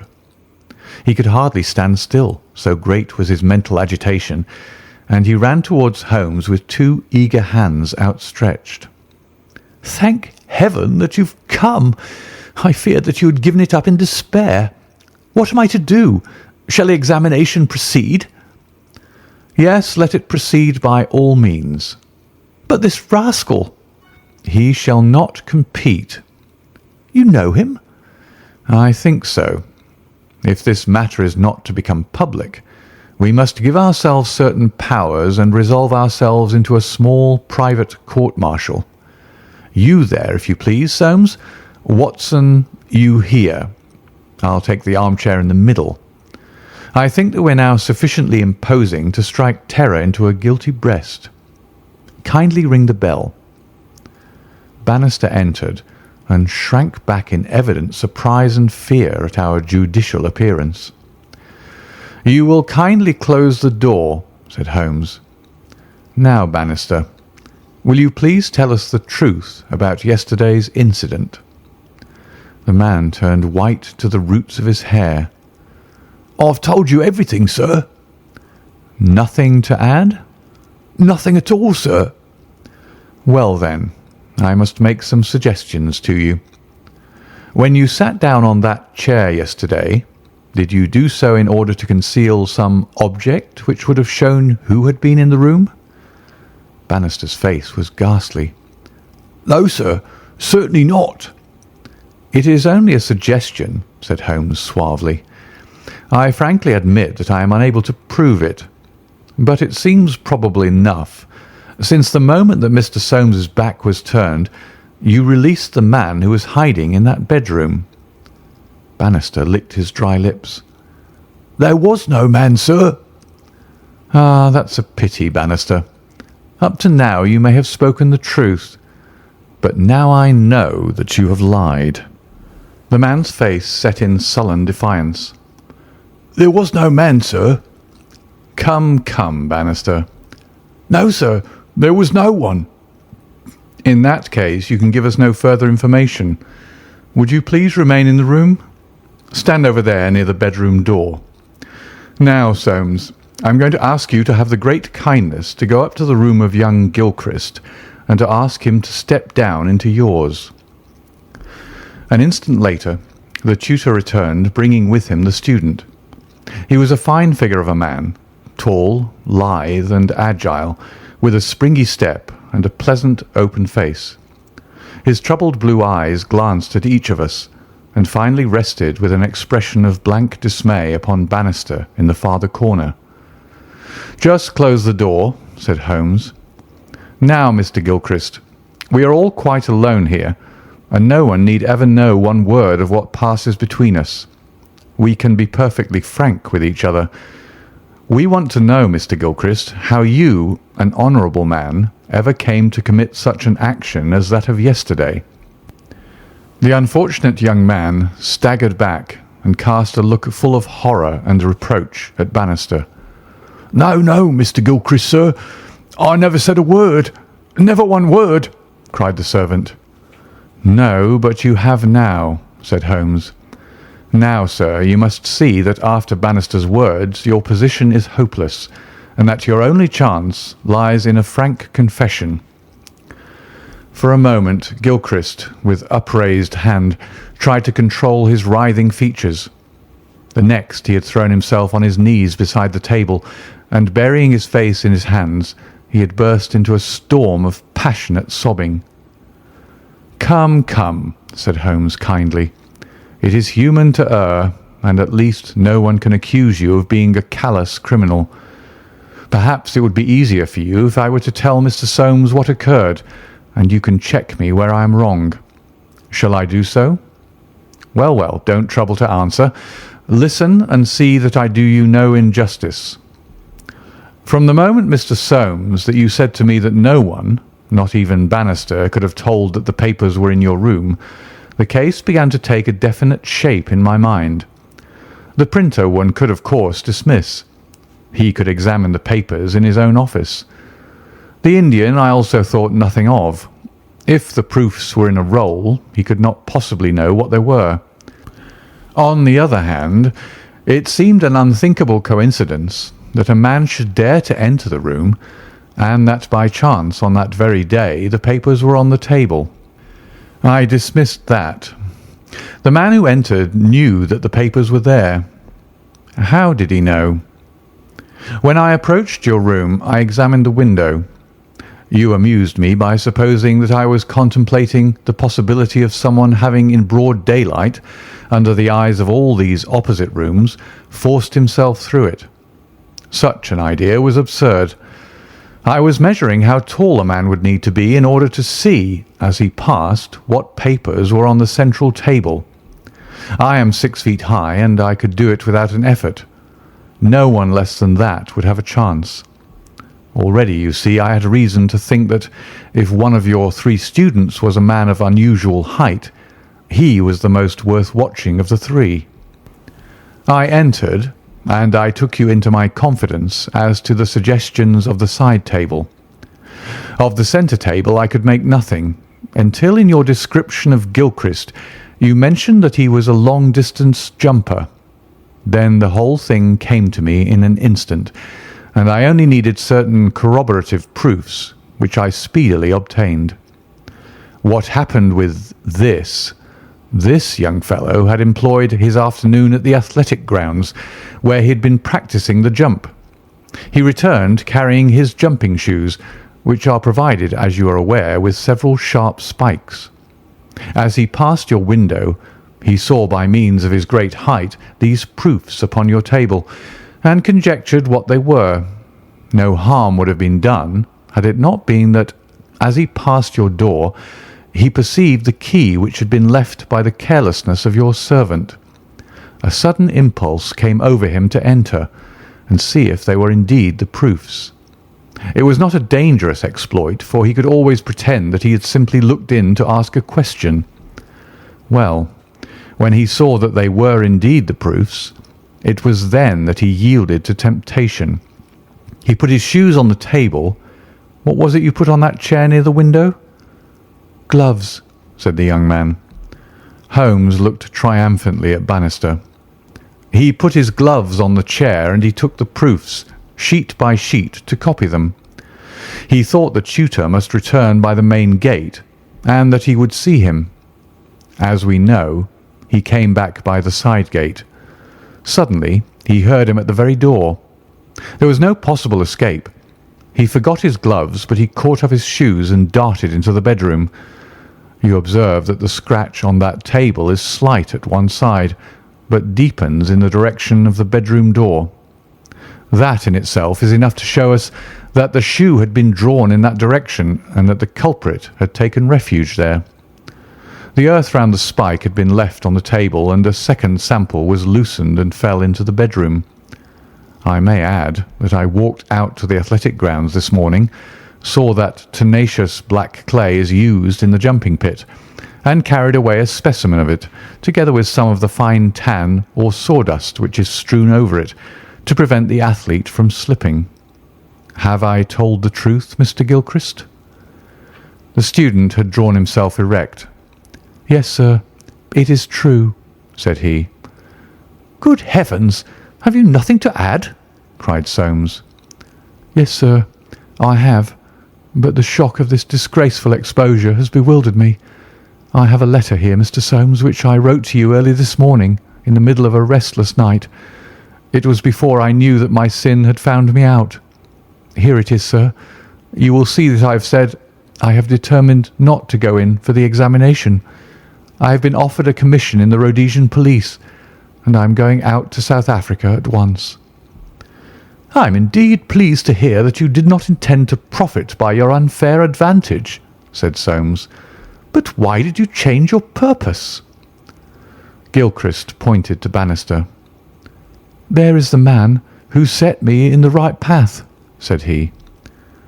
Come now, Bannister, said Holmes. It will be clear to you from what I have said that only you could have let this young man out, since you were left in the room and must have locked the door when you went out. As to his escaping by that window, it was incredible.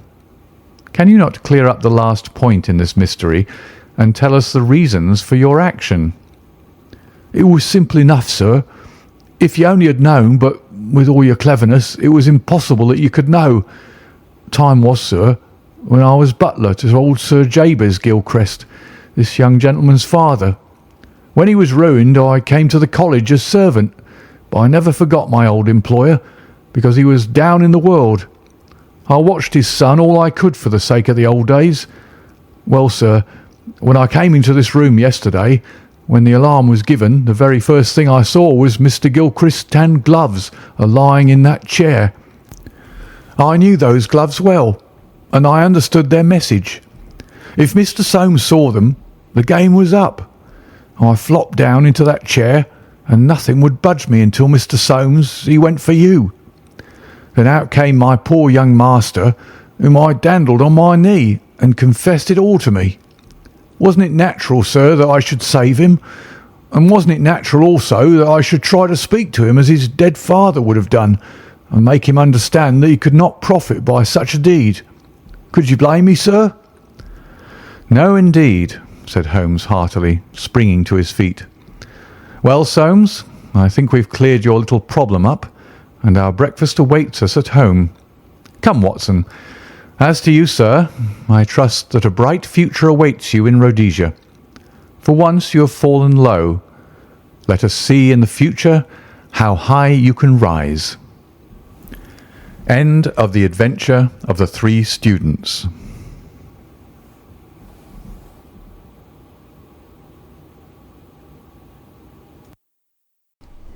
Adventure 10.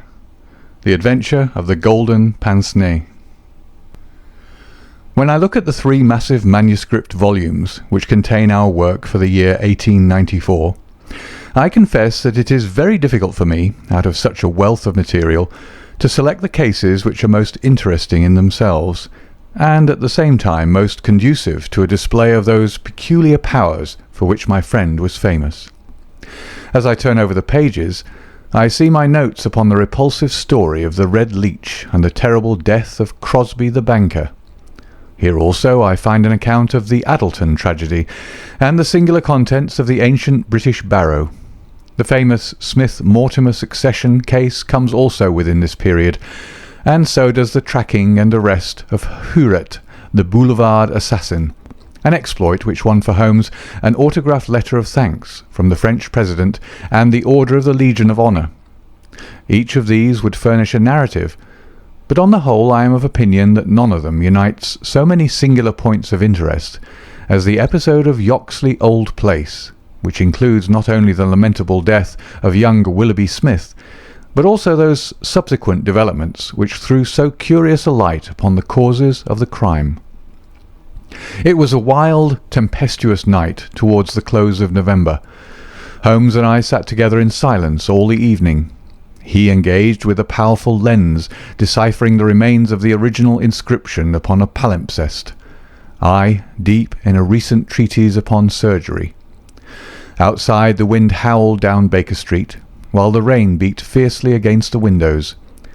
It was strange there, in the very depths of the town, with 10 miles of man's handiwork on every side of us, to feel the iron grip of nature, and to be conscious that to the huge elemental forces all London was no more than the molehills that dot the fields. I walked to the window and looked out on the deserted street. The occasional lamps gleamed on the expanse of muddy road and shining pavement. A single cab was splashing its way from the Oxford Street end.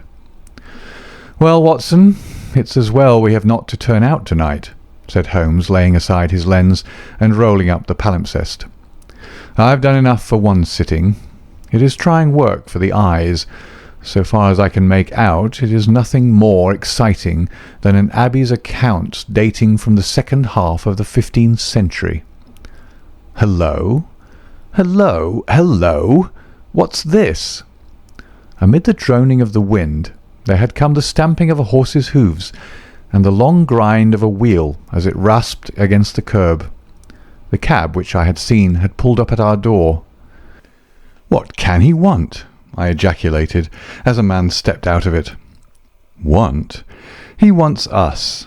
And we, my poor Watson, want overcoats and cravats and galoshes and every aid that man ever invented to fight the weather. Wait a bit, though. There's the cab off again. There's hope yet. He'd have kept it if he had wanted us to come. Run down, my dear fellow, and open the door, for all virtuous folk have been long in bed. When the light of the hall lamp fell upon our midnight visitor, I had no difficulty in recognizing him. It was young Stanley Hopkins, a promising detective in whose career Holmes had several times shown a very practical interest. "Is he in?" he asked eagerly. "Come up, my dear sir," said Holmes's voice from above. "I hope you have no designs upon such a night as this?" The detective mounted the stairs, and our lamp gleamed upon his shining waterproof. I helped him out of it, while Holmes knocked a blaze out of the logs in the grate. "Now, my dear Hopkins, draw up and warm your toes," said he.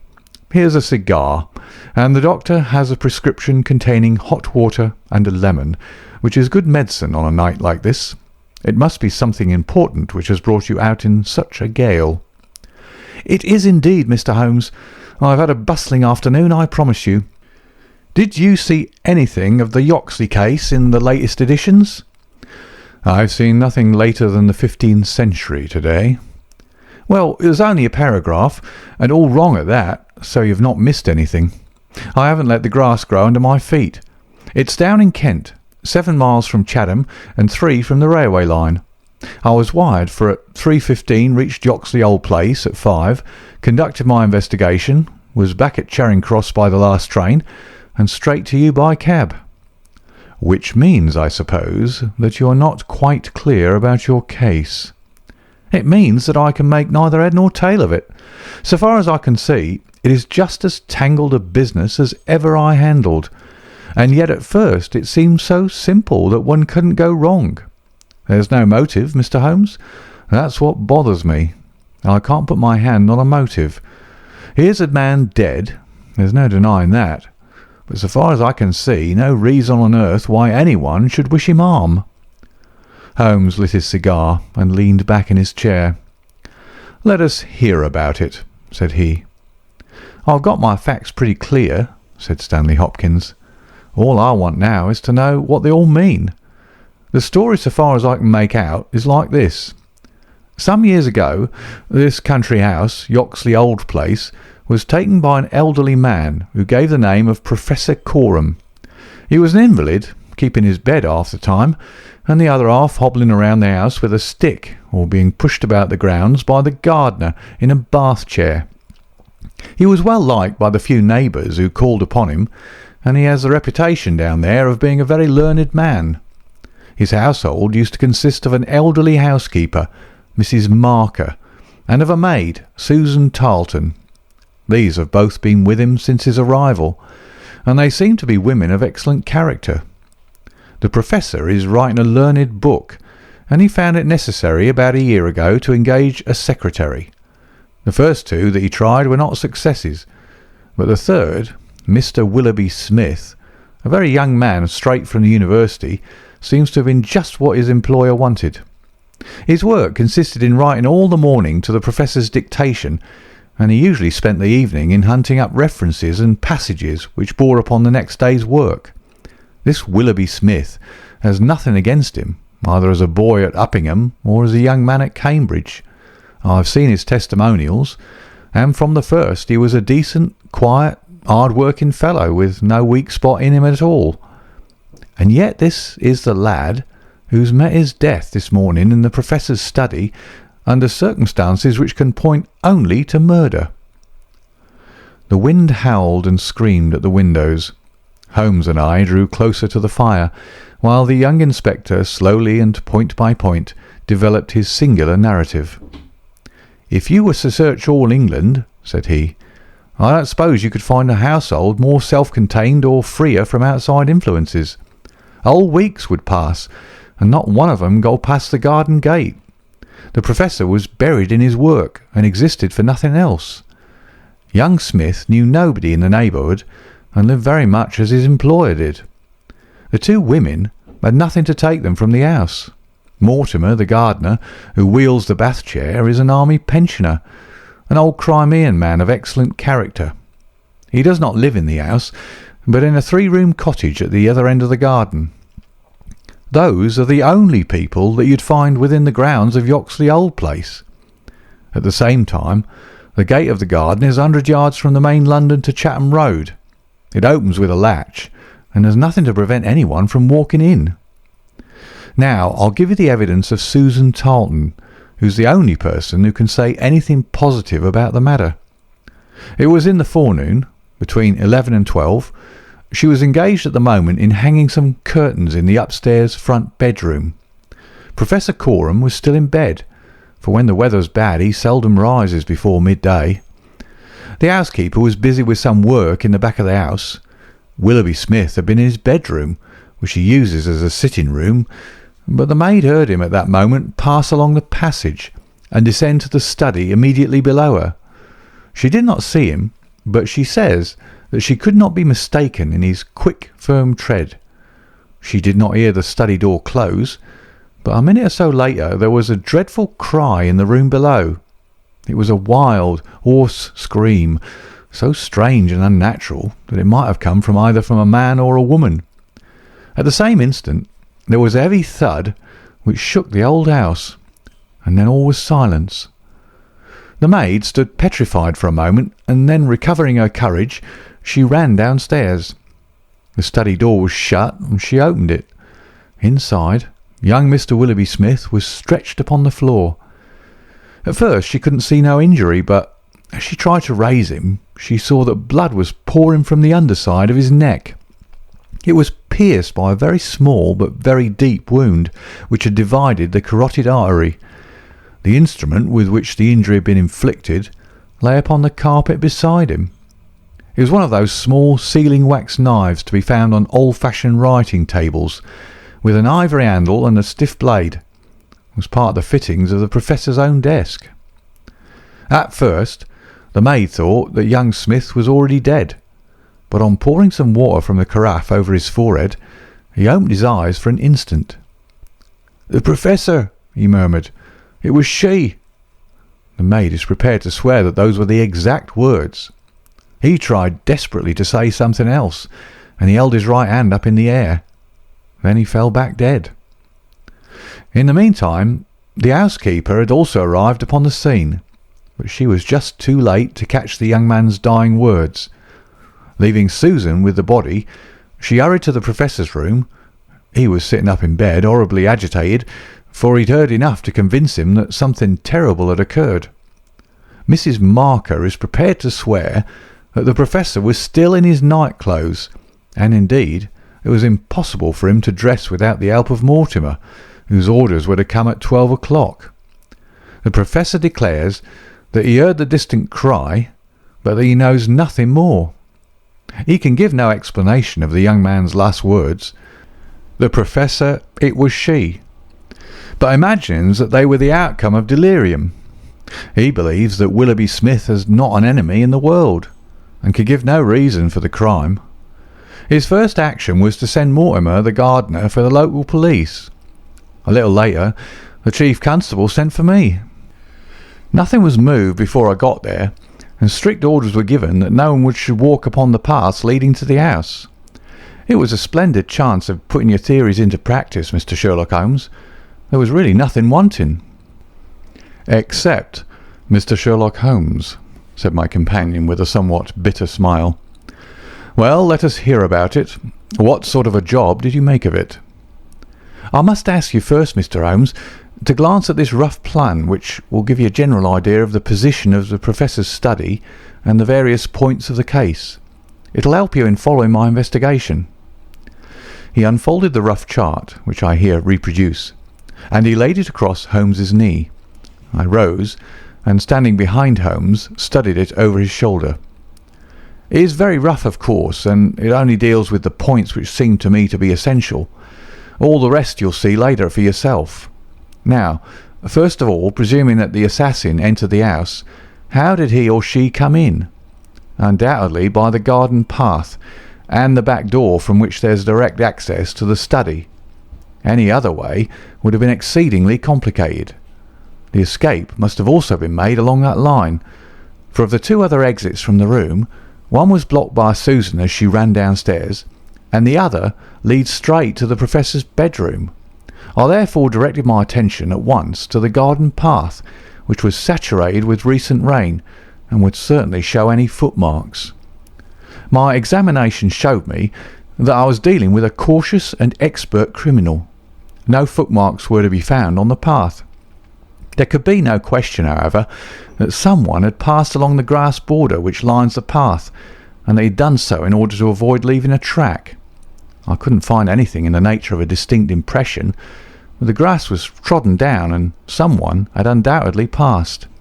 It could only have been the murderer, since neither the gardener nor anyone else had been there that morning, and the rain had only begun during the night. "One moment," said Holmes. "Where does this path lead to?"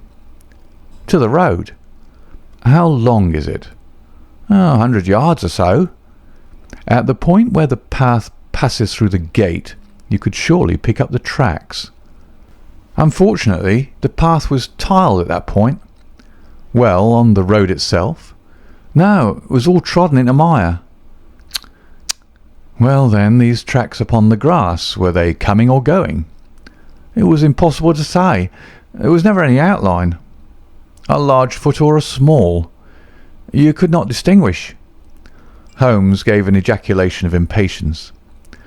"It has been pouring rain and blowing a hurricane ever since," said he. "It will be harder to read now than the palimpsest. Well, well, it can't be helped. What did you do, Hopkins, after you had made certain that you had made certain of nothing?"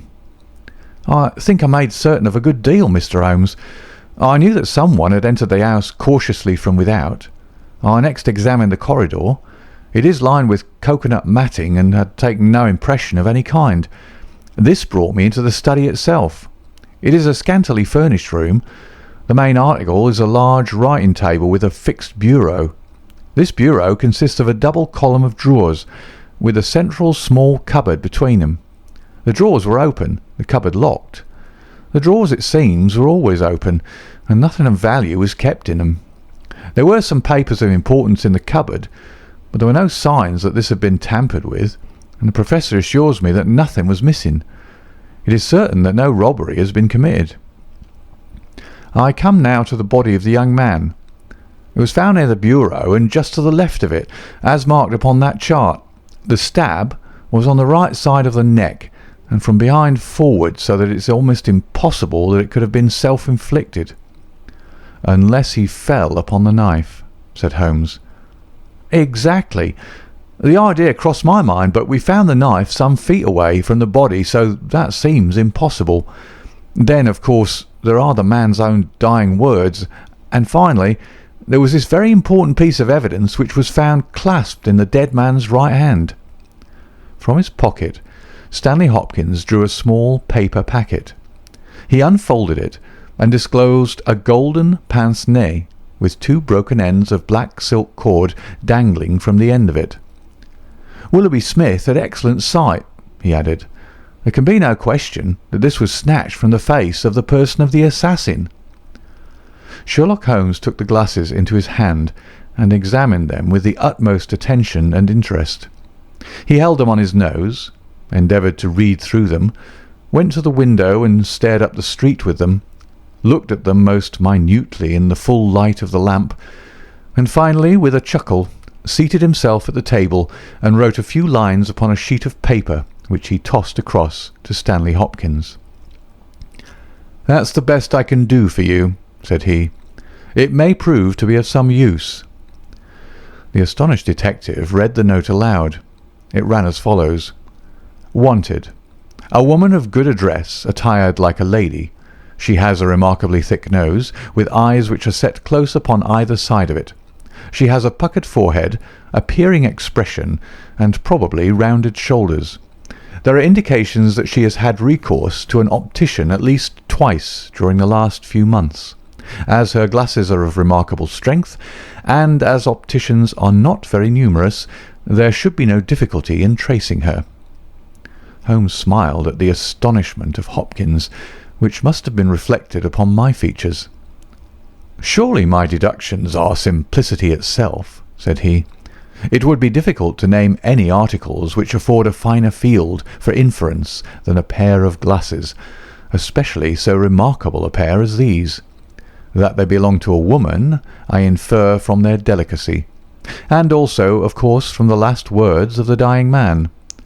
As to her being a person of refinement and well dressed, they are, as you perceive, handsomely mounted in solid gold, and it is inconceivable that anyone who wore such glasses could be slatternly in other respects. You will find that the clips are too wide for your nose, showing that the lady's nose was very broad at the base. This sort of nose is usually a short and coarse one, but there is a sufficient number of exceptions to prevent me from being dogmatic or from insisting upon this point in my description.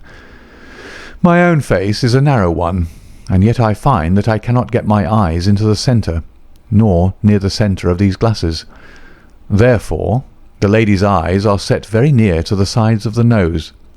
You will perceive, Watson, that the glasses are concave and of unusual strength. A lady whose vision has been so extremely contracted all her life is sure to have the physical characteristics of such vision which are seen in the forehead, the eyelids, and the shoulders. "Yes," I said, "I can follow each of your arguments.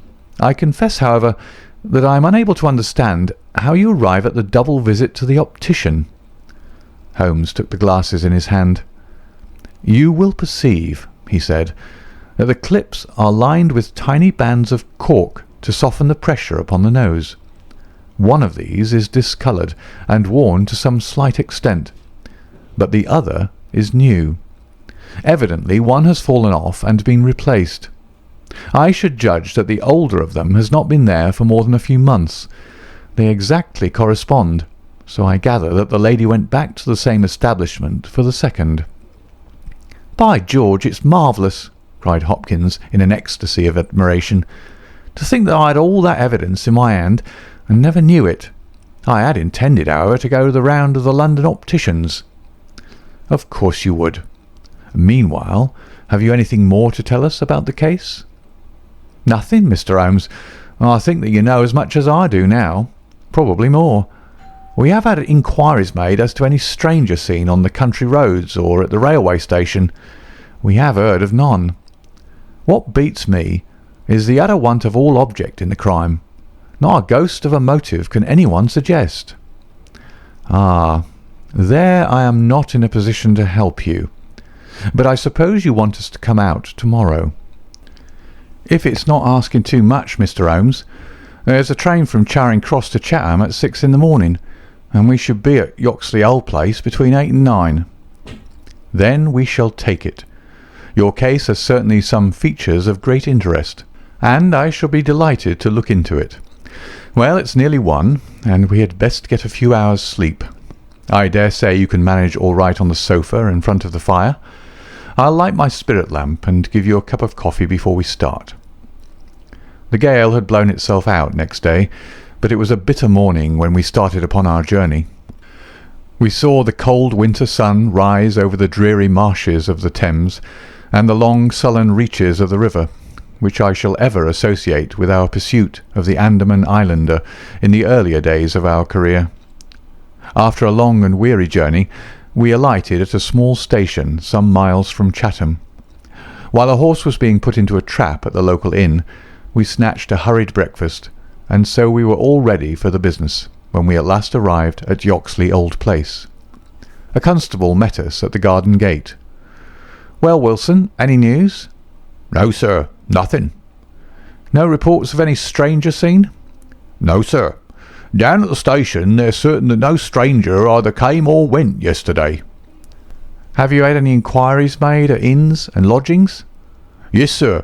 There is no one that we cannot account for." "Well, it's only a reasonable walk to Chatham. Anyone might stay there or take a train without being observed. This is the garden path of which I spoke, Mr. Holmes. I'll pledge my word that there was no mark on it yesterday." "On which side were the marks on the grass?" "This side, sir. This narrow margin of grass between the path and the flower bed. I can't see the traces now, but they were clear to me then." "Yes, yes. Someone has passed along," said Holmes, stooping over the grass border.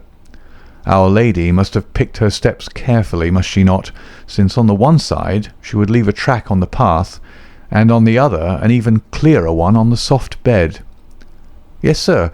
She must have been a cool hand." I saw an intent look pass over Holmes's face. "You say that she must have come back this way?" "Yes, sir. There is no other." "On this strip of grass?" "Certainly, Mr. Holmes." It was a very remarkable performance. Very remarkable. Well, I think we've exhausted the path. Let us go farther. This garden door is usually kept open, I suppose. Then this visitor had nothing to do but to walk in. The idea of murder was not in her mind, or she would have provided herself with some sort of weapon instead of having to pick this knife off the writing table. She advanced along this corridor, leaving no traces upon the coconut matting. Then she found herself in this study. How long was she there? We have no means of judging. "Not more than a few minutes, sir. I forgot to tell you that Mrs. Marker, the housekeeper, had been in there tidying not very long before. About a quarter of an hour, she says." "Well, that gives us a limit. Our lady enters this room, and what does she do? She goes over to the writing table. What for? Not for anything in the drawers. If there had been anything worth her taking, it would surely have been locked up.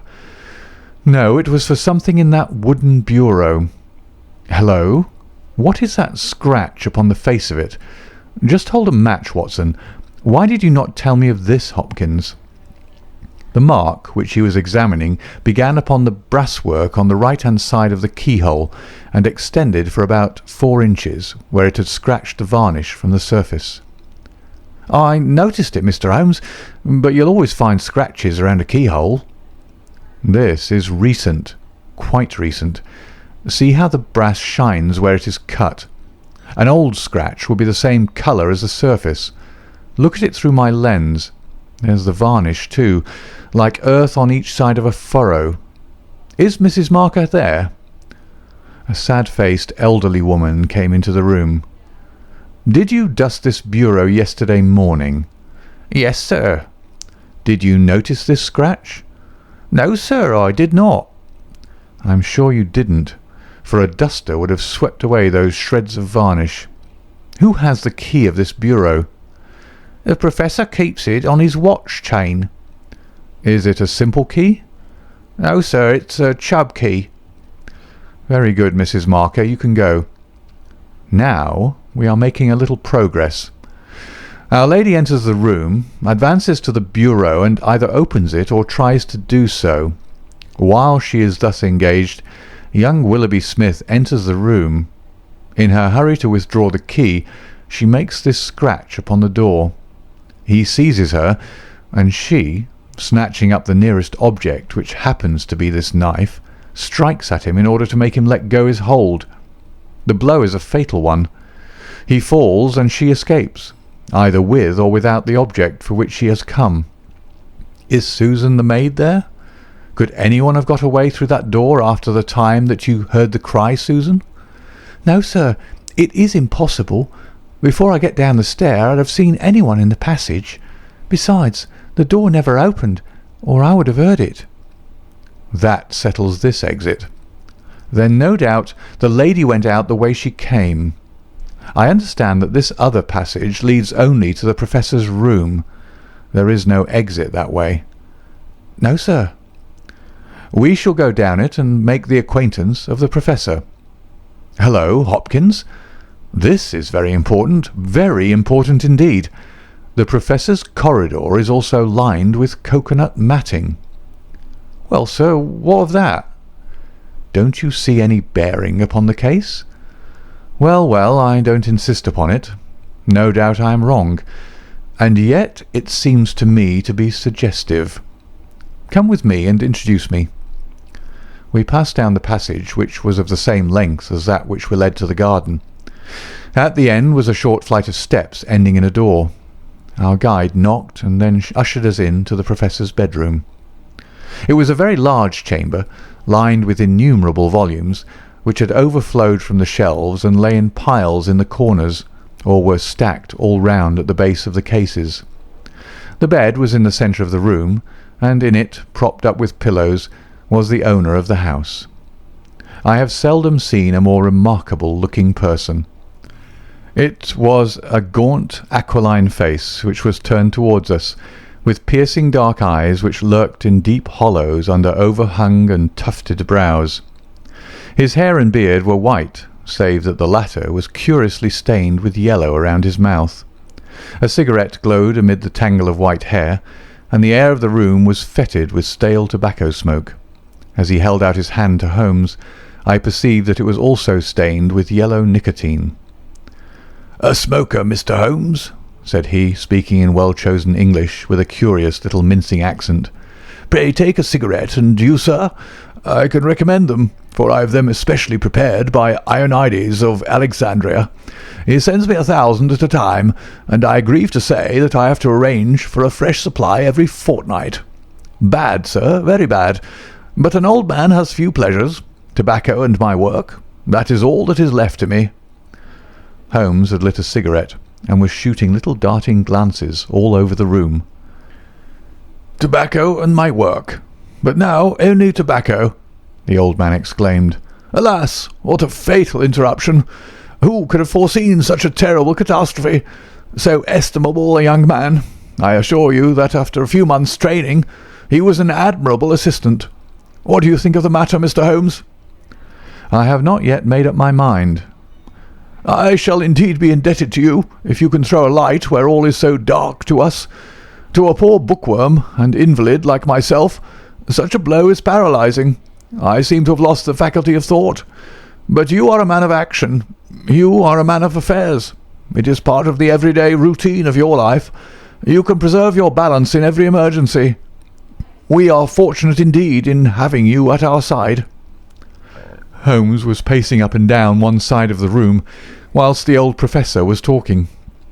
I observed that he was smoking with extraordinary rapidity. It was evident that he shared our host's liking for the fresh Alexandrian cigarettes. "Yes, sir, it is a crushing blow," said the old man. "That is my magnum opus, the pile of papers on the side table yonder. It is my analysis of the documents found in the Coptic monasteries of Syria and Egypt, a work which will cut deep at the very foundation of revealed religion. With my enfeebled health, I do not know whether I shall ever be able to complete it, now that my assistant has been taken from me. Dear me, Mr. Holmes! Why, you are even a quicker smoker than I am myself." Holmes smiled. "I am a connoisseur," said he, taking another cigarette from the box, his fourth, and lighting it from the stub of that which he had finished. "I will not trouble you with any lengthy cross-examination, Professor Coram, since I gather that you were in bed at the time of the crime, and could know nothing about it. I would only ask this. What do you imagine that this poor fellow meant by his last words? The Professor? It was she." The Professor shook his head. "Susan is a country girl," said he, "and you know the incredible stupidity of that class. I fancy that the poor fellow murmured some incoherent, delirious words, and that she twisted them into this meaningless message." "I see. You have no explanation yourself of the tragedy?" "Possibly an accident. Possibly. I only breathe it among ourselves. A suicide. Young men have their hidden troubles. Some affair of the heart, perhaps, which we have never known. It is a more probable supposition than murder." "But the eyeglasses?" "Ah, I am only a student, a man of dreams. I cannot explain the practical things of life. But still, we are aware, my friend, that love gauges may take strange shapes. By all means, take another cigarette. It is a pleasure to see anyone appreciate them so. A fan, a glove, glasses. Who knows what article may be carried as a token or treasured when a man puts an end to his life? This gentleman speaks of footsteps in the grass, but after all, it is easy to be mistaken on such a point.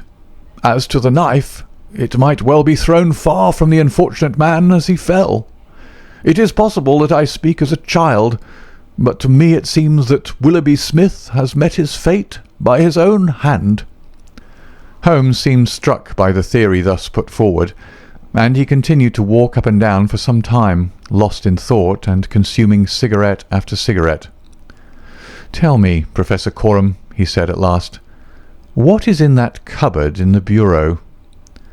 "Nothing that would help a thief. Family papers, letters from my poor wife, diplomas of universities which have done me honour. Here is the key. You can look for yourself." Holmes picked up the key and looked at it for an instant. Then he handed it back. "No, I hardly think that it would help me," said he. "I should prefer to go quietly down to your garden and turn the whole matter over in my head. There is something to be said for the theory of suicide which you have put forward. We must apologize for having intruded upon you, Professor Coram, and I promise that we won't disturb you until after lunch. At 2 o'clock we will come again and report to you anything which may have happened in the interval." Holmes was curiously distrait, and we walked up and down the garden path for some time in silence. "Have you a clue?" I asked at last. "It depends upon those cigarettes that I smoked," said he. "It is possible that I am utterly mistaken.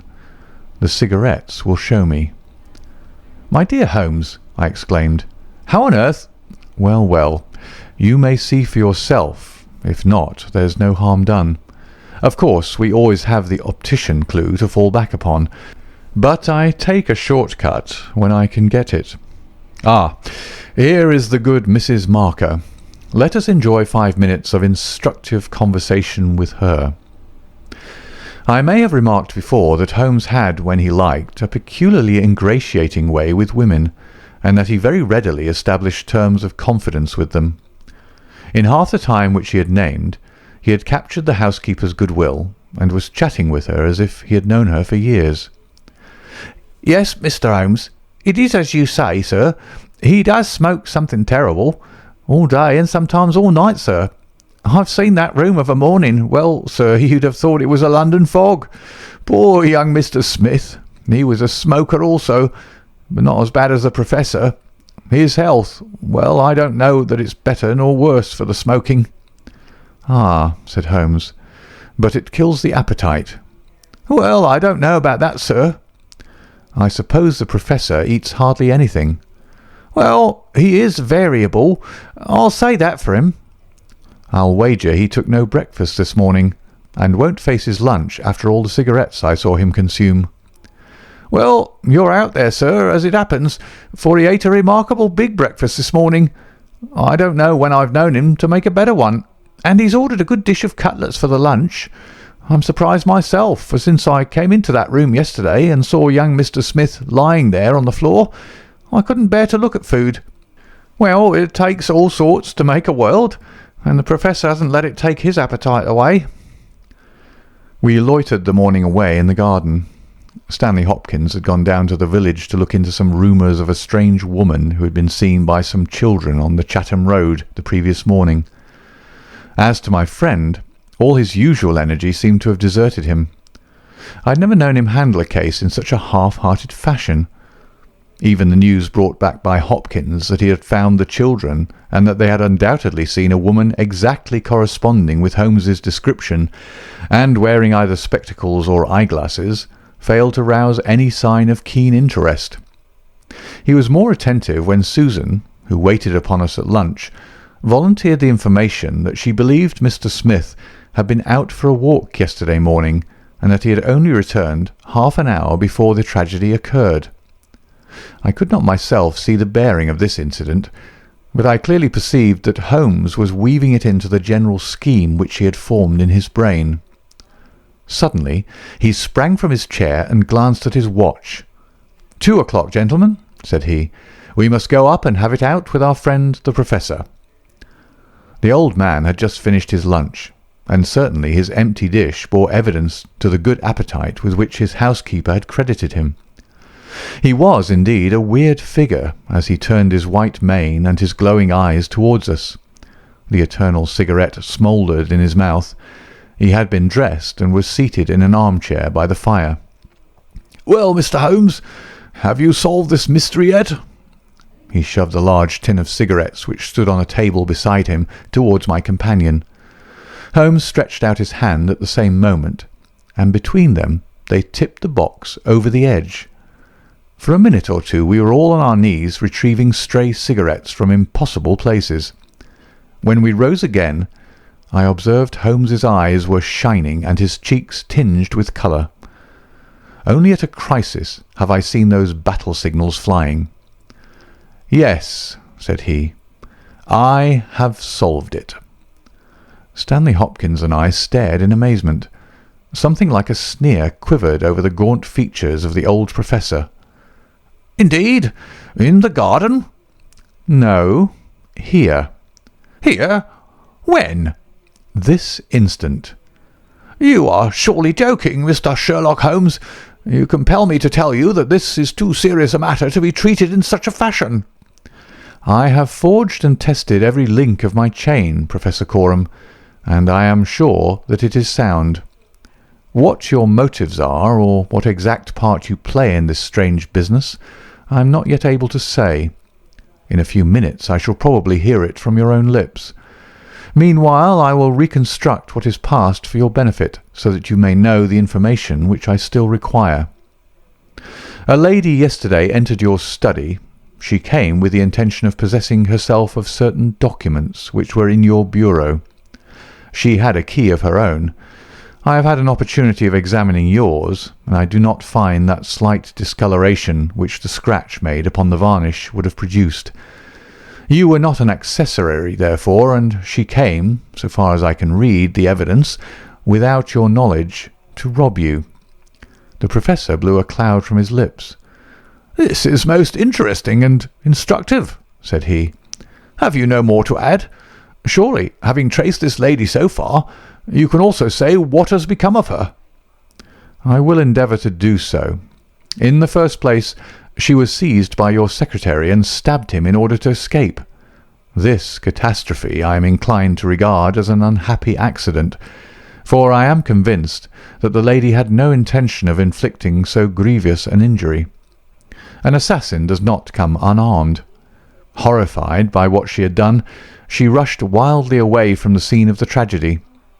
Unfortunately for her, she had lost her glasses in the scuffle, and as she was extremely short-sighted, she was really helpless without them. She ran down a corridor which she imagined to be that by which she had come.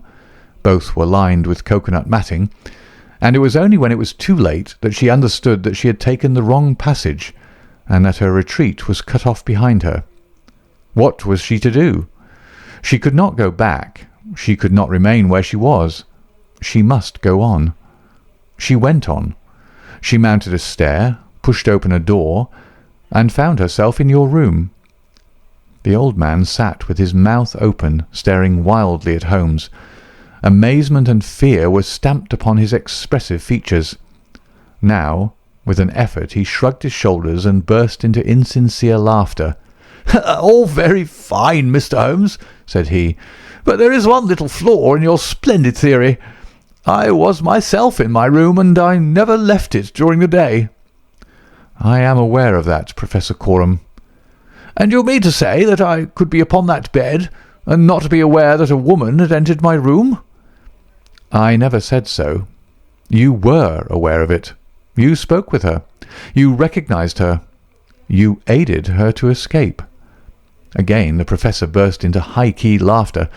He had risen to his feet, and his eyes glowed like embers. "You are mad!" he cried. "You are talking insanely. I helped her to escape? Where is she now?" "She is there," said Holmes, and he pointed to a high bookcase in the corner of the room. I saw the old man throw up his arms. A terrible convulsion passed over his grim face, and he fell back in his chair. At the same instant, the bookcase at which Holmes pointed swung round upon a hinge, and a woman rushed out into the room. "You are right," she cried in a strange foreign voice. "You are right. I am here." She was brown, with the dust and draped with the cobwebs which had come from the walls of her hiding-place. Her face, too, was streaked with grime, and at the best she could never have been handsome, for she had the exact physical characteristics which Holmes had divined, with, in addition, a long and obstinate chin. What with her natural blindness, and what with the change from dark to light, she stood as one dazed, blinking about her to see where and who we were. And yet, in spite of all these disadvantages, there was a certain nobility in the woman's bearing, a gallantry in the defiant chin and in the upraised head, which compelled something of respect and admiration.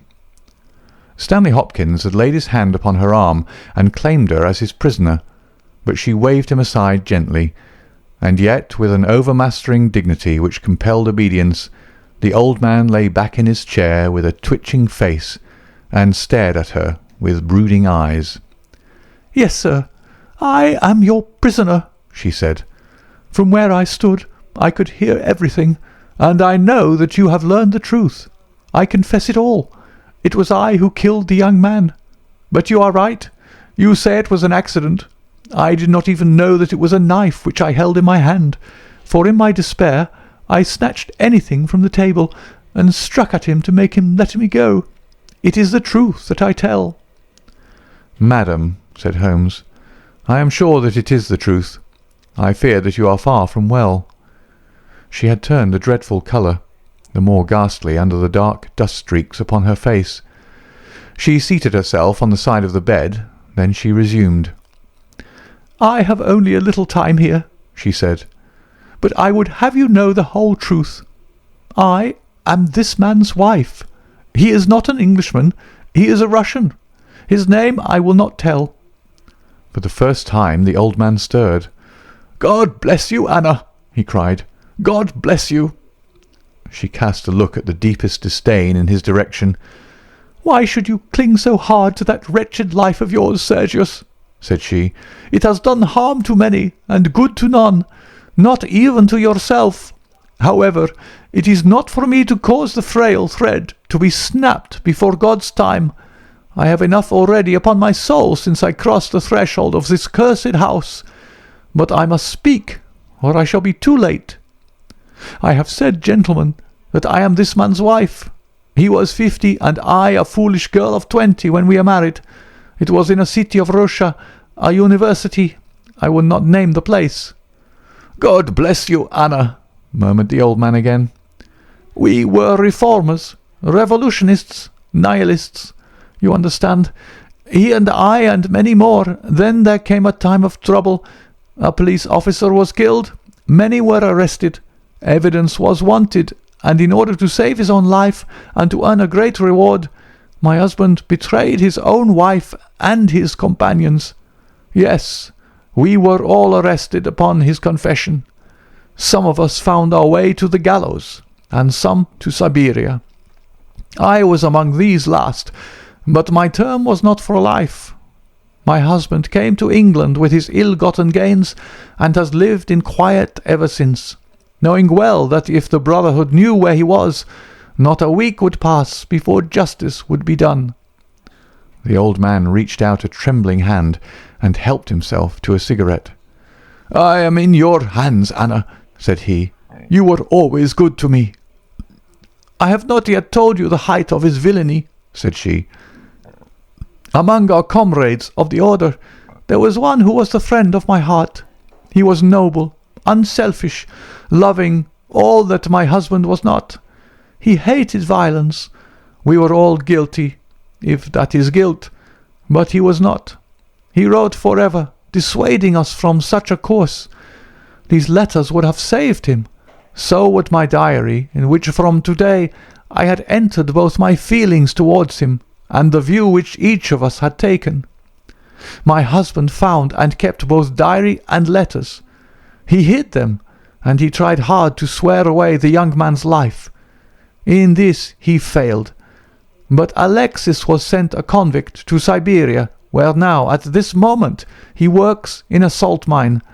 Think of that, you villain! You villain! Now, at this very moment, Alexis A man whose name you are not worthy to speak works and lives like a slave. And yet I have your life in my hands, and I let you go." "You were always a noble woman, Anna," said the old man, puffing at his cigarette. She had risen, but she fell back again with a little cry of pain. "I must finish," she said. "When my term was over, I set myself to get the diary and letters which, if sent to the Russian government, would procure my friend's release. I knew that my husband had come to England. After months of searching, I discovered where he was. I knew that he still had the diary, for when I was in Siberia I had a letter from him once, reproaching me and quoting some passages from his pages. Yet I was sure that, with his revengeful nature, he would never give it to me of his own free will. I must get it for myself. With this object I engaged an agent from a private detective firm, who entered my husband's house as a secretary. It was your second secretary, Sergius, the one who left you so hurriedly. He found that papers were kept in the cupboard, and he got an impression of the key. He would not go farther. He furnished me with a plan of the house, and he told me that in the forenoon the study was always empty, as the secretary was employed up here. So at last I took my courage in both hands, and I came down to get the papers for myself. I succeeded, but at what a cost! I had just taken the paper, and was locking the cupboard, when the young man seized me. I had seen him already that morning. He had met me on the road, and I had asked him to tell me where Professor Coram lived, not knowing that he was in his employ. Exactly, said Holmes. The secretary came back and told his employer of the woman he had met. Then, in his last breath, he tried to send a message that it was she, the she whom he had just discussed with him. "You must let me speak," said the woman in an imperative voice, and her face contracted as if in pain. "When he had fallen, I rushed from the room, chose the wrong door, and found myself in my husband's room. He spoke of giving me up. I showed him that if he did so, his life was in my hands. If he gave me to the law, I could give him to the brotherhood. It was not that I wished to live for my own sake, but it was that I desired to accomplish my purpose. He knew that I would do what I said, that his own fate was involved in mine. For that reason, and for no other, he shielded me. He thrust me into that dark hiding place, a relic of old days, known only to himself. He took his meals in his own room, and so was able to give me part of his food. It was agreed that when the police left the house, I should slip away by night and come back no more. But in some way you have read our plans." She tore from the bosom of her dress a small packet. "These are my last words," said she. "Here is the packet which will save Alexis. I confide it to your honour and to your love of justice. Take it. You will deliver it at the Russian embassy. Now I have done my duty and—" "Stop her!" cried Holmes. He had bounded across the room and had wrenched a small file from her hand. "Too late," she said, sinking back on the bed. "Too late. I took the poison before I left my hiding place. My head swims. I am going. I charge you, sir, to remember the packet." A simple case, and yet in some ways an instructive one, Holmes remarked as we travelled back to town. It hinged from the outset upon the pince-nez. But for the unfortunate chance of the dying man having seized these, I am not sure that we could have ever reached our solution. It was clear to me, from the strength of the glasses, that the wearer must have been very blind and helpless when deprived of them. When you asked me to believe that she walked along a narrow strip of grass without once making a false step, I remarked, as you may remember, that it was a noteworthy performance. In my mind I set it down as an impossible performance, save in the unlikely case that she had a second pair of glasses. I was forced, therefore, to consider seriously the hypothesis that she had remained within the house. On perceiving the similarity of the two corridors, it became clear that she might very easily have made such a mistake, and, in that case, it was evident that she must have entered the professor's room. I was keenly on the alert, therefore, for whatever would bear out this supposition, and I examined the room narrowly for anything in the shape of a hiding place. The carpet seemed continuous and firmly nailed, so I dismissed the idea of a trapdoor. There might well be a recess behind the books. As you are aware, such devices are common in old libraries. I observed that books were piled on the floor at all other points, but that one bookcase was left clear. This, then, might be the door. I could see no marks to guide me, but the carpet was of a dun colour which lends itself very well to examination. I therefore smoked a great number of those excellent cigarettes, and I dropped the ash all over the space in front of the suspected bookcase. It was a simple trick, but exceedingly effective. I then went downstairs, and I ascertained in your presence, Watson, without your perceiving the drift of my remarks, that Professor Coram's consumption of food had increased, as one would expect when he is supplying a second person. We then ascended to the room again, when by upsetting the cigarette box I obtained a very excellent view of the floor, and was able to see quite clearly from the traces upon the cigarette ash that the prisoner had, in our absence, come out from her retreat. Well, Hopkins, here we are at Charing Cross, and I congratulate you on having brought your case to a successful conclusion. You are going to headquarters, no doubt. I think, Watson, you and I will drive together to the Russian embassy. End of the adventure of the Golden Pince-Nez.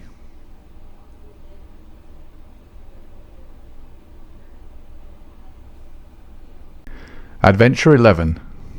The Adventure of the Missing Three-Quarter. We were fairly accustomed to receive weird telegrams at Baker Street, but I have a particular recollection of one which reached us on a gloomy February morning, some 7 or 8 years ago, and gave Mr. Sherlock Holmes a puzzled quarter of an hour. It was addressed to him, and ran thus: "Please await me. Terrible misfortune. Right wing 3/4 missing. Indispensable tomorrow. Overton." "Strand postmark, and dispatched 10:36, said Holmes, reading it over and over. Mr. Overton was evidently considerably excited when he sent it, and somewhat incoherent in consequence. Well, well, he will be here, I dare say, by the time I have looked through the Times, and then we shall know all about it. Even the most insignificant problem would be welcomed in these stagnant days." Things had indeed been very slow with us, and I had learned to dread such periods of inaction, for I knew by experience that my companion's brain was so abnormally active that it was dangerous to leave it without material upon which to work. For years I had gradually weaned him from that drug mania which had threatened once to check his remarkable career.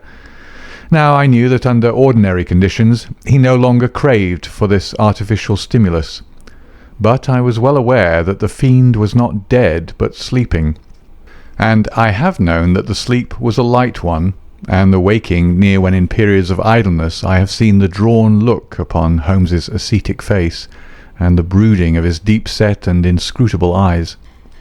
Therefore I blessed this Mr. Overton, whoever he might be, since he had come with his enigmatic message to break that dangerous calm which brought more peril to my friend than all the storms of his tempestuous life.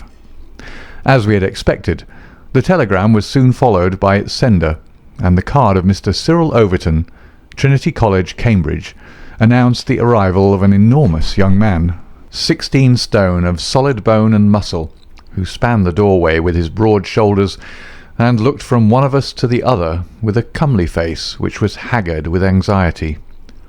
"Mr. Sherlock Holmes?" My companion bowed. "I have been down to Scotland Yard, Mr. Holmes. I saw Inspector Stanley Hopkins. He advised me to come to you. He said the case, so far as he could see, was more in your line than in that of the regular police." "Pray sit down and tell me what is the matter." "It's awful, Mr. Holmes. Simply awful. I wonder my hair isn't grey. Godfrey Staunton, you've heard of him, of course. He's simply the hinge the whole team turns on. I'd rather spare 2 from the pack and have Godfrey for my 3/4 line.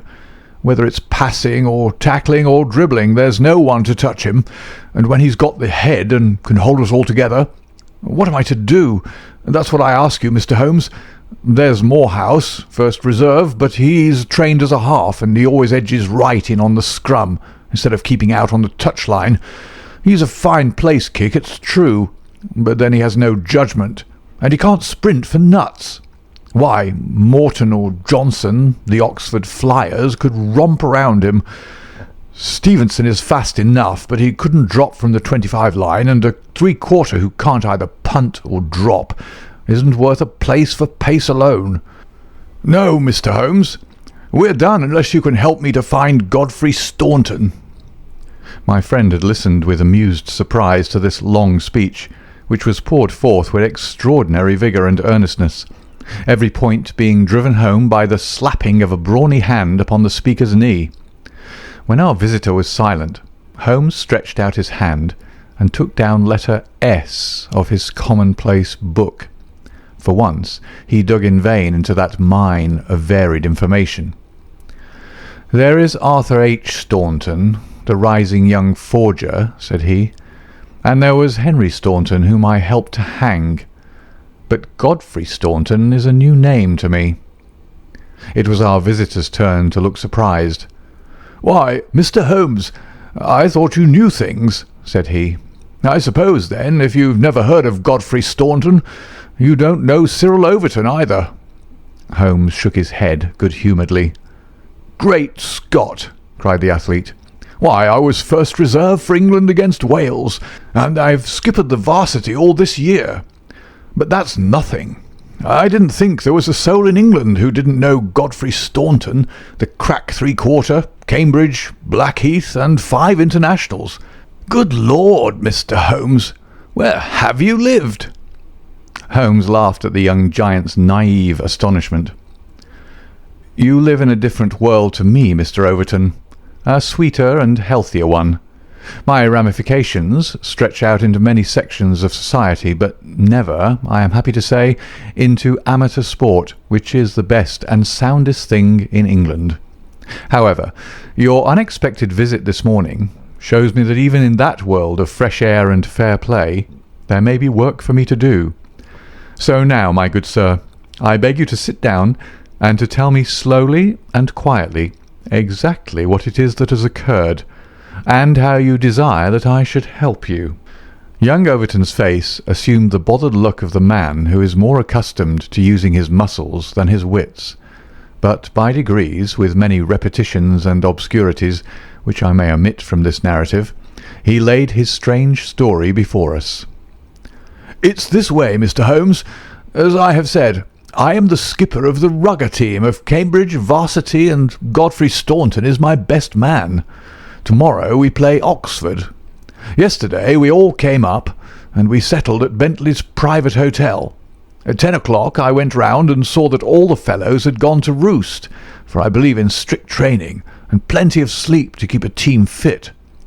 I had a word or two with Godfrey before he turned in. He seemed to me to be pale and bothered. I asked him what was the matter. He said he was all right, just a touch of headache. I bade him good night and left him. Half an hour later, the porter tells me that a rough-looking man with a beard called with a note for Godfrey. He had not gone to bed, and the note was taken to his room.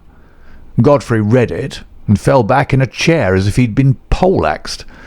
The porter was so scared that he was going to fetch me, but Godfrey stopped him, had a drink of water, and pulled himself together. Then he went downstairs, said a few words to the man who was waiting in the hall, and the two of them went off together. The last that the porter saw of them, they were almost running down the street in the direction of the Strand. This morning Godfrey's room was empty. His bed had never been slept in, and his things were all just as I'd seen them the night before. He'd gone off at a moment's notice with this stranger, and no word has come from him since. I don't believe he'll ever come back. He was a sportsman, was Godfrey, down to his marrow, and he wouldn't have stopped his training and let in his skipper if it were not for some cause that was too strong for him. No, I feel as if he were gone for good, and we should never see him again. Sherlock Holmes listened with the deepest attention to this singular narrative. "What did you do?" he asked. "I wired to Cambridge to learn if anything had been heard of him there. I've had an answer. No one has seen him." "Could he have got back to Cambridge?" "Yes, there is a late train, 11:15. "But so far as you can ascertain, he did not take it." "No, he has not been seen." "What did you do next?" "I wired to Lord Mount James." "Why to Lord Mount James?" "Godfrey is an orphan, and Lord Mount James is his nearest relative, his uncle, I believe." "Indeed. This throws new light upon the matter. Lord Mount James is one of the richest men in England." "So I've heard Godfrey say." "And your friend was closely related?" "Yes, he was his heir, and the old boy is nearly 80. Cram full of gout, too. They say he could chalk his billiard cue with his knuckles. He never allowed Godfrey a shilling in his life, for he's an absolute miser. But it will all come to him right enough." "Have you heard from Lord Mount James?" "No." "What motive could your friend have in going to Lord Mount James?" "Well, something was worrying him the night before, and if it was to do with money, it is possible that he would make for his nearest relative, who had so much of it, though from all I have heard he would not have much chance of getting it. Godfrey was not fond of the old man. He would not go if he could help it." "Well, we can soon determine that.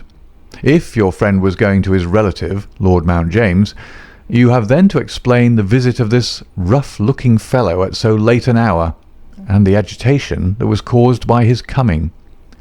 Cyril Overton pressed his hands to his head. "I can make nothing of it," said he. "Well, well, I have a clear day, and I shall be happy to look into the matter," said Holmes. "I should strongly recommend you to make your preparations for your match without reference to this young gentleman. It must, as you say, have been an overpowering necessity which tore him away in such a fashion, and the same necessity is likely to hold him away. Let us step round together to the hotel, and see if the porter can throw any fresh light upon the matter."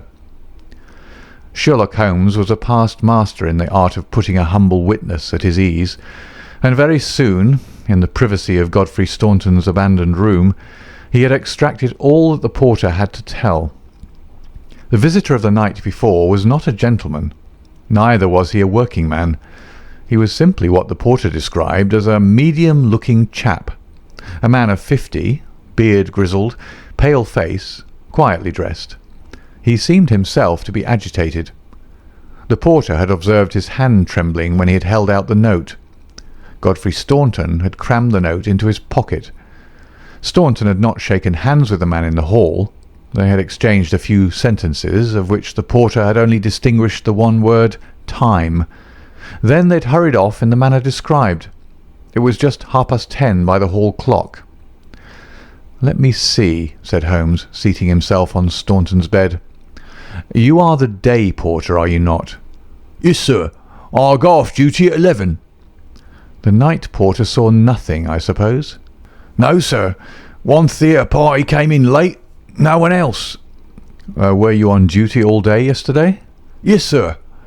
"Did you take any messages to Mr. Staunton?" "Yes, sir. One telegram." "Ah, that's interesting. What o'clock was this?" "About 6. "Where was Mr. Staunton when he received it?" "Here, in this room." "Were you present when he opened it?" "Yes, sir. I waited to see if there was an answer." "Well, was there?" "Yes, sir.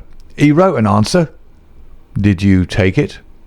"No, he took it himself." "But he wrote it in your presence?" "Yes, sir. I was standing by the door, and he with his back turned at the table. When he'd written it, he said, 'All right, porter, I'll take this myself.'" "What did he write it with?" "A pen, sir." "Was the telegraphic form one of these on the table?" "Yes, sir. It was the top one." Holmes rose. Taking the forms, he carried them over to the window and carefully examined that which was uppermost. "It is a pity he did not write in pencil," said he, throwing them down again with a shrug of disappointment. As you have no doubt frequently observed, Watson, the impression usually goes through, a fact which has dissolved many a happy marriage. However, I can find no trace here. I rejoice, however, to perceive that he wrote with a broad-pointed quill pen, and I can hardly doubt that we will find some impression upon this blotting pad. Ah, yes, surely this is the very thing. He tore off a strip of the blotting paper and turned towards us the following hieroglyphic. Cyril Overton was much excited. "Hold it to the glass!" he cried. "That is unnecessary," said Holmes. "The paper is thin, and the reverse will give the message. Here it is." He turned it over and read, "Stand by us, for God's sake." So that is the tail end of the telegram which Godfrey Staunton dispatched within a few hours of his disappearance. There are at least 6 words of the message which have escaped us, but what remains, "Stand by us, for God's sake," proves that this young man saw a formidable danger which approached him, and from which someone else could protect him. Us, mark you. Another person was involved. Who should it be but the pale-faced, bearded man who seemed himself in so nervous a state? What then is the connection between Godfrey Staunton and the bearded man? And what is the third source from which each of them sought for help against pressing danger? Our inquiry has already narrowed down to that. "We have only to find to whom the telegram is addressed," I suggested. "Exactly, my dear Watson. Your reflection, though profound, had already crossed my mind, but I dare say it may have come to your notice that, counterfoil of another man's message, there may be some disinclination on the part of the officials to oblige you. There is so much red tape in these matters. However, I have no doubt that with a little delicacy and finesse the end may be attained. Meanwhile, I should like in your presence, Mr. Overton, to go through these papers which have been left upon the table." There were a number of letters, bills, and notebooks, which Holmes turned over and examined with quick, nervous fingers and darting, penetrating eyes. "Nothing here," he said at last. "By the way, I suppose your friend was a healthy young fellow. Nothing amiss with him?" "Sound as a bell." "Have you ever known him ill?" "Not a day. He's been laid up with a hack, and once he slipped his kneecap, but that was nothing." "Perhaps he was not so strong as you suppose. I should think he may have had some secret trouble. With your assent, I will put 1 or 2 of these papers in my pocket, in case they should bear upon our future inquiry." "One moment, cried a querulous voice, and we looked up to find a queer little old man jerking and twitching in the doorway. He was dressed in rusty black, with a very broad-brimmed top hat and a loose white necktie, the whole effect being that of a very rustic parson or of an undertaker's mute. Yet in spite of his shabby and even absurd appearance, his voice had a sharp crackle, and his manner a quick intensity which commanded attention. "Who are you, sir, and by what right do you touch this gentleman's papers?" he asked. "I am a private detective, and I am endeavouring to explain his disappearance." "Oh, you are you? And who instructed you, eh?" "This gentleman, Mr. Staunton's friend, was referred to me by Scotland Yard." "Who are you, sir?" "I am Cyril Overton." "Then it is you who sent me a telegram. My name is Lord Mount James. I came round as quickly as the Bayswater bus would bring me. So you've instructed a detective?" "Yes, sir." "And are you prepared to meet the cost?" "I have no doubt, sir, that my friend Godfrey, when we find him, will be prepared to do that." "But if he's never found, eh? Answer me that." "In that case, no doubt his family—" "Nothing of the sort, sir," screamed the little man. "Don't look to me for a penny. Not a penny. You understand that, Mr. Detective? I'm all the family that this young man has got, and I tell you that I'm not responsible. If he has any expectations, it is due to the fact that I have never wasted money, and I do not propose to begin to do so now. As to those papers with which you are making so free, I may tell you that in case there should be anything of any value among them, you will be held strictly to account for what you do with them." "Very good, sir," said Sherlock Holmes. May I ask, in the meanwhile, whether you have yourself any theory to account for this young man's disappearance?" "No, sir, I have not. He's big enough and old enough to look after himself, and if he's so foolish as to lose himself, I entirely refuse to accept the responsibility of hunting for him." "I quite understand your position," said Holmes with a mischievous twinkle in his eyes. "Perhaps you don't quite understand mine. Godfrey Staunton appears to have been a poor man. If he has been kidnapped, it could not have been for anything which he himself possesses. The fame of your wealth has gone abroad, Lord Mount James, and it is entirely possible that a gang of thieves have secured your nephew in order to gain from him some information as to your house, your habits, and your treasure." The face of our unpleasant little visitor turned as white as his neckcloth. "Heavens, sir, what an idea! I never thought of such villainy. What inhuman rogues there are in the world! But Godfrey is a fine lad, a staunch lad. Nothing would induce him to give his old uncle away. I'll have the plate removed over to the bank this evening. In the meantime, spare no pains, Mr. Detective. I beg you to leave no stone unturned to bring him safely back. As to money, well, so far as a fiver or even a tenner goes, you can always look to me." Even in his chastened frame of mind, the noble miser could give us no information which would help us, for he knew little of the private life of his nephew. Our only clue lay in the truncated telegram, and with a copy of this in his hand, Holmes set forth to find a second link for his chain. We had shaken off Lord Mount James, and Overton had gone to consult with the other members of his team over the misfortune which had befallen them. There was a telegraph office at a short distance from the hotel. We halted outside it. "It's worth trying, Watson," said Holmes. "Of course, with a warrant we could demand to see the counterfoils, but we have not reached that stage yet. I don't suppose they remember faces in so busy a place. Let us venture it." "I am so sorry to trouble you," said he in his blandest manner to the young woman behind the grating. "There is some small mistake about a telegram I sent yesterday. I have had no answer, and I very much fear that I must have omitted to put my name at the end. Could you tell me if this was so?" The young woman turned over a sheaf of counterfoils. "What o'clock was it?" she asked. "A little after 6. Whom was it to?" Holmes put his finger to his lips and glanced at me. "The last words in it were, 'For God's sake,'" he whispered confidentially. "I'm very anxious at getting no answer." The young woman separated one of the forms. "This is it. There is no name," said she, smoothing it out upon the counter. "Then that of course accounts for my getting no answer," said Holmes. "Dear me, how very stupid of me, to be sure. Good morning, miss, and many thanks for having relieved my mind." He chuckled and rubbed his hands when we found ourselves in the street once more. "Well?" I asked.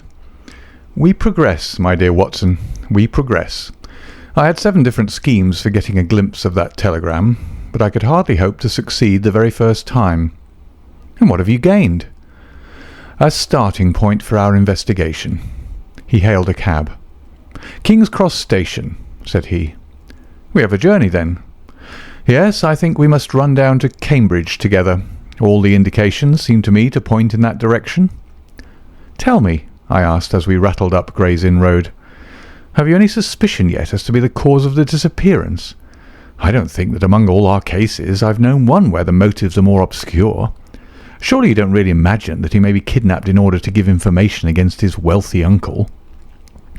"I confess, my dear Watson, that does not appeal to me as a very probable explanation.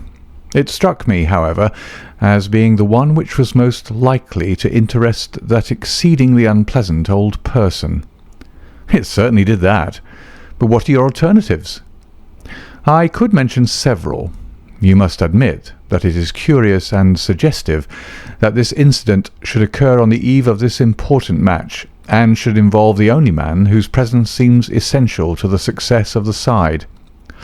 It may, of course, be a coincidence, but it is interesting. Amateur sport is free from betting, but a good deal of outside betting goes on among the public, and it is possible that it might be worth someone's while to get at a player as the ruffians of the turf get at a racehorse. There is one explanation.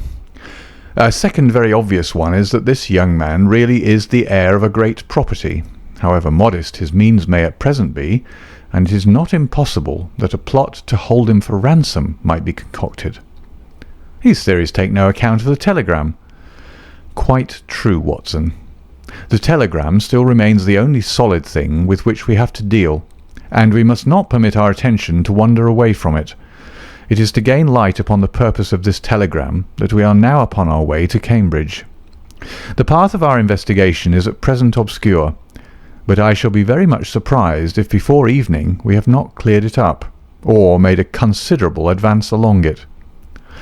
It was already dark when we reached the old university city. Holmes took a cab at the station and ordered the man to drive to the house of Dr. Leslie Armstrong. A few minutes later, we had stopped at a large mansion in the busiest thoroughfare. We were shown in, and after a long wait were at last admitted into the consulting room, where we found the doctor seated behind his table. It argues the degree in which I had lost touch with my profession that the name of Leslie Armstrong was unknown to me. Now I am aware that he is not only one of the heads of the medical school of the university, but a thinker of European reputation in more than one branch of science. Yet, even without knowing his brilliant record, one could not fail to be impressed by a mere glance at the man. The square, massive face, the brooding eyes under the thatched brows, and the granite moulding of the inflexible jaw. A man of deep character, a man with an alert mind, grim, ascetic, self-contained, formidable. So I read Dr. Leslie Armstrong. He held my friend's card in his hand, and he looked up with no very pleased expression upon his dour features. "I have heard your name, Mr. Sherlock Holmes, and I am aware of your profession, one of which I by no means approve." "In that, Doctor, you will find yourself in agreement with every criminal in the country," said my friend quietly. "So far as your efforts are directed towards the suppression of crime, sir, they must have the support of every reasonable member of the community, though I cannot doubt that the official machinery is amply sufficient for the purpose. Where your calling is more open to criticism is when you pry into the secrets of private individuals, when you rake up family matters which are better hidden, and when you incidentally waste the time of men who are more busy than yourself. At the present moment, for example, I should be writing a treatise instead of conversing with you." "No doubt, Doctor, and yet the conversation may prove more important than the treatise. Incidentally, I may tell you that we are doing the reverse of what you very justly blame, and that we are endeavouring to prevent anything like public exposure of private matters which must necessarily follow when once the case is fairly in the hands of the official police. You may look upon me simply as an irregular pioneer who goes in front of the regular forces of the country. I have come to ask you about Mr. Godfrey Staunton." "What about him?" "You know him, do you not?" "He is an intimate friend of mine." "You are aware that he has disappeared?" "Ah, indeed." There was no change of expression in the rugged features of the doctor. "He left his hotel last night. He has not been heard of." "No doubt he will return." "Tomorrow is the varsity football match." "I have no sympathy with these childish games. The young man's fate interests me deeply, since I know him and like him. The football match does not come within my horizon at all." "I claim your sympathy, then, in my investigation of Mr. Staunton's fate. Do you know where he is?" "Certainly not." "You have not seen him since yesterday?" "No, I have not." "Was Mr. Staunton a healthy man?" "Absolutely." "Did you ever know him ill?" "Never." Holmes popped a sheet of paper before the doctor's eyes. "Then perhaps you will explain this receipted bill for 13 guineas, paid by Mr. Godfrey Staunton last month to Dr. Leslie Armstrong of Cambridge. I picked it out from among the papers upon his desk." The doctor flushed with anger. I do not feel that there is any reason why I should render an explanation to you, Mr. Holmes." Holmes replaced the bill in his notebook. "If you prefer a public explanation, it must come sooner or later," said he. "I have already told you that I can hush up that which others will be bound to publish, and you would really be wiser to take me into your complete confidence." "I know nothing about it." "Did you hear from Mr. Staunton in London?" "Certainly not." Dear me, dear me. The post office again." Holmes sighed wearily. "A most urgent telegram was dispatched to you from London by Godfrey Staunton at 6:15 yesterday evening. A telegram which is undoubtedly associated with his disappearance, and yet you have not had it. It is most culpable. I shall certainly go down to the office here and register a complaint." Dr. Leslie Armstrong sprang up from behind his desk, and his dark face was crimson with fury. "I'll trouble you to walk out of my house, sir," said he. "You can tell your employer, Lord Mount James, that I do not wish to have anything to do either with him or with his agents. No, sir, no, another word." He rang the bell furiously. "John, show these gentlemen out." A pompous butler ushered us severely to the door, and we found ourselves in the street. Holmes burst out laughing. "Dr. Leslie Armstrong is certainly a man of energy and character," said he. "I have not seen a man who, if he turns his talents that way, was more calculated to fill the gap left by the illustrious Moriarty.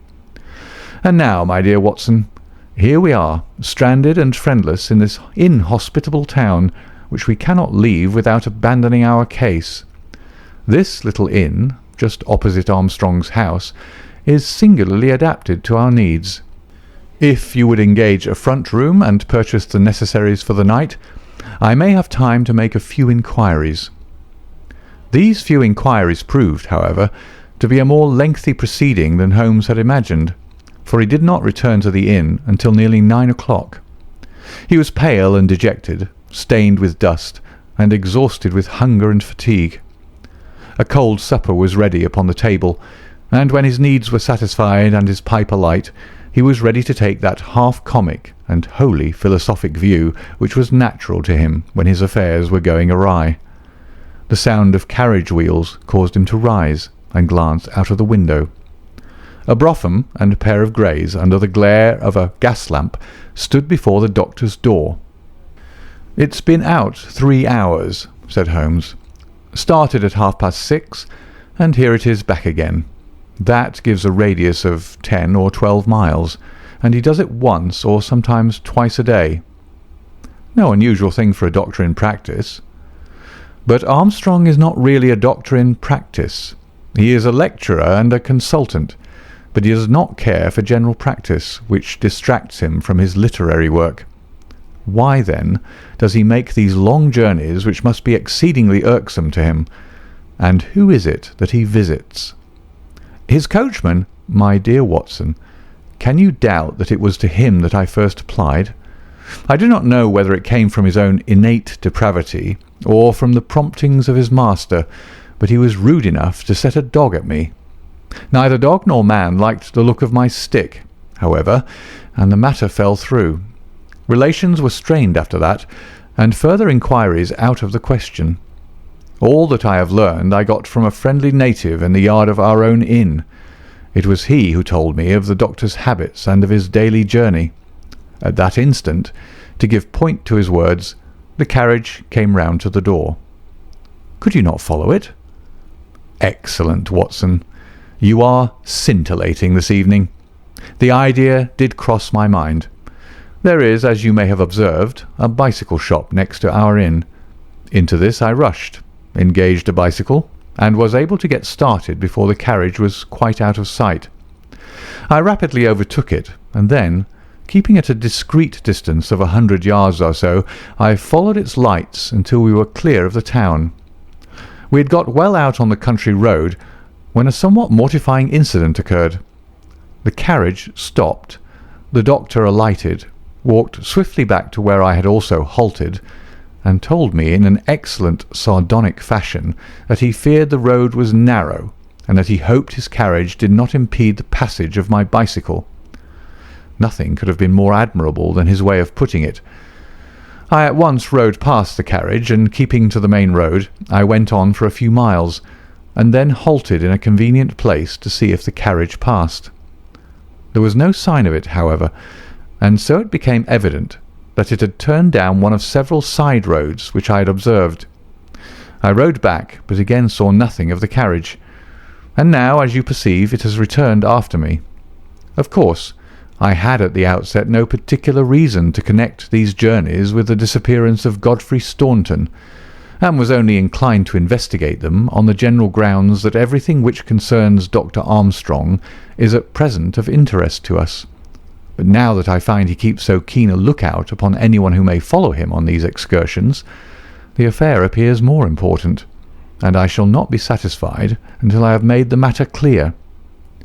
We can follow him tomorrow. Can we? It is not so easy as you seem to think. You are not familiar with Cambridgeshire scenery, are you?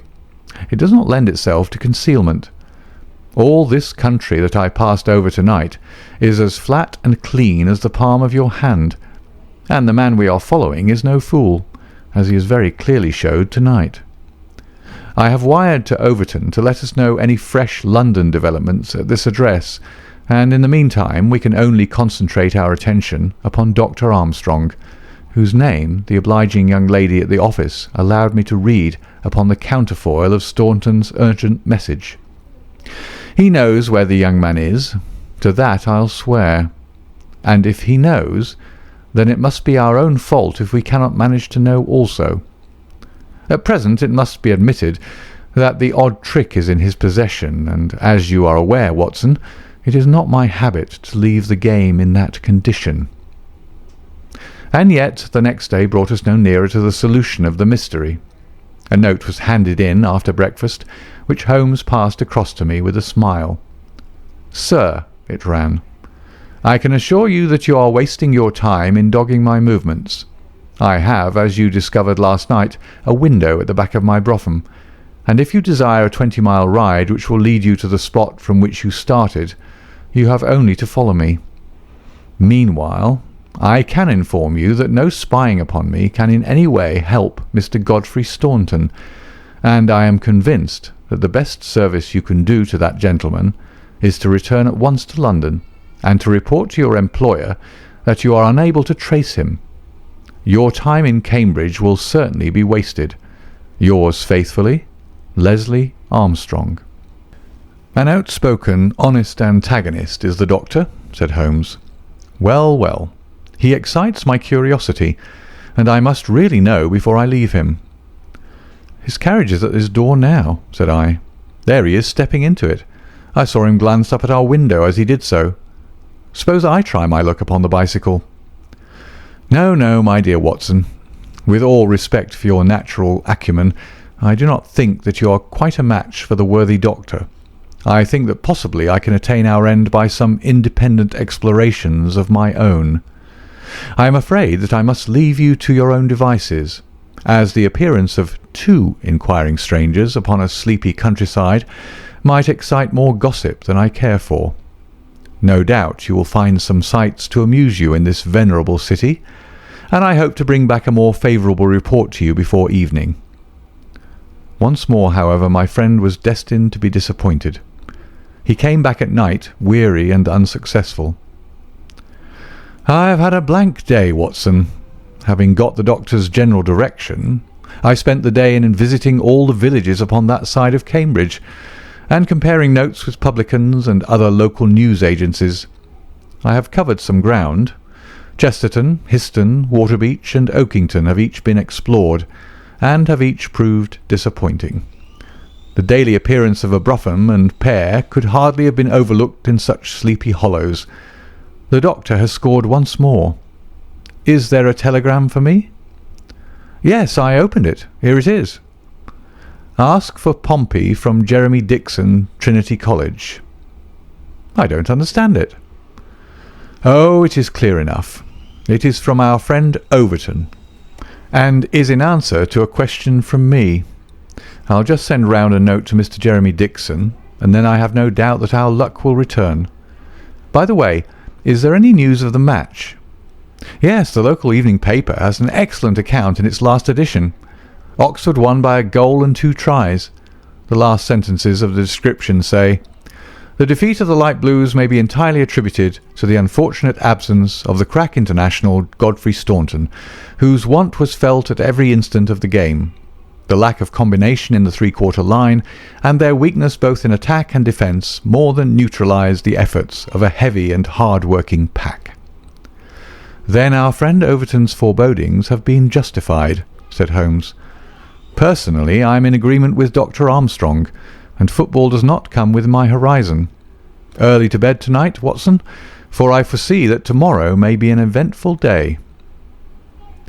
I was horrified by my first glimpse of Holmes next morning, for he sat by the fire holding his tiny hypodermic syringe.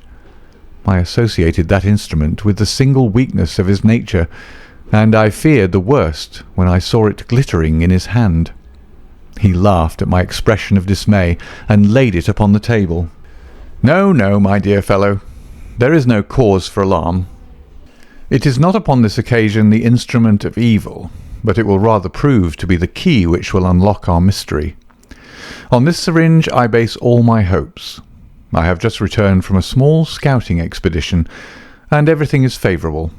Eat a good breakfast, Watson, for I propose to get upon Dr. Armstrong's trail today, and once on it, I will not stop for rest or food until I run him to his burrow." "In that case," said I, "we had best carry our breakfast with us, for he's making an early start. His carriage is at the door." "Never mind, let him go. He will be clever if he can drive where I cannot follow him. When you have finished, come downstairs with me, and I will introduce you to a detective who is a very eminent specialist in the work that lies before us." When we descended, I followed Holmes into the stable yard, where he opened the door of a loose box and let out a squat, lop-eared, white and tan dog, something between a beagle and a foxhound. "Let me introduce you to Pompey," said he. "Pompey is the pride of the local drag-hounds. No very great flyer, as his build will show, but a staunch hound on a scent.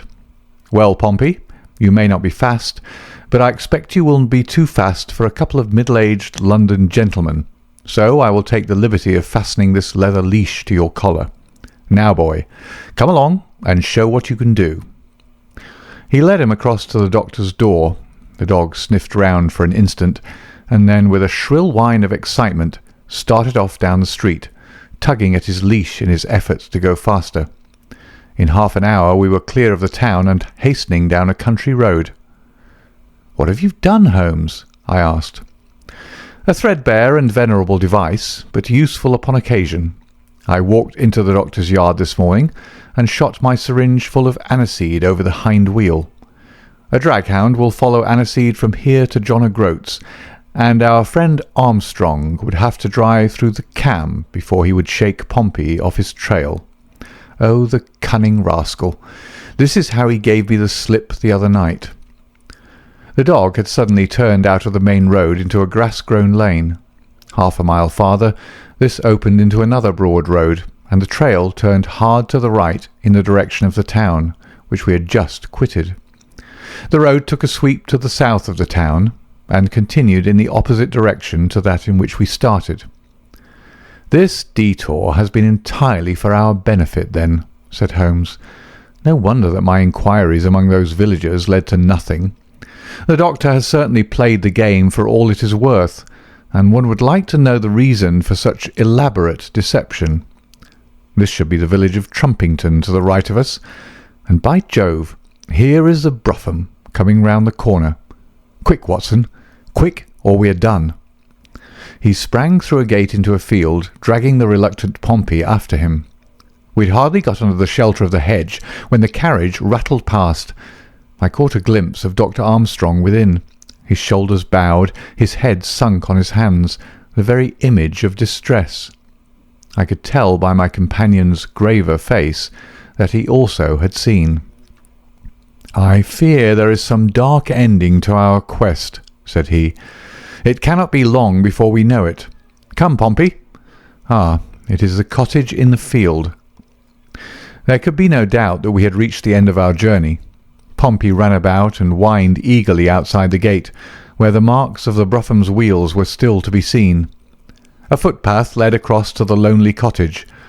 Holmes tied the dog to the hedge, and we hastened onward. My friend knocked at the little rustic door, and knocked again without response.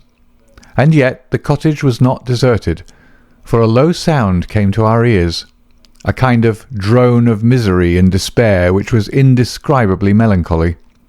Holmes paused irresolute, and then he glanced back at the road which he had just traversed. A brougham was coming down it, and there could be no mistaking those grey horses. "By Jove, the doctor is coming back," cried Holmes. "That settles it. We are bound to see what it means before he comes." He opened the door, and we stepped into the hall. The droning sound swelled louder upon our ears until it became one long, deep wail of distress. It came from upstairs. Holmes darted up, and I followed him. He pushed open a half-closed door, and we both stood appalled at the sight before us. A woman, young and beautiful, was lying dead upon the bed. Her calm, pale face, with dim, wide-opened blue eyes, looked upward from amid a great tangle of golden hair. At the foot of the bed, half sitting, half kneeling, his face buried in the clothes, was a young man whose frame was racked by his sobs. So absorbed was he by his bitter grief that he never looked up until Holmes's hand was on his shoulder. "Are you Mr. Godfrey Staunton?" Yes, I am. But you're too late. She's dead." The man was so dazed that he could not make to understand that we were anything but doctors who had been sent to his assistance. Holmes was endeavouring to utter a few words of consolation, and to explain the alarm which had been caused to his friends by his sudden disappearance, when there was a step upon the stairs, and there was the heavy, stern, questioning face of Dr. Armstrong at the door. "So, gentlemen," said he, "you have attained your end, and have certainly chosen a particularly delicate moment for your intrusion. I would not brawl in the presence of death, but I can assure you that if I were a younger man, your monstrous conduct would not pass with impunity." "Excuse me, Dr. Armstrong, I think we are a little at cross purposes," said my friend with dignity. "If you could step downstairs with us, we may each be able to give some light to the other upon this miserable affair." A minute later the grim doctor and ourselves were in the sitting-room below. "Well, sir," said he, "I wish you to understand in the first place that I am not employed by Lord Mount James, and that my sympathies in this matter are entirely against that nobleman. When a man is lost, it is my duty to ascertain his fate, but having done so, the matter ends so far as I am concerned, and so long as there is nothing criminal, I am much more anxious to hush up private scandals than to give them publicity. If, as I imagine, there is no breach of the law in this matter, you can absolutely depend upon my discretion and my cooperation in keeping the facts out of the papers." Dr. Armstrong took a quick step forward and wrung Holmes by the hand. "You are a good fellow," said he. "I had misjudged you. I thank heaven that my compunction at leaving poor Staunton all alone in this plight caused me to turn my carriage back, and so to make your acquaintance. Knowing as much as you do, the situation is very easily explained. A year ago, Godfrey Staunton lodged in London for a time and became passionately attached to his landlady's daughter, whom he married. She was as good as she was beautiful, and as intelligent as she was good. No man need be ashamed of such a wife, but Godfrey was the heir to this crabbed old nobleman, and it was quite certain that the news of his marriage would have been the end of his inheritance. I knew the lad well, and I loved him for his many excellent qualities. I did all I could to help him to keep things straight. We did our very best to keep the thing from everyone, for when once such a whisper gets about, it is not long before everyone has heard it. Thanks to this lonely cottage and his own discretion, Godfrey has up to now succeeded. Their secret was known to no one save to me, and to one excellent servant who has at present gone for assistance to Trumpington. But at last there came a terrible blow in the shape of dangerous illness to his wife. It was consumption of the most virulent kind. The poor boy was half crazed with grief, and yet he had to go to London to play this match, for he could not get out of it without explanations which would expose his secret. I tried to cheer him up by wire, and he sent me one in reply, imploring me to do all I could. This was the telegram which you appear in some inexplicable way to have seen. I did not tell him how urgent the danger was, for I knew that he could do no good here, but I sent the truth to the girl's father, and he very injudiciously communicated it to Godfrey. The result was that he came straight away in a state bordering on frenzy, and has remained in the same state, kneeling at the end of her bed, until this morning death put an end to her sufferings. That is all, Mr. Holmes, and I am sure that I can rely upon your discretion and that of your friend." Holmes grasped the doctor's hand. "Come, Watson," said he, and we passed from that house of grief into the pale sunlight of the winter day. End of the adventure of the missing three-quarter.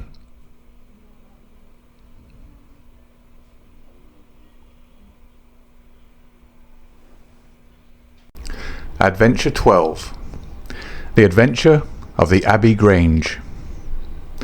It was on a bitterly cold and frosty morning towards the end of the winter of '97 that I was awakened by a tugging at my shoulder. It was Holmes. The candle in his hand shone upon his eager, stooping face, and told me at a glance that something was amiss. "Come, Watson, come," he cried. "The game is afoot. Not a word. Into your clothes and come." 10 minutes later we were both in a cab and rattling through the silent streets on our way to Charing Cross station. The first faint winter's dawn was beginning to appear, and we could dimly see the occasional figure of an early workman as he passed us, blurred and indistinct in the opalescent London reek. Holmes nestled in silence into his heavy coat, and I was glad to do the same, for the air was most bitter, and neither of us had broken our fast. It was not until we had consumed some hot tea at the station and taken our places in the Kentish train that we were sufficiently thawed, he to speak and I to listen. Holmes drew a note from his pocket and read aloud. "Abbey Grange, Marsham, Kent, 3:30 a.m. My dear Mr. Holmes, I should be very glad of your immediate assistance in what promises to be a most remarkable case. It is something quite in your line. Except for releasing the lady, I will see that everything is kept exactly as I have found it. But I beg you not to lose an instant, as it is difficult to leave Sir Eustace here. Yours faithfully, Stanley Hopkins." "Hopkins has called me in 7 times, and on each occasion his summons has been entirely justified," said Holmes. "I fancy that every one of his cases has found its way into your collection, and I must admit, Watson, that you have some power of selection which atones for much of which I deplore in your narratives. Your fatal habit of looking at everything from the point of view of a story instead of as a scientific exercise has ruined what might have been an instructive and even classical series of demonstrations. You slur over work of the utmost finesse and delicacy in order to dwell upon sensational details which may excite but cannot possibly instruct the reader." "Why do you not write them yourself?" I said with some bitterness. "I will, my dear Watson, I will. At present I am, as you know, fairly busy, but I propose to devote my declining years to the composition of a textbook which shall focus the whole art of detection into one volume. Our present research appears to be a case of murder." "You think this Sir Eustace is dead, then?" "I should say so. Hopkins's writing shows considerable agitation, and he is not an emotional man. Yes, I gather there has been some violence, and that the body is left for our inspection. A mere suicide would not have caused him to send for me. As to the release of the lady, it would appear that she has been locked in her room during the tragedy. We are moving in high life, Watson, crackling paper. E.B., monogram, coat of arms, picturesque address. I think that friend Hopkins will live up to his reputation, and that we shall have an interesting morning. The crime was committed before 12 last night." "How can you possibly tell?" "By an inspection of the trains, and by reckoning the time. The local police had to be called in. They had to communicate with Scotland Yard. Hopkins had to go out, and he in turn had to send for me. All that makes a fair night's work. Well, here we are at Chislehurst Station, and we shall soon set our doubts at rest." A drive of a couple of miles through narrow country lanes brought us to a park gate, which was opened for us by an old lodge-keeper, whose haggard face bore the reflection of some great disaster. The avenue ran through a noble park, between lines of ancient elms, and ended in a low, widespread house, pillared in front after the fashion of Palladio. The central part was evidently of a great age, and shrouded in ivy, but the large windows showed that modern changes had been carried out, and one wing of the house appeared to be entirely new. The youthful figure and alert, eager face of Inspector Stanley Hopkins confronted us in the open doorway. "I'm very glad you've come, Mr. Holmes, and you too, Dr. Watson. But indeed, if I'd my time over again, I should not have troubled you. For since the lady's come to herself, she has given so clear an account of the affair that there's not much left for us to do. You remember that Lewisham gang of burglars?" "What, the three Randalls?" "Exactly, the father and two sons. It's their work, I've no doubt of it. They did a job at Sydenham a fortnight ago, and were seen and described. Rather cool to do another so soon and so near, but it is they beyond all doubt. It's a hanging matter this time." "Sir Eustace is dead, then?" "Yes, his head was knocked in with his own poker." "Sir Eustace Brackenstall, the driver tells me." "Exactly, one of the richest men in Kent. Lady Brackenstall is in the morning room. Poor lady, she has had a most dreadful experience. She seemed half dead when I first saw her. I think you'd best see her and hear her account of the facts. Then we'll examine the dining room together." Lady Brackenstall was no ordinary person. Seldom have I seen so graceful a figure, so womanly a presence, and so beautiful a face. She was a blonde, golden-haired, blue-eyed, and would no doubt have had the perfect complexion which goes with such colouring, had not her recent experience left her drawn and haggard. Her sufferings were physical as well as mental, for over one eye rose a hideous plum-coloured swelling, which her maid, a tall, austere woman, was bathing assiduously with vinegar and water. The lady lay back exhausted upon her couch, but her quick, observant gaze as we entered the room, and the alert expression of her beautiful features, showed that neither her wits nor her courage had been shaken by her terrible experience. She was enveloped in a loose dressing-gown of blue and silver, but a black sequin-covered dinner-dress lay upon the couch beside her. "I have told you all that happened, Mr. Hopkins," she said wearily. "Could you not repeat it for me? Well, if you think it necessary, I will tell these gentlemen what occurred. Have they been in the dining-room yet?" "I thought they had better hear your ladyship's story first." "I shall be glad when you can arrange matters. It is horrible to me to think of him still lying there." She shuddered, and buried her face in her hands. As she did so, the loose gown fell back from her forearms. Holmes uttered an exclamation. "You have other injuries, madam. What is this?" Two vivid red spots stood out on one of the white round limbs. She hastily covered it. "It is nothing. It has no connection with this hideous business tonight. If you and your friend will sit down, I will tell you all I can. I am the wife of Sir Eustace Brackenstall. I have been married about a year. I suppose that it is no use my attempting to conceal that our marriage has not been a happy one. I fear that all our neighbours would tell you that, even if I were to attempt to deny it. Perhaps the fault may be partly mine. I was brought up in the freer, less conventional atmosphere of South Australia, and this English life, with its proprieties and its primness, is not congenial to me. But the main reason lies in the one fact which is notorious to everyone, and that is that Sir Eustace was a confirmed drunkard. To be with such a man for an hour is unpleasant. Can you imagine what it means for a sensitive and high-spirited woman to be tied to him for day and night? It is a sacrilege, a crime, a villainy to hold that such a marriage is binding. I say that these monstrous laws of yours will bring a curse upon the land. God will not let such wickedness endure." For an instant she sat up, her cheeks flushed and her eyes blazing from under the terrible mark upon her brow.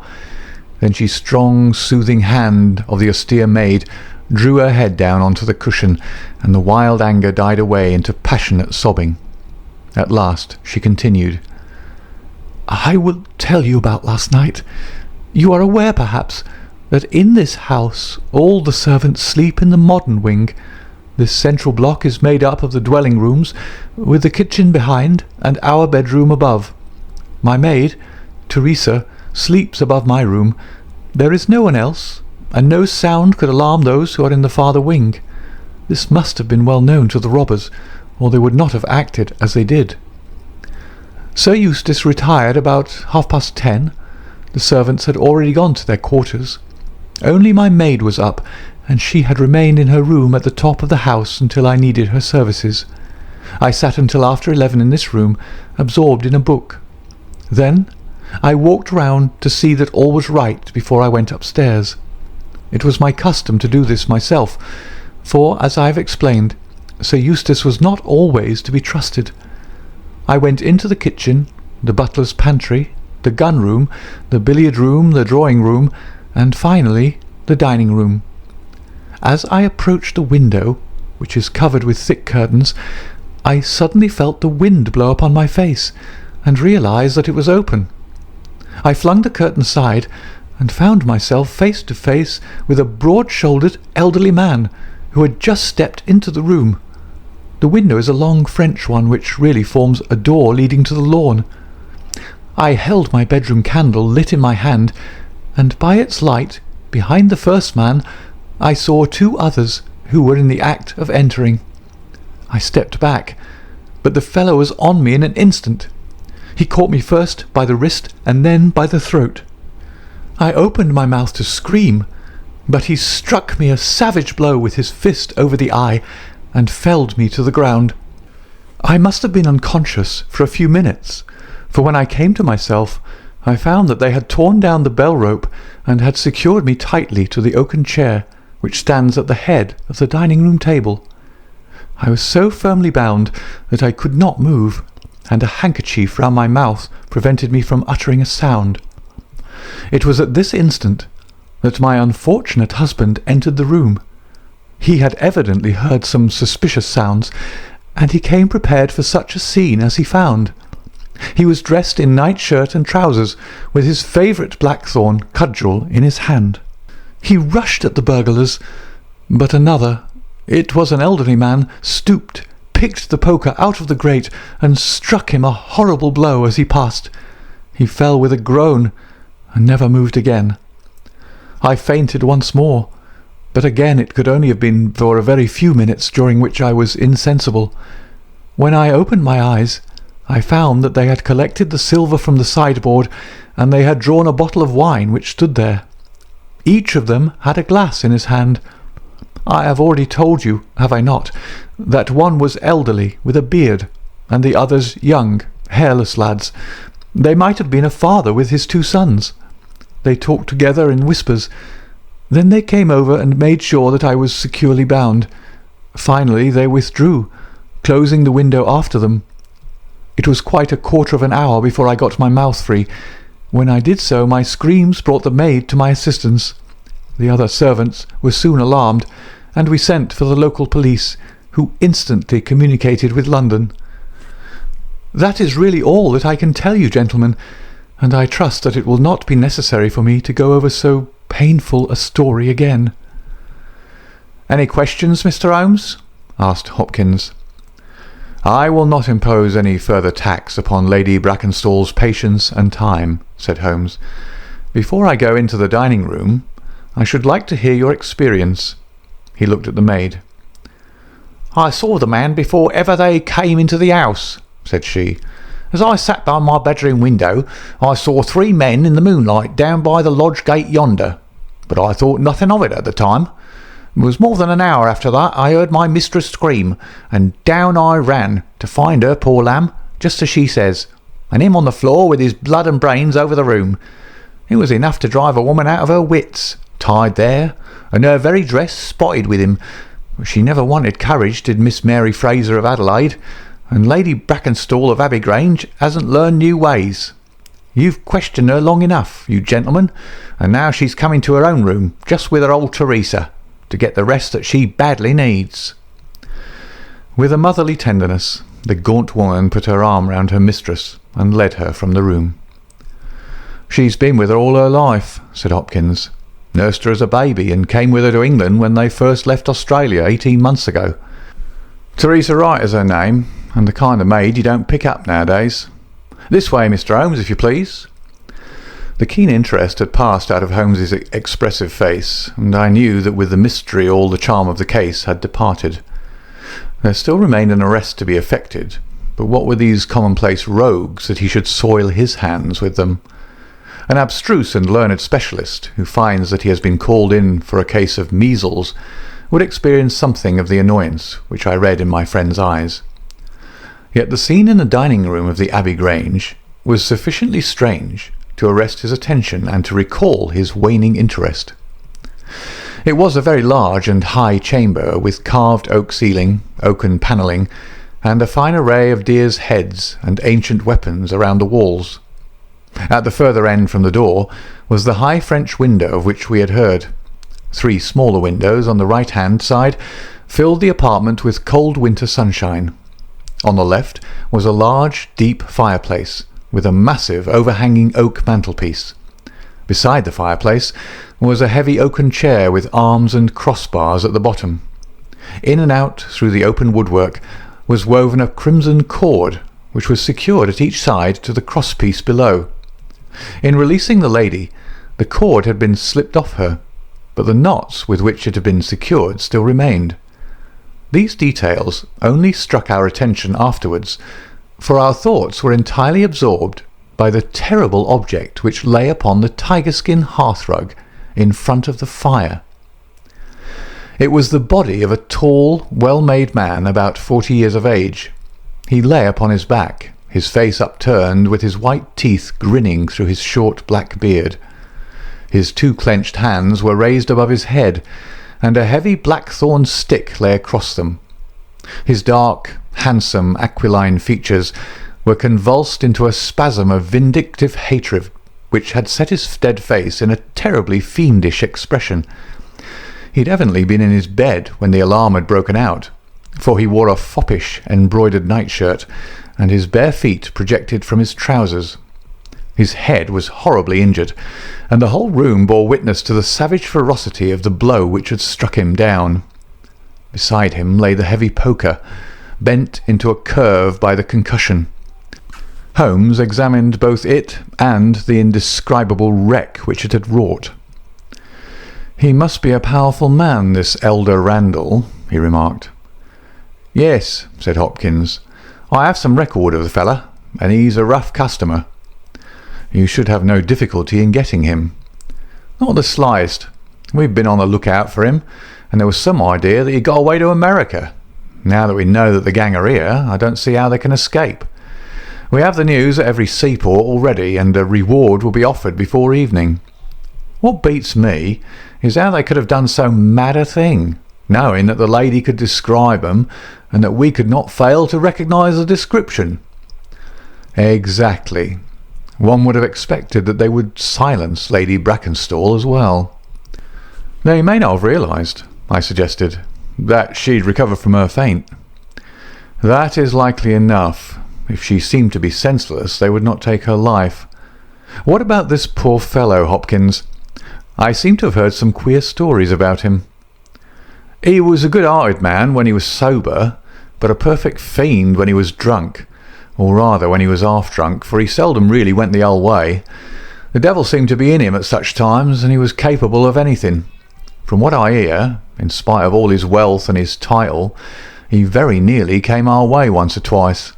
There was a scandal about his drenching a dog with petroleum and setting it on fire, her ladyship's dog to make the matter worse, and that was only hushed up with difficulty.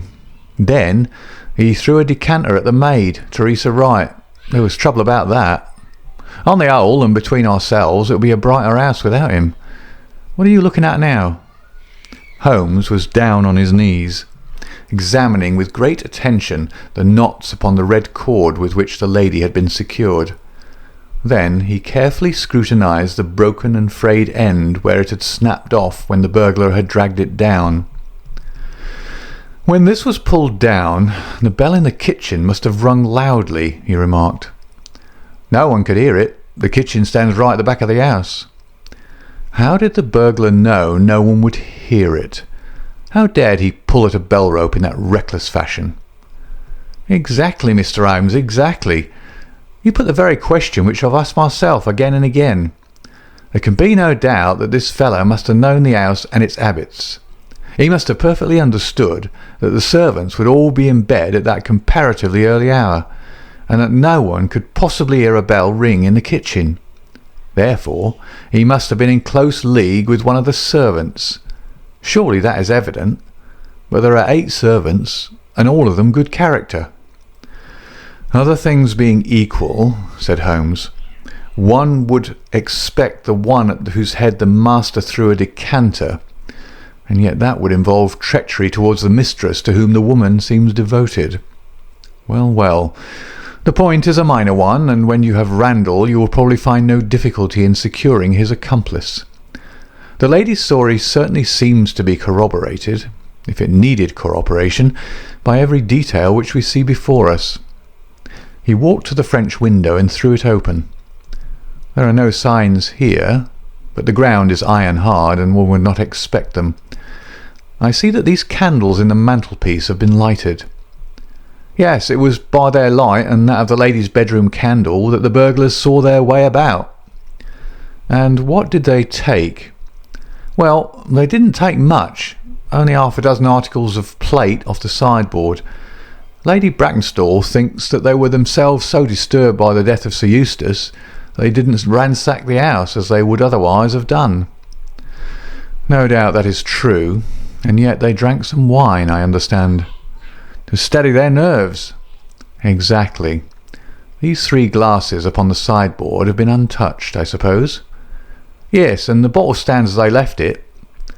"Let us look at it. Hello? Hello? What is this?" The 3 glasses were grouped together, all of them tinged with wine, and one of them containing some dregs of beeswing. The bottle stood near them, 2/3 full, and beside it lay a long, deeply stained cork.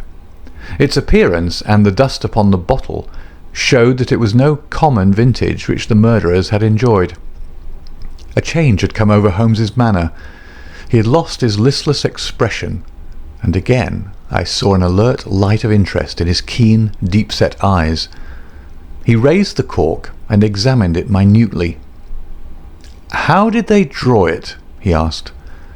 Hopkins pointed to a half-opened drawer. In it lay some table linen and a large corkscrew. "Did Lady Brackenstall say that screw was used?" "No. You remember that she was senseless at the moment when the bottle was opened?" "Quite so. As a matter of fact, that screw was not used.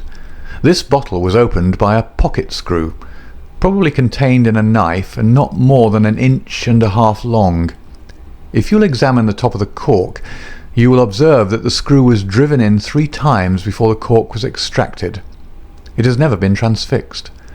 This long screw would have transfixed it and drawn it up with a single pull. When you catch this fellow, you will find that he has one of these multiplex knives in his possession." "Excellent," said Hopkins. "But these glasses do puzzle me, I confess. Lady Brackenstall actually saw the 3 men drinking, did she not?" "Yes, she was clear about that." "Then there is an end of it. What more is to be said? And yet you must admit that the 3 glasses are very remarkable, Hopkins." "What? You see nothing remarkable?" "Well, well, let it pass. Perhaps, when a man has special knowledge and special powers like my own, it rather encourages him to seek a complex explanation when a simpler one is at hand. Of course, it must be a mere chance about the glasses. Well, good morning, Hopkins. I don't see that I can be of any use to you, and you appear to have your case very clear. You'll let me know when Randall is arrested, and any further developments which may occur. I trust that I shall soon have to congratulate you upon a successful conclusion. Come, Watson, I fancy that we may employ ourselves more profitably at home. During our return journey, I could see by Holmes's face that he was much puzzled by something which he had observed. Every now and then, by an effort, he would throw off the impression and talk as if the matter were clear, but then his doubts would settle down upon him again, and his knitted brows and abstracted eyes would show that his thoughts had gone back once more to the great dining-room of the Abbey Grange, in which this midnight tragedy had been enacted. At last, by a sudden impulse, just as our train was crawling out of a suburban station, he sprang onto the platform and pulled me out after him. "Excuse me, my dear fellow," said he, as we watched the rear carriages of our train disappearing round a curve. "I am sorry to make you the victim of what may seem a mere whim, but on my life, Watson, I simply can't leave that case in this condition. Every instinct that I possess cries out against it. It's wrong. It's all wrong. I'll swear that it's wrong. And yet the lady's story was complete. The maid's corroboration was sufficient. The detail was fairly exact. What have I to put up against that? 3 wine glasses. That is all. But if I had not taken things for granted, if I had examined everything with the case with which I should have shown had we approached the case de novo, and had no cut-and-dried story to warp my mind, should I not then have found something more definite to go upon? Of course I should. Sit down on this bench, Watson, until a train for Chislehurst arrives, and allow me to lay the evidence before you, imploring you in the first instance to dismiss from your mind the idea that anything which the maid or her mistress may have said must necessarily be true. The lady's charming personality must not be permitted to warp our judgment. Surely there are details in her story which, if we looked at in cold blood, would excite our suspicion. These burglars made a considerable haul at Sydenham a fortnight ago. Some account of them and of their appearance was in the papers, and would naturally occur to anyone who wished to invent a story in which imaginary robbers should play a part. As a matter of fact, burglars who have done a good stroke of business are, as a rule, only too glad to enjoy the proceeds in peace and quiet, without embarking on another perilous undertaking. Again, it is unusual for burglars to operate at so early an hour. It is unusual for burglars to strike a lady to prevent her screaming, since one would imagine that was the sure way to make her scream. It is unusual for them to commit murder when their numbers are sufficient to overpower one man.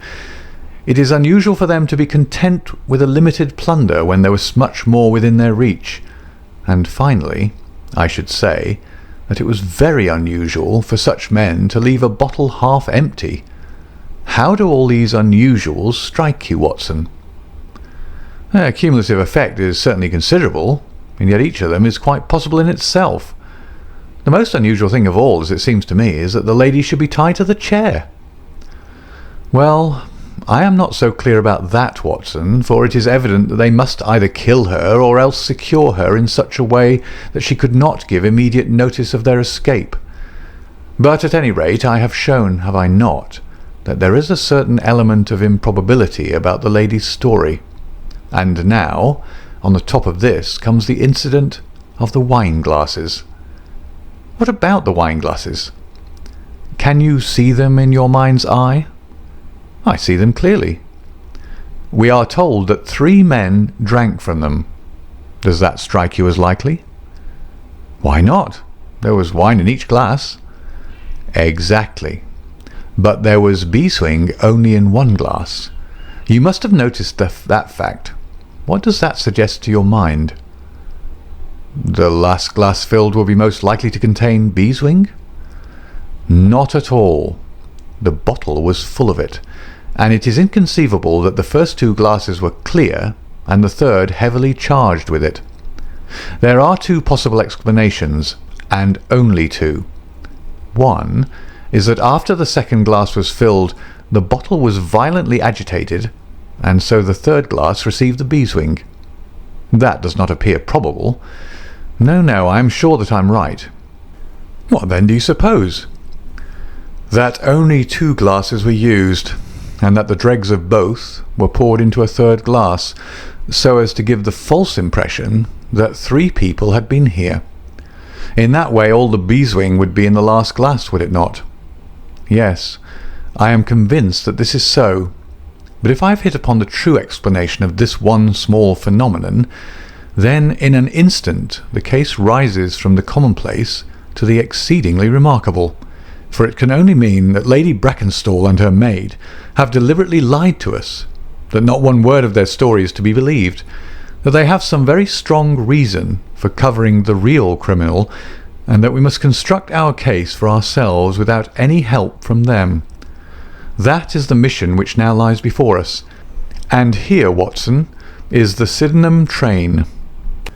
The household at the Abbey Grange were much surprised at our return, but Sherlock Holmes, finding that Stanley Hopkins had gone off to report to headquarters, took possession of the dining room, locked the door upon the inside, and devoted himself for 2 hours to one of those minute and laborious investigations which form the solid basis on which his brilliant edifices of deduction were reared.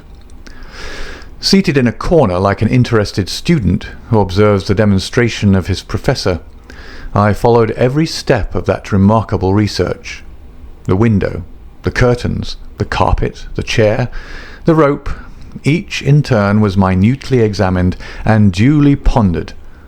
The body of the unfortunate baronet had been removed, and all else remained as we had seen it in the morning. Finally, to my astonishment, Holmes climbed up onto the massive mantelpiece.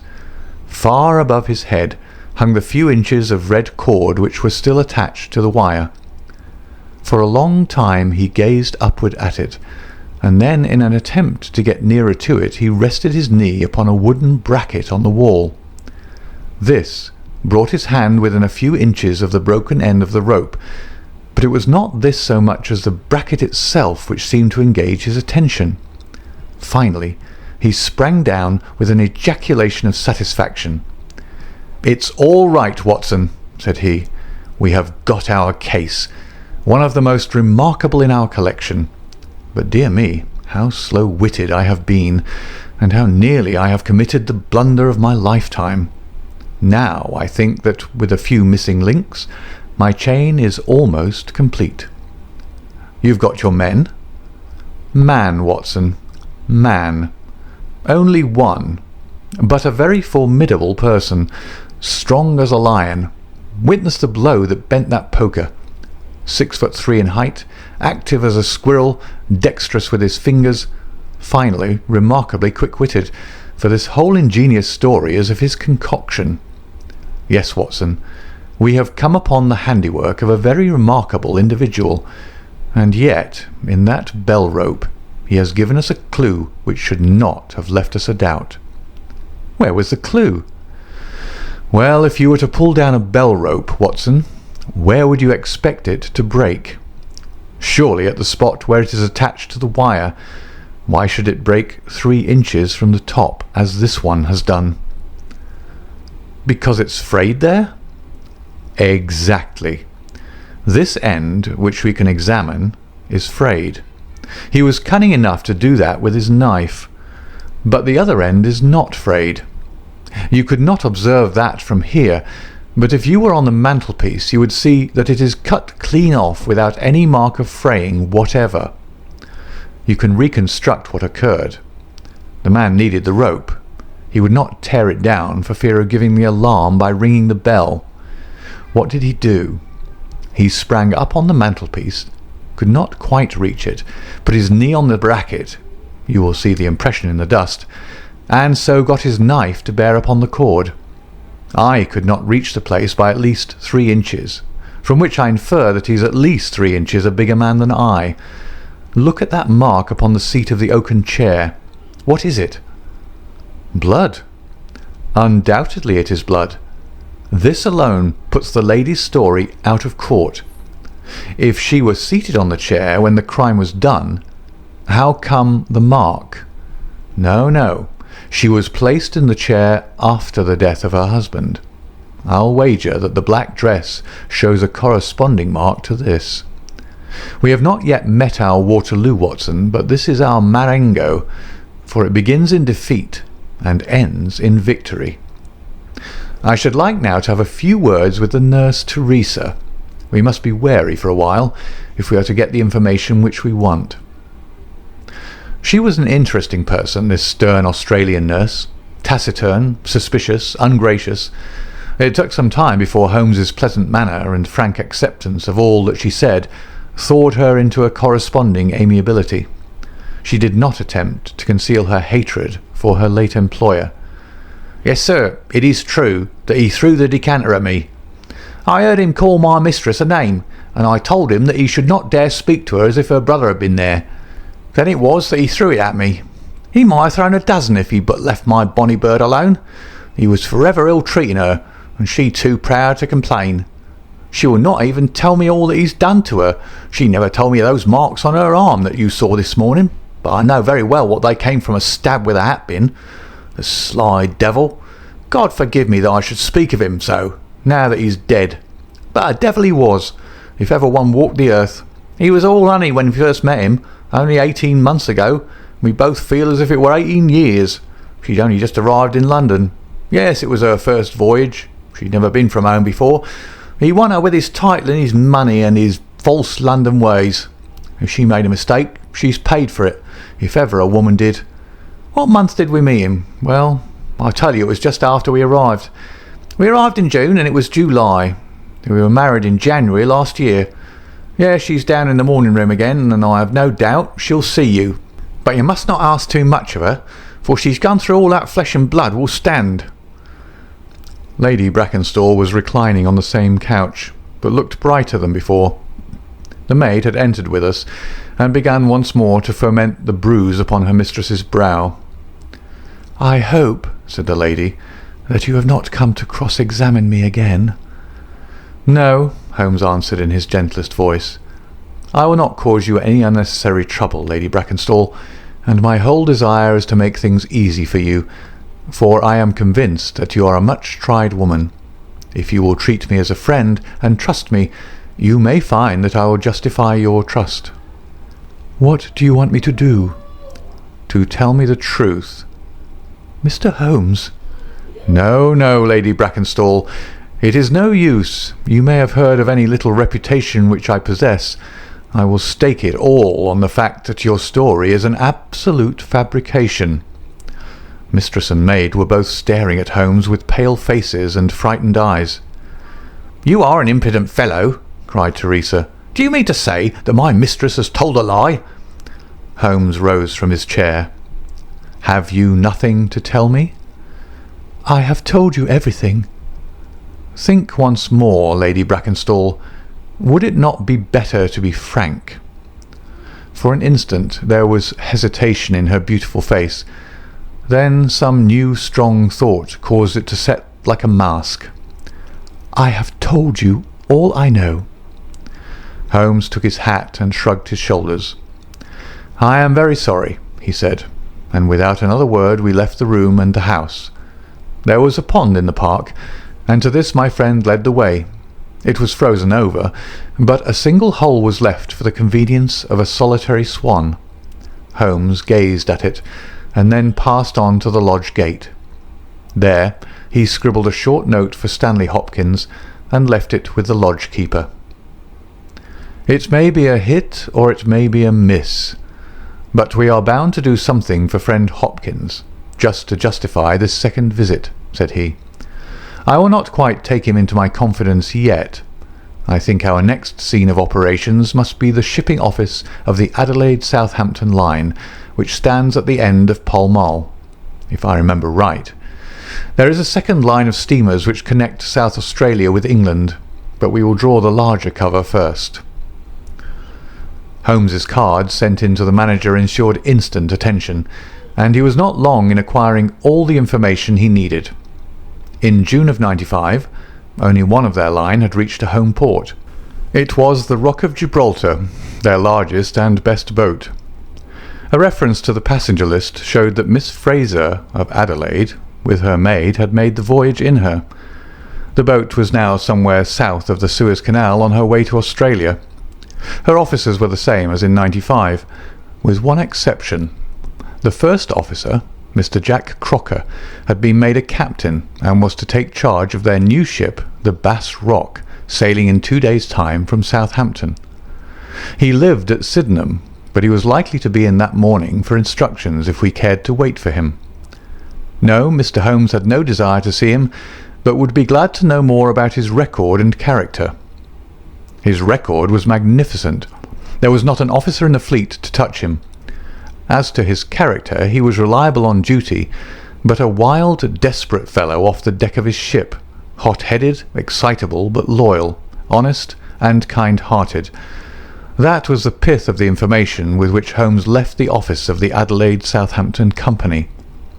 Thence he drove to Scotland Yard, but instead of entering, he sat in his cab with his brows drawn down, lost in profound thought. Finally, he drove round to the Charing Cross telegraph office, sent off a message, and then, at last, we made for Baker Street once more. "No, I couldn't do it, Watson," said he, as we re-entered our room. "Once that warrant was made out, nothing on earth would save him. Once or twice in my career I feel that I have done more real harm by my discovery of the criminal than ever he had done by his crime. I have learned caution now, and I had rather play tricks with the law of England than with my own conscience. Let us know a little more before we act." Before evening we had a visit from Inspector Stanley Hopkins. Things were not going very well with him. "I believe you're a wizard, Mr. Holmes. I really do sometimes think that you have powers that are not human. Now, how on earth could you know that the stolen silver was at the bottom of that pond?" "I didn't know." "But you told me to examine it." "You got it then?" "Yeah, I got it." "I am very glad if I have helped you." "But you haven't helped me. You've made the affair more difficult. What sort of burglars are they who steal silver and then throw it in the nearest pond?" It was certainly rather eccentric behaviour. I was merely going on the idea that if the silver had been taken by persons who did not want it, who merely took it for a blind, as it were, then they would naturally be anxious to get rid of it. "But why should such an idea cross your mind?" "Well, I thought it was possible when they came out through the French window. There was the pond with one tempting little hole in the ice right in front of their noses. Could there be a better hiding place?" "Ah, a hiding place. That's better," cried Stanley Hopkins. Yeah, I see it all now. It was early. There were folk upon the roads. They were afraid of being seen with the silver, so they sank it in the pond, intending to return for it when the coast was clear." "Excellent, Mr. Holmes. That's better than your idea of a blind." "Quite so. You have got an admirable theory.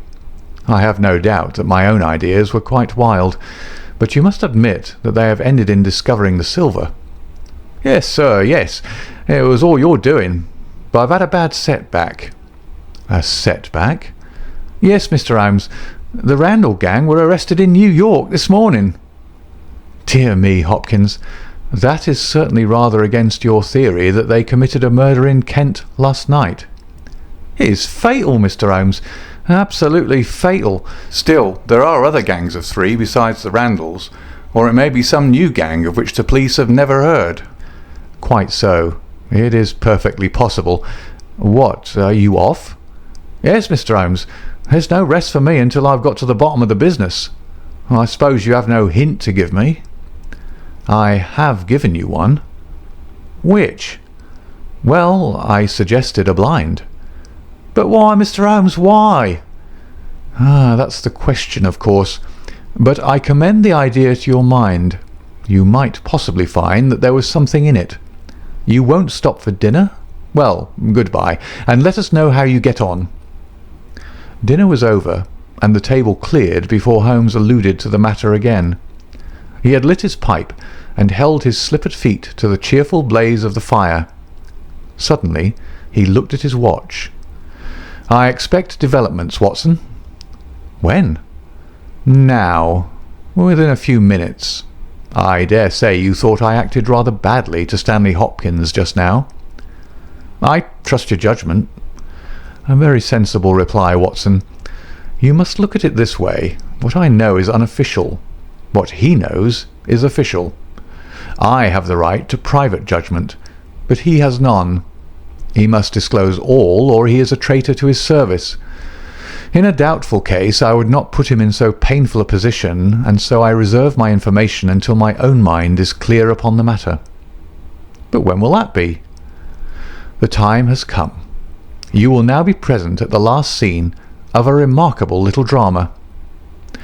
There was a sound upon the stairs, and our door was opened to admit as fine a specimen of manhood as ever passed through it. He was a very tall young man, golden-moustached, blue-eyed, with a skin which had been burned by tropical suns, and a springy step which showed that the huge frame was as active as it was strong. He closed the door behind him, and then he stood with clenched hands and heaving breast, choking down some overmastering emotion. "Sit down, Captain Crocker. You got my telegram?" "I got your telegram, and I came at the hour you said. I heard you had been down to the office. There's no getting away from you. Let's hear the worst. What are you going to do with me? Arrest me? Speak out, man. You can't sit there and play with me like a cat with a mouse." "Give him a cigar," said Holmes.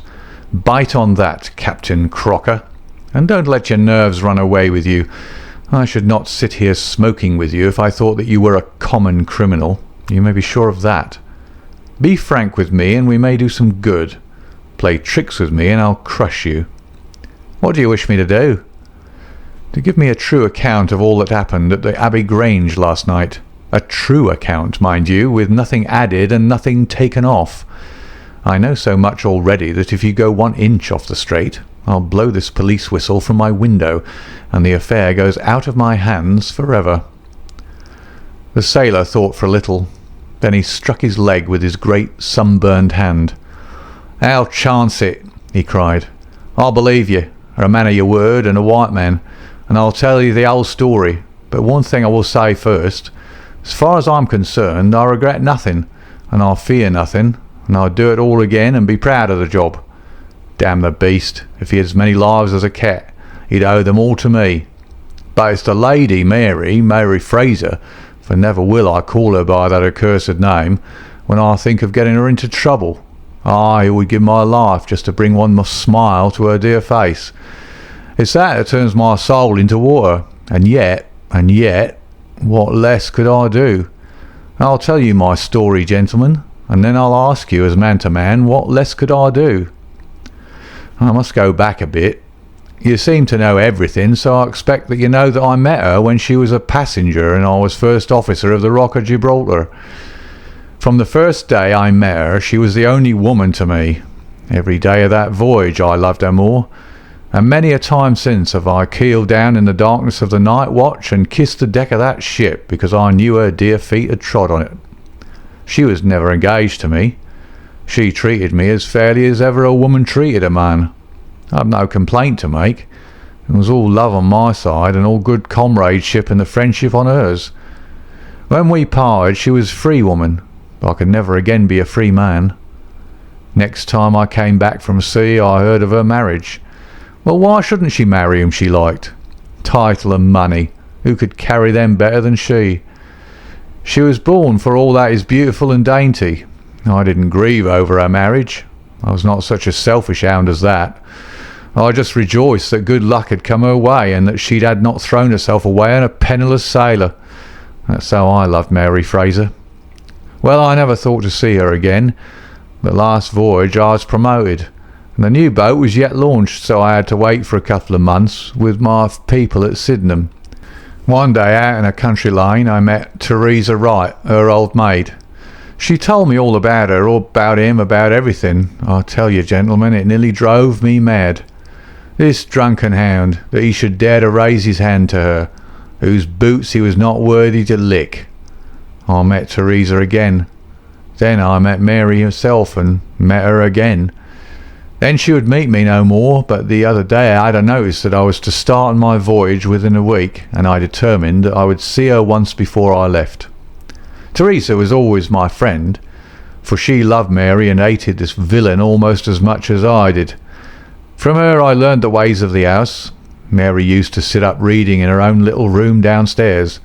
I crept round there last night and scratched at the window. At first she would not open to me, but in her heart I know that now she loves me, and she could not leave me in the frosty night. She whispered to me to come round to the big front window, and I found it open before me, so as to let me into the dining room. Again I heard from her own lips things that made my blood boil, and again I cursed this brute who mishandled the woman I loved.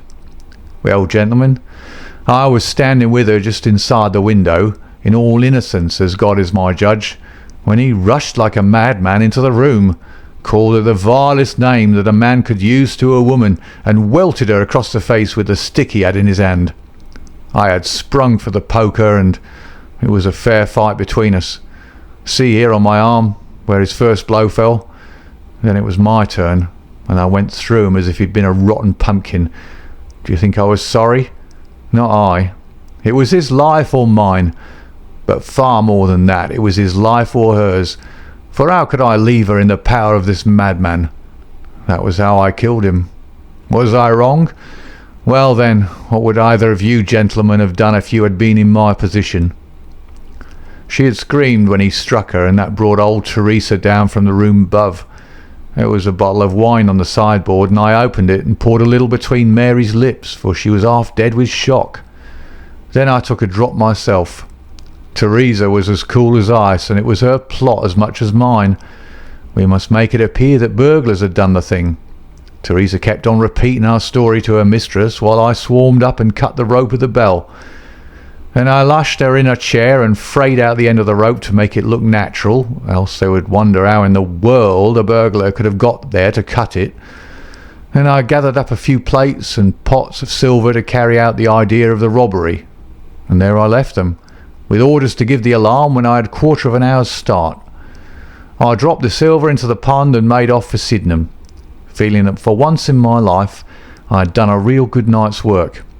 And that's the truth, and the old truth, Mr. Holmes, if it cost me my neck. Holmes smoked for some time in silence, and he crossed the room and shook our visitor by the hand. "That's what I think," said he. "I know that every word is true, for you have hardly said a word which I did not know. No one but an acrobat or a sailor could have got up to that bell rope from the bracket, and no one but a sailor could have made the knots with which the cord was fastened to the chair. Only once had this lady been brought into contact with sailors, and that was on her voyage. And it was someone of her own class of life, since she was trying hard to shield him, and so showing that she loved him.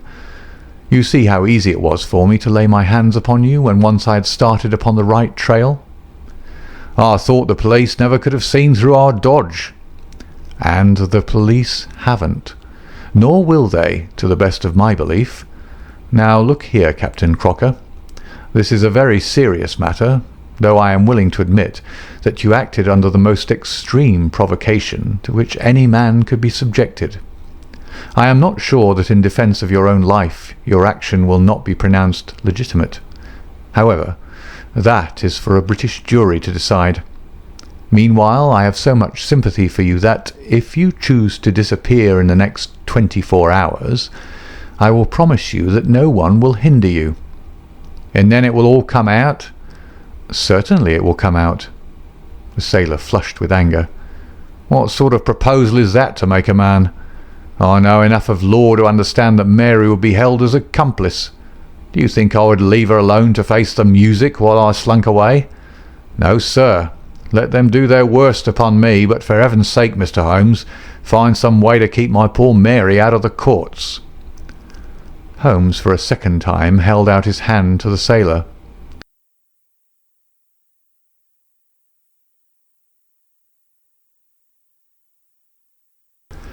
I was only testing you, and you ring true every time. Well, it is a great responsibility that I take upon myself, but I have given Hopkins an excellent hint, and if he can't avail himself of it, I can do no more. See here, Captain Crocker, we'll do this in due form of law. You are the prisoner.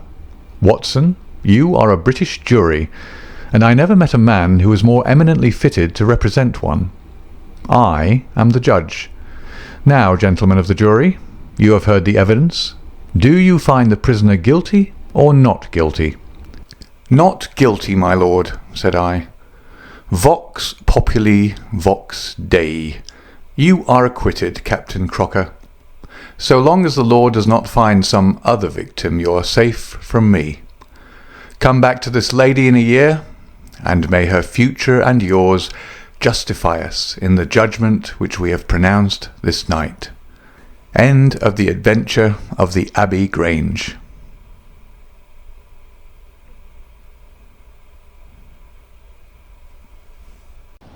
Adventure 13. The Adventure of the Second Stain. I had intended the adventure of the Abbey Grange to be the last of those exploits of my friend, Mr. Sherlock Holmes, which I should ever communicate to the public. This resolution of mine was not due to any lack of material, since I have notes of many hundreds of cases to which I have never alluded, nor was it caused by any waning interest on the part of my readers in the singular personality and unique methods of this remarkable man. The real reason lay in the reluctance which Mr. Holmes has shown to the continued publication of his experiences. So long as he was in actual professional practice, the records of his successes were of some practical value to him. But since he has definitely retired from London and betaken himself to study and bee farming on the Sussex Downs, notoriety has become hateful to him, and he has peremptorily requested that his wishes in this matter should be strictly observed. It was only upon my representing to him that I had given a promise that the adventure of the Second Stain should be published when the times were ripe, and pointing out to him that it is only appropriate that this long series of episodes should culminate in the most important international case which he has ever been called upon to handle, that I at last succeeded in obtaining his consent that a carefully guarded account of the incident should at last be laid before the public. If in telling the story I seem to be somewhat vague in certain details, the public will readily understand that there is an excellent reason for my reticence. It was then, in a year and even in a decade that shall be nameless, that upon one Tuesday morning in autumn we found two visitors of European fame within the walls of our humble home in Baker Street. The one, austere, high-nosed, eagle-eyed and dominant, was none other than the illustrious Lord Bellinger, twice Premier of Britain. The other, dark, clear-cut and elegant, hardly yet of middle age, and endowed with every beauty of body and of mind, was the Right Honourable Trelawney Hope, Secretary for European Affairs, and the most rising statesman in the country. They sat side by side upon our paper-littered settee, and it was easy to see from their worn and anxious faces that it was business of the most pressing importance which had brought them. The Premier's thin, blue-veined hands were clasped tightly over the ivory head of his umbrella, and his gaunt, ascetic face looked gloomily from Holmes to me.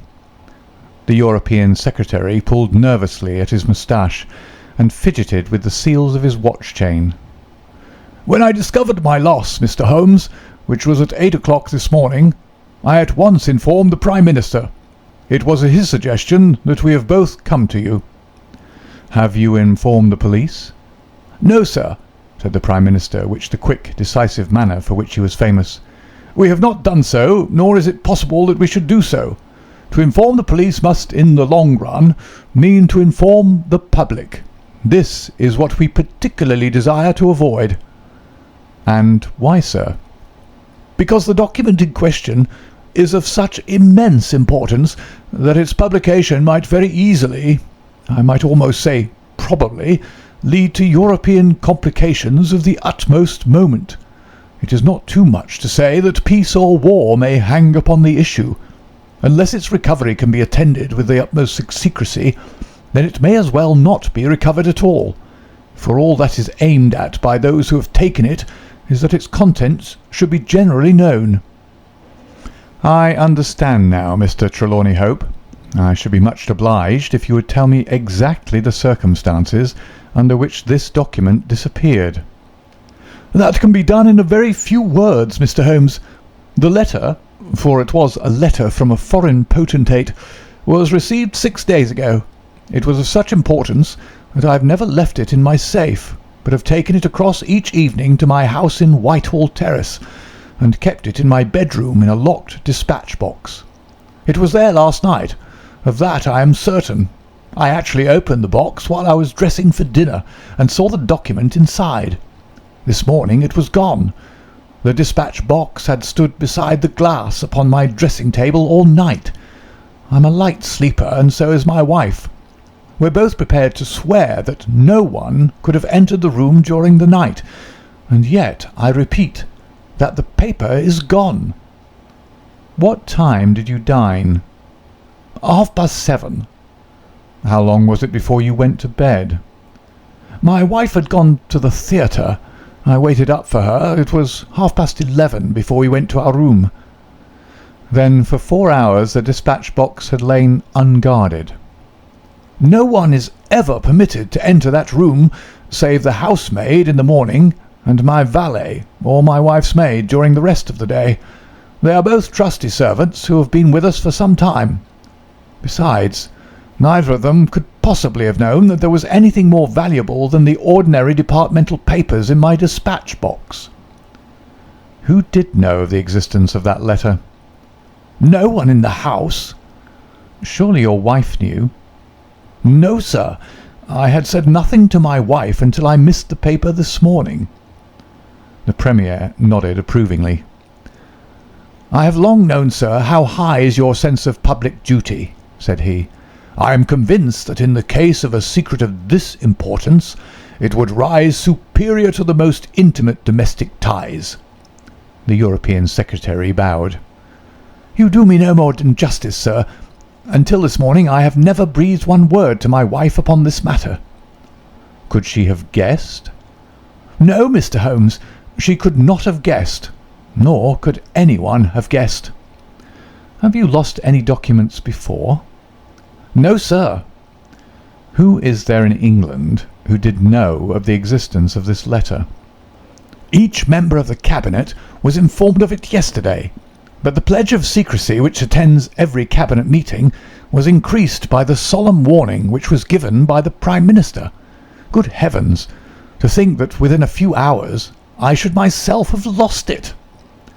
His handsome face was distorted with a spasm of despair, and his hands tore at his hair. For a moment we caught a glimpse of the natural man, impulsive, ardent, keenly sensitive. The next, the aristocratic mask was replaced, and the gentle voice had returned. "Besides, the members of the Cabinet there are 2 or possibly 3 departmental officials who know of the letter. No one else in England, Mr. Holmes, I assure you." "But abroad?" "I believe that no one abroad has seen it, save the man who wrote it. I am well convinced that his ministers, that the usual official channels have not been employed." Holmes considered for some little time. "Now, sir, I must ask you more particularly what this document is, and why its disappearance should have such momentous consequences." The two statesmen exchanged a quick glance, and the Premier's shaggy eyebrows gathered in a frown. "Mr. Holmes, the envelope is a long, thin one of pale blue colour. There is a seal of red wax stamped with a crouching lion. It is addressed in large, bold handwriting to—" "I fear, sir," said Holmes, "that interesting and indeed essential as these details are, my inquiries must go more to the root of things. What was the letter?" That is a state secret of the utmost importance, and I fear that I cannot tell you, nor do I see that it is necessary. If by the aid of the powers which you are said to possess you can find such an envelope as I describe with its enclosure, you will have deserved well of your country, and earned any reward which it lies in our power to bestow." Sherlock Holmes rose with a smile. "You are two of the most busy men in the country," said he, "and in my own small way I have also a good many calls upon me. I regret exceedingly that I cannot help you in this matter, and any continuation of this interview would be a waste of time." The Premier sprang to his feet with that quick, fierce gleam of his deep-set eyes before which a cabinet has cowered. "I am not accustomed, sir," he began, but mastered his anger and resumed his seat. For a minute or more we all sat in silence. Then the old statesman shrugged his shoulders. "We must accept your terms, Mr. Holmes. No doubt you are right, and it is unreasonable for us to expect you to act unless we give you your entire confidence." "I agree with you," said the younger statesman. "Then I will tell you, relying entirely upon your honour and that of your colleague Dr. Watson. I may appeal to your patriotism also, for I could not imagine a greater misfortune for the country than that this affair should come out." "You may safely trust us." "The letter, then, is from a certain foreign potentate who has been ruffled by some recent colonial developments of this country. It has been written hurriedly and upon his own responsibility entirely. Inquiries have shown that his ministers know nothing of the matter. At the same time, it is couched in so unfortunate a manner, and certain phrases in it are of so provocative a character, that its publication would undoubtedly lead to a most dangerous state of feeling in this country. There would be such a ferment, sir, that I do not hesitate to say that within a week of the publication of that letter, this country would be involved in a great war." Holmes wrote a name upon a slip of paper and handed it to the Premier. "Exactly.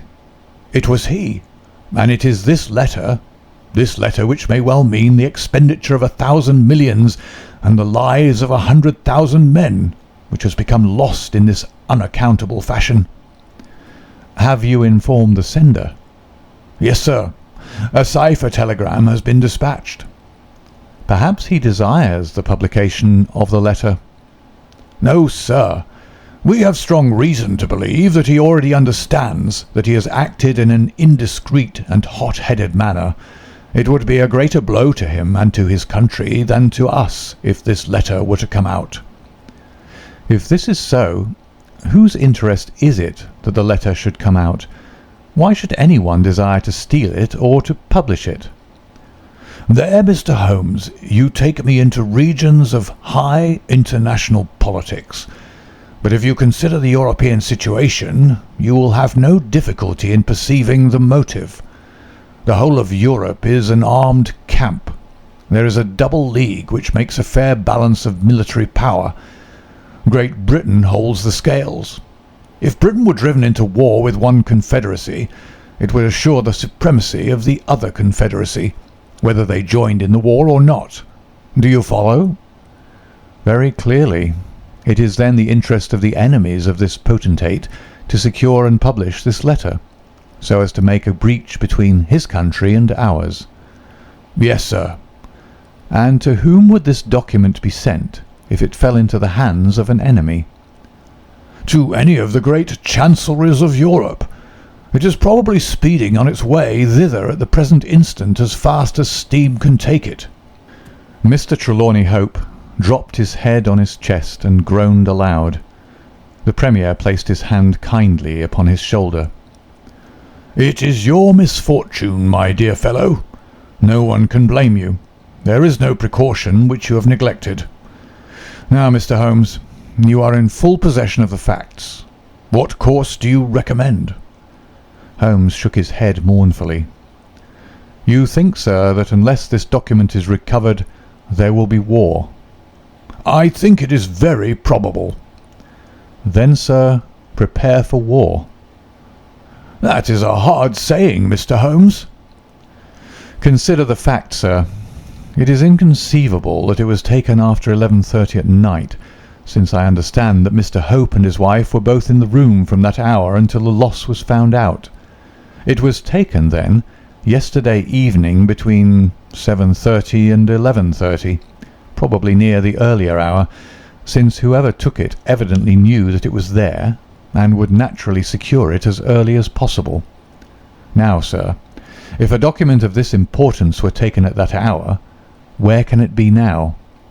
No one has any reason to retain it. It has been passed rapidly on to those who need it. What chance have we now to overtake or even to trace it? It is beyond our reach." The Prime Minister rose from the settee. "What you say is perfectly logical, Mr. Holmes. I feel that the matter is indeed out of our hands." "Let us presume, for argument's sake, that the document was taken by the maid or by the valet."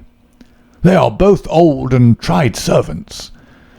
"I understand you to say that your room is on the second floor, that there is no entrance from without, and that from within no one could go up unobserved. It must, then, be somebody in the house who has taken it. To whom would the thief take it? To one of several international spies and secret agents, whose names are tolerably familiar to me. There are 3 who may be said to be the heads of their profession. I will begin my research by going round and finding if each of them is at his post. If one is missing, especially if he has disappeared since last night, we will have some indication as to where the document has gone." "Why should he be missing?" asked the European Secretary. "He would take the letter to an embassy in London as likely as not." "I fancy not. These agents work independently, and their relations with the embassies are often strained." The Prime Minister nodded his acquiescence. "I believe you're right, Mr. Holmes. He would take so valuable a prize to headquarters with his own hands.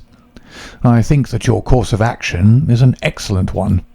Meanwhile, hope we cannot neglect all our other duties on account of this one misfortune.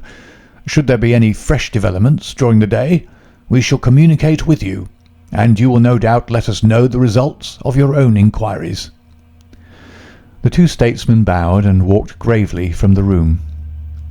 When our illustrious visitors had departed, Holmes lit his pipe in silence, and sat for some time lost in the deepest thought. I had opened the morning paper, and was immersed in a sensational crime which had occurred in London the night before, when my friend gave an exclamation, sprang to his feet, and laid his pipe down upon the mantelpiece. "Yes," said he, "there is no better way of approaching it. The situation is desperate, but not hopeless. Even now, if we should be sure which of them has taken it, it is just possible that it has not yet passed out of his hands. After all, it is a question of money with these fellows, and I have the British Treasury behind me. If it's on the market, I'll buy it. If it means another penny on the income tax, it is inconceivable that the fellow might hold it back to see what bids come from this side before he tries his luck on the other. There are only those 3 capable of playing so bold a game. There are Oberstein, La Rothière, and Eduardo Lucas. I will see each of them." I glanced at my morning paper. "Is that Eduardo Lucas of Godolphin Street?" "Yes." "You will not see him." "Why not?" "He was murdered in his house last night." My friend has so often astonished me in the course of our adventures that it was with a sense of exultation that I realized how completely I had astonished him. He stared in amazement, and then snatched the paper from my hands. This was the paragraph which I had been engaged in reading when he rose from his chair. "Murder in Westminster. A crime of mysterious character was committed last night at 16 Godolphin Street, one of the old-fashioned and secluded rows of 18th century houses which lie between the river and the Abbey, almost in the shadow of the great tower of the Houses of Parliament. This small but select mansion has been inhabited for some years by Mr. Eduardo Lucas, well known in society circles, both on account of his charming personality and because he has the well-deserved reputation of being one of the best amateur tenors in the country. Mr. Lucas is an unmarried man, 34 years of age, and his establishment consists of Mrs. Pringle, an elderly housekeeper, and of Mitten, his valet. The former retires early and sleeps at the top of the house. The valet was out for the evening, visiting a friend at Hammersmith. From 10 o'clock onward, Mr. Lucas had the house to himself, What occurred during that time has not yet transpired, but at 11:45, Police Constable Barrett, passing along Godolphin Street, observed that the door of number 16 was ajar. He knocked, but received no answer. Perceiving a light in the front room, he advanced into the passage and again knocked, but without reply. He then pushed open the door and entered. The room was in a state of wild disorder, the furniture being all swept to one side, and one chair lying on its back in the centre. Beside this chair, and still grasping one of its legs, lay the unfortunate tenant of the house. He had been stabbed to the heart, and must have died instantly. The knife with which the crime had been committed was a curved Indian dagger, plucked down from a trophy of Oriental arms which adorned one of the walls. Robbery does not appear to have been the motive of the crime, for there had been no attempt to remove the valuable contents of the room. Mr. Eduardo Lucas was so well known and popular that his violent and mysterious fate will arouse painful interest and intense sympathy in a widespread circle of friends. "Well, Watson, what do you make of this?" asked Holmes after a long pause. "It is an amazing coincidence." "A coincidence. Here is one of the three men whom we had named as possible actors in this drama, and he meets a violent death during the very hours when we know that the drama was being enacted. The odds are enormous against it being coincidence. No figures could express them. No, my dear Watson, the two events are connected. Must be connected. It is for us to find the connection." "But now the official police must know all." "Not at all. They know all they see at Godolphin Street. They know, and shall know, nothing of Whitehall Terrace. Only we know of both events and can trace the relation between them. There is one obvious point which would in any case have turned my suspicions against Lucas. Godolphin Street, Westminster, is only a few minutes' walk from Whitehall Terrace. The other secret agents whom I have named live in the extreme West End. It was easier, therefore, for Lucas than for the others to establish a connection or receive a message from the European Secretary's household. A small thing, and yet, where events are compressed into a few hours, it may prove essential. Hello, what have we here?" Mrs. Hudson had appeared with a lady's card upon her salver. Holmes glanced at it, raised his eyebrows, and handed it over to me. "Ask Lady Hilda Trelawney Hope if she will be kind enough to step up," said he. A moment later, our modest apartment, already so distinguished that morning, was further honoured by the entrance of the most lovely woman in London. I had often heard of the beauty of the youngest daughter of the Duke of Belminster, but no description of it, and no contemplation of colourless photographs, had prepared me for the subtle, delicate charm and the beautiful colouring of that exquisite head. And yet, as we saw it that autumn morning, it was not its beauty which would be the first thing to impress the observer. The cheek was lovely, but it was paled with emotion. The eyes were bright, but it was the brightness of fever. The sensitive mouth was tight and drawn in an effort after self-command. Terror, not beauty, was what sprang first to the eye as our fair visitor stood framed for an instant in the open door. "Has my husband been here, Mr. Holmes?" "Yes, madam, he has been here."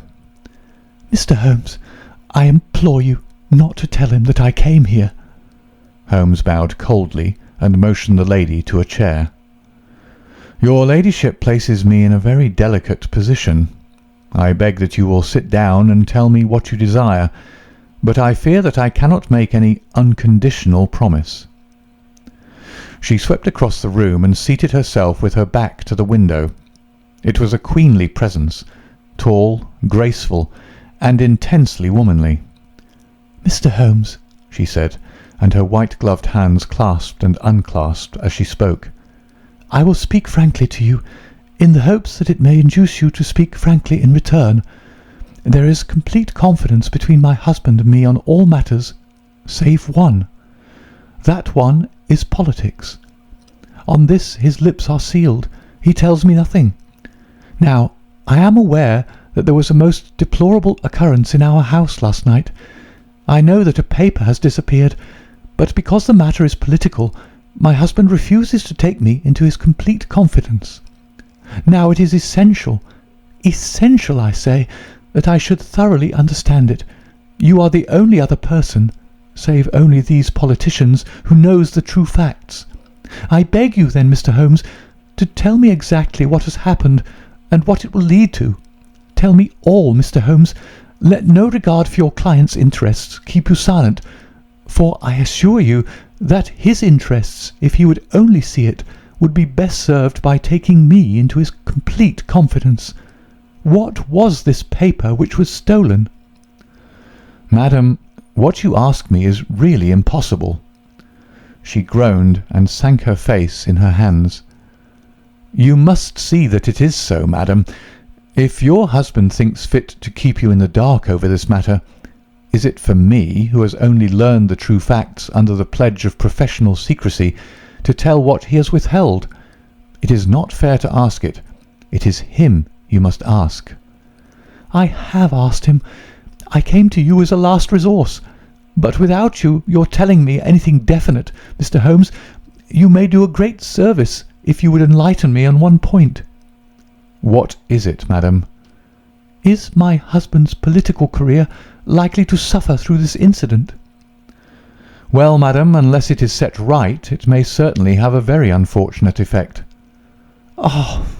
She drew in her breath sharply, as one whose doubts are resolved. "One more question, Mr. Holmes. From an expression which my husband dropped in the first shock of this disaster, I understood that terrible public consequences might arise from the loss of this document." "If he said so, I certainly cannot deny it." "Of what nature are they?" "Nay, madam, there again you ask me more than I can possibly answer." "Then I will take up no more of your time.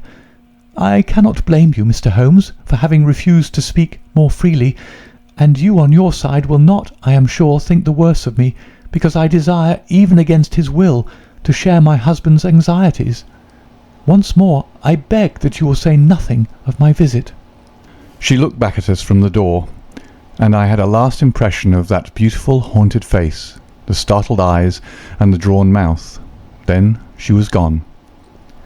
"Now, Watson, the fair sex is your department," said Holmes with a smile, when the dwindling frou-frou of skirts had ended in the slam of the front door.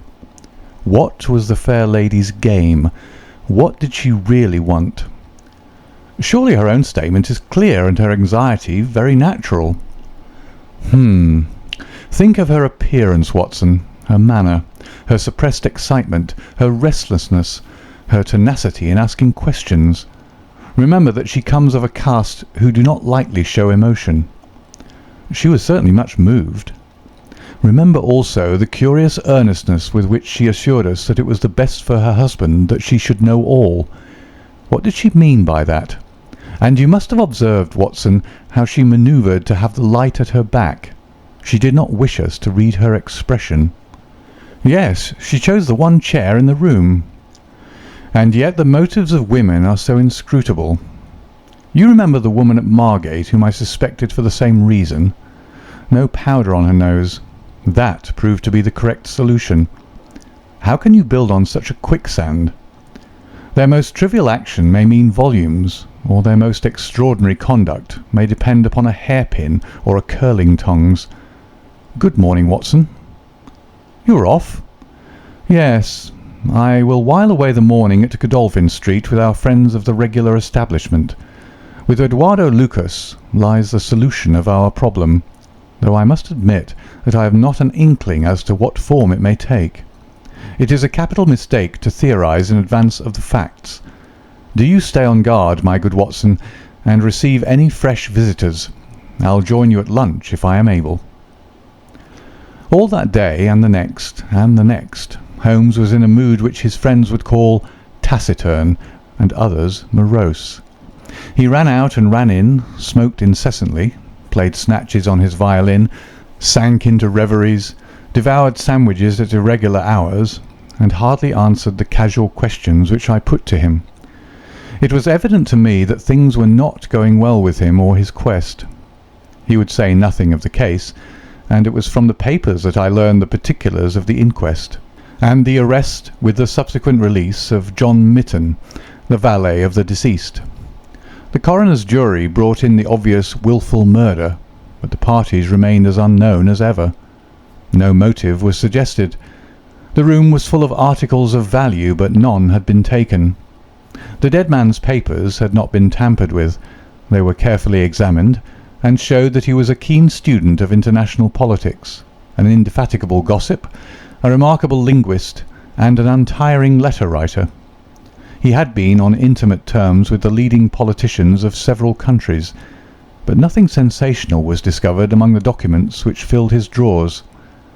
As to his relations with women, they appeared to have been promiscuous but superficial. He had many acquaintances among them, but few friends and no one whom he loved. His habits were regular, his conduct inoffensive. His death was an absolute mystery, and likely to remain so. As to the arrest of John Mitten, the valet, it was a counsel of despair as an alternative to absolute inaction. But no case could be sustained against him. He had visited friends in Hammersmith that night. The alibi was complete.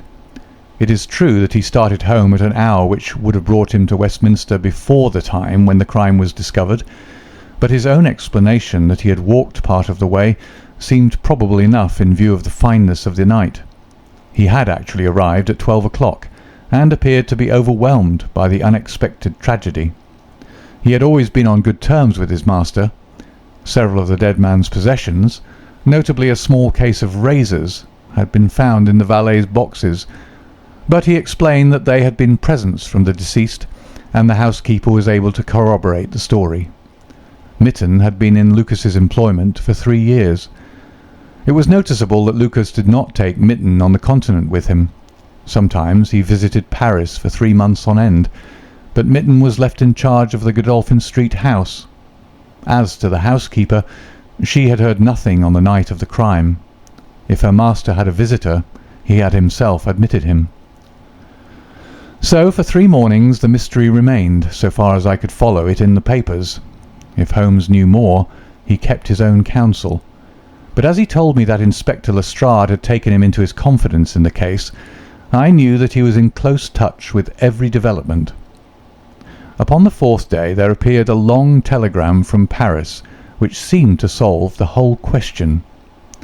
"A discovery has just been made by the Parisian police," said the Daily Telegraph, "which raises the veil which hung around the tragic fate of Mr. Eduardo Lucas, who met his death by violence last Monday night at Godolphin Street, Westminster. Our readers will remember that the deceased gentleman was found stabbed in his room, and that some suspicion attached to his valet, but that the case broke down on an alibi.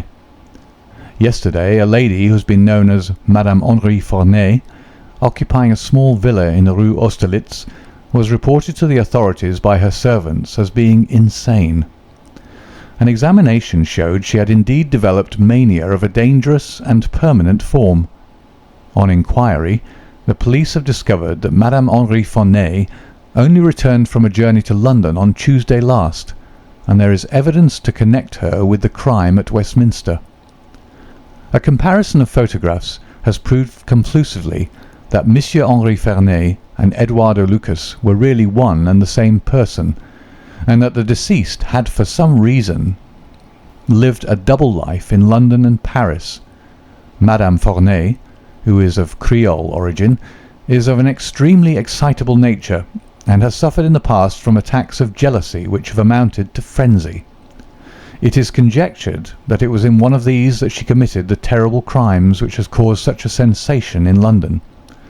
Her movements upon the Monday night have not yet been traced, but it is undoubted that a woman answering to her description attracted much attention at Charing Cross Station on Tuesday morning by the wildness of her appearance and the violence of her gestures. It is probable, therefore, that the crime was either committed when insane, or that its immediate effect was to drive the unhappy woman out of her mind. At present she is unable to give any coherent account of the past, and the doctors hold out no hopes of the re-establishment of her reason. There is evidence that a woman who might have been Madame Fournet was seen for some hours upon Monday night watching the house in Godolphin Street. What do you think of that, Holmes? I had read the account aloud to him while he finished his breakfast. My dear Watson, said he as he rose from the table and paced up and down the room, you are most long-suffering, but if I have told you nothing in the last 3 days, it is because there is nothing to tell. Even now this report from Paris does not help us much. Surely it is final as regards the man's death. The man's death is a mere incident, a trivial episode, in comparison with our real task, which is to trace this document and save a European catastrophe. Only one important thing has happened in the last 3 days, and that is that nothing has happened. I get reports almost hourly from the government, and it is certain that nowhere in Europe is there any sign of trouble. Now, if this letter were loose— no, it can't be loose. But if it isn't loose, where can it be? Who has it? Why is it held back? That's the question that beats in my brain like a hammer. Was it indeed a coincidence that Lucas should meet his death on the night when the letter disappeared? Did the letter ever reach him? If so, why is it not among his papers? Did this mad wife of his carry it off with her? If so, is it in her house in Paris? How could I search for it without the French police having their suspicions aroused?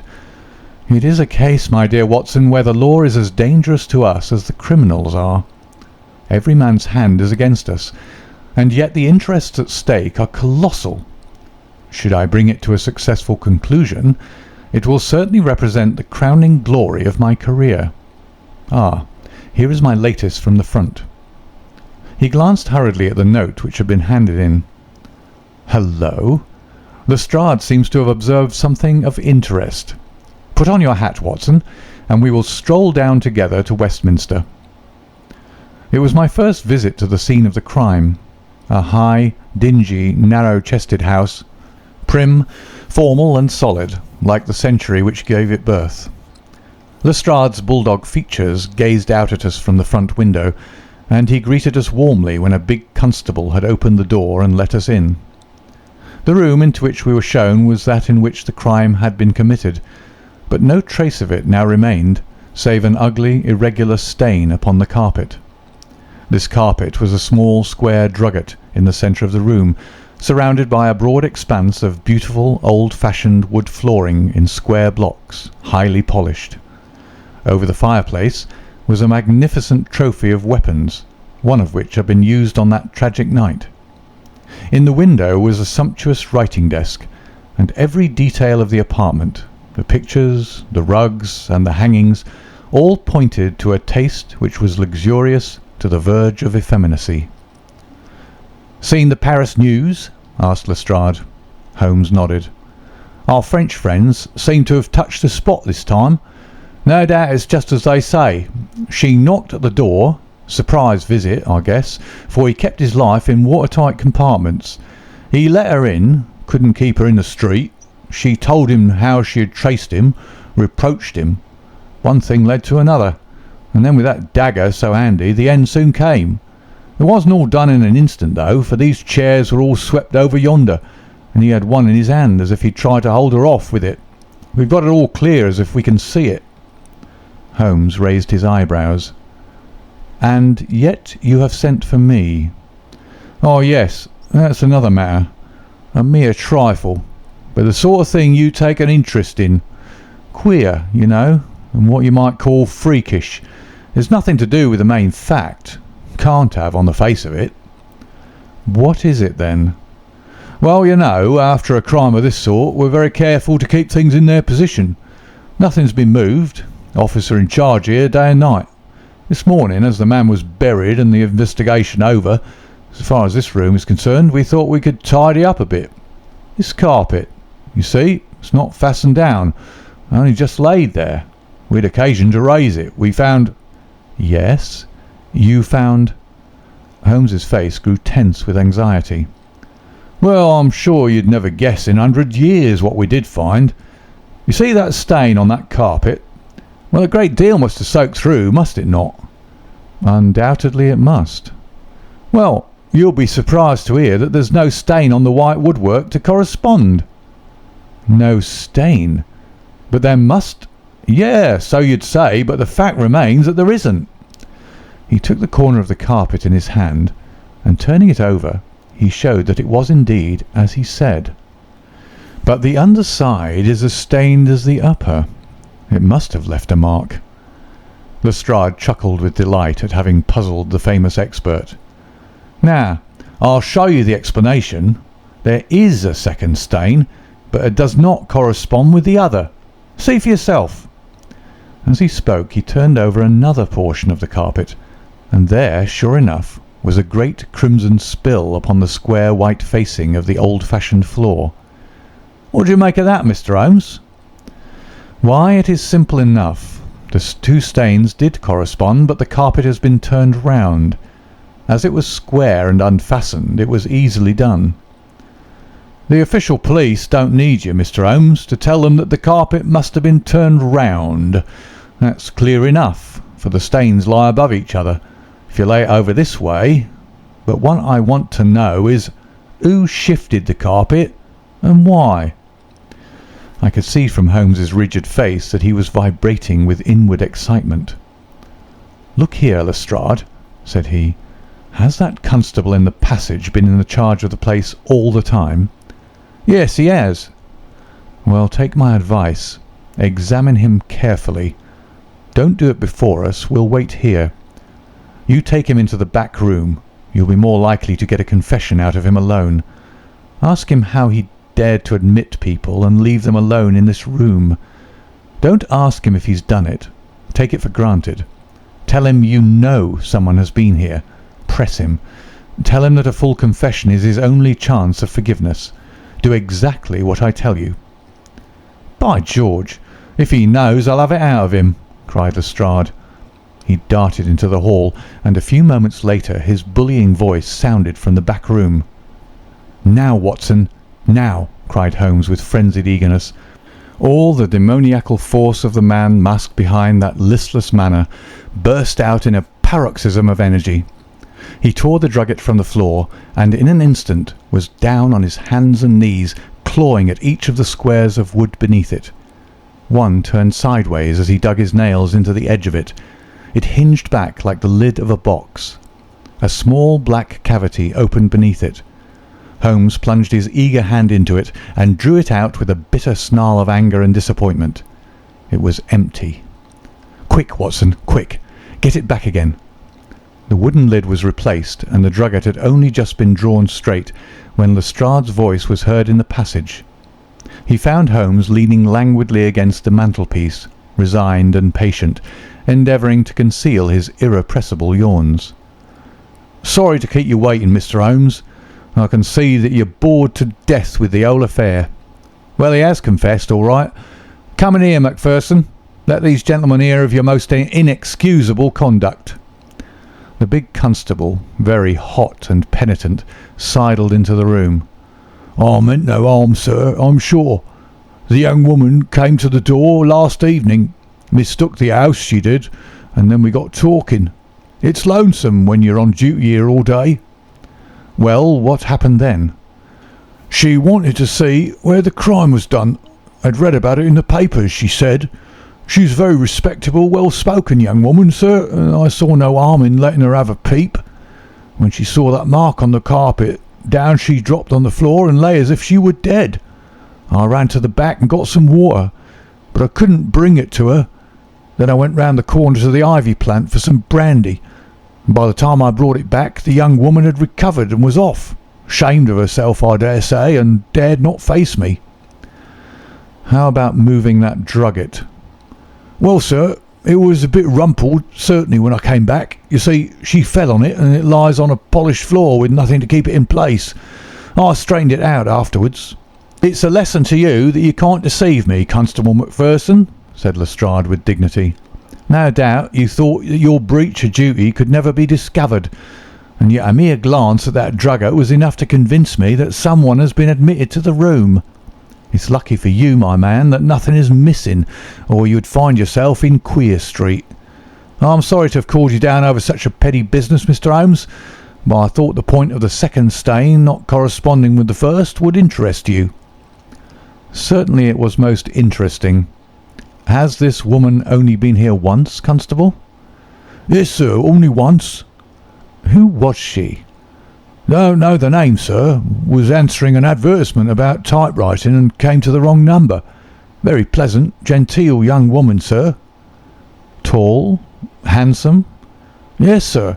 She was a well-grown young woman. I suppose you might say she was handsome. Perhaps some would say she was very handsome. 'Oh, officer, do let me have a peep,' says she. She had pretty coaxing ways, as you might say, and I thought there was no harm in letting her just put her head through the door." "How was she dressed?" "Quiet, sir.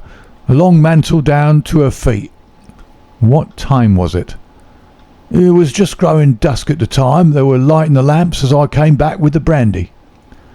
"Very good," said Holmes. "Come, Watson, I think that we have more important work elsewhere."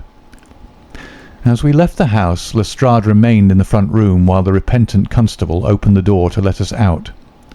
Holmes turned on the step and held up something in his hand. The constable stared intently. "Good Lord, sir!" he cried with amazement on his face.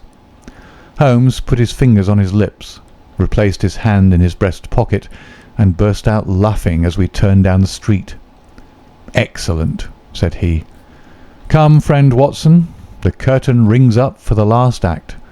You will be relieved to hear that there will be no war, that the Right Honourable Trelawney Hope will suffer no setback in his brilliant career, that the indiscreet sovereign will receive no punishment for his indiscretion, that the Prime Minister will have no European complication to deal with, and that with a little tact and management upon our part, nobody will be a penny the worse for what might have been a very ugly incident." My mind filled with admiration for this extraordinary man. "You've solved it!" I cried. "Hardly that, Watson. There are some points which are as dark as ever, but we have so much that it will be our own fault if we cannot get the rest. We will go straight to Whitehall Terrace and bring the matter to a head." When we arrived at the residence of the European Secretary, it was for Lady Hilda Trelawney Hope that Sherlock Holmes inquired. We were shown into the morning room. "Mr. Holmes," said the lady, and her face was pink with her indignation, "this is surely most unfair and ungenerous upon your part. I desired, as I have explained, to keep my visit to you a secret, lest my husband should think that I was intruding into his affairs, and yet you compromise me by coming here and so showing that there are business relations between us." "Unfortunately, madam, I had no possible alternative. I have been commissioned to recover this immensely important paper. I must therefore ask you, madam, to be kind enough to place it in my hands." The lady sprang to her feet, with the colour all dashed in an instant from her beautiful face. Her eyes glazed. She tottered. I thought that she would faint. Then with a grand effort she rallied from the shock, and a supreme astonishment and indignation chased every other expression from her features. You insult me, Mr. Holmes." Come, madam. It is useless. Give up the letter." She darted to the bell. "The butler shall show you out."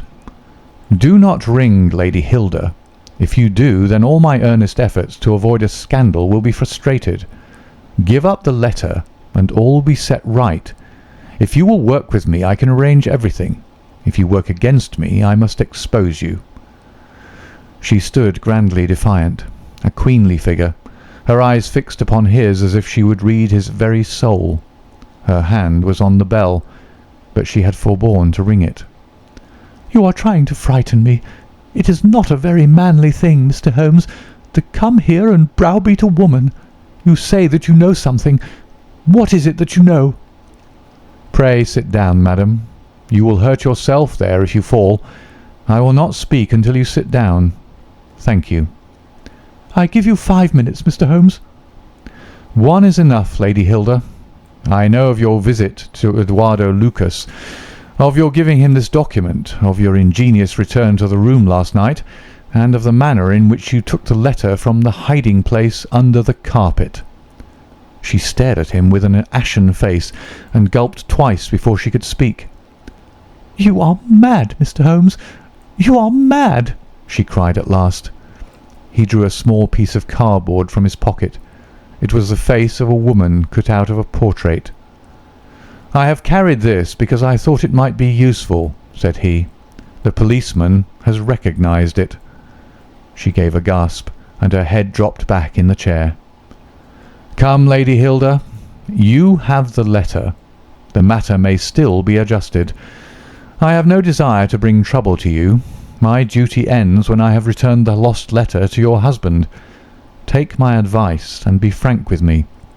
It is your only chance." Her courage was admirable. Even now she would not own defeat. "I tell you again, Mr. Holmes, that you are under some absurd illusion." Holmes rose from his chair.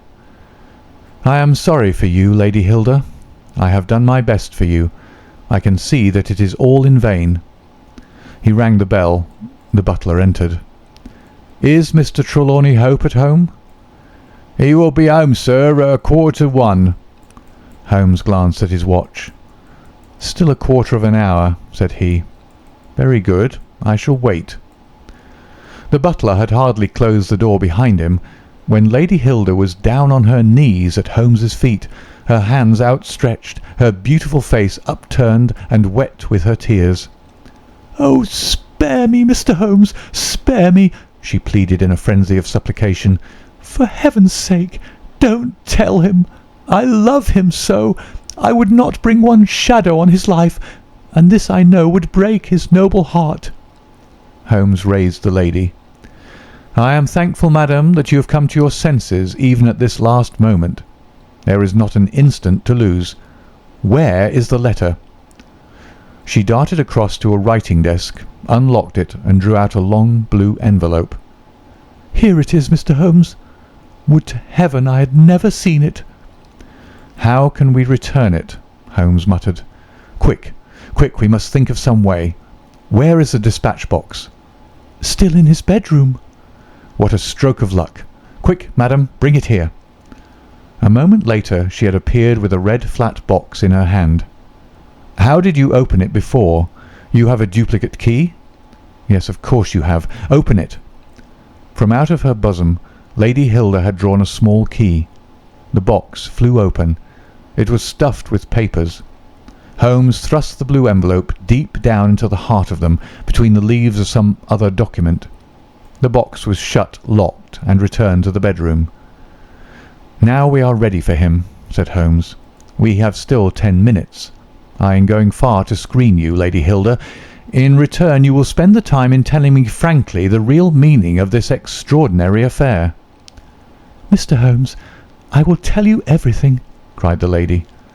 "Oh, Mr. Holmes, I would cut off my right hand before I gave him a moment of sorrow. There is no woman in all London who loves her husband as I do, and yet if he knew how I have acted, how I have been compelled to act, he would never forgive me. For his own honour stands so high that he could not forget or pardon a lapse in another. Help me, Mr. Holmes. My happiness, his happiness, our very lives are at stake." "Quick, madam, the time grows short."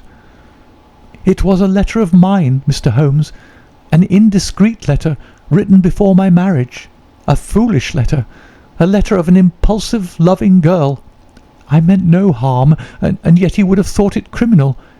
Had he read that letter, his confidence would have been forever destroyed. It is years since I wrote it.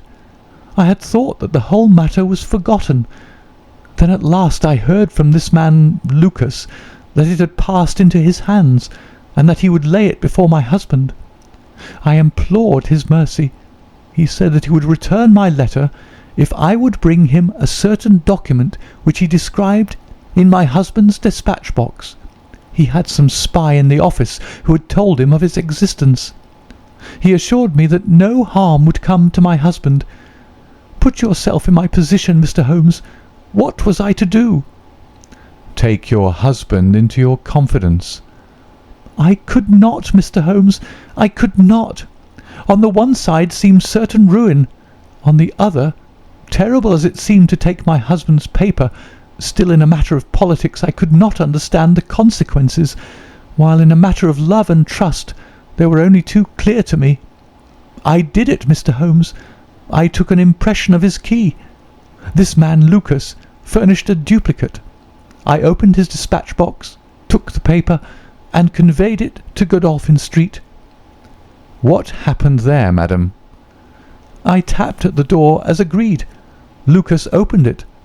I followed him into his room, leaving the hall door ajar behind me, for I feared to be alone with the man. I remember that there was a woman outside as I entered. Our business was soon done. He had my letter on his desk. I handed him the document. He gave me the letter. At this instant there was a sound at the door. There were steps in the passage. Lucas quickly turned back the drugget, thrust the document into some hiding place there, and covered it over. What happened after that is like some fearful dream. I have a vision of a dark, frantic face, of a woman's voice which screamed in French, "My waiting is not in vain. At last, I have found you with her." There was a savage struggle. I saw him with a chair in his hand. A knife gleamed in hers. I rushed from the horrible scene, ran from the house, and only next morning in the paper did I learn the dreadful result. That night I was happy, for I had my letter, and I had not seen yet what the future would bring. It was the next morning that I realized that I had only exchanged one trouble for another. My husband's anguish at the loss of his paper went to my heart. I could hardly prevent myself from there and then kneeling down at his feet and telling him what I had done. But that again would mean a confession of the past. I came to you that morning in order to understand the full enormity of my offence. From the instant that I grasped it, my whole mind was turned to the one thought of getting back my husband's paper. It must still be where Lucas had placed it, for it was concealed before this dreadful woman entered the room. If it had not been for her coming, I should not have known where his hiding place was. How was I to get into the room? For 2 days I watched the place, but the door was never left open. Last night I made a last attempt. What I did and how I succeeded you have already learned. I brought the paper back with me and thought of destroying it, since I could see no way of returning it without confessing my guilt to my husband. Heavens, I hear his step upon the stair. The European secretary burst excitedly into the room.